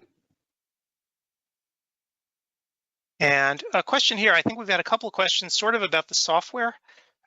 People are wondering sort of, can you distribute the data to different workstations? Do you have to be at physically the machine to work with the data, or can it transmit it to other machines around the office? I'm going to send that to the software people over there. That I don't know. Yes, it can transmit the data via the review stations software. Great. And let's see. Full functionality. And billing and coding question here, if you guys are game to answer it. Oh, goodness. So I don't know, this one might be above all of our pay grade. So is it billable to CPT 92134 or 92133 only? Are there any additional CPT codes for the advanced angiolytic imaging? No. There is no coding right now for analytics. I mean, for angio at all. You have to code for regular OCT. That's going to be on any device, any angio that you buy. That is across the market. There is no OCT angiography codes. Right. That is correct, Dr. Rodman. And let me see what other questions we have here. Oh, so this is actually a practical question. Will you be at Vision Expo East? Oh yes, we will. Absolutely. Yep, and in fact, the Solix itself will be there as well, right? And I believe you are going to be at booth 2205, F2205. I know they've rearranged Expo East this year and renamed a bunch of the different areas, but it's going to be F2205, which is right at the front of the exhibit hall, if I understand correctly. Yes, that is correct. Yes, we will have multiple units there. We were going to have our first in-person preview of Solix, so please come by the booth, preview the product, get your live demonstration. We're going to have a special event on Friday evening, the first first exhibit. We'd have you there. Great. And I have one more question here. Hopefully you guys can answer this. When will the units actually be available for purchase? Are they shipping now, or is there a lead time? They are available now. Great. So I guess if someone wants a quote today, they can just hit up your website and get it that way. Or if they're coming out to Expo East, they can see you there. Absolutely. And if any of you have any practical questions from a clinical standpoint, doctor to doctor, that you don't want to ask on here, if you're shy or you think about it, please feel free to email me. Adam, I don't know if they have a way to share my email, but I'm always happy to answer any questions. Like I said, I've been using the technology. Nobody forced me to continue working on this device, and I chose to, and I love it. So just letting you guys know, if you have any questions, please reach out. I'm happy to answer the questions. Excellent. And we'll actually have an archive of this webinar on ODwire with the discussion thread beneath it. So people can feel free to ask questions there and we can get a conversation going there. People might also be watching this at CEwire. We're going to be rebroadcasting this over and over again at CEwire this weekend. And I'm sure that's going to generate a bunch more questions as well. And I think that's about it for now. So thank you everyone for attending tonight. And, you know, I look forward to hopefully seeing a bunch of you at Expo East, getting out there again. But if not, you know, hopefully we can all get together online. So Julie, thank you so much for doing this again tonight. Thanks, Adam. It was fun. Good luck, All everybody. Right. Have a good night. Yep. Good night, everyone. Good night. Hey everybody, it's Adam Farkas. Welcome to another edition of ODwire TV. Now, as you know, if you've watched any of our programs before, technology is sort of what drives us. It's why we get up in the morning. It's why we do what we do. We love talking about it. Whether it's diagnostic instruments or products you dispense to your patients, you know, like contact lenses. Technology is really why we do the things we do, particularly technologies that help you in your practice, and today is no different. We're going to be talking about permanent water surface contact lens technology from Alcon. And believe it or not, if you've cracked open a copy of Tyler's Quarterly lately, you may or may not have noticed that these lenses represent their own category of lenses, like hydrogels or silicone hydrogels. So the three permanent water surface technologies are scientifically advanced and have some important characteristics and features. And so today we've decided to invite two clinical experts to talk to us a little bit about these lenses. Dr. Susan Resnick is a principal at Drs. Farkas, Castillo, Resnick & Associates in New York, New York. Fitting contact lenses has been her primary focus throughout her career, and she served as an advisor to industry and as an investigator in the contact lens and pharmaceutical industries. And Dr. Michael Slusky is the president at Chicagoland Vision Consultants in Schaumburg, Illinois. In his practice, he also emphasizes cornea and contact lens management, and he too has worked closely with industry to help consult on the latest contact lens technologies. And just to remind everyone, this episode of ODwire TV is sponsored by Alcon, and both Drs. Resnick and Slusky are paid consultants for Alcon, and were compensated by Alcon for participating in this discussion today. And so Susan, Michael, thank you so much for being here today. Pleasure. Thanks for having us. So I guess, you know, we should probably start off from the basics, right? So what is a contact lens surface technology? Susan, maybe you want to step us through it? So a lens surface technology is something that we look at that's obviously very important, because what we're looking to do is ensure that the contact lens has certain key features and benefits that make it as compatible as possible and consistent with delivering the comfort and the vision that the patient wants. So there are a lot of different factors we can talk about when we talk about lens surface technology. And that would relate to how soft the lens is, how wettable it is, how smooth it is, and even how well it resists bacteria and surface deposits. So these are all things, as we know, when it interacts with the eye, that can contribute both to visual and physical comfort when patients wear their contact lenses. And they can be different for different types of lenses. You know, we think about a daily disposable and what are we demanding of a daily disposable lens, but not every patient wears a daily disposable. And what about the patients that are in a reusable category? We're going to look for other things, and we're going to be getting into that in just a few minutes. So these are things that we want to ensure as comfortable an interface between the contact lens and the ocular surface. Right, and this can be pretty important to patients, right? Michael, what's your experience been with it? Oh, true. I think of the surface technology as being the primary thing. It's the first point of touch. You know, it's no different than really putting on a shirt. You want that shirt to be comfortable all day long. People define success when wearing contact lenses in a variety of different ways. That would be one way, I guess. But Susan, what's your own personal definition after doing this for quite a while now? Is the wearing experience greater than whatever little kinds of annoyances that, they may have attributed in the past with contact lenses, whether it's difficulty handling it or, end of day discomfort or less than adequate vision. So if we can get them over any little obstacle that they previously associated with lenses, we've made a big improvement in the wearing experience. And that's the value that a good contact lens will bring to the patient and to the practice. Right. And so in your mind, the issues that come up are, comfort is probably primary to a lot of people. Michael, do you see the same thing? I certainly do. I really find that with 1 out of 5 patients dropping out of contact lenses, even new wearers, there's a substantial amount of them that are not going to continue in contact lens, and even worse, they're not going to tell the practitioner that they're not going to continue with their contact lenses. So it's quality of life. We're giving somebody the opportunity to enjoy visual freedom without their corrective spectacles, and that really follows an obligation. So if I make that commitment to my patient, I got to use a product, a device that's going to substantiate that so that they can enjoy their life with the contacts on. Right. And, as patients feel discomfort or have problems with their lenses, it can be due to, as everyone knows, a wide variety of factors. But is there any sort of commonality that both of you have sort of seen when, people are having problems with their lenses in general?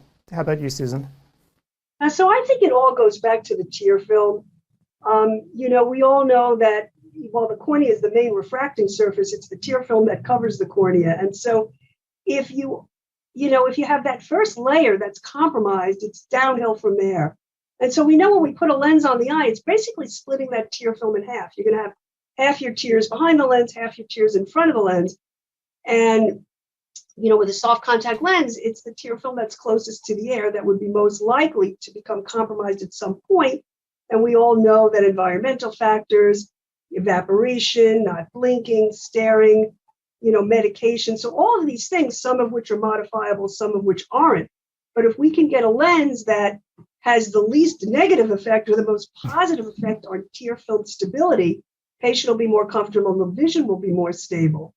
And to Michael's point, we often forget that, some studies show that 20% of new wearers will drop out of lens wear for vision or, comfort or handling reasons. And, half of our patients, or more than half, aren't even telling us. So it really behooves us to not just say, how's everything, to probe a little bit more. And what I like to do is I like to ask the patient, how many hours do you wear the lenses per day? And then I follow it up with, how many comfortable hours do you wear the lens per day? Because if there's a mismatch there, it tells me that I can make some changes to make things better. And the lens itself, as you mentioned, can disrupt the tear film just by the sheer act of putting it on one's eye. But what about other factors as well, besides contact lenses, that might be compromising the tear film even before you do something like fit a contact lens? So many aspects affect us in that statement. First of all, it's our general health. There's medications that we may be taking. There's the environment. So many individuals are spending time on digital devices. The blink rate goes down. And what's interesting to me about it is it's become second nature. It's not something people think about. And oftentimes we have to remind them to simply blink, but more time spent staring. And when you disrupt that tear film, that has to have an impact. That's man-made. That's not a natural process. And these factors are unavoidable, right? You're not going to tell people, no, you can't use your smartphone. No, you can't sit in air conditioning. No, you can't do these types of things. So you as the clinician have to kind of work around these limitations that you're dealt with. Yeah, Adam, I've learned that unless my patient's truly harming themselves, I don't necessarily want to change their lifestyle. My job is to understand their lifestyle and try to find a solution for their lifestyle. And that truly is the key word, is a device that can provide them function throughout what they want to do, their needs and their wants. And so when choosing a contact lens, right, you have to kind of think about this as well. What, when you look at a patient, what are their wants and needs, and knowing their lifestyle and getting a sense of it before you actually try to put them in a certain material. Now that brings me to something, and I've kind of said this to over the years to many individuals in the hallways or in lectures or even to my own partners. It's so easy to look at a lens or a lens design and just say, okay, this looks good, I'm going to fit this to all my patients. I really believe that the lens has to be fit to the patient. versus the patient to the lens. And now that we have choices, we can very carefully and methodically evaluate that ocular surface prior to fitting and choose, to our best of our knowledge empirically and through diagnostics, what's going to be the best match. It doesn't mean you're going to get it right on the first shot, but we at least know that we can go to these advanced technologies, and that's the beauty of having the permanent water surface technologies, is we have this family of lenses that enables us to just take a look at the category as a whole and meet not just the wearing schedule, but the physical and visual profiles of the patient as well. Right, and so let's get into it a little bit, right? That's what we were here to talk about today, is the sort of permanent water surface contact lens technology, and trying to find the best fit in terms of a lens that you could fit your patients with. And why don't we just dive in a little bit and talk about where this permanent water surface technology is actually being used and the lenses that actually contain it. So maybe, Michael, you could dive in and tell us a little bit about it. This is fun for me. So let me break that up into two parts, share with my colleagues, and then what I share with my patients. So for my colleagues, you've heard Adam mention that this is a separate category in Tyler's. We know that already. Alcon has a portfolio of products. There are 3 distinct lenses. Each has a different property, even though they share some similarities of water surface technology. But these are not repurposed lenses, and each one has a specific purpose for a patient's need. And here's what I tell my patients.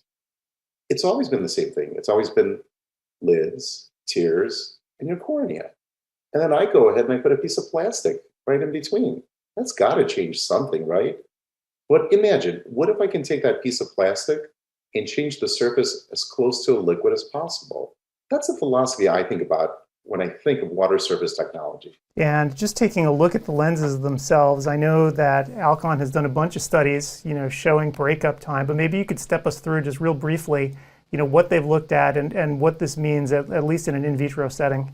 So I think I just need to preface this, Adam. When we talk about in vitro, we can't actually make a connection between what happens in a laboratory setting and what we can see on our patient's eyes. But what it allows us to do is look at relative differences between technologies off of the eye. And it tells us about the properties of the materials itself. And then that's what helps us make the match. So Alcon uses a very interesting video method of looking at water breakup time, lens surface moisture stability. And they call it the eye drop technique. And they actually soak the lens for a good amount of time in a phosphate buffered saline to get all of the solution off the lens that's in with the blister pack. And then they take the lens off on a dome, keeping the lens in its natural shape. And they take a video of when that moisture starts to evaporate. And, we can see here in the graphic what the time frame is for the Dailies Total 1, the Precision 1, and the Total 30. Relative to each of those, but also relative to other lenses in their respective classes. And we can see that the Dailies Total 1 is certainly the category leader, and I don't think any of us is surprised with that. We've been working with these lenses for many years, and many of us know how that water gradient technology is so good in retaining the moisture. And we'll talk a little bit more about the polymer and the surface in a little bit. But we can see that the Dailies Total 1 lasts for about 39 seconds before that moisture starts to break up. The Precision 1 is next, and that's at about 30 seconds. And competitors range from about 5 to 18 seconds. If we look at both the monthly and the 2-week lenses, the Total 30, the moisture lasted for about 27 seconds before it started to break up. And that was followed by the Air Optics plus Hydroglide at 19 seconds. And then, the competitors in the categories came in anywhere from about 9 to 15 seconds. So permanent water surface technology lenses showed superior lens surface moisture stability. And again, just to reiterate, this is in an in vitro setting. And if, we're looking at the 3 different permanent water surface lenses, what's interesting to me is that it's not all the same technology, right? So we like to sort of group them together like you saw in Tyler's, but the technology that each lens is using is actually different. And maybe we can talk about that for a little bit. Maybe we could start talking about the sort of the granddaddy, right? The original Dailies Total 1, and then work our way across the other 2. Dailies Total One was launched in 2013. It was the first water surface technology, but it uses something called water gradient technology. So let me explain exactly what that is. Contact lens has traditionally been homogeneous polymer plastic. And Dailies Total One starts out with a 33% water content in its core. As it transitions to the surface, it gradually moves to nearly 100% liquid at the surface. But that transition, not only is it smooth, it also creates a thicker cushion of liquid. That is going to be your interactive surface with the eye and with the tears and the environment. So the on-eye performance, if we wanted to compare it, let's say, to the AccuView Oasis One Day, Alcon looked at a lot of different features that we look in practice, and they looked at, end-of-day comfort, lubricity after 16 hours of wear, tear film stability, and tear film breakup. And they found that performed excellent in a variety of important outcomes, outperforming the One Day Oasis, which is a lens that a lot of doctors, patients might compare it to. It also demonstrated superior lubricity after 16 hours of wear. And to just tack on a little bit more of the science of what Michael was just saying, it also has something in there called Smart Tears, which is a compound called phosphatidylcholine, which is actually a phospholipid that's actually found in natural tears. So yes, it's that thick cushion of moisture, but it's also that extra component of the phosphatidylcholine. From your perspective as clinicians, Michael said, again, that these lenses have been around since 2013. I'm actually wearing them right now. Tells you what I think of them. But what do you guys have actually seen in clinical practice, with all the thousands of patients that you've had? How has Dailies Total One performed for you over that period of time? Looking at the feedback from my patients, I ask them questions. Is there anything about the contact lens that I prescribed for you that you wish could be better? And that gives that patient the opportunity to speak freely. They can judge me. They can tell me if I'm doing the right thing for them. Consistently, I'm finding that patients are saying, I love these. All of those aspects that I mentioned earlier and Susan followed up on, especially with the Smart Tears technology, those are the key elements that provide vision, comfort, and consistency over time. Again, it's going back to, I want my patients to feel like I feel by not wearing anything when they're wearing their contact lenses. I love the clinical performance. And we've spoken a lot actually about the way the lens feels, but how does it actually perform visually, particularly over the period of time that people are going to be wearing them, right? Where, the goal is you're shooting for all day. How does it actually work? Susan, what's your experience been? So, my patients love it. I wear them too, Adam. I know you do. And I happen to be in the multifocal. Is that a surprise? Me too. Me too.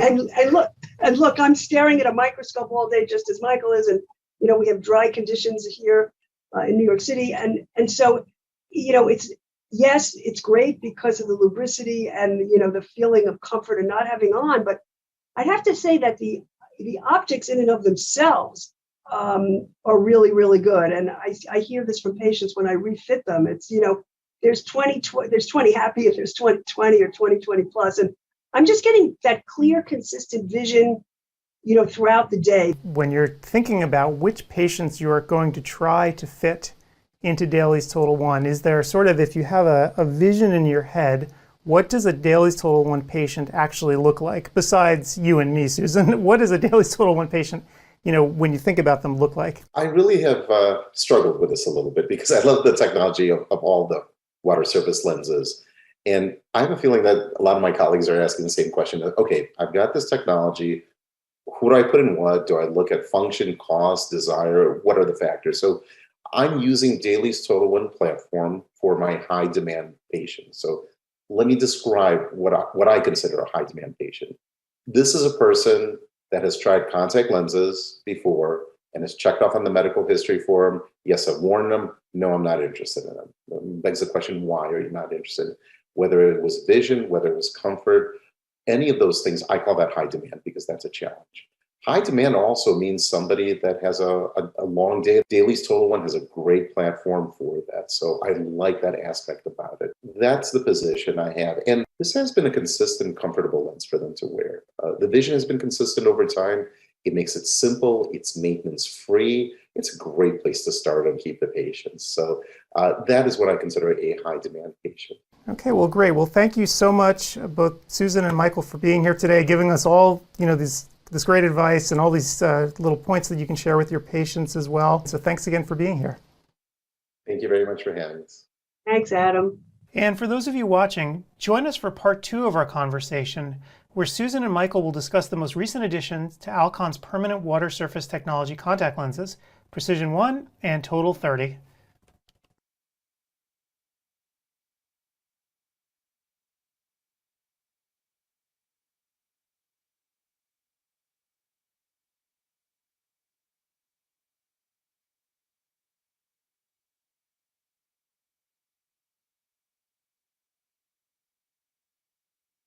Hey everybody, it's Adam Farkas. Welcome to another edition of ODwire TV and part 2 of our conversation around Alcon's family of permanent water surface technology contact lenses. Now, if you've cracked open a copy of Tyler's Quarterly lately, you may or may not have noticed that these lenses represent their own category of lenses, like hydrogels or silicone hydrogels. So the 3 permanent water surface technologies are scientifically advanced and have some important characteristics and features.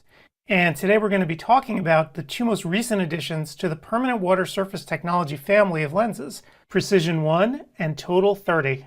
And so today we've decided to invite 2 clinical experts to talk to us a little bit about these lenses. Dr. Susan Resnick is a principal at Drs. Farkas, Cassillo, Resnick & Associates in New York, New York. Fitting contact lenses has been her primary focus throughout her career, and she served as an advisor to industry and as an investigator in the contact lens and pharmaceutical industries.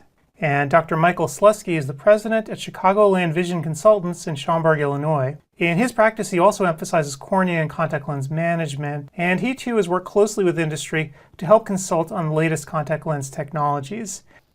And just to remind everyone, this episode of ODwire TV is sponsored by Alcon, and both Drs. Resnick and Slusky are paid consultants for Alcon, and were compensated by Alcon for participating in this discussion today. And so Susan, Michael, thank you so much for being here today. Pleasure. Thank you for having us. So in our first conversation about permanent water surface technology contact lenses, we talked about Daly's Total 1. And today I wanted to continue that conversation by talking about the other lenses that are included in this unique category. And so that probably brings us to the sort of next lens in the family, Precision 1. And I remember when Precision 1 came out, people, when they first saw it, they didn't know what to make of it at first. This question mark came up over their heads, like, is this just another version of Daly's Total 1, or is it something completely different? And of course now we know Precision 1 is not Daly's Total 1. It is different. And it uses different technology. Maybe, Susan, you could speak to us a little bit about how Precision 1 is different technically from Daly's Total 1. So, as Michael said before, this isn't just new and, well, he didn't say it like this, but this isn't just new and improved Tide. It's not the same basic lens that, repackaged. It's a totally different lens, a totally different polymer. It's Verifelcon. And it is not, even though it's a permanent water surface contact lens technology, it's not a water gradient technology. It actually steps up from a low water content to a higher water content. But that being said, the step up is less of a step. So it goes from a 51% water at the core to a little more than 80% water at the surface. While it has a really nice cushion of moisture, it's about roughly half the thickness of the cushion of moisture of the Daly's Total 1. But where does this fit in? And this is where, again, we as practitioners go, okay, we got all these lenses. How are we going to divide them up? We're going to flip a coin? No.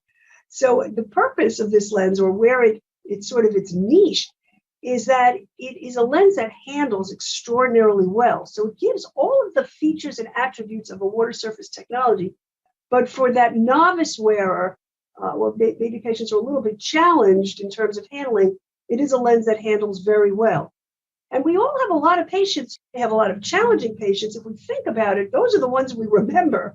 But the majority of our patients probably aren't all so challenging. So what about those who don't really have those physical or physiological challenges, who just need a really good, comfortable lens that's easy to handle? And that's where I think the Precision 1 comes in. So you've got the excellent vision and the excellent handling. And again, harking back to the Anna Sully study, where she looked at what encourages dropout, or what motivates people to drop out, if I can use that word.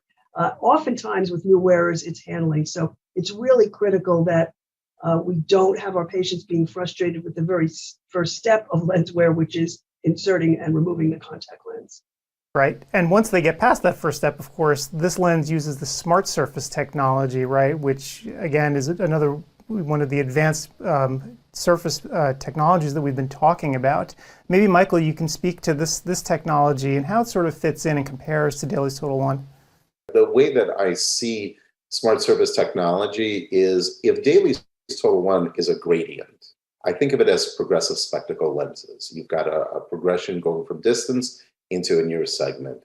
Whereas the Precision One with smart surface technology, it is a step up. So to me, that's aligned bifocal. And friends, I'll tell you, there is a place for both of those in my practice. I have patients who wear aligned bifocal because of the specific needs that the optical design gives me. Same thing with progressive lenses. I like to think of it as my workhorse lens. I mean, I know that word is used a lot, but that truly is what it is. And then for the patients that we discussed before that are more challenging, you can step it up from there. But this to me is a lens that meets the needs of most contact lens wearers. Susan, I love what you said about that. I'm going to throw something out that you might identify with. There's an expression, if it ain't broken, don't fix it, right? That expression. So, right? And I think that's great for a washing machine, maybe a dishwasher, but when patients come in and see me and I ask them that question, is there anything about your contact lenses that you wish could be better? And they may say, no, there's nothing. And I'm looking under the slit lamp and asking about their habits, how they wear their contact lenses. What I say to them is, if it ain't broken, enhance it. We enhance everything in our daily activities. We have new cell phones, we have new computers, we have new clothes. We don't continue to reuse or repurpose those things. And that's where I found that Precision One has really worked well in my practice. And that's what I found patients are preferring compared to their habitual lenses. And I don't think that I did anything wrong in the years that passed by giving them technology, but that was technology from them. Right. This is water surface technology. It's a great workhorse lens. It's my mainstream go-to. Right. It's funny. I've got a teenager at home, and when I ask him how his day was, you know what you get? You always get the answer, it's fine. Right? My day was fine. And then they clam up. I kind of wonder, is it the same with contact lens patients where they will just tell you, it's fine. How do you actually probe a little deeper? Because as you guys know, it's not always fine, right? They're just not talking to you. They're not telling you. What is it that you can do to kind of tease this out of them to try to make their experience better, even when they're not necessarily being upfront and telling you? That is true. And there are two main reasons that happens. One is that patients assume that this is just the way it has to be. And the other are afraid to tell you because they think if they're going to tell you something negative, you're going to tell them they can't wear their contact lenses.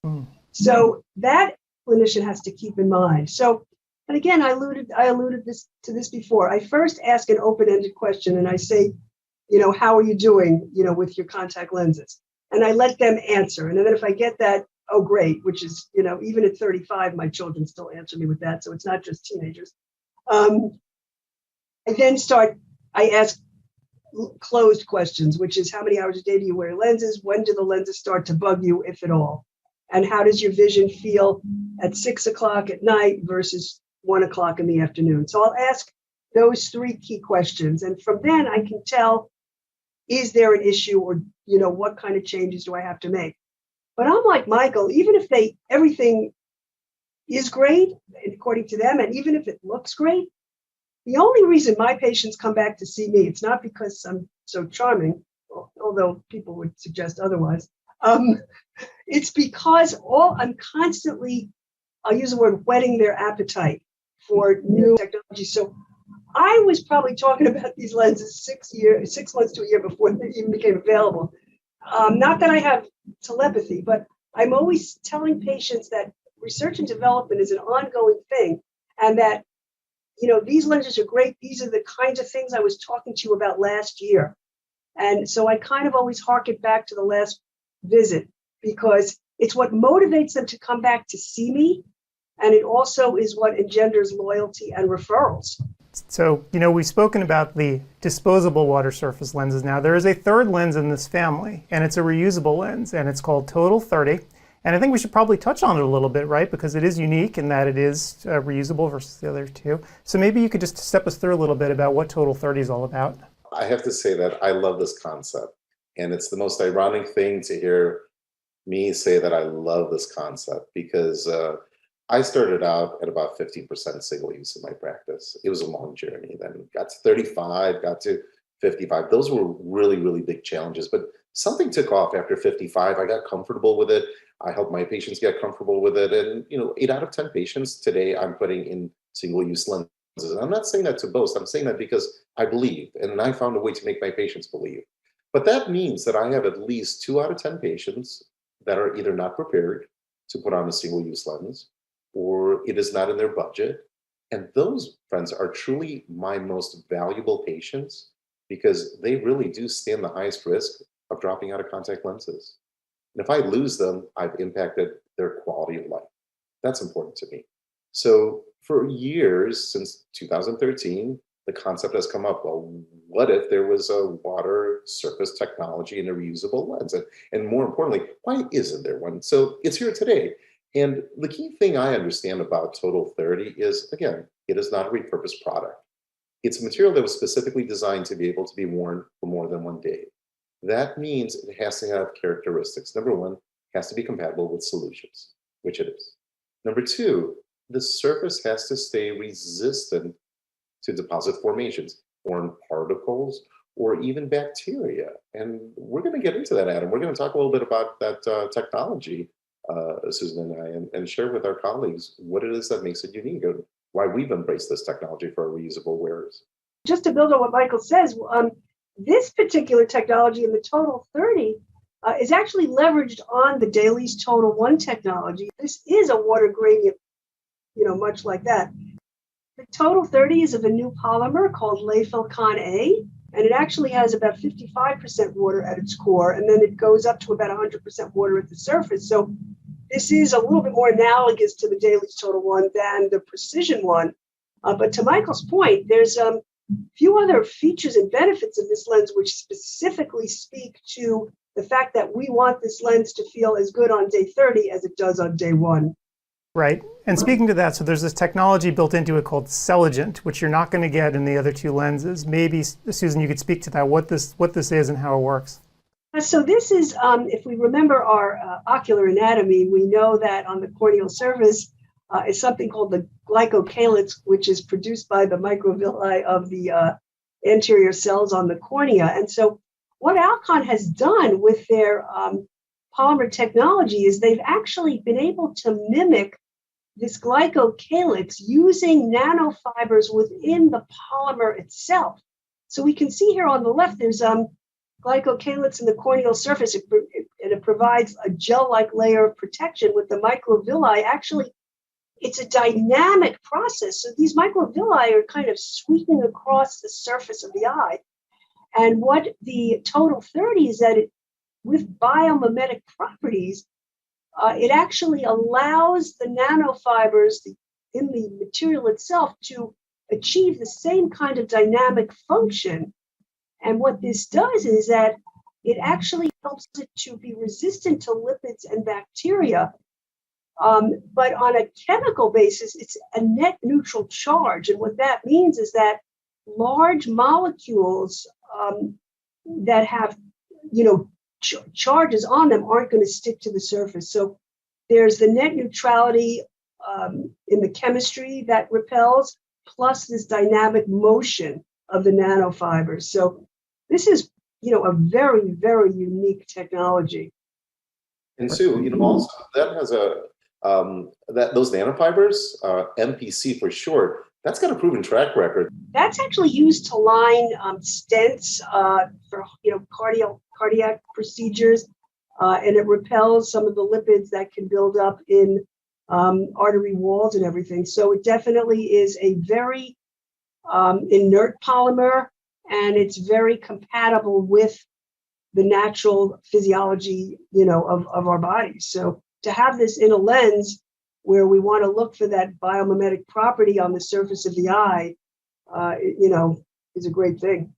I think that's what made the difference for me, at least, is I was excited that we were using water gradient technology for our patients in a reusable platform.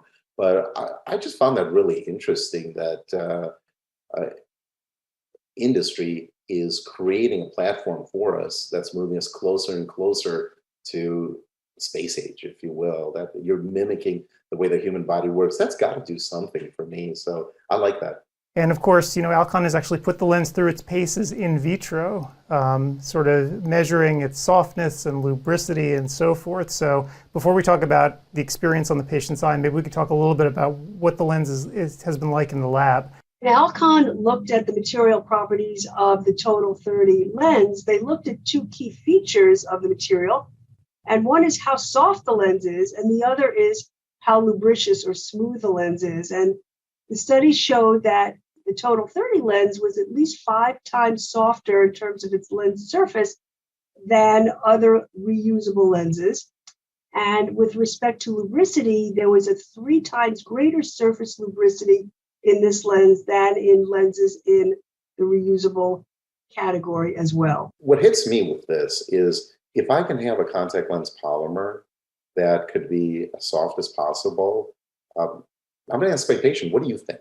How does it feel in your eyes? And it all comes down to their response. If they say to me, I prefer it, it feels lighter, it feels like there's nothing in there, I think that's a very good foundation for the clinical rationale of why I would pick a polymer that has a lower modulus, that has a higher lubricity to it. And Michael, you mentioned before that the majority of your patients are in daily disposable lenses, but of course there are always patients who will be using these monthly replacement lenses.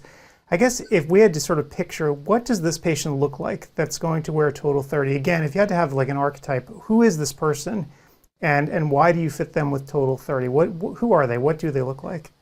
It's actually a patient that I just saw that I had transitioned into a maintenance-free single-use contact lens, also with water surface technology. And for one reason or another, this individual was not prepared to make that transition and had reached out to me and said, hey, is there something that I can do that's more like my lenses that I wore on a monthly basis? And I said, sure, let's get you back in the office. I have the technology and a water surface lens.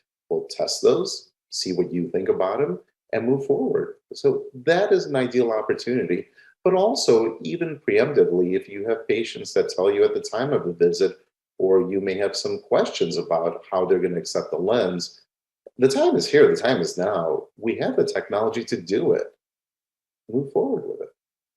And Susan, what about you? What does your typical Total 30 patient look like? Yeah, so I'm going to add actually 3 things to that. So I'm just like Michael. So remember when I was talking about like the patients who come in and they're looking to change and they're very proactive? Well, I have another subset of patients who are the opposite, who love, how shall I say it, not to change. They're just very happy never making a change in terms of most things. And I don't fault them for that. And, I don't treat them any differently. To me, that's the ideal patient. And so I'm able to get them all the, physiological benefits, visual benefits, comfort benefits, health benefits of going into a Total 30 without their thinking that I've made a big change. But then I have 2 other categories of patients where these lenses come in great. I do have some very, very environmentally conscious patient, and they just don't want to be throwing lenses and blister packs away every day. Bingo. This lens is great. And then there are patients who just find the reusable, the monthly lenses. I'm not sure if it's real or it's imagined, just a little bit easier to handle. So I will, certainly concede. And I feel so much better now having this lens because now I don't feel like I'm compromising in this modality. Right. You bring up an important point, actually, so that in the beginning, when there was just Dailies Total 1 in 2013, you had this permanent, water surface lens, but that was the only one. And you just had a limited subset of patients that you started fitting with it. But now, as time has moved on, you now have basically a set of technologies that covers most people, right? A good proportion of all your patients. So there's a lot of options at your disposal that just weren't there before. Exactly. It's just so nice to have choices. And what I love about these choices, you know why it's so hard to make it? Because they're all great. So it's not, it's a good problem to have. And, we've spoken a lot about the patient's perspective on all this, but, from the clinician's perspective as well, these are useful products in terms of practice management, right? Because contact lens patients, obviously for both of you, right, they make up a bulk of what you do. So these are important products in your practice as well to see patients back every year. So I was just wanted to make one other point with respect to that. I don't find these replacement schedules necessarily mutually exclusive. So I have, patients who 9 months out of the year will wear a monthly replacement lens, and then when they're traveling for the summer and more seasonal allergies, they'll go into a daily disposable replacement. So, and certainly, again, some patients like to have some of each.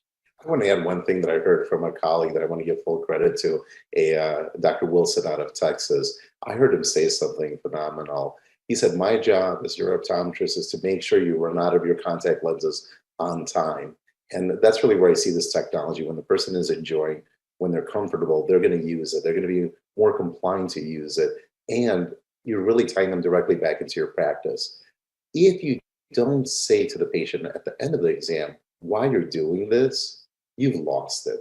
So we as clinicians, we understand this technology, and some of it may be a bit wordy, but we understand why we're doing this. Here's a great opportunity for us to tell the patient, here's the reason why I'm giving you this lens. I'd like your feedback on it. Tie them into your practice. We've been talking about what makes a contact lens successful for the patient. That's what we've been focusing on right now, both scientifically and clinically. But for your practice, from your perspective, what makes a contact lens successful for you? So I look at really three things. The most important thing is the health and the happiness of my patient with respect to their contact lens wear. So the happiness would maybe go more to the emotional benefits, and that would be my emotional happiness as well as the patient. I always want both of us to be happy. We're each looking perhaps, well, we have most things in common, but I may be a little bit stricter. In terms of the clinical benefits, that's strictly up to me.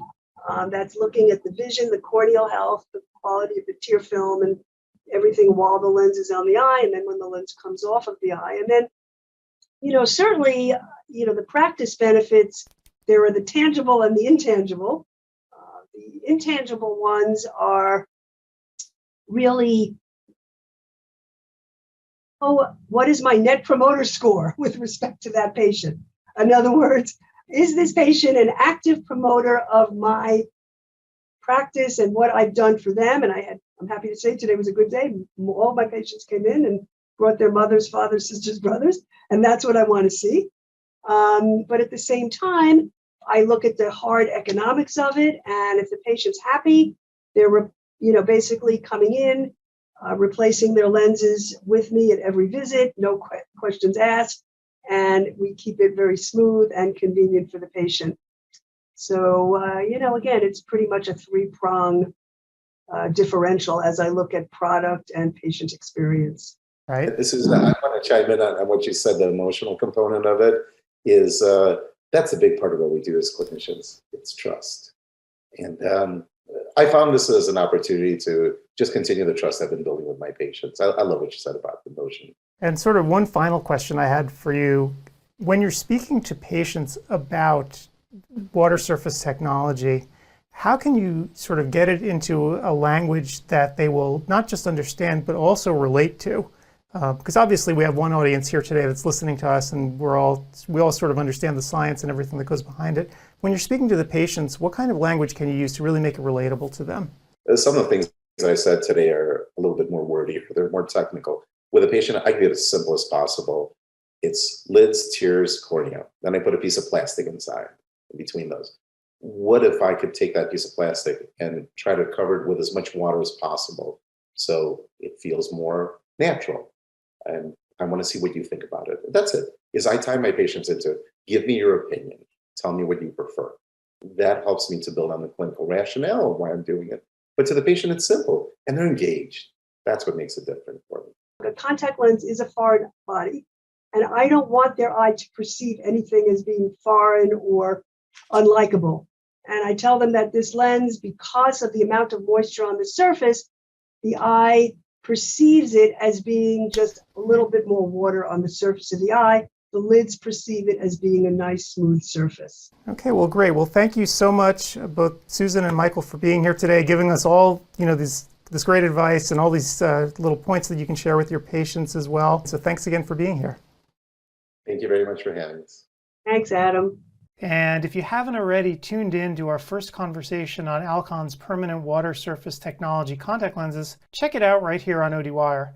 I'll include a link to the show in the comments.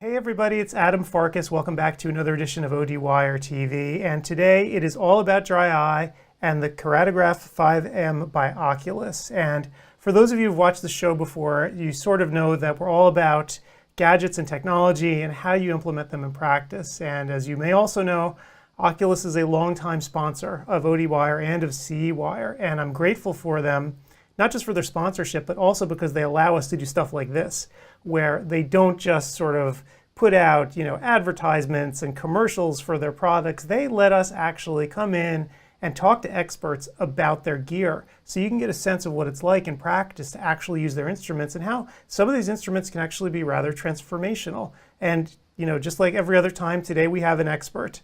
Dr. Thomas Washevsky is the owner of Carolina Forest Family Eye Care in Myrtle Beach, South Carolina. And for the past 3 decades, he's specialized in contact lenses, including specialty lenses and lenses for myopia control. He's lectured extensively on the subject in both the US and abroad. And critically important for today's discussion, he's recently built a successful dry eye component into his practice. And today he's going to share with us how he's made it work. So Tom, thanks so much for being here today. It's my pleasure. So I guess the first question I would have is, how would you describe your practice, and maybe talk to us a little bit about dry eye and how you've sort of worked it into what you do? So I have this is actually sort of a redo of my practice. I practiced in northern New Jersey and the New York metropolitan area for 20 years. And 16 years ago, went on vacation to Myrtle Beach, South Carolina, bought a house with no expectation of ever leaving the New York metropolitan area, because let's face it, we all know it's the center of the universe.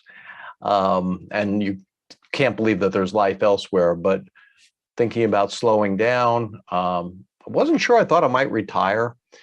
And it was fun not working for a couple of weeks. But by the end of the 3rd week, I was getting itchy. And by the end of the 1st month, I was climbing the walls and decided to open up another practice cold. Now, I've had a couple of cold starts in my career, but this was really cold because I didn't know a soul in the entire state of South Carolina. That was 16 years ago. Grew the practice, and 5 years ago built a 7,000 square foot building and moved my practice into that. Currently, we take up about 5,000 of those square feet. We're looking at taking the rest sometime in the next 6 to 12 months. And the practice has just taken off. I have an associate, and I no longer do any primary care. My personal practice is only dry eye, ortho-K, myopia control, and sclerals. Really all anterior seg stuff. And so that's what most of my background is in. So basically, you get to do exactly what you want to do now. One of the advantages sort of starting up again and getting an associate to do everything else. That's it, exactly. She does all the primary care. I'm not particularly fond of doing glaucoma, among other things, but doing the things that I really have honed my skills on over the past 36 years, really it's changed the game for me. As someone who's treated dry eye the entire time, but it was always very frustrating that you couldn't get results. And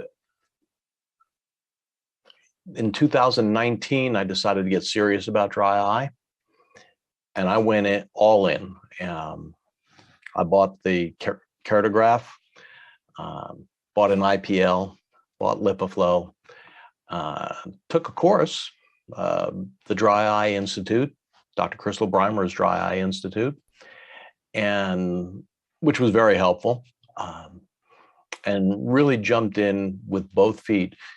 Towards the end of 2019, I was amazed at how well it did, and my whole concept of dry eye has really changed rather dramatically in the past 3 years. where did you actually find the patient base to do this, right? Because a lot of people think, oh my gosh, I want to try this, but I'm not going to be able to actually spin up a practice fast enough to be able to get enough dry eye patients. Well, getting the dry eye patients was actually the easy part, because they're already in your chair and you just have to know how to look for it. All these advanced treatment modalities like IPL or tear care or low-level light therapy or radio frequency, there's a ton of technology out there, and it's kind of interesting. I see a lot of talking about how great one device is or another, and they'll go out and they'll buy a device thinking that they're going to set the world on fire, and a lot of times what will happen is they're kind of disappointed because they can't get the patients to want to buy in to their treatment program. For me, the keratograph is the answer to that. I mean, yes, it's great to have all these technologies to provide all these treatments, but if you cannot educate your patients and show them exactly what's going on with their eyes, no one's going to say, well, gee, doc, my eyes aren't, I'll do that $1,000 treatment. They may just say to you, well, my eyes aren't that bad. I can just go out and buy another bottle of artificial tears. Well, why don't we just back up a second then and talk about the keratograph 5M, or I guess let's call it the K5M because let's make it nice and short, right? Okay. So we'll talk about the instrument, because starting from the beginning, how do you use it to actually screen patients, right? Because you can use this device throughout the entire sort of life cycle of the patient, but let's start at the very beginning. So let's talk screening first. How do you actually use it? Most of our patients come from screening our comprehensive eye exam patients. And we use the K5M exactly for that. And we screen every single comprehensive eye exam patient every year. I've spoken to docs about, well, why would you want to screen everyone? It's a low yield. And I know some of the quote unquote experts have said that in some of their presentations, that there's a low yield to screening everyone. And I would completely disagree.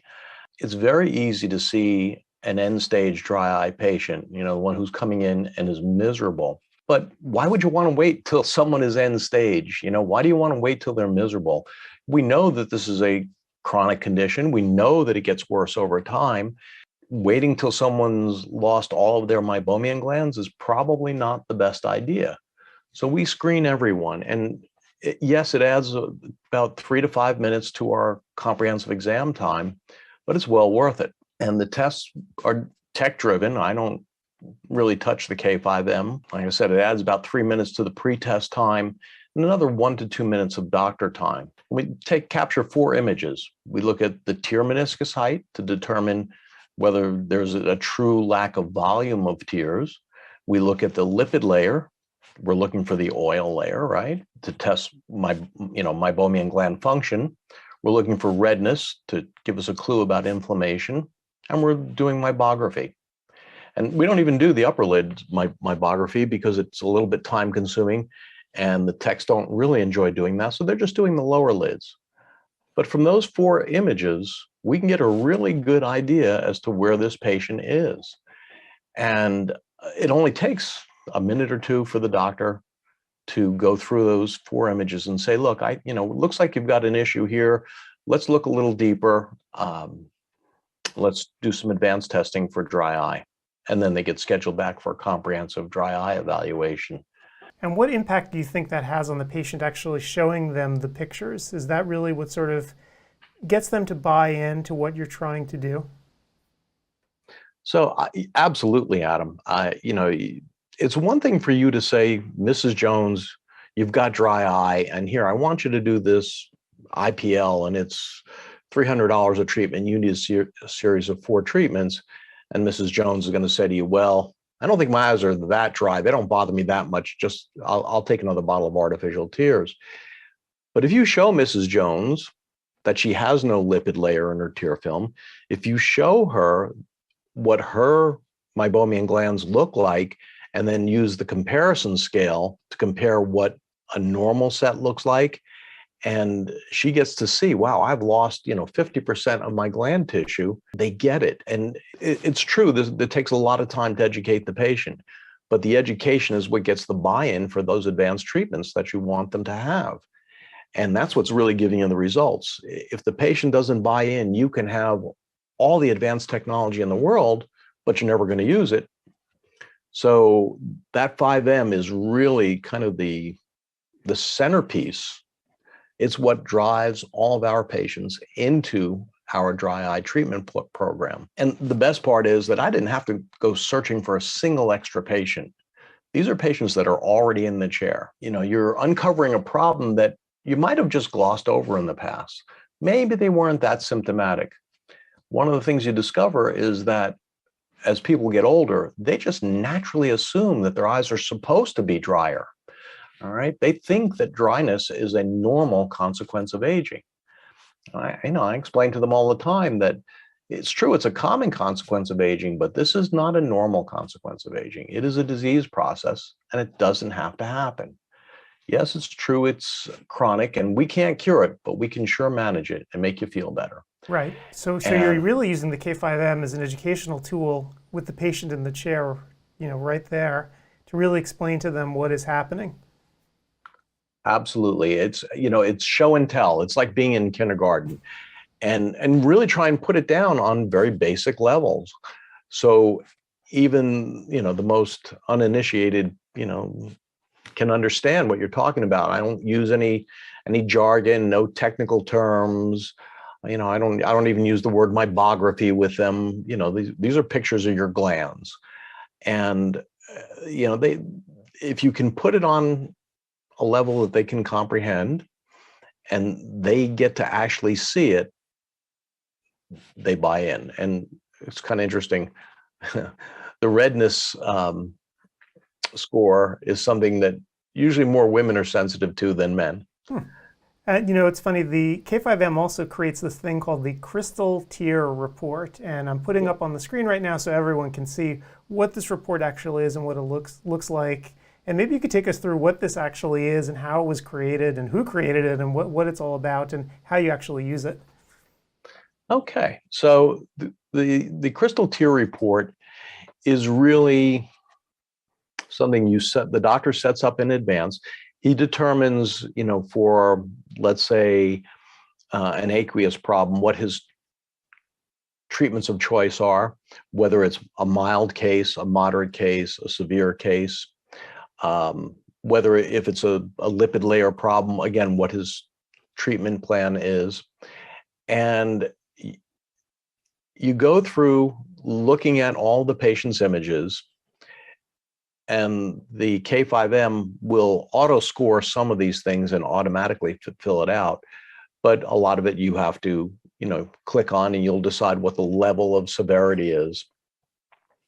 And it does this great printout that you have there that you hand out to the patient. It's an educational piece.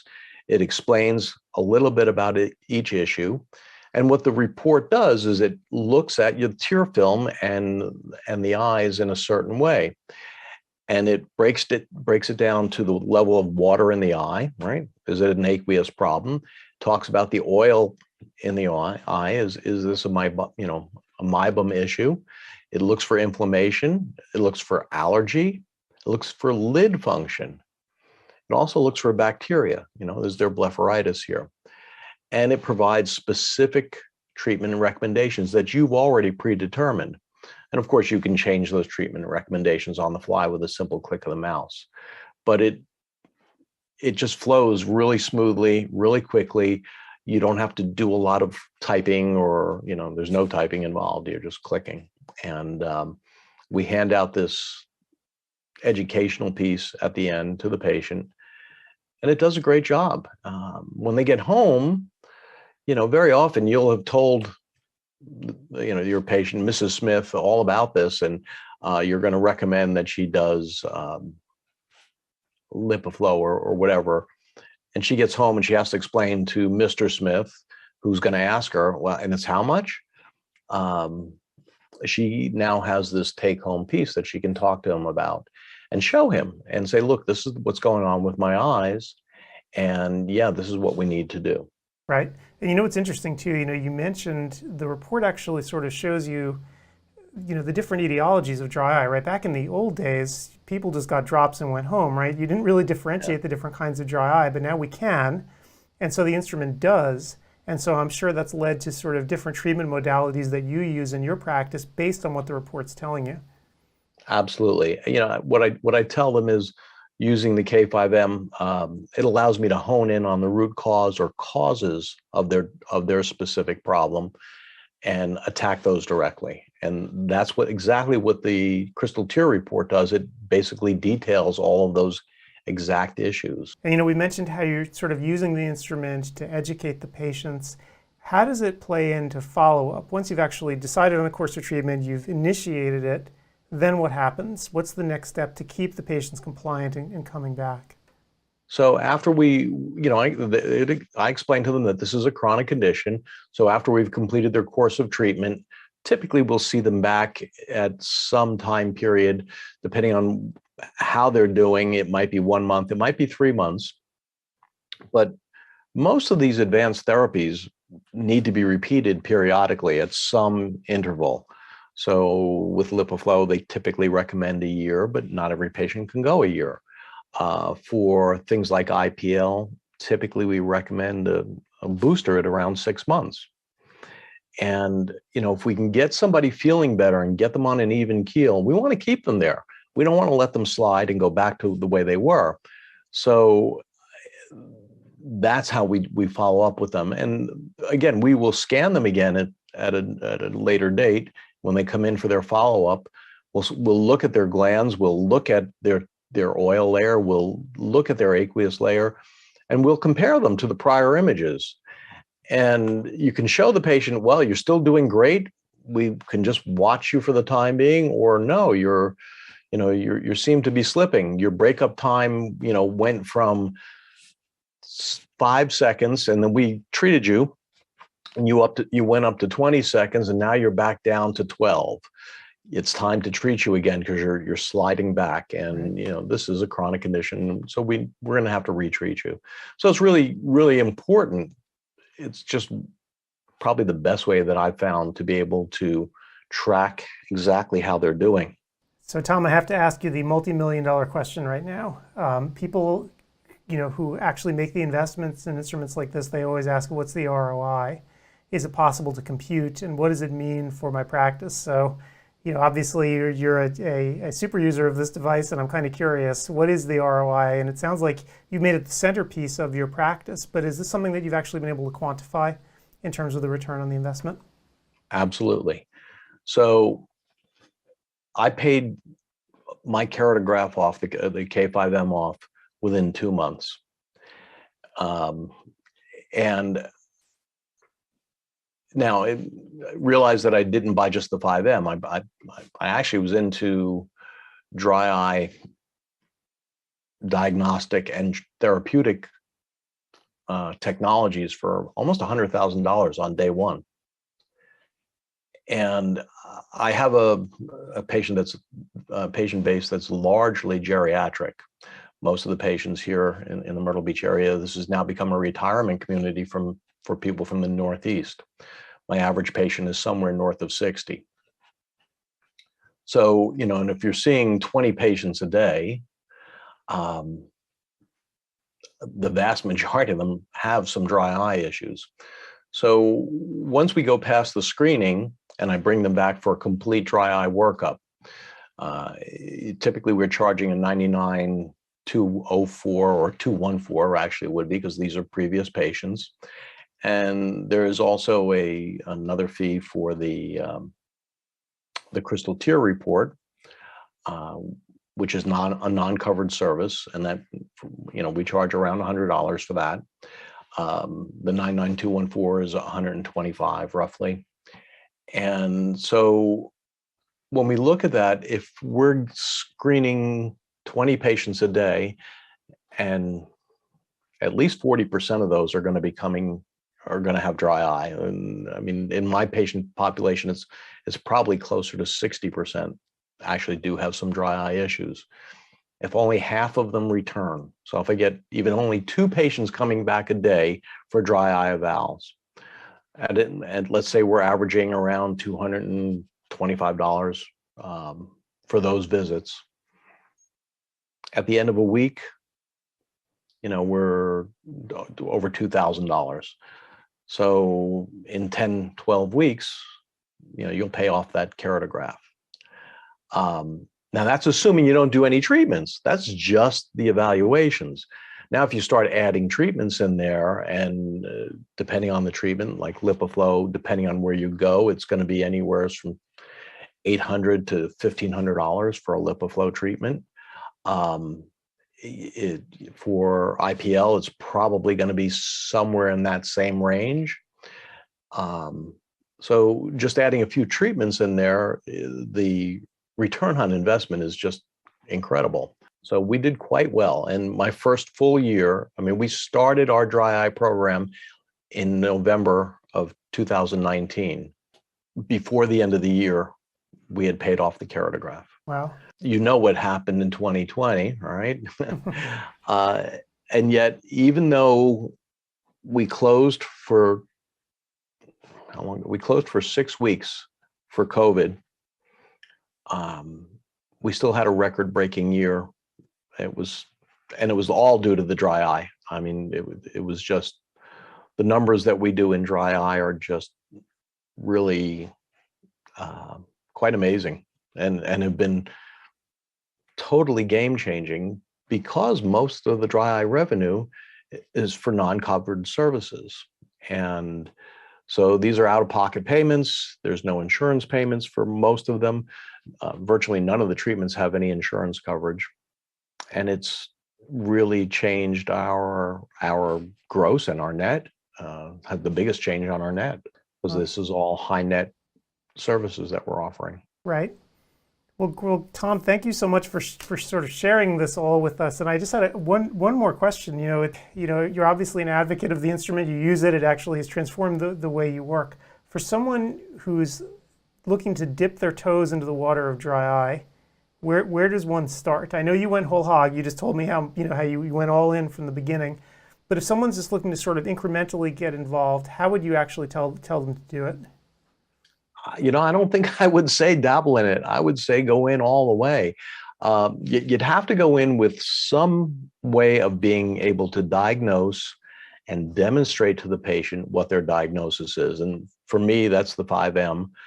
It's just hands down the best way. And then you need some form of treatment. Now, you don't have to have every treatment platform on the market. I mean, we do, well, except for one, but we have IPL, we've got low-level light therapy, we've got LipiFlow, we've got radio frequency. I've got a lot of devices. You don't need all those devices.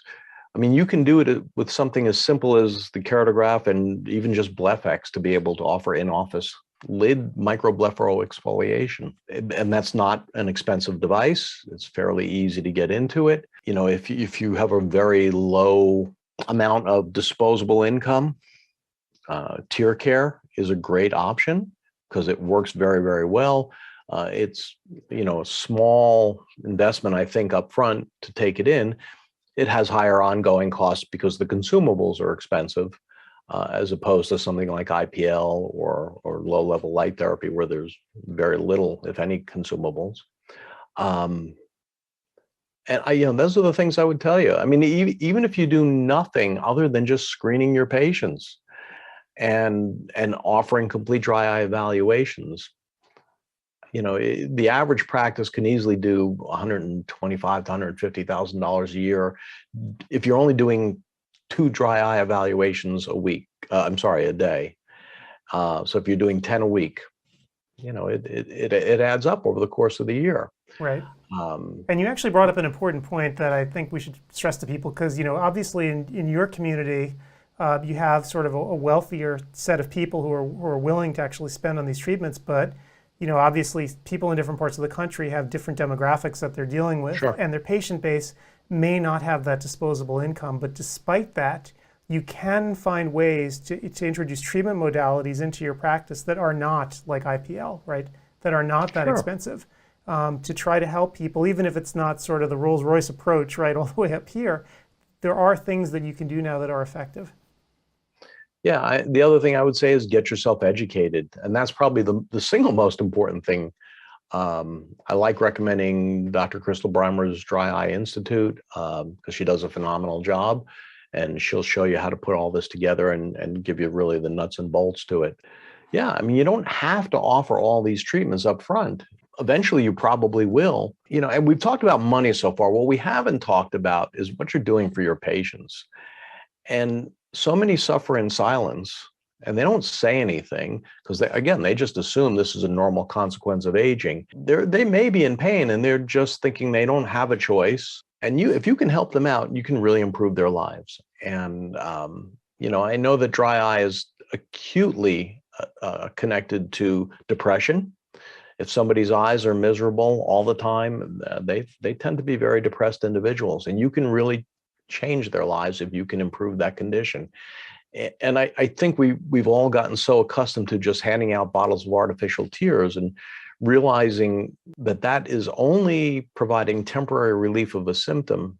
And we're looking to go beyond that. And the treatment paradigm has really changed.